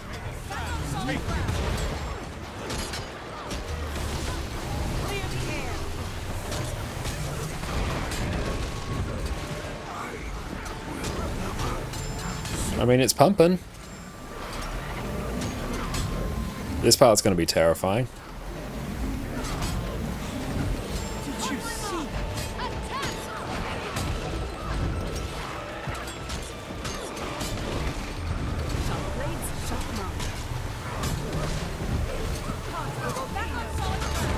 Ooh, that's a good skill. I represent Yeah, look at that. It's pumping. It's big pumper build. And we're like invulnerable half the time.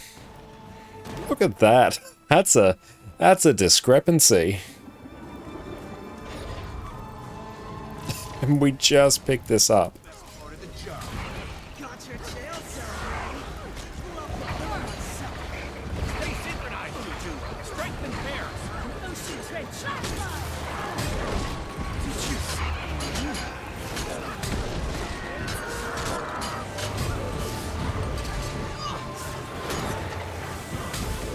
What is that skill?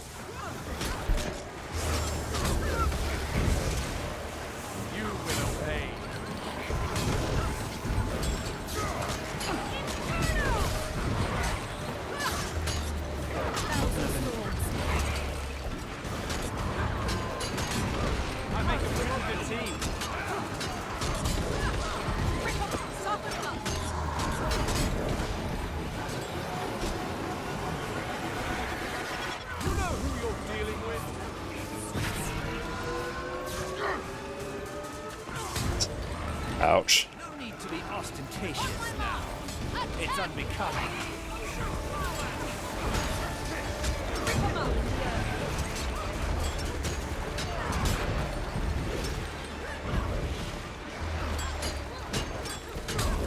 A splendid combination.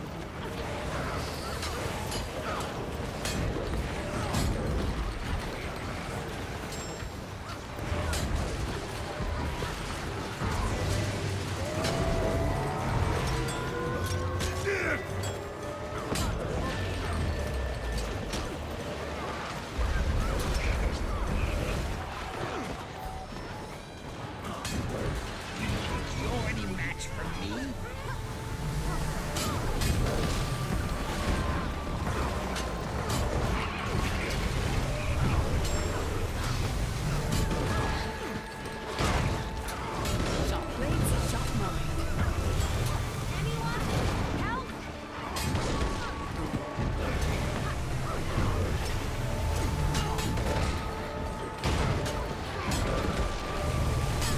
I can't actually press that button. I don't know why. It's because my mouse is broken, that's why.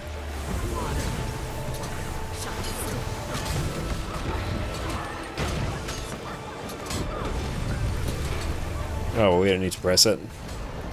A splendid combination.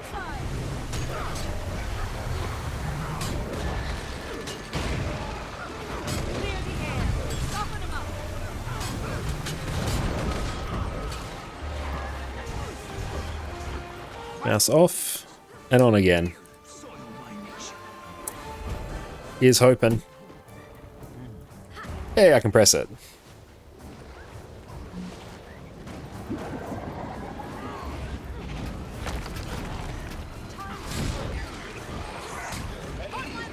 Oh, I can't press that button now. Oh no. That's the one button I need. Ah. Oh, I can't. Oh, wait. Oh, well. Oh, I can't press any buttons. Hang on. We're skill clicking. We're skill clicking. Ah. Hang on.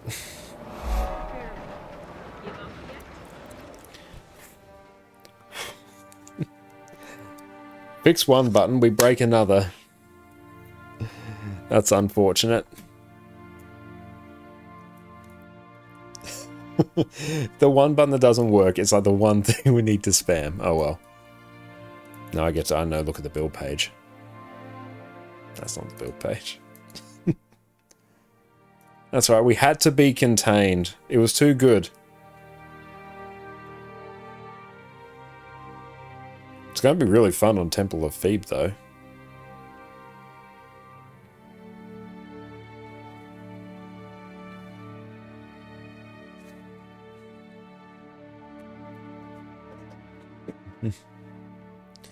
Rather than your mouse keyboard start to show their age, that's the thing. This keyboard is not particularly old.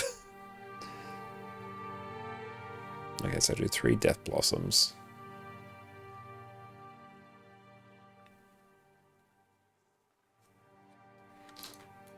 That's right, they got this.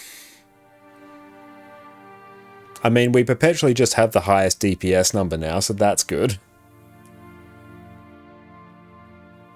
Honestly, I feel like I might be in the market for a new MMO mouse at some point, because it's pretty consistent. This happens in every stream. Or do I go wide? I have a wide one. I don't want a wide one. Your work mouse is not even a year old and the scroll wheel's already broken. They don't make things like they used to. Even, I think it was last year, Jess and I, when we moved into our new house, we picked up a new microwave, as you do, because you need a microwave. And within 3 years, completely died. Was non-functional. Just did not work whatsoever. So then, yeah, we had it under, there was like the product care from Harvey Norman. So we got it replaced, just 1 for 1. And it's only been there for about a year, and it doesn't feel as efficient as it should be. It doesn't feel like it's working. Oh, Jess and I do so much meal prep. Jess and I do so much meal prep that, yeah, it's very much required for us. It wasn't a Kmart one. No, it was like a decent one. It was an LG one. But yeah, just failed completely. Whereas now you get a microwave from the 80s, that thing will work just as well now as it did when it first came out, if not better. Even at our last place, Jess and I had one. It was about 15 years old. It even had a fire in it. At one point, Jess, instead of putting a wheat bag on for 3 minutes, she put it on for 30 minutes and it caught fire. It had scorch marks in there and it still worked. Her cousin has it now. The thing still works. Whereas, oh no, a slight breeze. Oh, the capacitor in the microwave completely dies. No. Get the 80s microwave. It has a fire in it. It still works. And Judy has it going. I'm going very, very well. And it was very funny. It was a super cheap microwave as well. It was like bottom of the line one from 15 years ago. Great, works perfectly. Although I still have to come to terms with the fact that the 80s were not, in fact, 20 years ago now. I'm renewed. And Alpha, if you use my affiliate link in your accounts on EU, can it still work? Yeah, as long as you're using the standalone Arenanet launcher, it'll work just fine.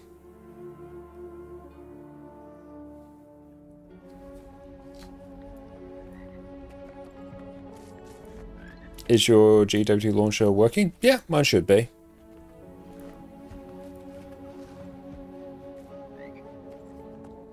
Oh, neither was I. But the 80s were not 20 years ago. I still think they are. Because no, they're like 45 years ago now. Ugh.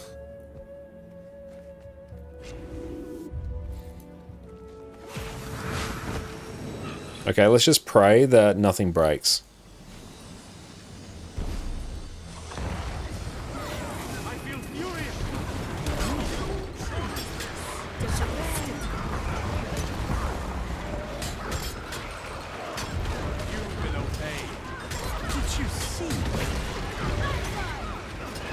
Got your first grey hairs at 14. Sorry to hear that. Oh no.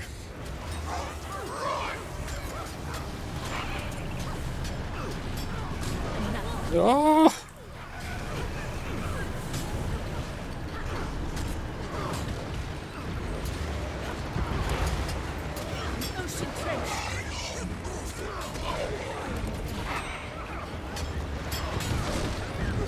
And yeah, the thing that references me will be like the ID in there. So as long as you go through that, it will like save it in your cookies and then you're good to go. So if you've clicked on the link and you purchase through there, that's like literally all you need to do. Oh, it's one on the right. I'm so used to doing Ceres. Or Ceres CM.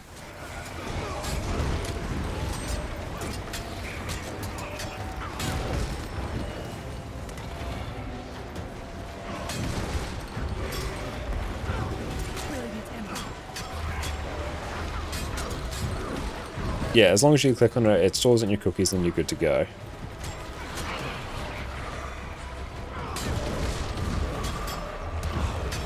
Did you see that? You're finished.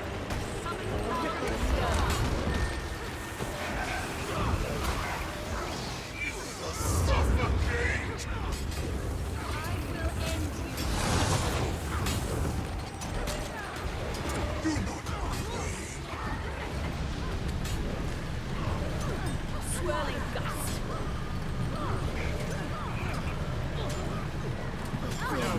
I don't fancy using this on Ceres CM. Trying to do Death Blossom during that mechanic. What if you click on multiple links? Will it be the last one? I presume.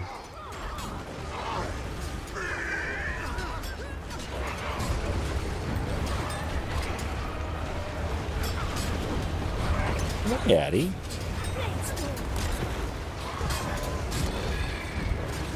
And this builds like an absolute pumper when my mouse works.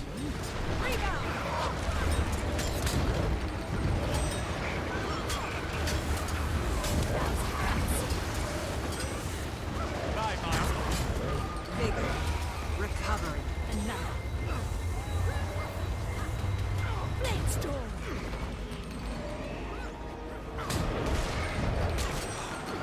Did you see that?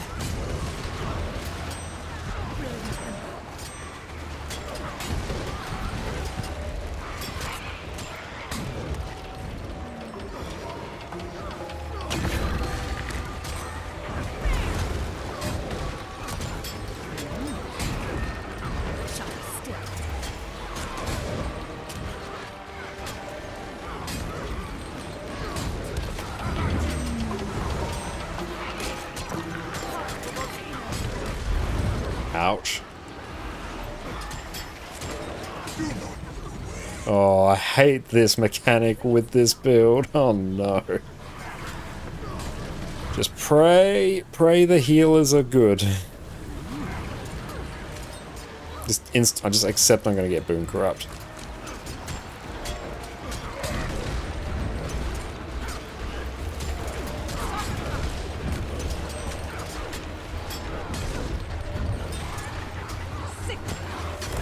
Yeah, I don't fancy bringing this build to Ceres CM. Can I dodge it with that skill? I can. Nice. Did you see that? Return.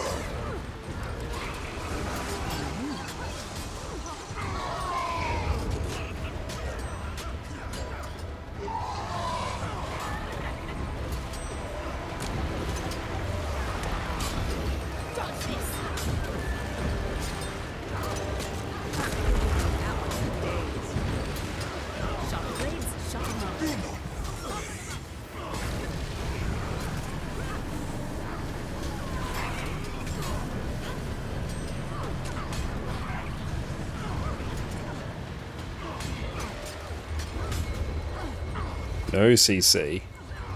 Only what I presume is some soft CC.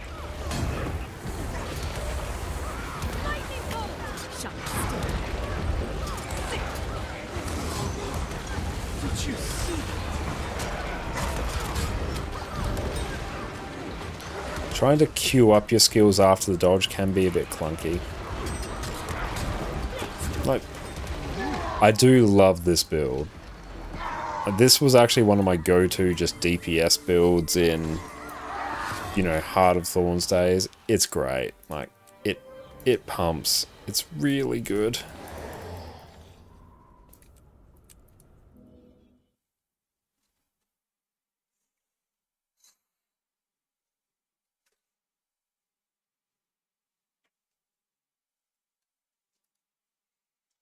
But yeah, I can start, you know, actually throwing some ascended weapons at that will pump that up even more. It sucks that the food's really expensive. Like, that's not fun.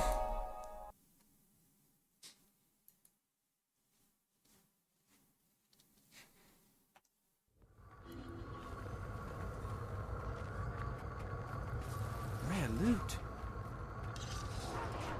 So was that. Cool, job done. Beautiful. We're going to take a break and go and stretch our legs and refill on some water.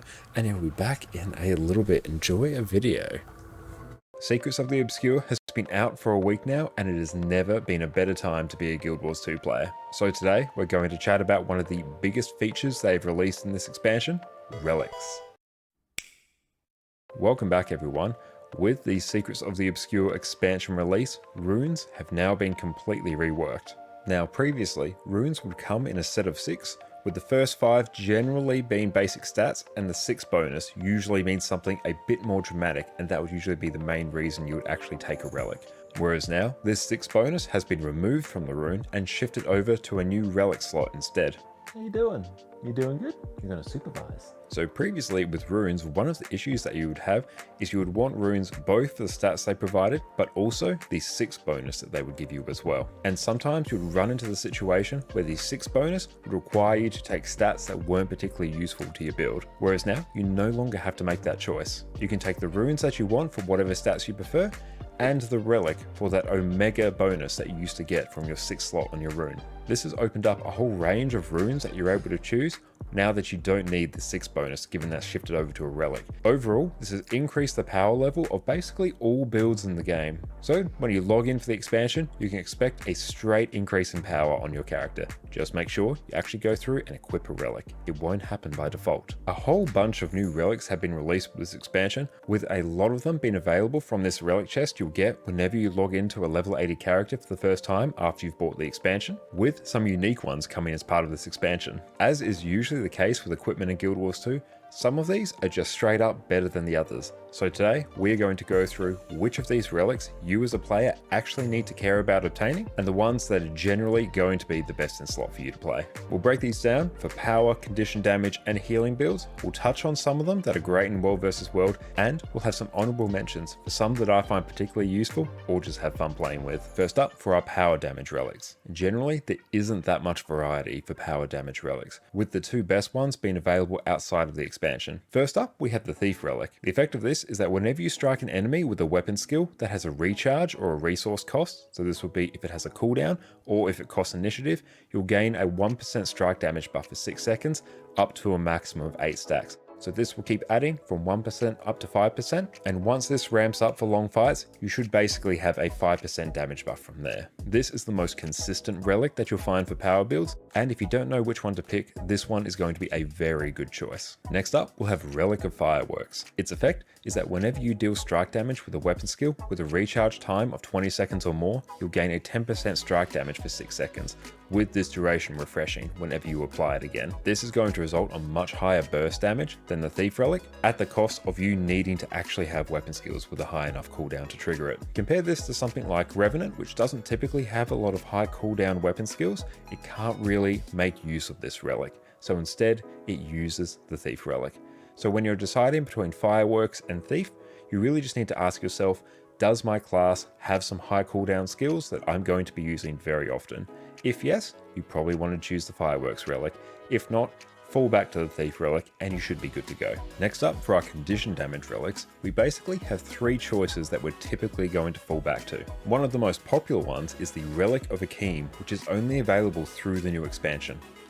You can also get it through a World vs. World reward track, which you may find slightly faster. The effect of this relic is that whenever you disable an enemy that's afflicted by 5 or more stacks of confusion or torment, you inflict confusion and torment on enemies around the target, as well as the target itself. This is a fantastic relic on some condition damage classes that rely heavily on torment and have the means to regularly disable enemies. This will be things like stuns, dazes, knockdowns, anything similar to that. If all those conditions are met, you're probably going to want to use the Relic of Akeem. This is by far the best in slot relic for the absolutely busted condition damage Scourge at the moment. So if you are a Scourge enjoyer, make sure you grab this relic as soon as you can. Next up, we have the new Relic of the Fractal. This is another expansion exclusive one, and whenever you inflict bleeding on an enemy with 6 or more stacks of bleeding already, you'll also inflict burning and torment. So this is going to be a great relic for condition builds that don't have the ability to constantly apply interrupts, dazes, stuns to enemies in order to trigger the Relic of Akeem. So whenever you choose between the Relic of the Fractal or the Relic of Akeem, just ask yourself, do I stun, daze, knock down my enemies regularly? If I do, I probably want the Relic of Akeem. If not, I probably want the Relic of the Fractal. Next up, we have the Relic of the Aristocracy. This relic is generally considered worse than both the Relic of Akeem and Relic of the Fractal, but the benefit of this one is that it is available from the relic chest you get as soon as you log in after you purchase the expansion. So this is an incredibly easy one for you to get. So if you don't have access to the Relic of Akeem or Relic of the Fractal yet, you can easily slot in the Relic of Aristocracy and you'll generally have a pretty good time with that. So this is a very good stopgap relic whilst you're still going through and exploring the expansion. The effect here is that you'll gain 3% condition duration for 8 seconds when you inflict weakness or vulnerability on a foe, up to a maximum of 5 stacks. So this will eventually end up with you getting an extra 15% condition duration. This is a very useful relic if you can apply weakness or vulnerability. A lot of builds can do this naturally, which makes this a very good fallback condition relic if you haven't unlocked the Relic of the Fractal or Akeem. Next up, for our healing builds in PvP, we have the Relic of the Monk. Once again, runes and relics of the monk are dominating all healing builds, and the effect here is that you'll increase your healing effectiveness to allies by 1% for 3 seconds after granting a boon to allies, up to a maximum of 10 stacks. Anything that increases your healing effectiveness in PvE is fantastic when you're on a healer build. This is going to be your go-to relic if you're running something like a heal firebrand, a heal scourge, a heal mechanist, anything of that ilk. This is going to be your default relic. Fortunately as well, this is available through the relic chest you get whenever you log in, so it's incredibly easy to obtain. There are some other relics that are quite good in World vs. World for healer builds. We will touch on them in just a bit, but for endgame PvE, Monk Relic is where it's at. Lock that one in. Next up, we're going to touch on some of the relics that are seen use in World vs. World. World vs. World does tend to have a bit more variety in terms of the relics that are used, but we're going to touch on some of the most important ones here. First up, we have the... Rightio, we are back. Welcome back, everyone. Okay, let's see what else we are at in terms of a little bit of gold making. Let's grab that there. Beautiful. Now let's also do a bit of a weekly conversion out here. But yeah, like this build, it pumps. Really does. It's actually crazy how much it does as this exchanges. I want weekly sales. That's what I'm looking for. Let's grab these. Might as well just use those. Those currencies are basically worthless. Deposit all that. We have enough space to process that well now. Rare loot.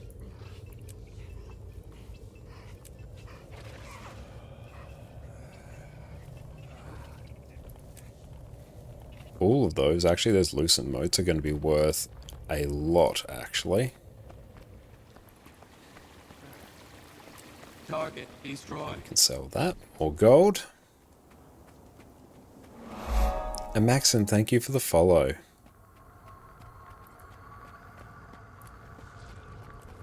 Hate that the food is so expensive, but the build's too good to not have it.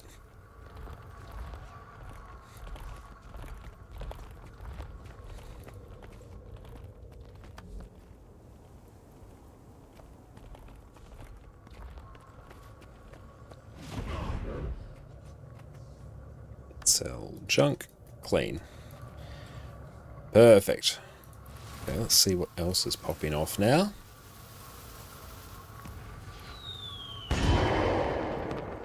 Oh, IBS 5. Yeah. DPS. We are indeed big deeps.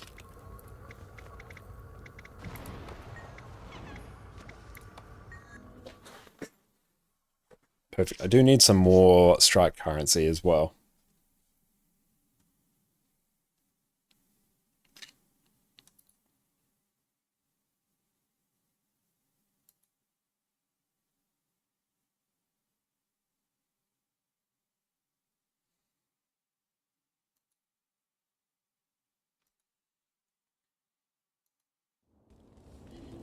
And let's eat some gnomes. Too good. I should pick pass. Nice. I will sort out the keyboard later. I tried swapping out the batteries just before, but still not being registered. So I assume it means this is not actually the dongle for it.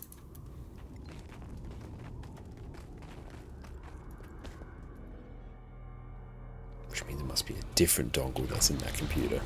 I'll figure it out at some point.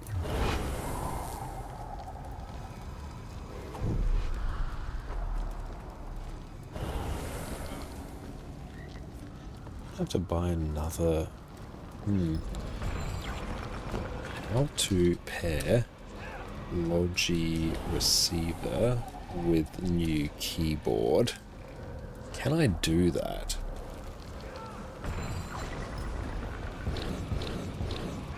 Oh. I might be able to. That's why I have a wide keyboard. There's value in it.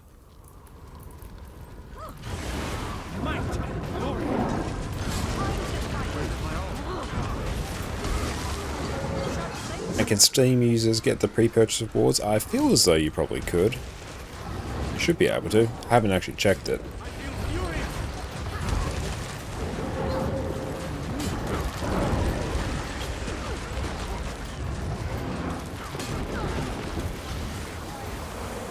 We're definitely pinging around here.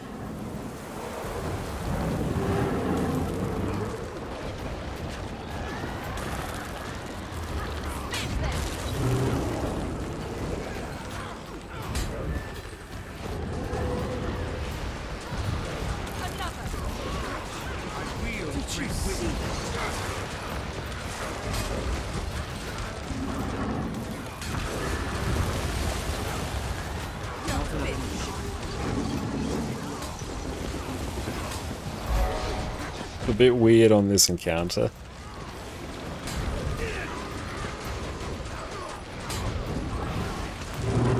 But it works. And it works very well.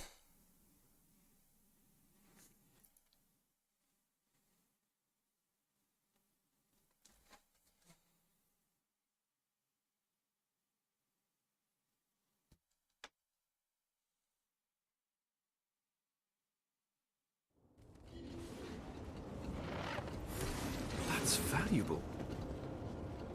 Speak. And Garth, thank you so much for that. I really appreciate that. That's so kind of you.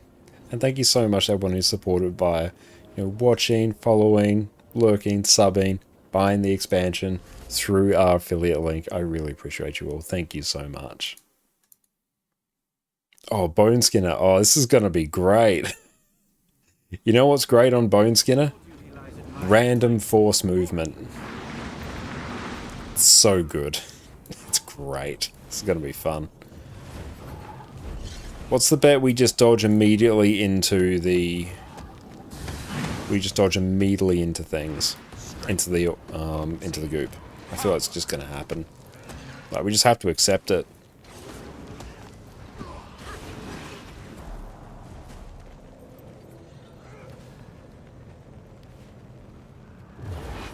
Safe from harm.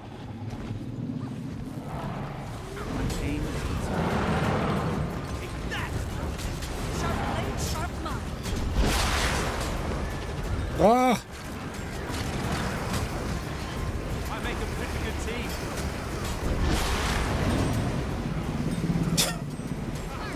This is great.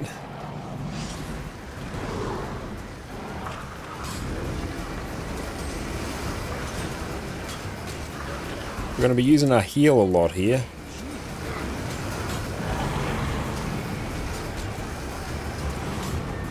Oh!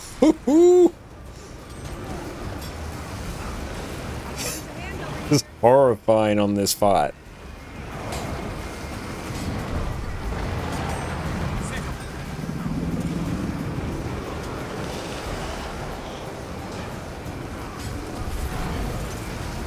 Oh!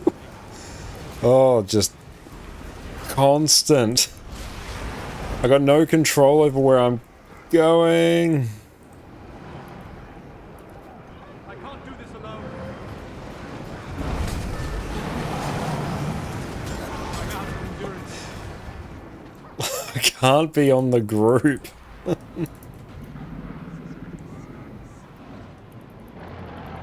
Yeah.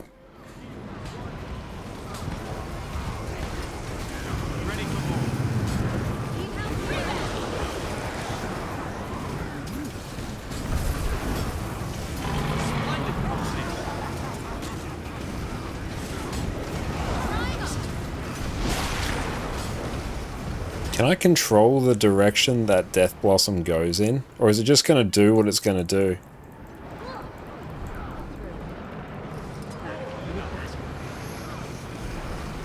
Yeah.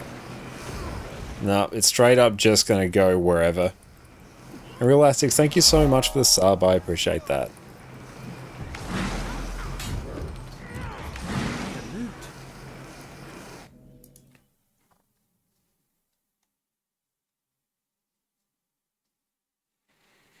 Okay, the build is great. It is not fun on Bone Skinner, or it's terrifying on Bone Skinner. Would you like to dodge around randomly on Bone Skinner, where positioning is actually quite important?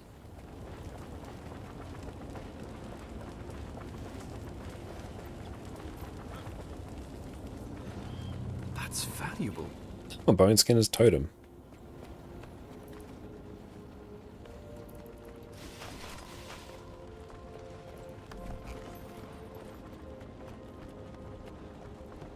Okay. Oh, we got that though. Damn, that's pretty good. Some extra gold can bump up our account value with some more Eltrite ingots.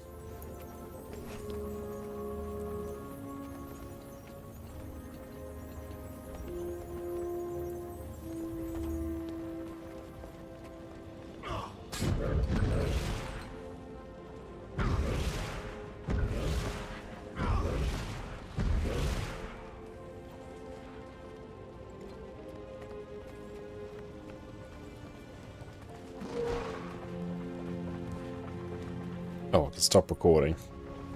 Oh, I also don't want that there. Hang on. Alt Shift V? What is the thing to bring it up? Oh, well, you know what? It's just going to be there.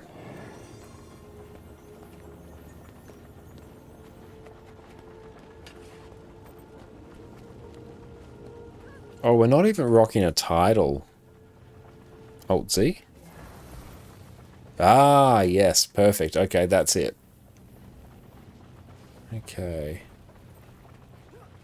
Settings. Heads up display. Status indicators, record. None. Yeah, so what's that actually? Yeah, none. That's what we want. Oh, this is gonna be terrible. Another one where, you know what's great? Well, how do I turn that off? Is that Alt-R? Yeah. Another thing that's great is just dodging through this boss's hitbox. And notoriously, like, one of the best things you can do. Well, we'll record it for posterity. And what's your chest and legs? We are rocking the True Sight medium coat and the True Sight legs. Oh, yeah, when we get Chain, it's going to be awesome.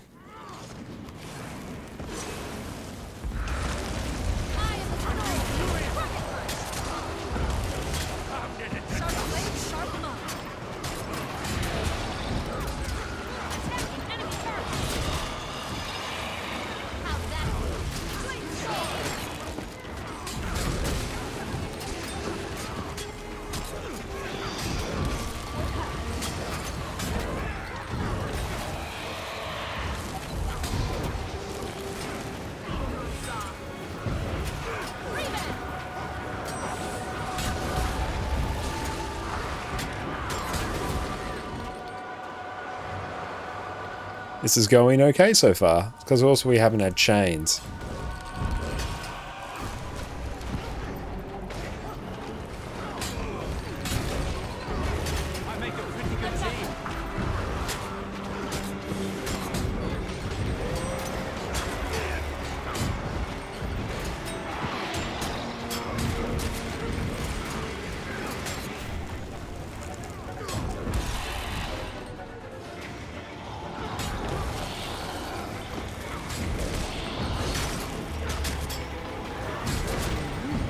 I'm sure this is like really fun for everyone here when they just see me with that just pinging backwards and forwards.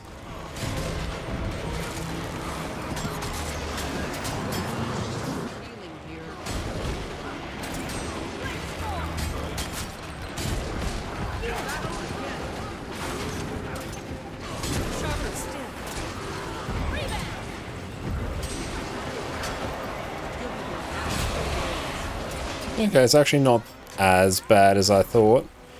I mean, it's still not great. Oh, I got chains. Yeah, buckle up, team. That's where the fun begins.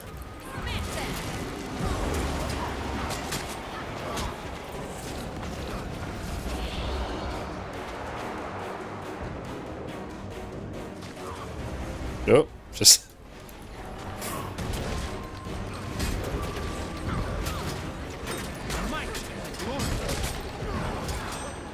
Did you see?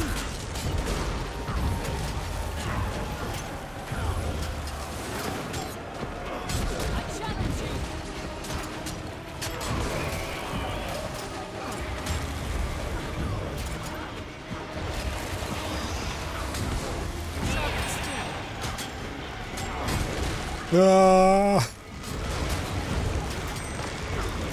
That's terrifying. Just chains all the orbs, like... I mean...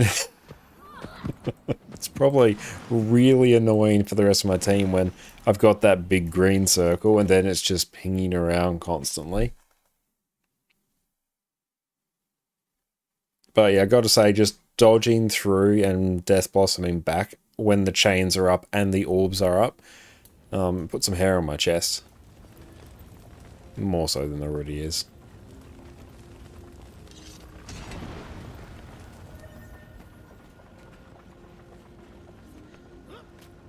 Oh, his icicles pierce through distort. Oh, they pierce through so many things you feel like they shouldn't.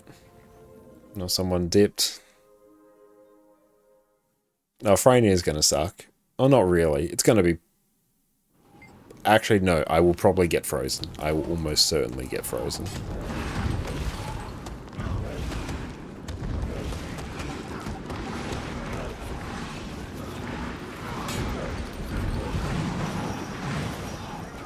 Hard one's done, though.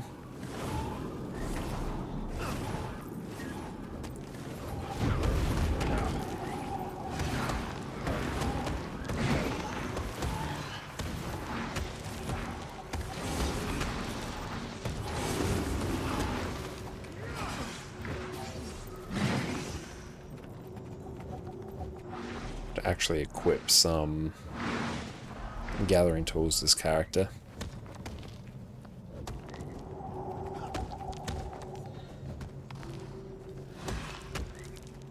Oh, we need to equip a title. Do Voidwalker.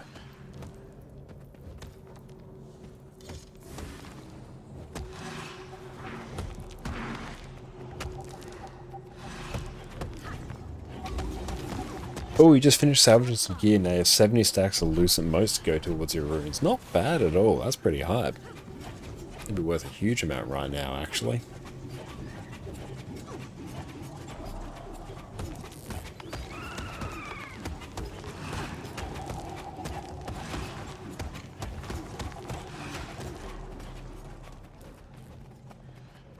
No free spot doesn't matter.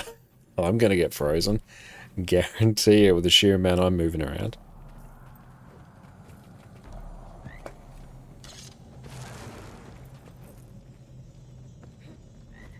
They find someone.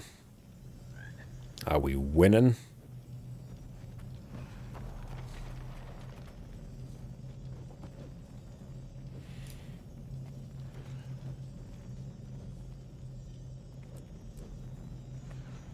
Yeah, if it's added a legendary relic, it's skyrocketed into oblivion. Oh, yeah, it has. And especially now, because a lot of people will be going for the 7th legendary rune, so they can get it for the legendary underwater breather, which is coming with the next expansion. So yeah, Lucent Motes are going to the absolute moon. Do I even have minis? What's a cool mini?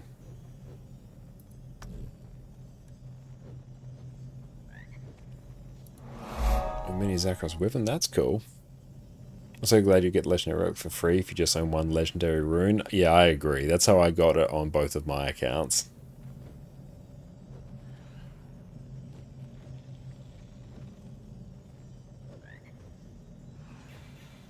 Yeah, that's pretty cool. Oh, Mini Doom. Yeah, let's get Mini Doom.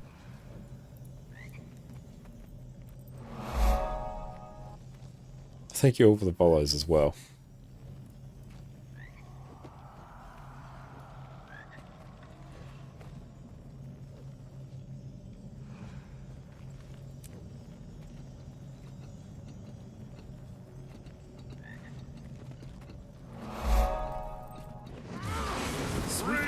Might and glory. Yep, instantly frozen.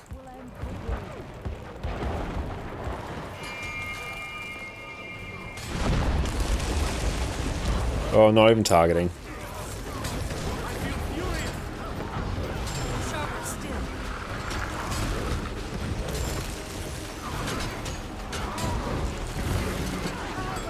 It's time to sleep beneath the stars.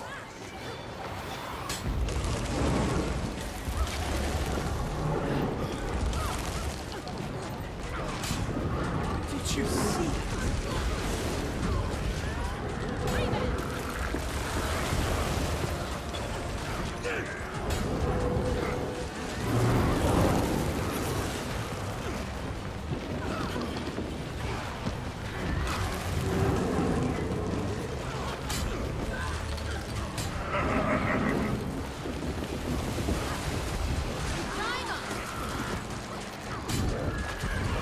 Splendid company. Sharper still. Smash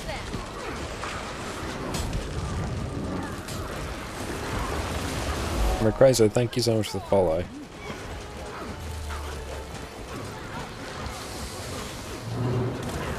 Ouch. You fought so hard, but your long day has ended.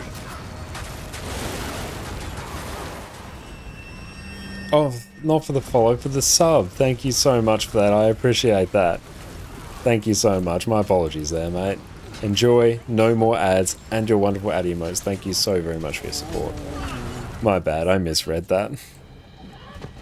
That's valuable. Let's go to that. So yeah, it's a bit spicy on that fight, because yeah, you just end up being in the freeze spot quite often, so you do have to be careful of that. Might have to just delay some dodges and maybe just spam dagger 4 to ramp up some condis quickly without messing with your positioning too much. And also on that fight, because it's such short phases and you're basically dealing with different mobs, the condis get cleared, which sucks.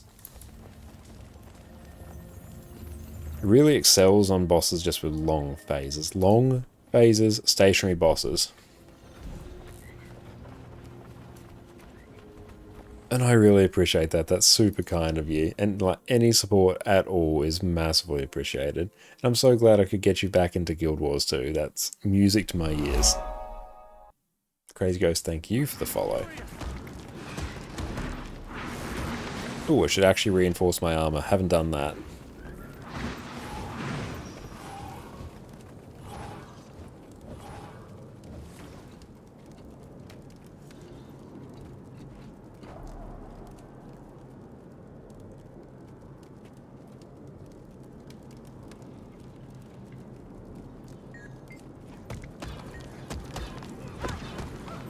And Stephanie, thank you so much for the sub as well. And thanks for kicking off a hype train. Really appreciate you. Thank you.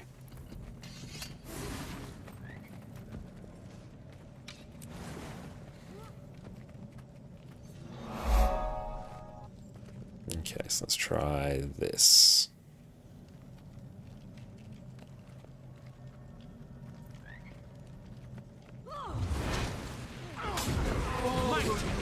My pain is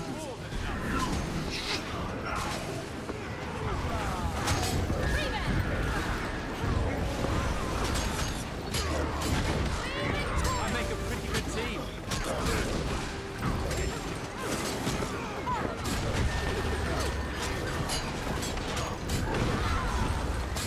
Sick 'em.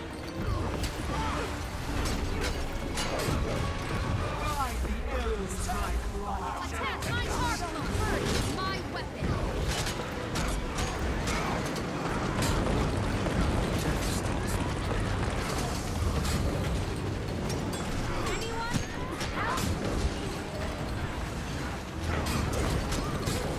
I make a pretty good team. I summon the wind!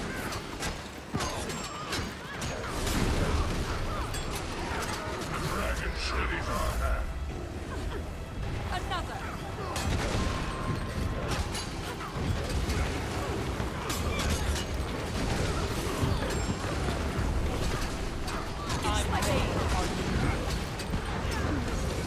Nice. That went quite well. The ramp up is obviously nothing compared to what a Soul Beast can pull off, but like we got there in the end. It just took a bit.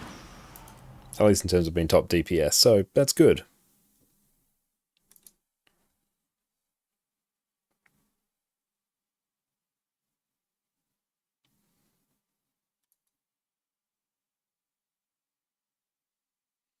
How is the other PC going? Oh, cool, it's vibing out. Minimal drop frames, which is nice.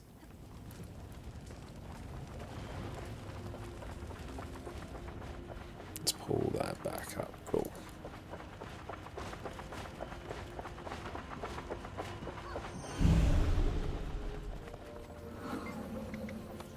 Open that, get some more loots.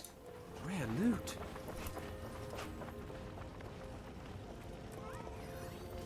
We've got a Dragon Storm now. Let's just get the infusion.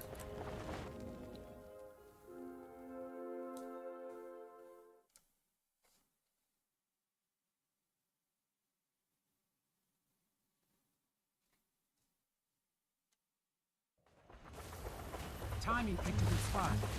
Good. Destroyers are crawling all over, and there's no dragons.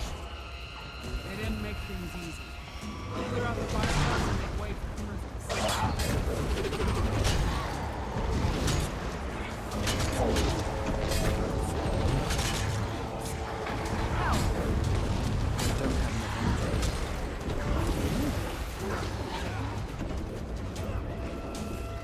I do love how much you are just invulnerable with this build. You're just perpetually dodging. Demi, thank you for the follow.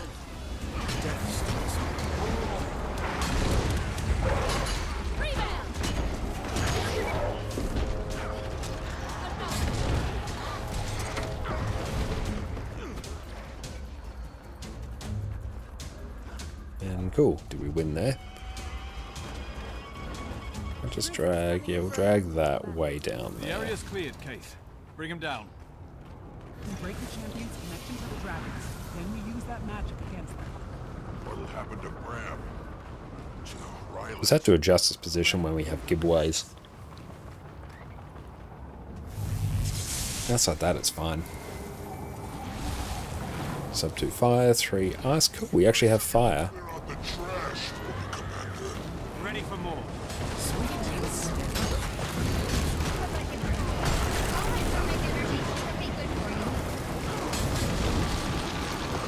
Picked a weak dragon you knew you could control. Coward. I'll show you real dragon power. Freeze. Jormag has not yet joined you, champion. You must draw them out. We're long past excuses, Ryland. You made your choice. This needs to end. You won't escape. Hate that. Come here.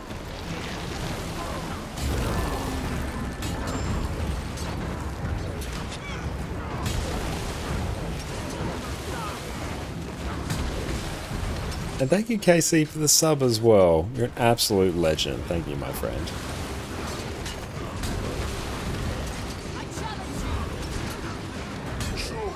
And good thing about this build is the fact that because so much of your actual damage rotation is dodging, if you delay things ever so slightly, you can actually just dodge attacks with your Death Blossom and time it perfectly, as well as with your regular dodge, and you are still just attacking.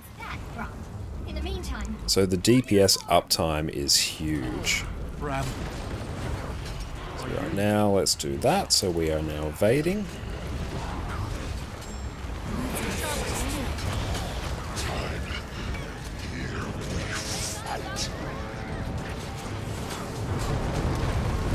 We're not here to kill you. We're here to kill Primordus. We are Primordus.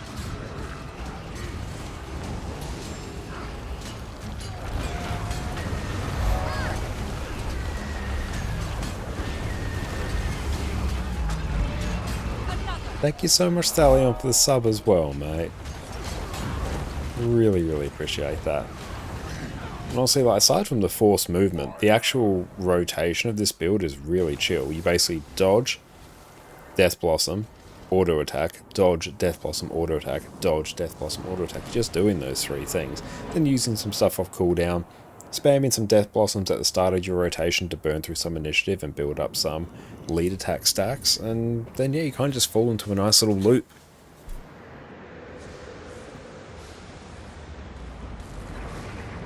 If you want CC, you definitely want to bring Bassy Venom though, or else it's kind of really gimping your DPS.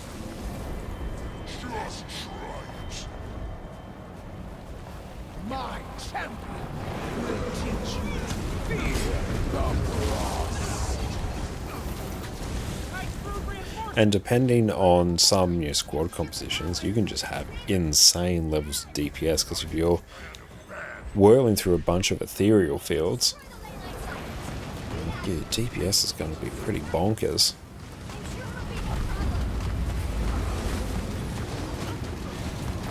I've stayed my hand before. As long as Jormak is connected to the power of a champion and the frozen, they will keep Primordus bound. Ready for more. Don't let up. We gotta bring both champions down. A splendid combination.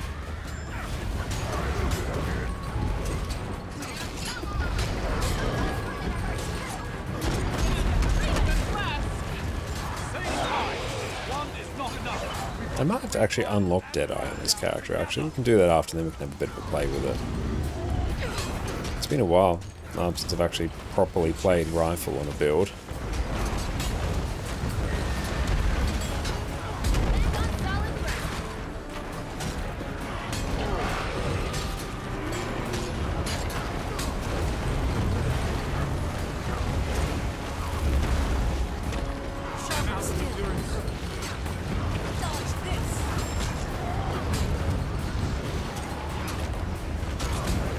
No slow, only speed.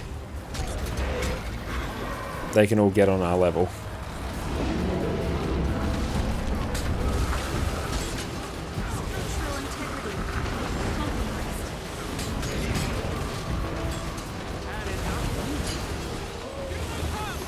Use the prisms now. The champions are hanging on to dragons by a thread. the dragons are vulnerable.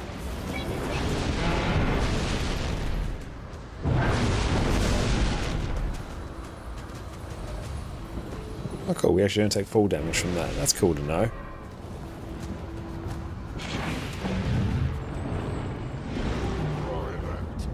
But even on Dagger, you can basically just do Cloak and Dagger backstab, 2 auto attack chains, Cloak and Dagger backstab, and then that will kind of just work out, and you're still going to do like pretty good DPS on that.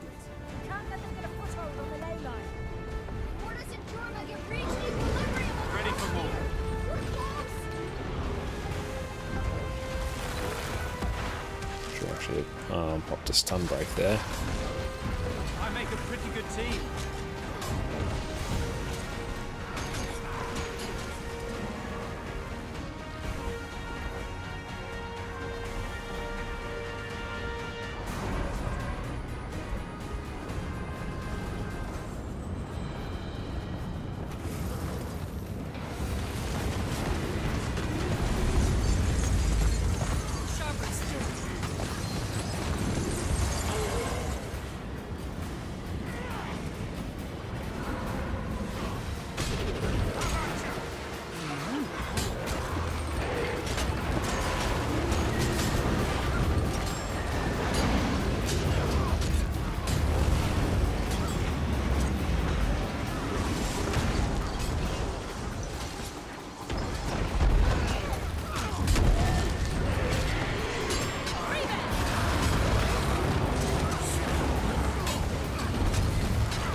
I feel it, champion. The connection's weak. Your prisms are ready to launch you closer, Commander. Ooh, I didn't die there. Rossi, thank you for the follow.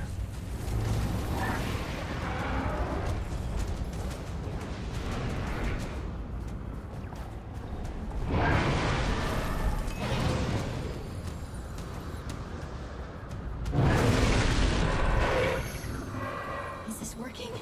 Is this genuinely actually happening? Stay focused. One last push. For Bram. For all of us. Break the bar. Ooh, 666 to 5. Champion! Nice. Me! There's too much.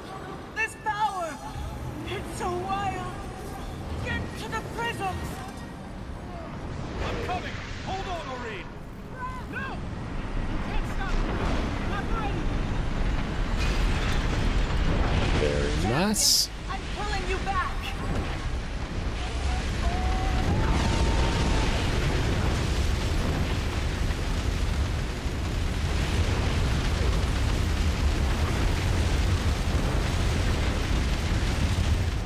Avoid enemies, all's fine.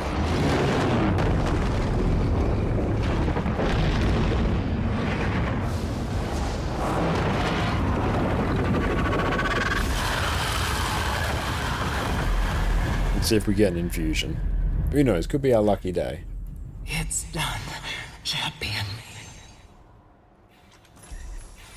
That is not an infusion.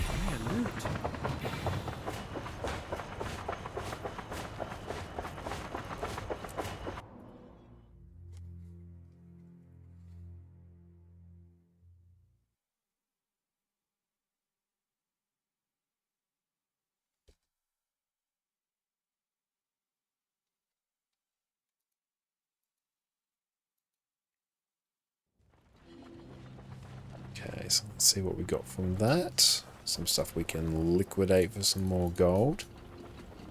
That... I think I should just sell that. That's straight up not useful to me for the most part.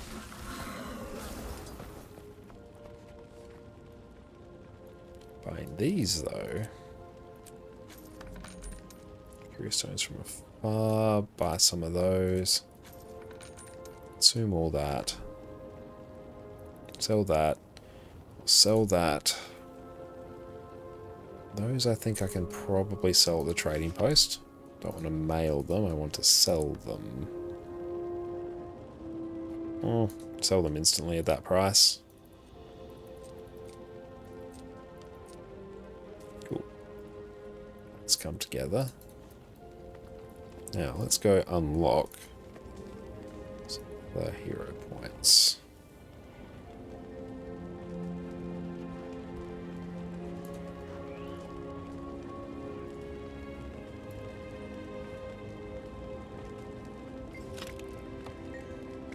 Stone. Yeah, let's go unlock some more specs on this. Having a good time on this character.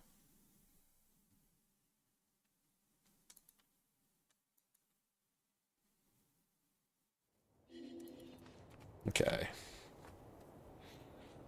What do you reckon for the next legendary goal? Sigils, runes, or relic up to full armor and trinkets?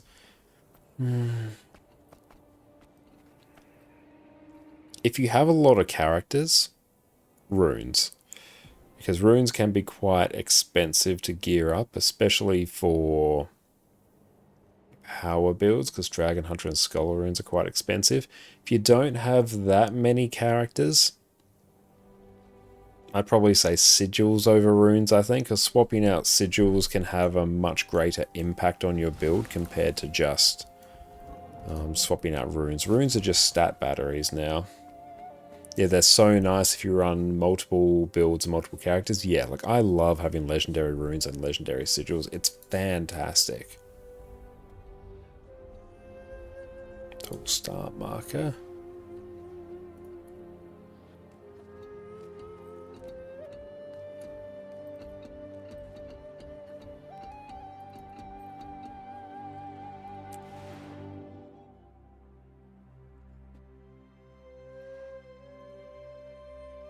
But there's so many like expensive sigils out there, like sigils of torment, sigils of transference. Like it's really, really nice just being able to swap them out. Where's the exit for this one? Is it over here? I think it's out that way. I've never actually exited from this one.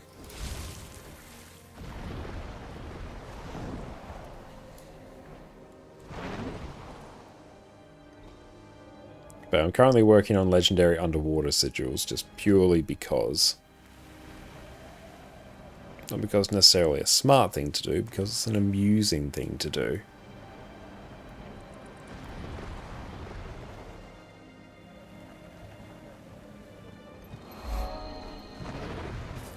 Oh, I'd like to head out there, please.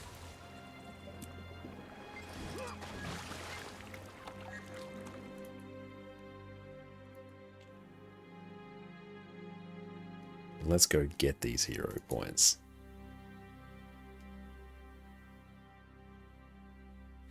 I might even make some changes to this. Build will run even the odds. Here. Yeah, we'll just do that. And that should all work out. So we're looking at the start here.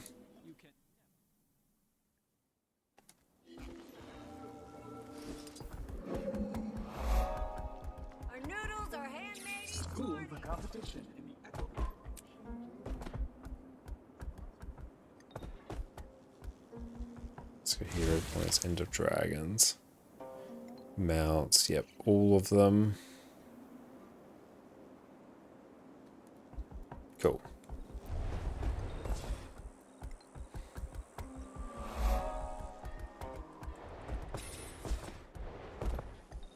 If I find some batteries and some offensive protocols, that will also be good.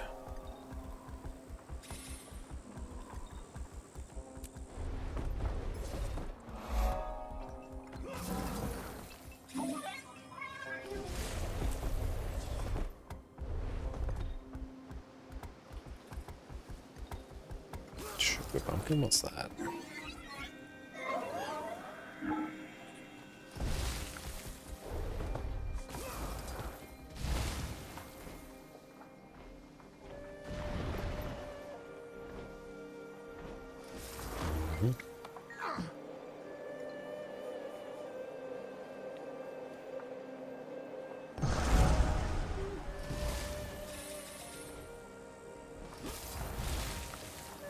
And the combination of Skyscale and Griffin is so good. You just get that little bit of extra height, and then you can actually start boosting hard with Griffin. Welcome, trainee. For your last combat trial, please step into the designated exam area. Cool, that's gone.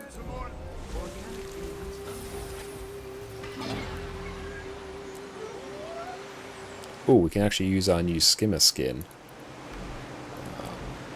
Mounts. Yes.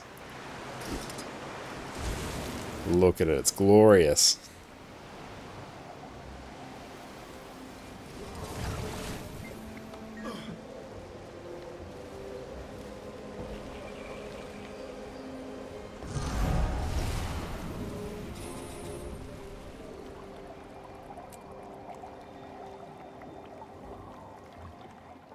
Glad we do get to actually use this skin. It's a very cool skimmer skin.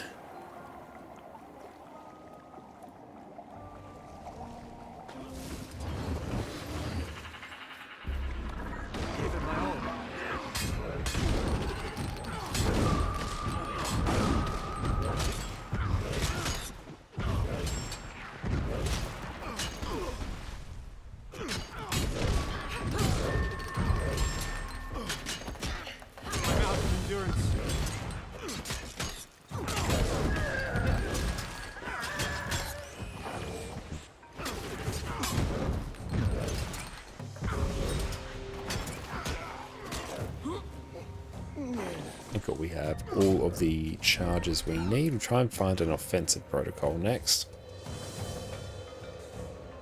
Thanks for the hydrate.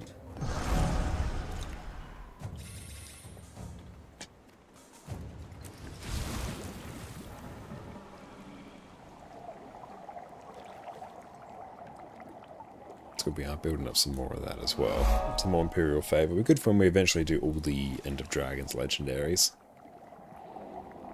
I'm looking forward to getting to the point where we can start working on legendary weapons, because although legendary weapons don't offer a huge amount of quality of life, they will offer us quite a bit. So we have so many characters, 24 so far, just gearing them all out, even in weapons. Like obviously I'll just kind of use exotic weapons until I get some nice ascended drops, or I'm invested enough in a character that it makes sense for me to swap out its exotic weapons for ascended. But it doesn't feel amazing having, you know, like full legendary, everything else, and then some exotic weapons. It feels odd. Some might argue they have more value than underwater sigils. Oh, and they'd be 100% correct. But we forget about the intangible value. The humor, the meme. That's the reason that we do anything at all. It's entirely for the meme.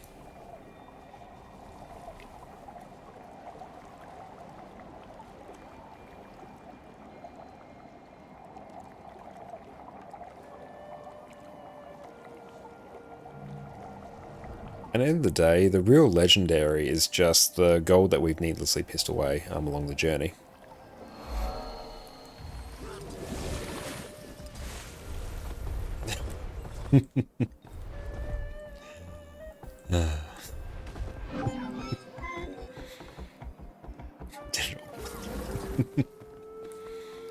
Have not heard that in a hot minute.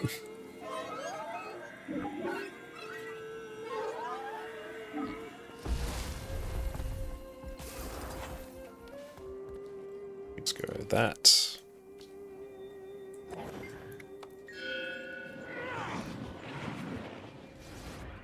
I feel furious.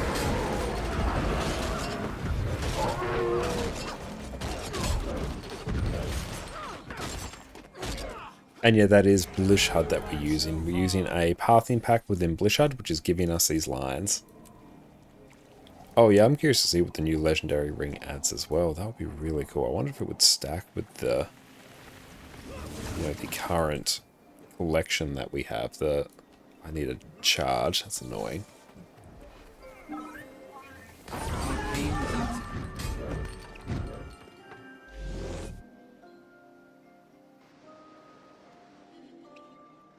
What's the skimmer skin? That is the new skimmer skin that you get when you pre-purchase the expansion.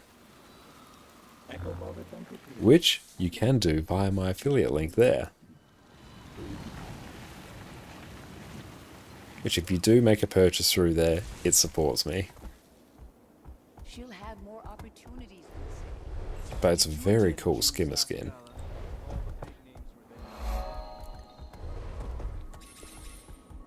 But I always really enjoy Lady Alice's Pathing packs. They're quite relaxed. Snowthorn, thank you so very much. Thank you to everyone, you know, who's congratulated us on becoming an Arenanet partner. And thank you to everyone that's, you know, supported me and, you know, watched my inane ramblings on stream and all my YouTube videos over the last few years. I couldn't have done it without all of you, so thank you all so much. Watching me list legendaries to sell, then instantly unlisting them and insta-selling them.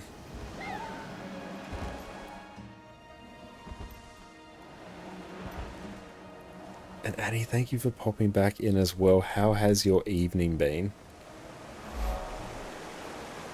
Everyone, go check out Annie over on the Twitch channel. A new Arenanet partner and totally deserving of it. They're an absolute legend.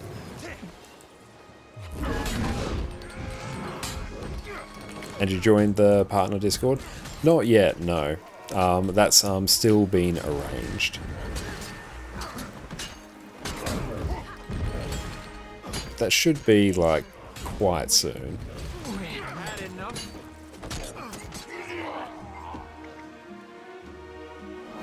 They've had hell journey so far. We definitely have, and yeah, I'm so happy, especially for you, Annie, to see you get a Arenanet partner as well.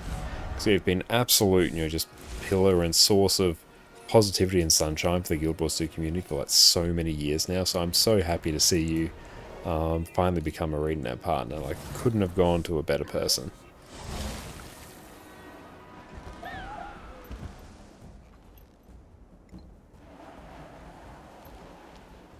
There we go. Oh, this is going to be fun. Whoop. Right near the edge. Will this send me off an edge?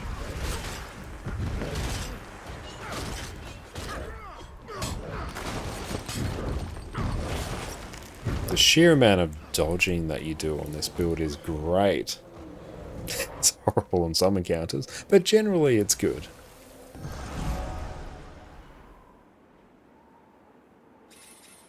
Are we missing one? I feel like I am.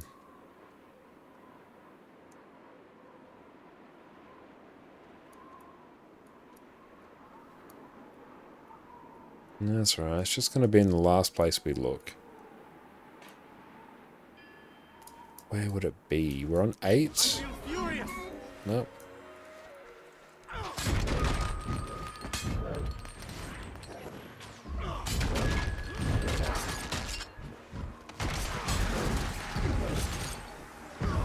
Okay, it generally won't send us off a cliff, it seems. Gets pretty close, though. Oh, that one got very close to it. I mean, I don't need all the hero points, but it would be nice. Oh, no, 9 of 9. Okay, there we go. I just guess I had to refresh. Nice.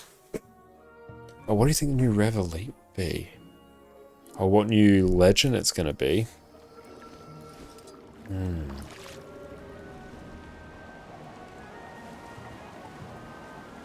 I feel like it'd be great to have something Condi related. Like that would be really, really good.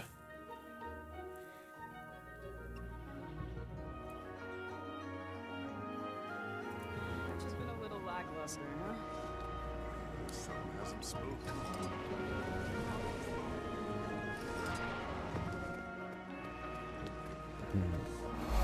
I'm not sure. I don't know exactly what legend, you know, I would expect it to be, but I'd love to see another condition damage Revenant legend. To give it another option outside of Malix, or even you could do core Condi Rev and do Malix and something else. I feel like that could be really fun.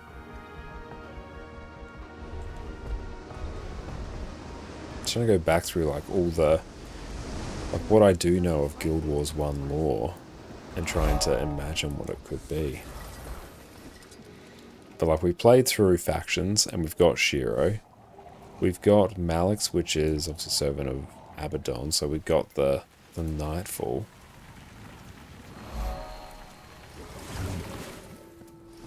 Maybe something from Prophecies.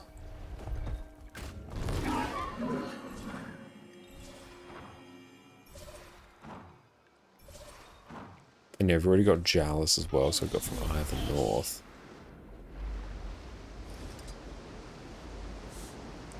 But what's the Vizier that took down Or? I feel like that could be a pretty good one for a Condi Revenant legend. I feel like that would thematically work.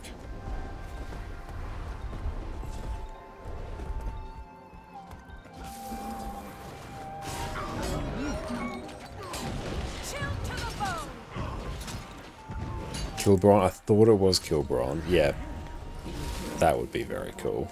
But what does everyone else think? What would everyone else like to see? What is on everyone else's Revenant wish list?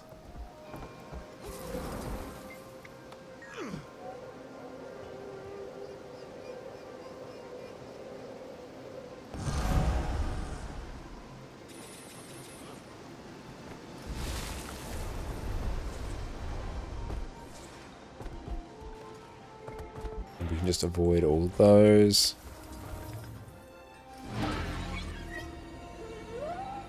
I do enjoy the new Kaineng City map. I do wish it was a bit more populated given how large it is.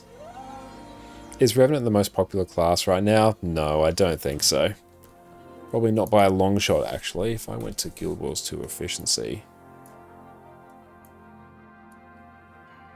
Just want more Revenant chatter from Legends? Yeah, make that more frequent. That would be hype. Stats, or maybe player statistics. Like, the most popular profession is Guardian, then Necromancer. Revenant's second from the bottom. So yeah, that's pretty... Yeah, I'd expect that. Guardian's always just universally good. People love Necro as well. Mesmer's always been fantastic. Very neat to Guild Wars 2. That's about how I would expect it. Oh, Guild Wars 2 Efficiency is an absolutely fantastic website. GNC.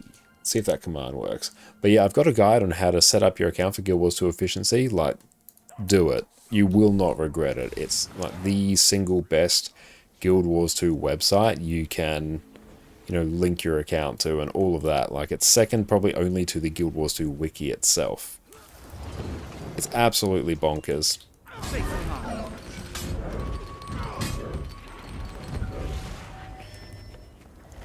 Oh, that ported right out of my AoE. That's very sad.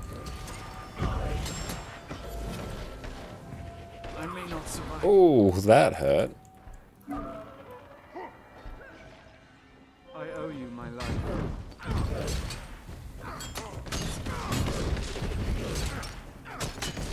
Oh, it's actually a barrage with that staff attack. Yeah, getting pipped by that is rough.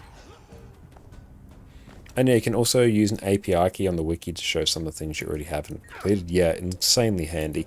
I use it for all the various birthday dies to, you know, figure out which die I should get.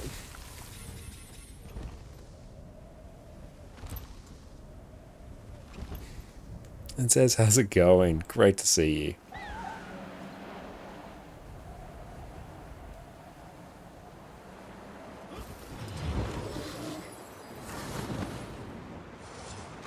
Might and glory.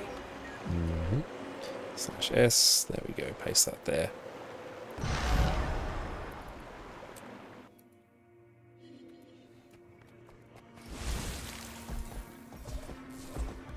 Welcome. I always find it very relaxing actually unlocking elite specs. It's always a good time.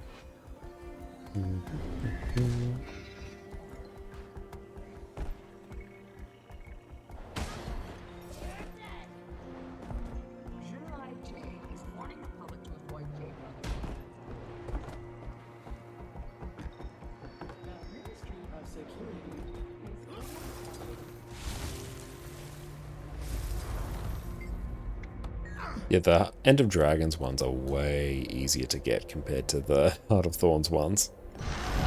The Heart of Thorns ones are incredibly fun to get once you get the hang of them.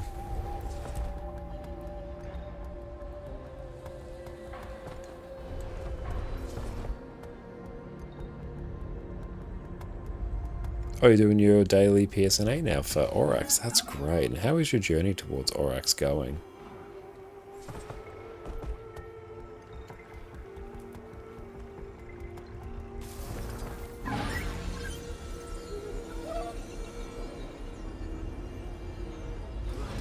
And what's the secrets of the Obscure event about? Is it worth playing? It's basically just you get a bunch of extra rewards for doing various events like Rift Hunting and the meta events for the Secrets of the Obscure match. You're going to get a bunch of Mystic Coins, some Amalgamated Gemstones. So yeah, it's definitely worth doing. Like, it's some good rewards.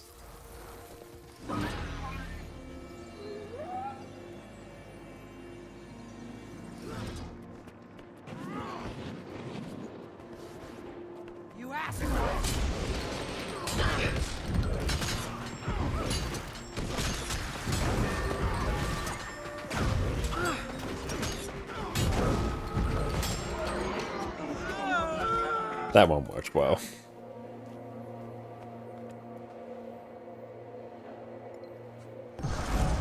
Quiet.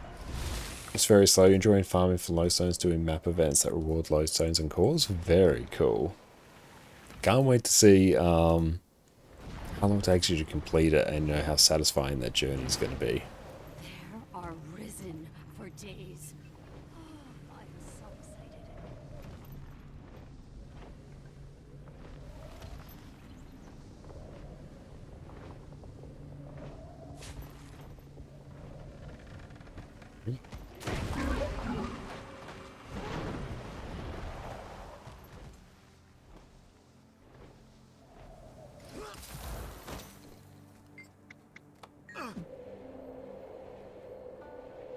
Make sure we follow that out that way. So now we're going to do a little Springer trick.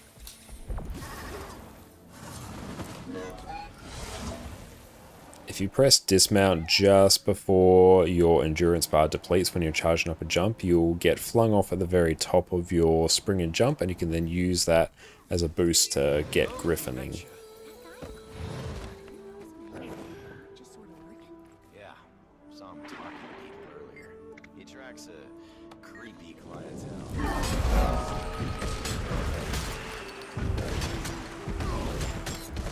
Was I going to be the world's first solo self-bound person to get Oryx? I can imagine that would not surprise me at all.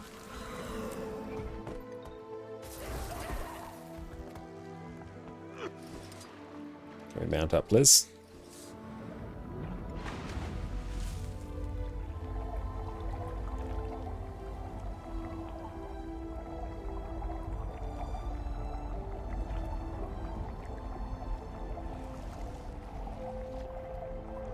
Banana, thank you so much.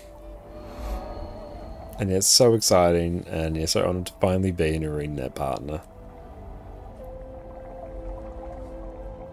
I've been so excited to tell everyone, and you're so happy that we can now that the NDA on that has been lifted.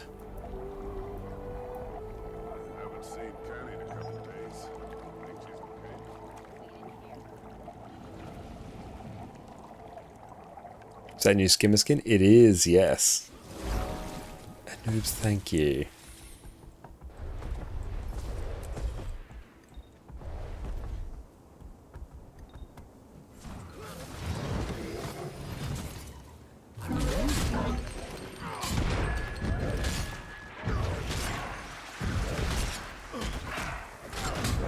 And absolutely, there's no issues at all. Like, I love raiding with Exos.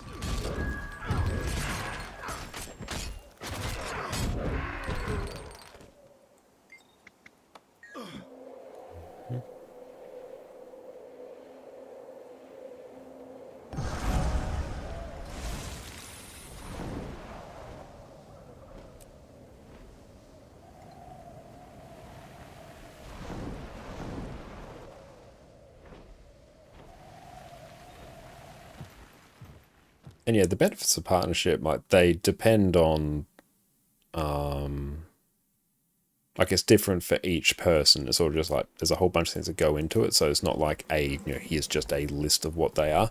But the biggest thing is that you get an affiliate link, which, yeah, ! Guild Wars 2. If you purchase any of the Guild Wars 2 expansions or anything Guild Wars 2 related, after clicking on one of the links of your favorite Guild Wars 2 streamer, then they'll get a commission based off that. And yeah, they get a chance to, work more closely with Arenanet when it comes to making content. And there's other things as well, like some people might get the ability to transfer servers and stuff like that freely. That stuff's been like pretty well known for years. I've made a legendary Hope Pistol. On my NA account I have, not on EU. I love the Hope Pistol.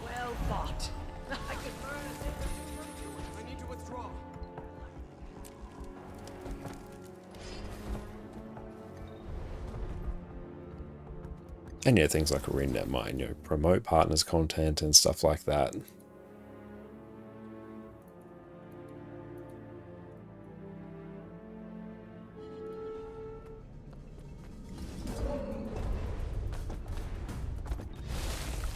How long take me to finish the collections alone? It's been a long time since I've done it, but I feel like it probably took me about a month. And I probably wasn't going insanely hard at it, but yeah, the collections did take a bit. You could probably do it much quicker, quite comfortably, I think.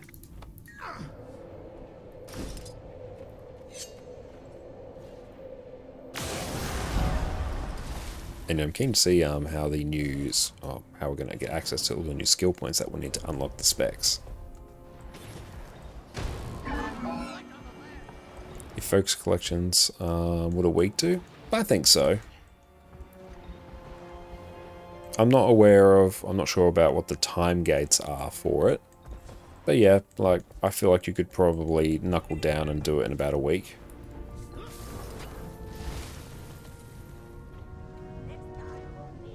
And yeah, it'll depend as well on like how much you farm gold as well. If you have like access to just all the gold you need, then you'll probably be able to speed up the collections quite a bit.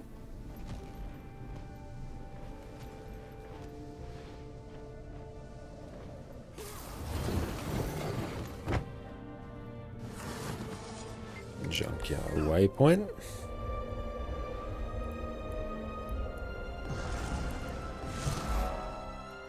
I assume I got that one.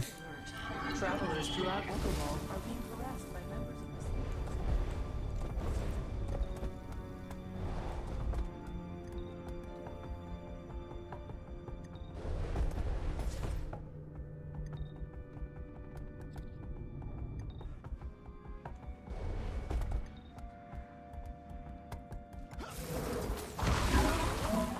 We were able to mount up before we got stuck in combat there. Not that matters particularly for Sky Scale.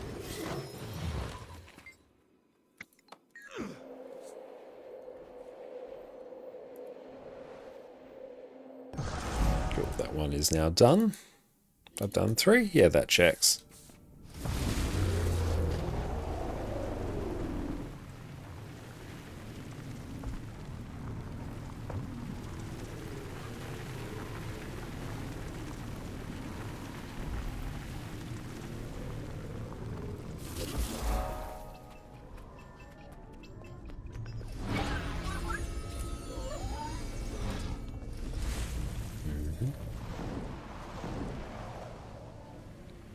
Do you have any good spot with a load of mowers? You have to farm like 750 poultry meat and need a nice place to farm them. I think it's probably a pretty good place in like Queensdale, I think. Actually quite a fair few mowers in that area.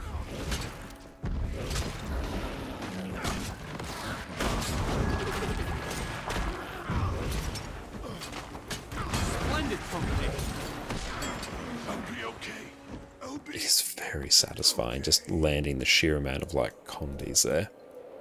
Especially when you can pull off the whirl finishes through that throw gunk, because it's a ethereal field, so you do a bunch of confusion.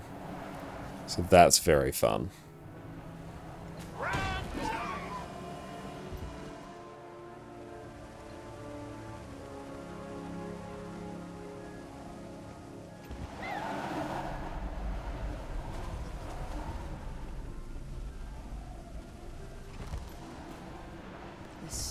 This is our only shot. Everything left of House Lutgardus.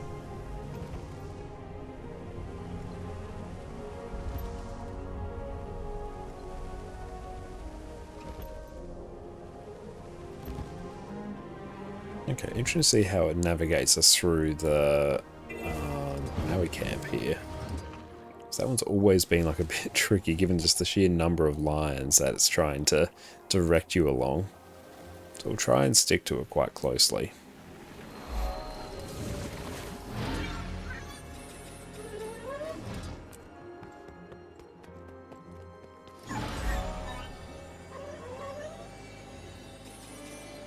I like that it does actually utilize the zip lines. It's not just like, oh yeah, just sky scale everywhere.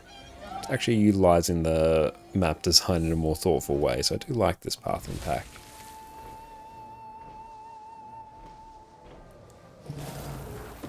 And yeah, ours is working slack. Not sure what the issue with yours might be.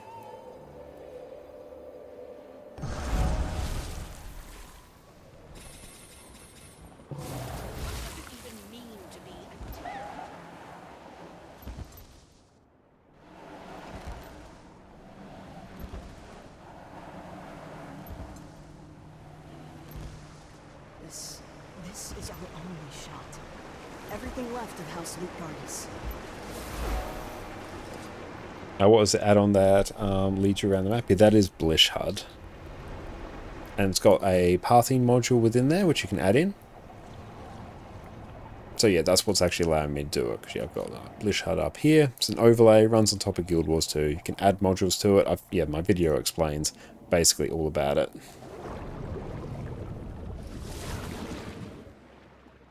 Need to actually get some underwater weapons on this character.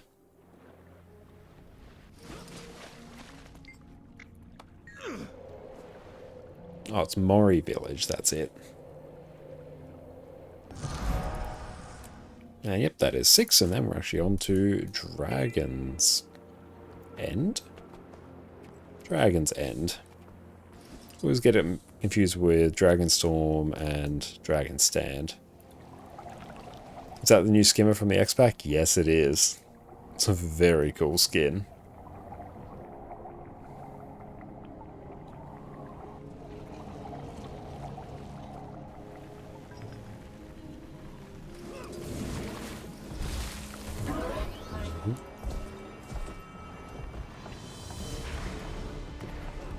And are they doing the meta event? Oh, I don't care too much about the meta event. Not really at this stage.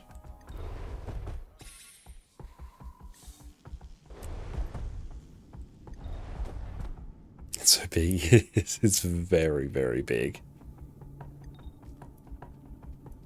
Oh, which parts do you have selected, if you don't mind me asking? Not at all. No, we have Lady Ellis's guides. So yeah, you can install them by going manage marker packs, then download marker packs, and then you can get a whole big list there. But yeah, Lady Ellis's guides.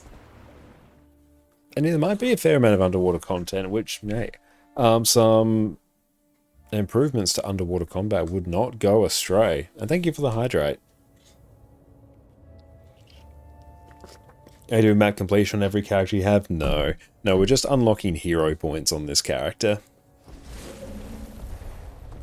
Because one, I've been really, really enjoying playing Thief recently. A lot of different Thief builds I've really, really loved. And plus, we've had an absolute blast playing Condi Daredevil. Like, the build pumps. It's very simple to play. Damage is easy to pull off. It just hits really hard.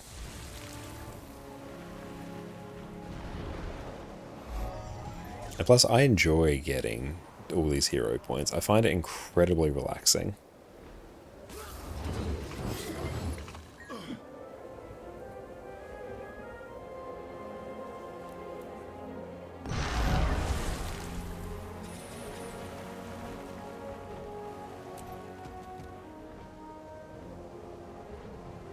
Did you see which icon is going to be which class? I haven't seen that yet. And if it's available, feel free to link it to me.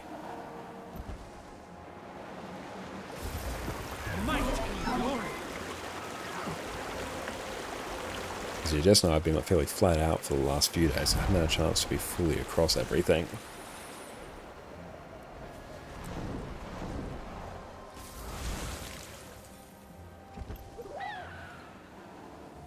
I believe it's like, oh, okay then. In that case, nah, it's fine.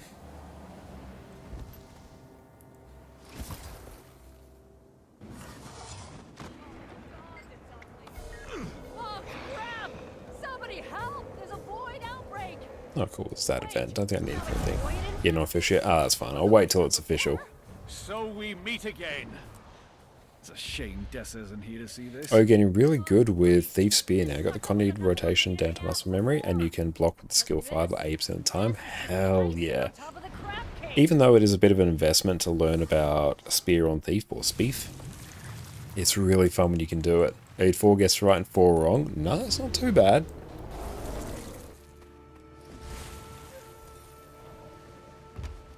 And Klopp, you want to start a map completion, you want the sky scale before you do map comp. Great to have. The story is long, not much of a story enjoyer. You could always jump forward to the Secrets of the Obscure expansion, because you can get sky scale relatively quickly through that method.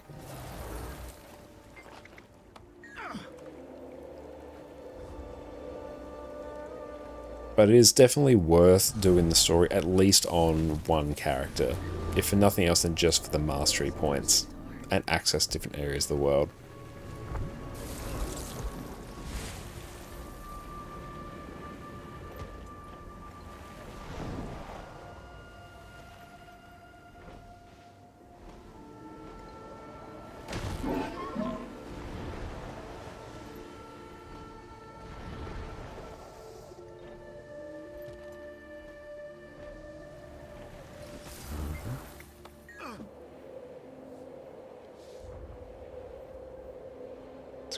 That we are almost done with this one.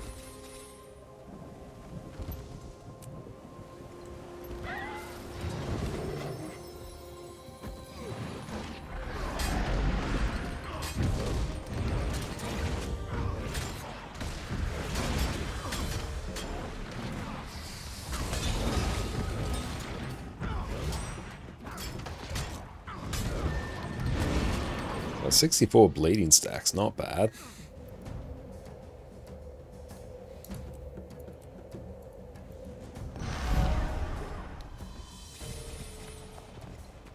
Almost that is all of them done. Oh, we just got in combat, just as we were loading out.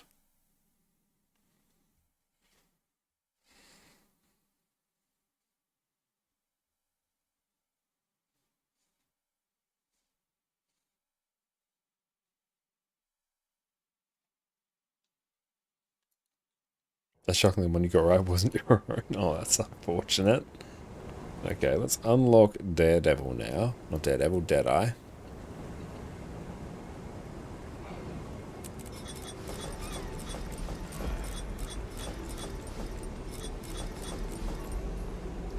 Nice.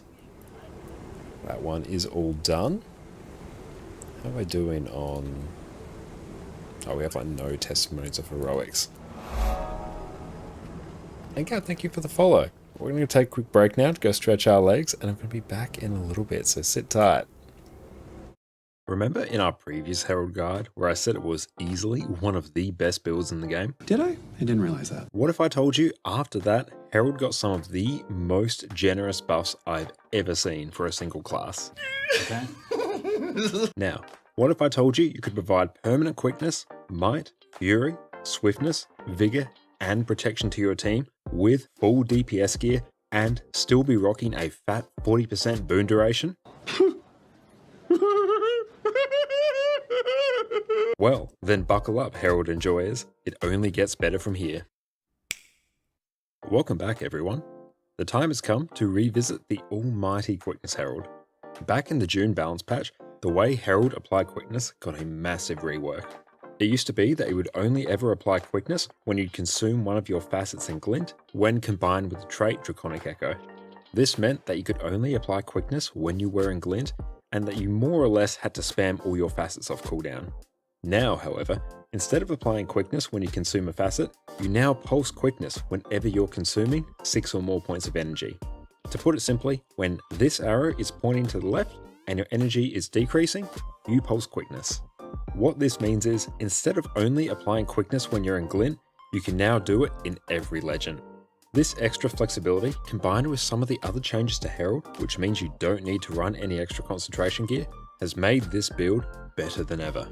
With how easy it is to provide insane levels of boon coverage, how durable you are, how much CC you offer, and how simple this build is to play and gear, this is, in my opinion, the single best offensive quickness build in the game.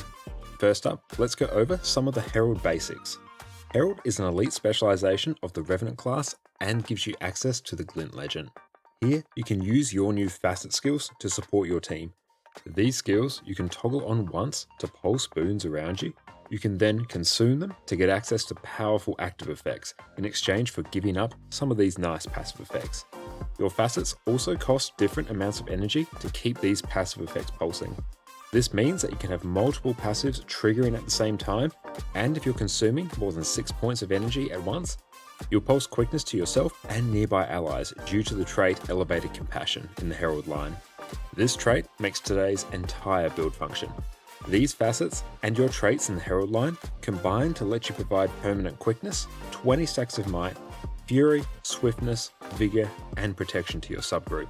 You can also add in some regeneration for good measure if you want. Now, let's touch on our weapons.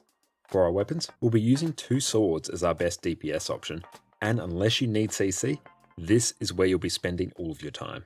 Sword auto attacks simply offer good damage and apply vulnerability. Sword 2 strikes enemies around you, chills enemies, and deals bonus damage if it only hits one enemy.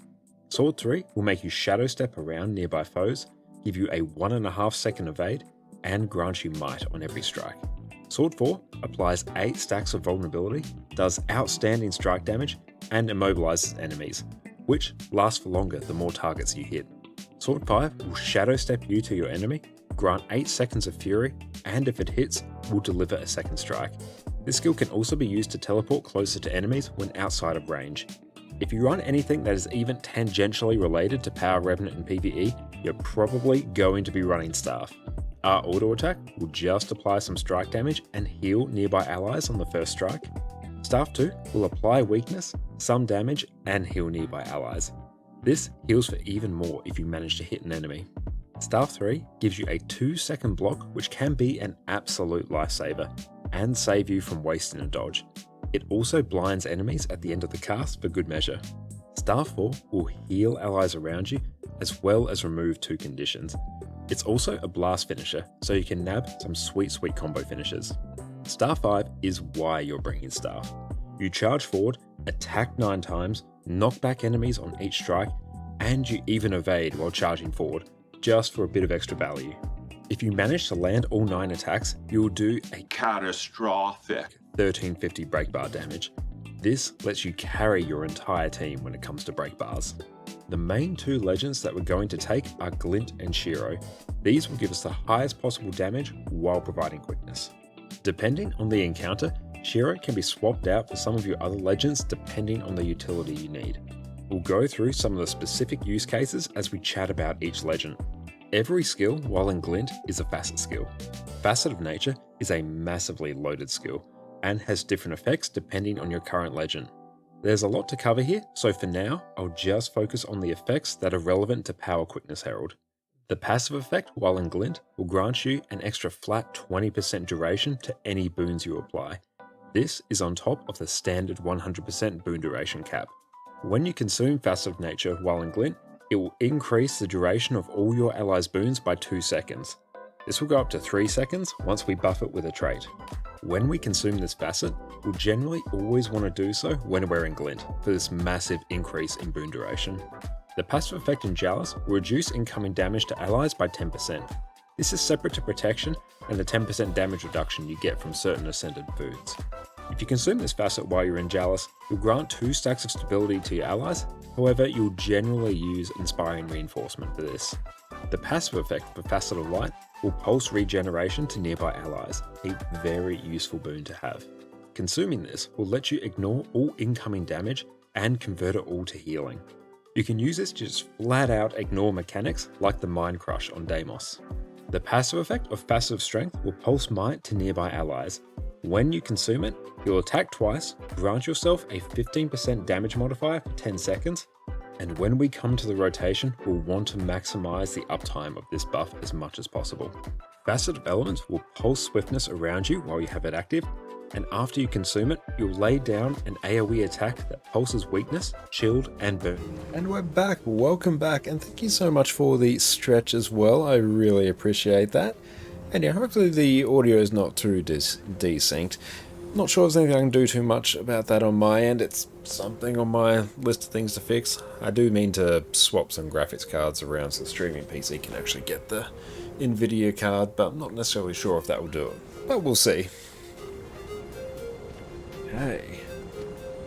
Now, let's actually get a rifle, dagger, Deadeye set up. Because I remember people asking about that, and I am also curious, so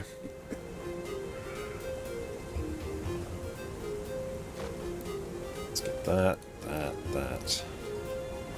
Actually equip it. We can just get some regular Berserker's daggers. Let's grab that. Weapons, power, precision, ferocity. 80? 80? Hello? Number lock 8. Oh, there we go. Cool. Number lock wasn't on. No wonder that's a problem.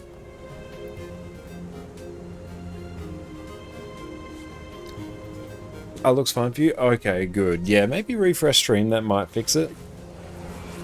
It does happen on occasion. Not sure if it's a Twitch thing or a me thing, but hopefully it's all good.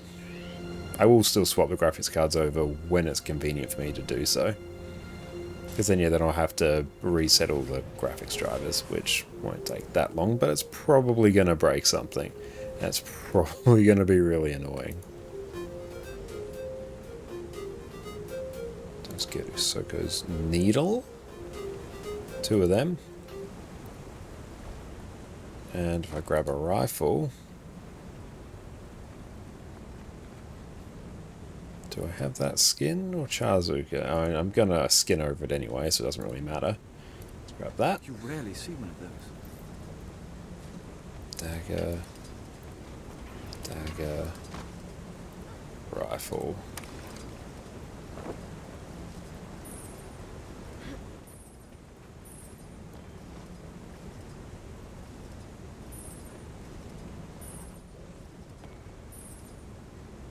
Customize. I'm just going to set Berserkers everything.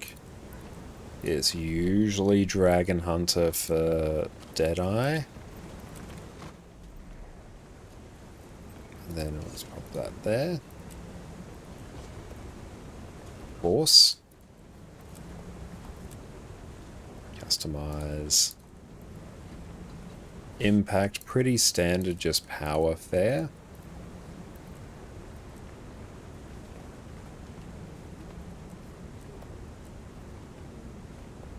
I do need to figure out what to actually do with the rifle. Let's control that. Set Berserkers everything. And I'll just throw together the build first, and then we'll see how close we get to what the proper build might be. Okay, so we're gonna take that. We will also take Deadeye, which means... Oh, it might be... It's probably going to be Mercy, and then Shadow Flare, and then it might be Malicious Restoration. Then we might do Shadow Meld. Then that might then turn into the Deadeye Relic. Clobion Underwater. True, I should actually equip that.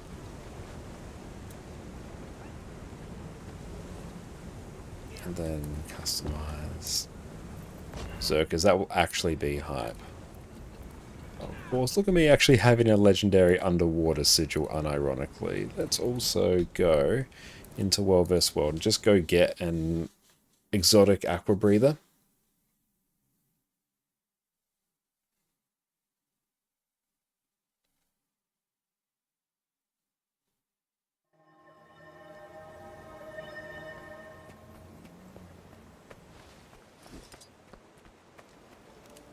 Oh, hang on, what have I done? Oh, wait, no, it's fine. All good. Thought I did something silly. I mean, I probably have, I just don't realize it yet. For breather? Is that good on anything? Oh, that's heavy. Let's go medium so I don't do the wrong one. Customize. I'm just going to put Celestial. There we go. This slot we can actually get a Celestial Aqua Breather. We can yoink that. Customize, set that.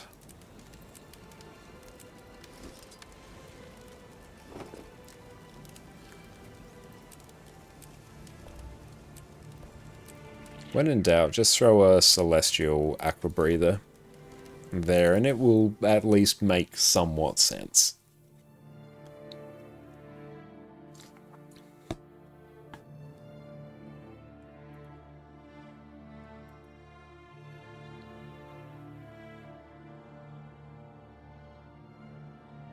Okay, and I should remember the power thief traits mostly off by heart. We've played with it enough. And yep, that's all kind of good. I won't worry about another sigil on there, can't be bothered. So we're going to throw on Deadly Arts. We'll do crit strikes and Deadeye. And oh no, I've messed things up.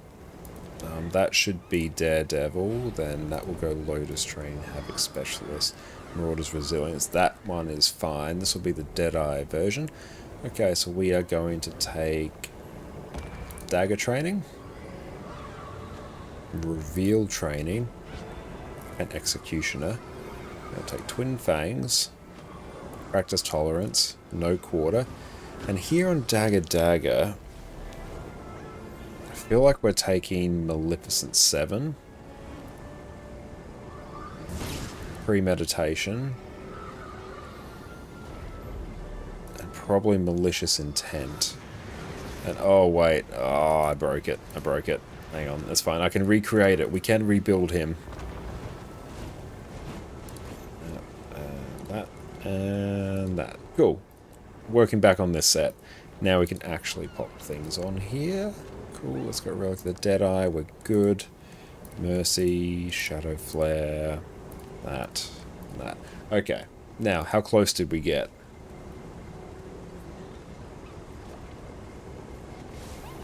Come on. Builds.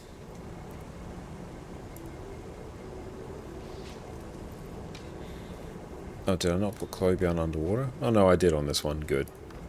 Still not perfect, but it's fine. Okay. Our Deadeye, Rifle and Dagger. Ew, that is marked as difficult. Strongest option for range damage in general. Yeah, well, we're spot on there. Shadow Gust. Alright, so that goes there. That goes Shadow Gust. That's a stealth and a knockback. Okay. Okay, so Rifle Opener. Always kneel before starting to cast abilities on the rifle. Don't like kneeling, but I'll do it.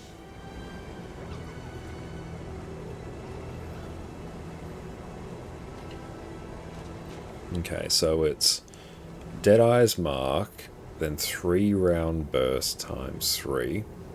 Then we go Shadow Meld, because that's also going to trigger our Relic of the Deadeye because it's a cantrip, so we're going to use that to pump up its damage. Then Malicious Death's Judgment, Assassin Signet. Assassin Signet probably in the cast of it. And then 3 round burst again, Stolen Skill to trigger stealth because we're at max malice. And then Malicious Death's Judgment. So let's see what that looks like on the Golem. Also, I need power food. I might actually just be a bit cheap. I might just get some avocado smoothies, I think. Avocado smoothie. Yeah, pretty cheap. Yep. Let's get 20 of those. Let's get some Potent Superior Sharpening Stones. Oh, look at that. I spelled it correctly. Let's get 20. Cool. We have food. And let's also get our fashion on point as well. Can't go smacking the golem when our drip isn't on point.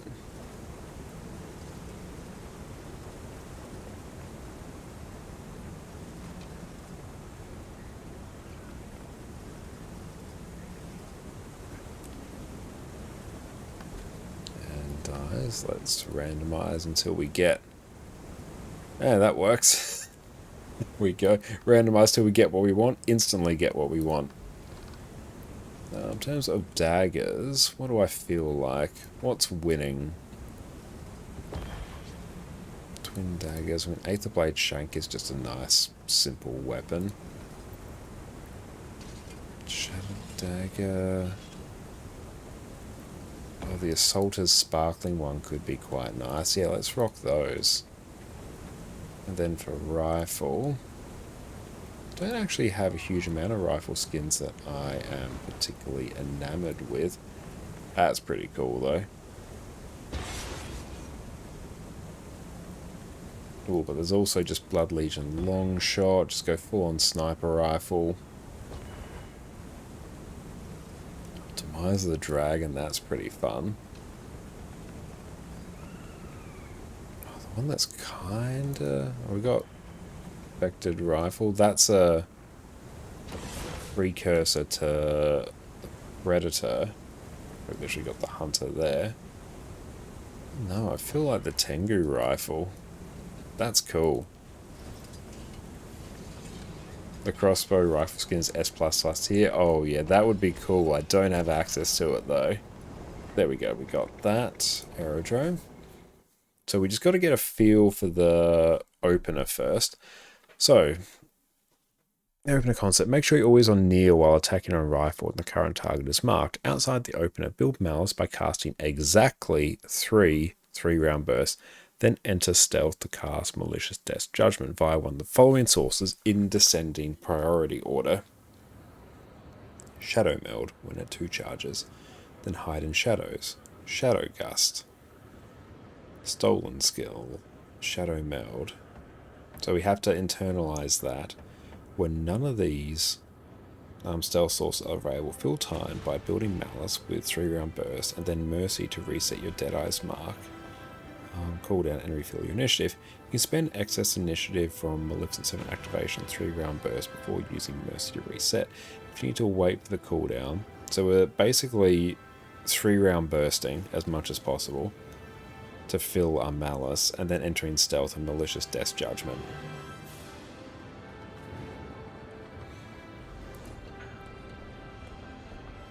Okay. Cast Assassin Signet during the cast of Malicious Death's Judgment. Whenever you aren't about to pull a Mercy reset, try and catch the following Death's Judgment within the small window of the buff. We'll interrupt the skill. We'll interrupt 3-round bursts if we use Shadow Gust or Hardened Shadows. Keep it in mind, we cannot queue after Shadow Gust.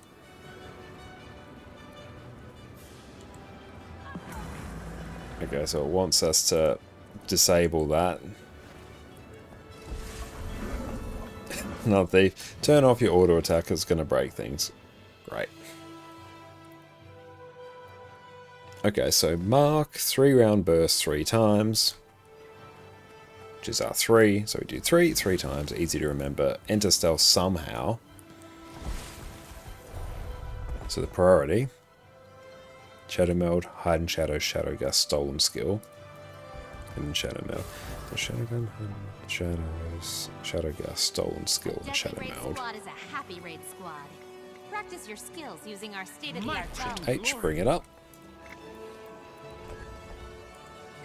Spawn, big, additional options, add conditions, all of them. Okay, so let's try and wrap our noggin around this. So we're going to kneel.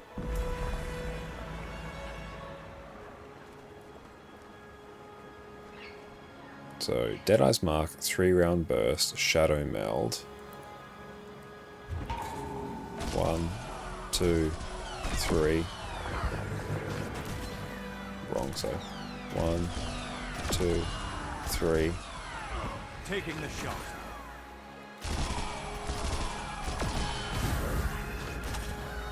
One, 2, 3. Contract accepted. 1, 2, 3. 1, 2, 3. 1, 2, 3.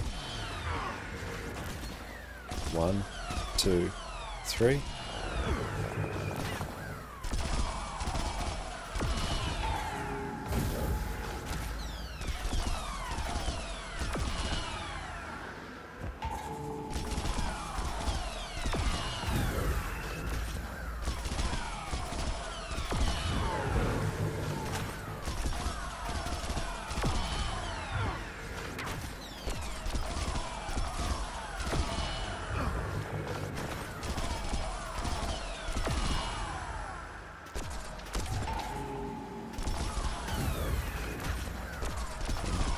2, 3.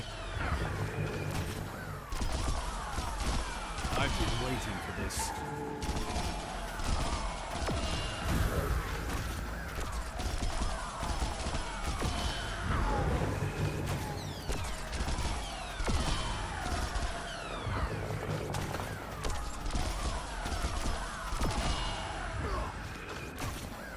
One, 2, 3. You're in my... Okay, so we sort of got that. It's our initial burst there. It started off quite low, so now let's refresh it. It started climbing up a bit there. So yeah, we really have to get into the priority list of how are we entering stealth.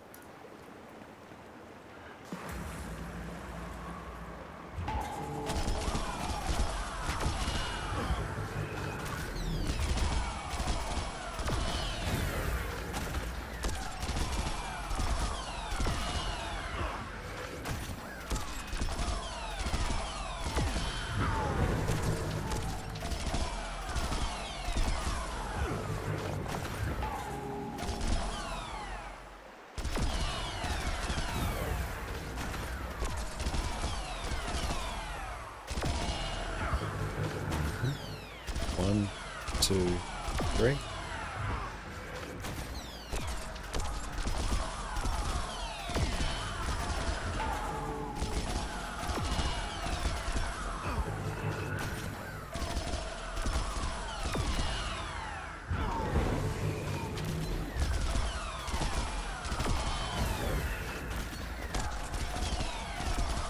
I've been waiting for this.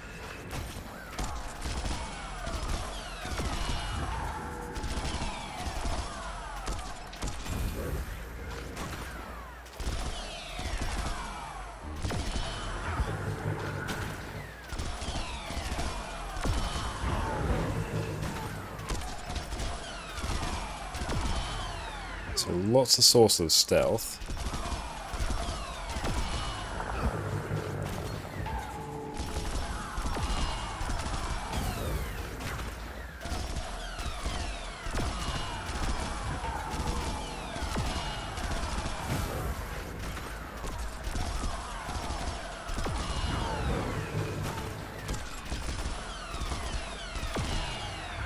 Death comes on swift wings. Okay, it's coming together.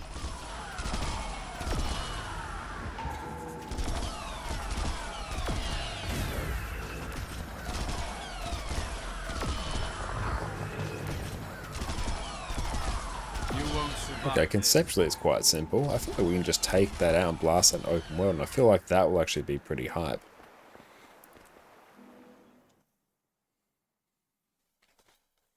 So yeah, I think let's play around with that a bit. So we've got a feel for the somewhat rotation of it, at least the rifle section.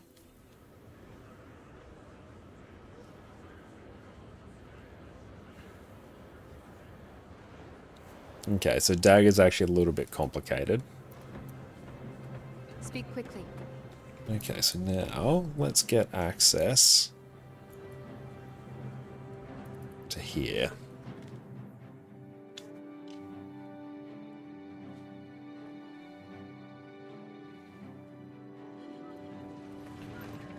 Okay, so where is the first marker?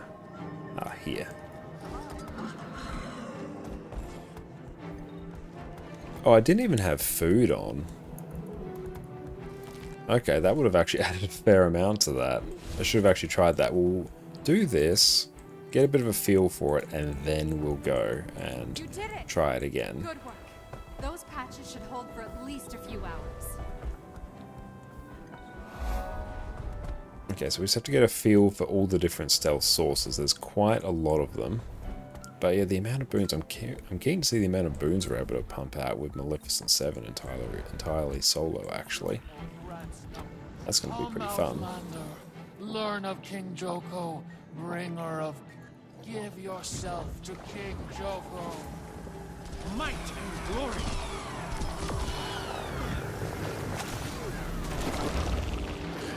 Yep.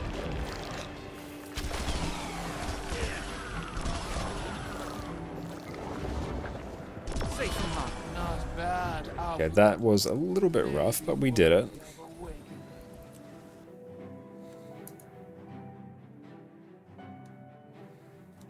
Deadeye dual pistol rotation, control right click, unload, F1, 3, then repeat. Yes, it does work very, very well. And I do play that quite a lot, especially when I'm kiting.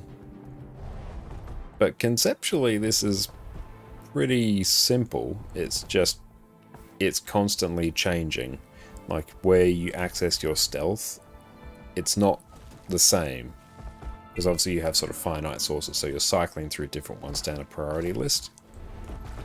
And I'm just trying to get a feel for the rhythm as well of Deadeye's, not Deadeye's, 3-round burst.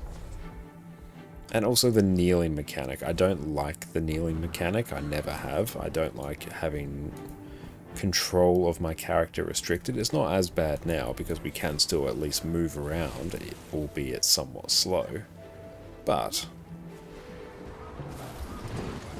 it's not too bad.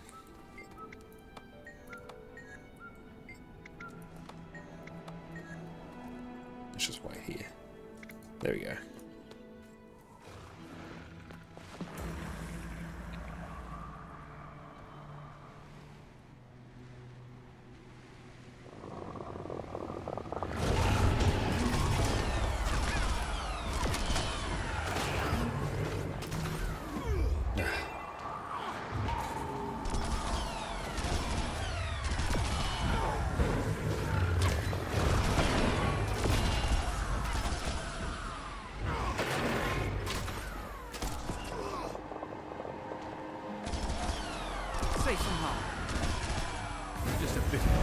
Nice.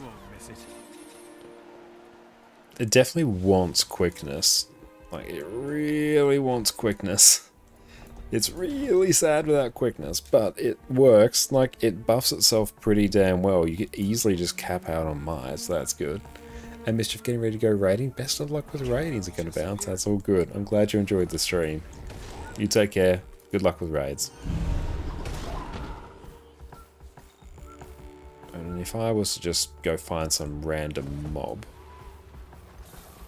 Oh, that could be fun if we were to snipe off all those. We could fully live the Might and glory. live the fantasy here. Hang up, so.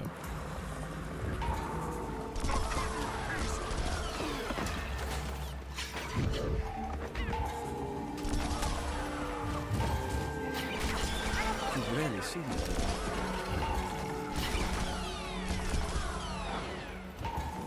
Oh boy.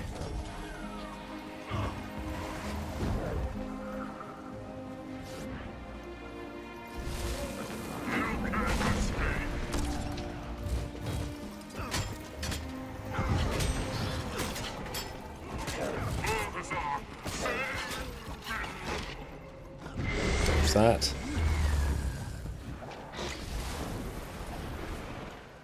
That was a bit dicey, and granted we are in like full Berserker's gear, so that was always going to be not ideal.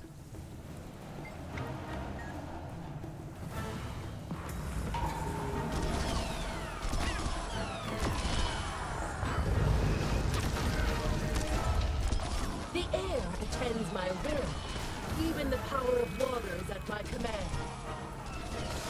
The magic there is unstable. I'm returning to my father. Yeah, we can kind of just, honestly, I could probably equip, even if we didn't do Relic of the Deadeye, we just rocked a Relic of Zakharos.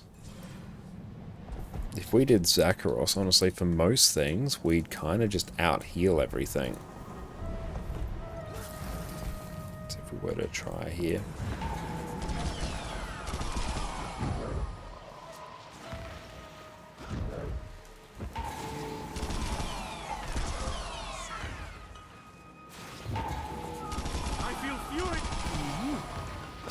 Like, everything's just kind of dying.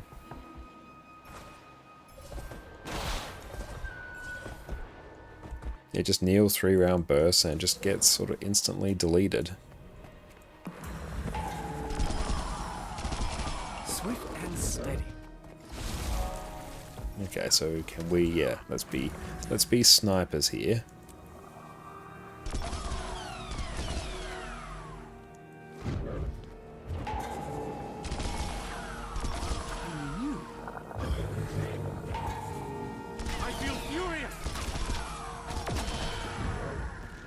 You're in my sights.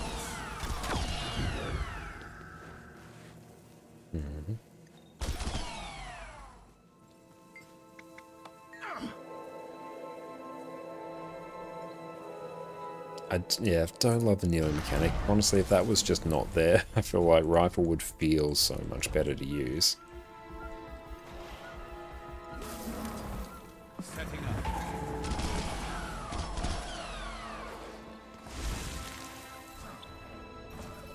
So one thing about it is, particularly just for general open world mobs, anything short of a veteran, you're just gonna kill it before you can even charge up Death's Judgment.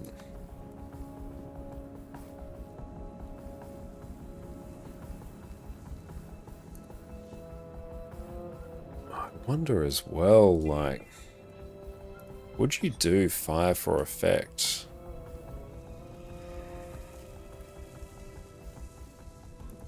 Could you do that? And how would it be? Just for like general use. So just do the quickness version. To actually be able to self-buff with quickness. We wouldn't get all the might though, so that's a bit of a problem. Let's try it just on these.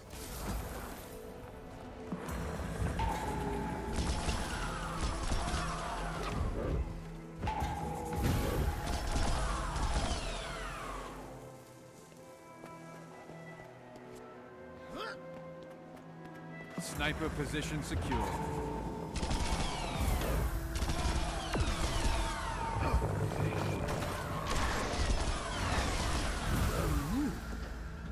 Okay, so we have a different rotation, but we do have quickness and we do have might. Just don't have a bunch of other useful boons. Can we target that one from over here? Or are we too far away? Oh, I wish we could target it from there. That'd be fun. Just a bit of your soul. You won't miss it.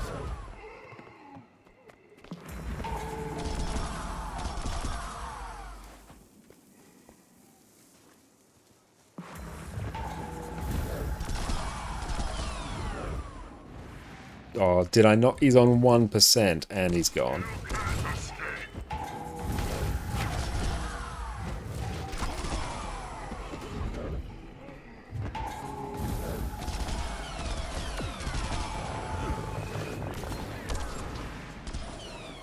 Okay, so we would struggle with initiative, but it is very nice just for killing things really quickly. And actually giving yourself some quickness, which is pretty nice.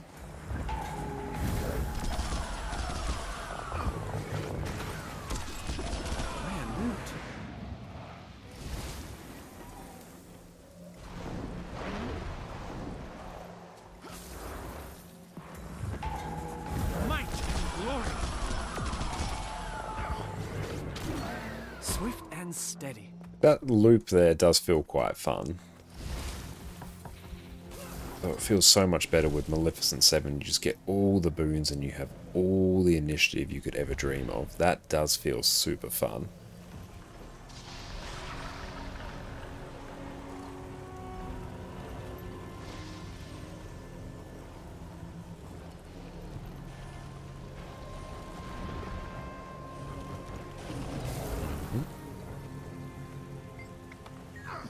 How are we sitting in terms of hero points now? We actually don't need that many more just to fully unlock Spectre.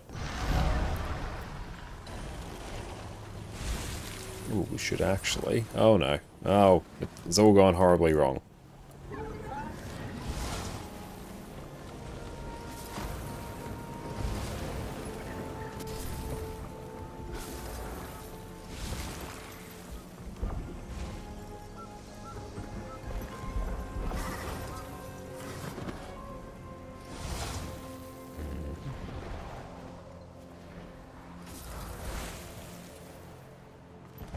Have we done all of them in this one? Oh, we have. Nice.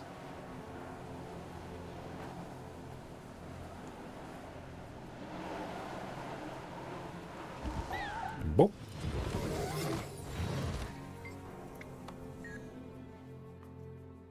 That's good. We've got the Condi Daredevil set up, which pumps. Haven't got Spectre, unlocked Spectre yet, but Thief Germain. Oh, an open world Spectre is so good. You throw Relic the Chronomancer on it, and you've got a bunch of wells. So yeah, you give yourself quickness. You run the alacrity trait as well, so you have quickness and alacrity. You just give yourself so many boons. Plus you can give yourself stability as well, aegis, you can give yourself resistance. Great damage, great AoE cleave, great CC, great survivability. It's like just, oh, for soloing hard content, it's amazing. I love it.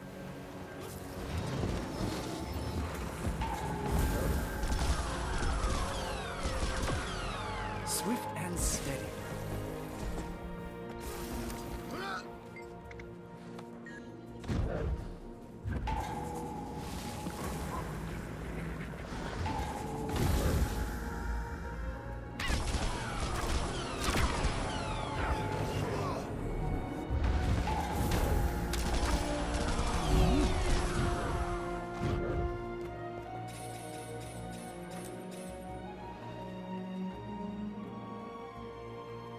I don't love it with Fire for Effect. Like, just getting the extra initiative just makes it really consistent to... have the exact same loop, whereas it feels a bit inconsistent with Quickness 1. I feel like it could work, it's just going to take a bit of time.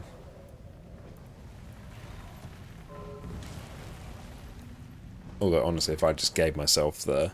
might even do that. If we just give ourselves the buffs from the J-Bot, give ourselves some J-Bot buffs, like, this is going to pop off and it's going to be insane. So let's get this one.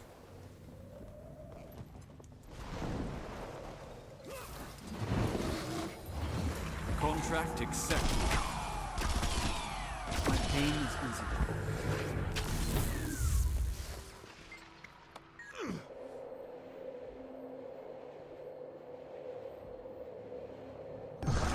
Yeah, let's go load up on that, because I feel like that's going to be absolutely crazy. Because then if we can actually give ourselves quickness, then, yeah, we're off to the races.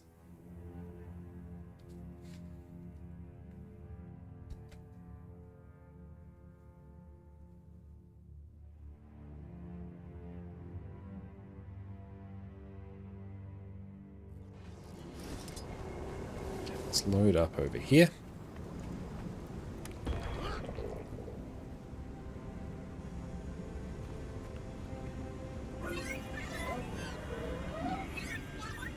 Glad we've actually got a Jade Bot workbench here now.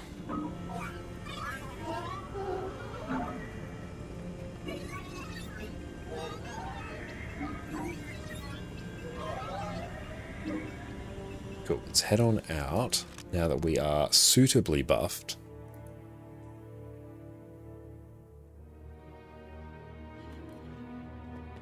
For those to reload.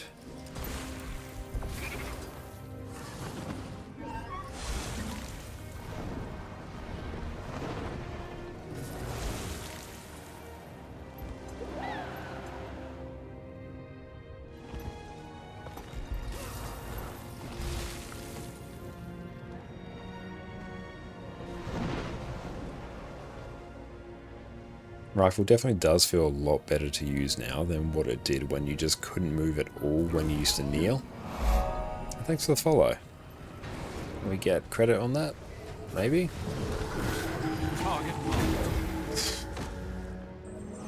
I guess we did. Got instantly knocked off though. That was rather embarrassing. Oh well. It's one of the best leeches of a hero point we've done. I really should go through and actually spend time just doing this on all of my characters, because we've got quite a few that don't have all their specs unlocked.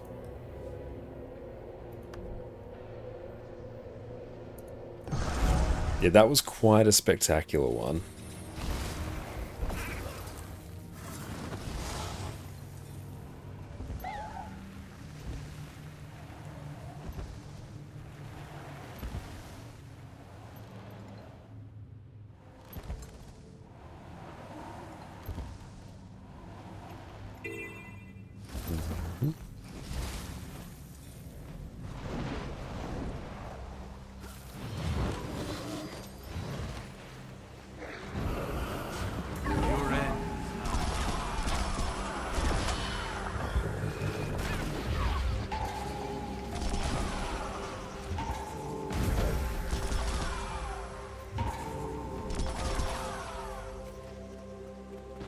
Oh, the track is so good. So yes, Lady Ellis's guides. You won't survive this.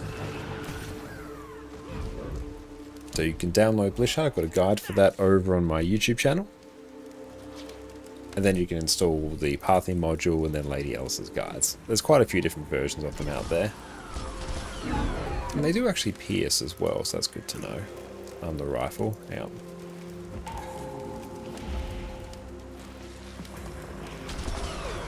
What does 3-round burst give us?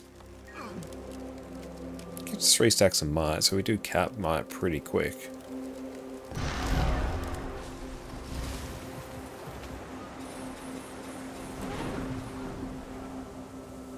$240, so just one more than we do. Miss Badger, what's up? Great to see you. Sleep, that's all good. We're good for a little bit longer. Thank you for your concern, though.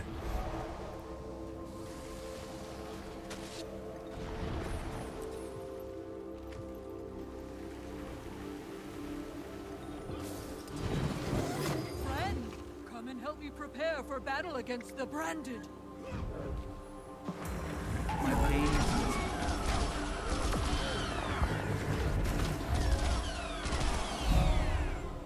And yeah, we're using Lady Ellis's guides for hero points. And that is actually all of them that we need. So that is going to be Spectre fully unlocked. So yeah, this character has gone from literally having nothing unlocked to having everything unlocked. Not bad. Very pleased with that. Let's see if there's a quick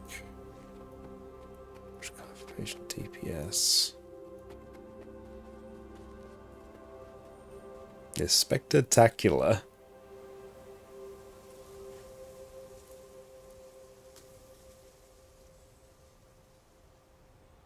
Bushel kite.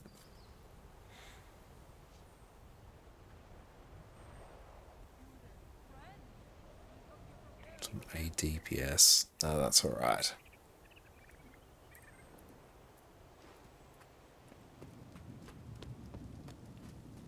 Let's try here.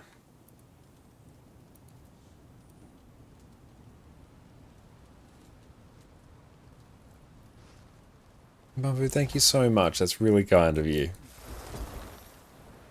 And yeah, I'm so excited to become an Arenanet partner. Thank you all so much for helping make it happen.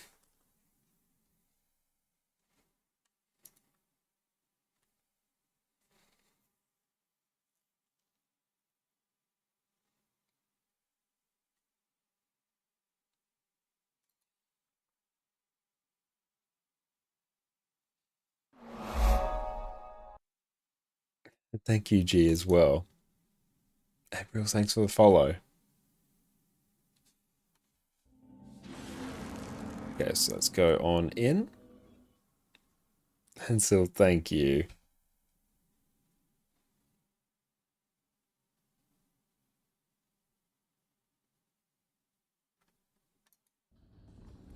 Okay, let's see here. Do I recognize anyone? Usually can after a while. No. How are we doing for food? 9 minutes, that's plenty. Okay, let's see how we do in terms of DPS on just camping rifle.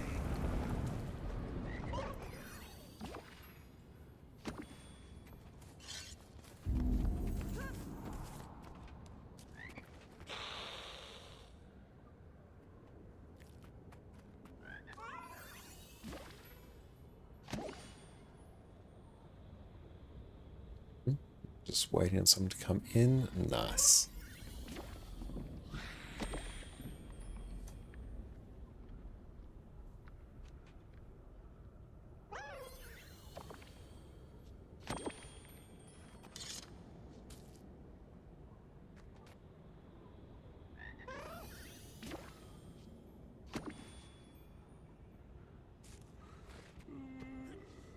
Okay, there's in the aerodrome.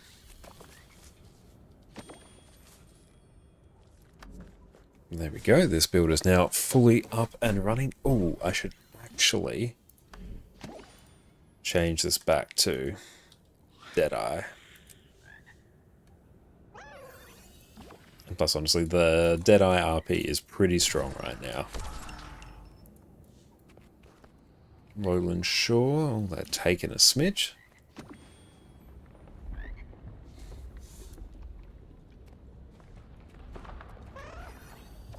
Oh, there we go, Wizard's Tower. Here they come.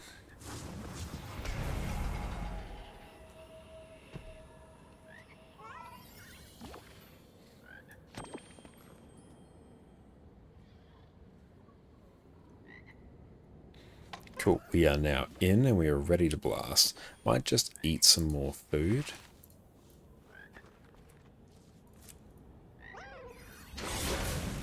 Do I have to be behind the boss to make this build work? Or does it not matter?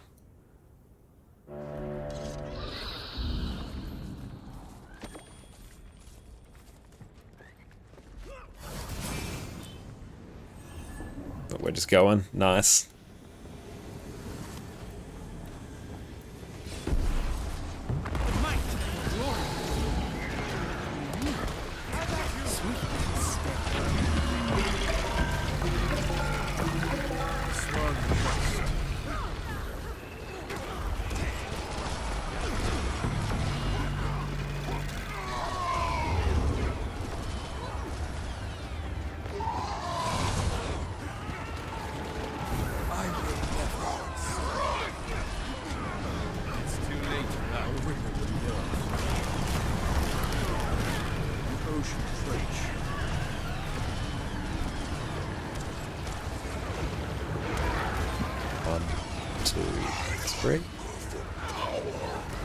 One, two, three.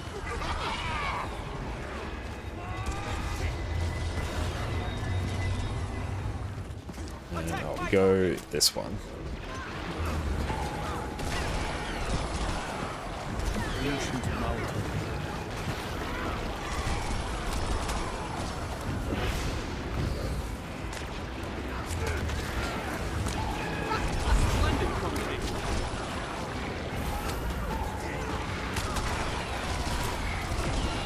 Okay, it's definitely not pumping for DPS.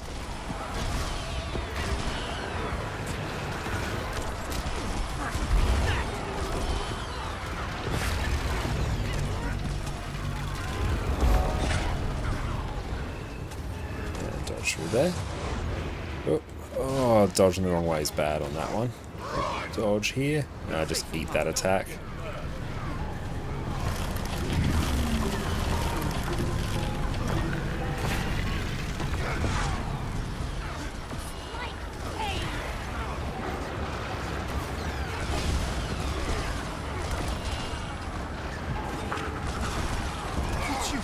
One shot, one kill.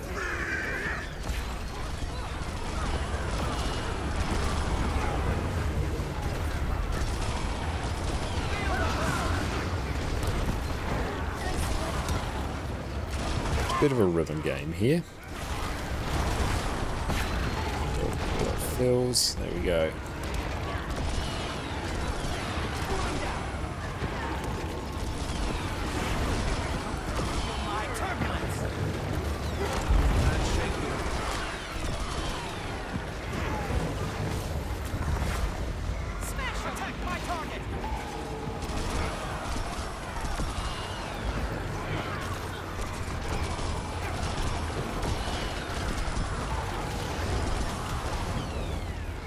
You're in my sight.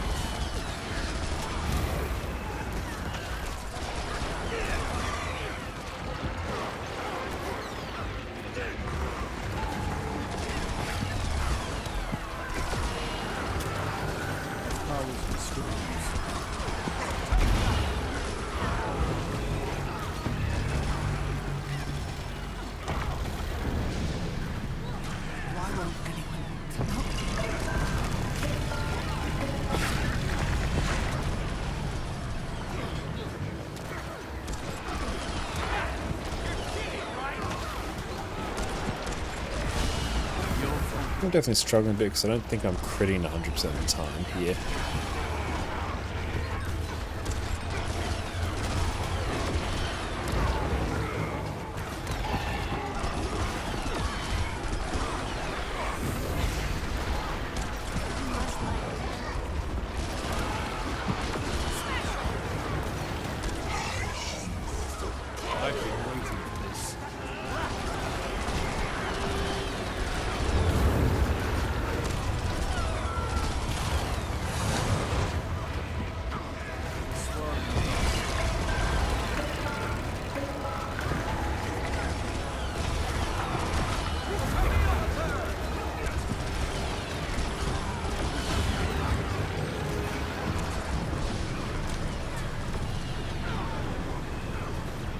Splendid combination.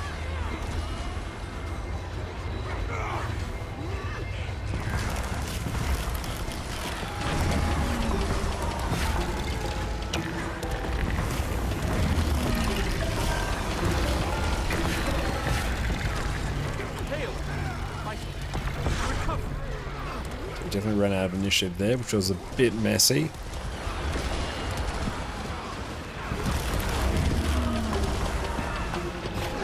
With a bit of practice, then we can get it. But okay, let's catch up and chat. And Emmy, welcome in. You have level 80 Guardian, Necromancer, and Engineer. What should you focus on to enjoy the game? Versatile and fun to use? Look, honestly, all of those have fun, versatile builds. And a good thing to do is probably to unlock all the different elite specs for each of your characters. And then also you can just have a bit of a play around with them. And just see what, tickles your fancy. If you get bored of one, you can always swap to another. And honestly, eventually getting one of each class is a really, really good shout as well, I think. Because then, yeah, you have more classes to play, more content to enjoy, and much more variety. And yeah, if you're a new player as well, focusing on completing the story and at least one character is very good value as well. Gives you a whole bunch of account-wide benefits, which I truly recommend.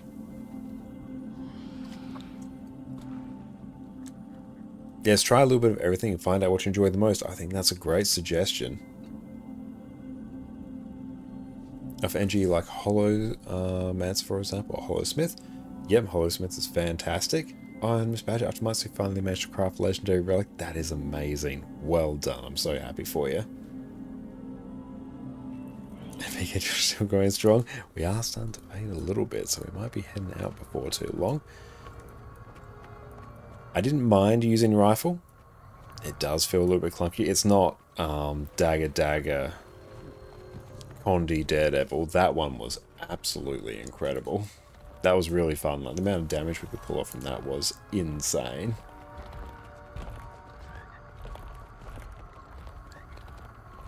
So I think what we will do actually...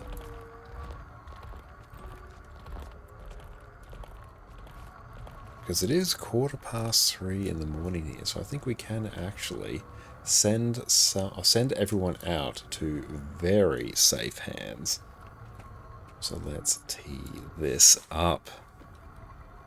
But before we do, thank you so much, everyone, for making this very impromptu drop stream just absolutely incredible. I'm truly grateful to everyone here who's made this such a wonderful time. Thank you to everyone who's followed, subbed, lurked, followed, just everyone who's been in, everyone who's purchased the expansion through our brand new affiliate link, because this is our first ever stream as an Arenanet partner, which it still feels surreal. It's absolutely crazy, and thank you all so much for the support.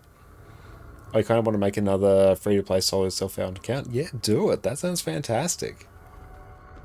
And Condi Firebrand is a brilliant one for open world. What I say, fans, we're going to send everyone out to Bandrel today. We might even just wait just a little bit. Looks like they are away from their computer, so that's all good. So before we tee that up, we'll make sure they come back. So we're not just sending everyone to Bandrel on a break. So we'll sit tight for just a minute. And thank you, Annie, and likewise, I'm so happy for you as well. And I'm so happy for Fandral, because Fandral is also a brand new Arenanet partner, and I know they've been working towards that for quite some time, so I'm really excited to see that for them. And I'm really excited for this new expansion as well. I'm loving the Skimmer rework, what we've seen of that looks great. And Elite Specs, incredible. Always love more Elite Specs, and more Legendaries I'm very happy with. And more strikes and game content. I think it's bedtime. It is, yeah. It's 3:15 in the morning. So yeah, as soon as Fandral comes back, we're going to head out over there. But yeah, thank you all so much. And yeah, make sure to stay tuned for our future streams as well. We're going to be back probably on Sunday. If anything changes in the meantime, I'll keep everyone posted. As in, whether we stream on the Friday or not. We'll see what our schedule is looking like. Spring and rework is definitely needed, but yeah, we'll definitely be back on Sunday as well. So I hope everyone got their drops. I think I still have to get them on some of my other accounts actually, so I'll make sure that we do that. Also, I'll see if do I have my drops on this account. Okay, Ritualist is at like 90%. Cool, we'll get that sometime soon. They'll actually go to my NA account. And yeah, if you do want to try Guild Wars 2 for free, you can use my affiliate link there. Thank you so much for that, Annie. I'm so sorry that yours are not working. Drops can be a little bit finicky sometimes. Okay, so let's open up this. And we'll have to figure out what we want to use our level 80 booster on to add, so we can have 25 characters in this account and 25 on NA. That's 50 characters between two accounts. Let alone our third account, the fabled third account. Perfect. Vandal is back. Let's tee this up. Yeah, I've got him tabbed up over there, so I've been monitoring him. He cannot escape my watchful gaze. Excellent. Thank you all so much. Everyone show Fandral all of the love support that you've shown us. They 100% deserve to be an Arenanet partner. I'm so happy for them. And we'll catch you all on Sunday, definitely. And if we do end up coming back a bit soon, that depending on what our schedule looks like, I'll keep everyone posted in Discord. But lock in Sunday. It's going to be a good time. But yeah, you'll take care. Thank you all so much. It's been amazing. You have a good night, everyone. Enjoy the remainder of your drops and your time with Fandral. Oh, he's got million stones up. Anyone who knows, knows. But we'll catch you all very soon. Secrets of the Obscure has brought us the Wizard's Vault, and with it, one of the best ways to make sure you are perpetually flush with gold. So today, we're going to work out how to extract as much gold as possible from your vault. I just peed on gold. And really jumpstart your wallet, which is especially useful if you're a new player.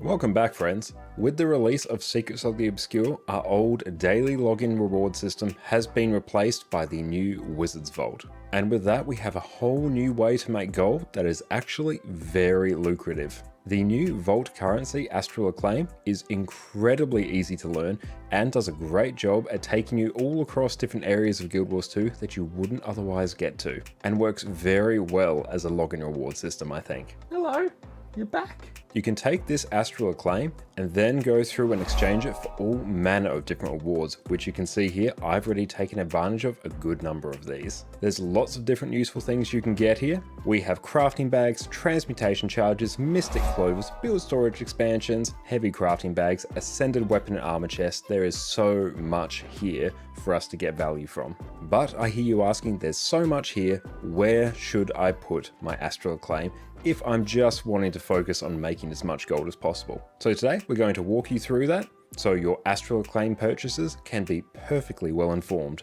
Before we jump in, we're going to be using the fast farming site to get an idea of where the most valuable things are in the Wizard's Vault. I'll include a link in the description below.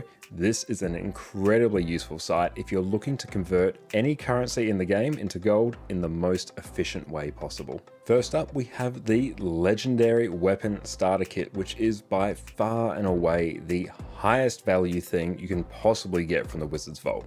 Here in your starter kit, you're going to gain a precursor specific to your weapon, either a gift of magic or a gift of might at random, as well as the gift specific to your legendary. At this stage, there are just 4 of them to choose from. However, it's expected when the Wizard's Vault refreshes in a couple weeks, we'll get a new choice of legendary chests to pick from. For only 1000 Astral Clay, which I believe I earned within a few days of the expansion launching, that is 580 gold profit right there. Even if you don't choose to keep this legendary for yourself, you can just go and sell it on the trading post and pocket that extra gold for yourself. For almost every player, this is probably the first thing you should be purchasing from the Wizard's Vault if you're wanting to maximize your gold. From there, we simply have a list of things that we can work down in order to try and maximize our gold. First up, we have the bags of coins, which will give you 1 gold and will cost you 6 Astral Claim. The caveat is this is limited to 90 purchases per account, and this will likely reset when the Wizard's Vault is refreshed in a few weeks. There is a bit of a trick here. There is another bag of coins available on the Wizard's Vault for 30 Astral Claim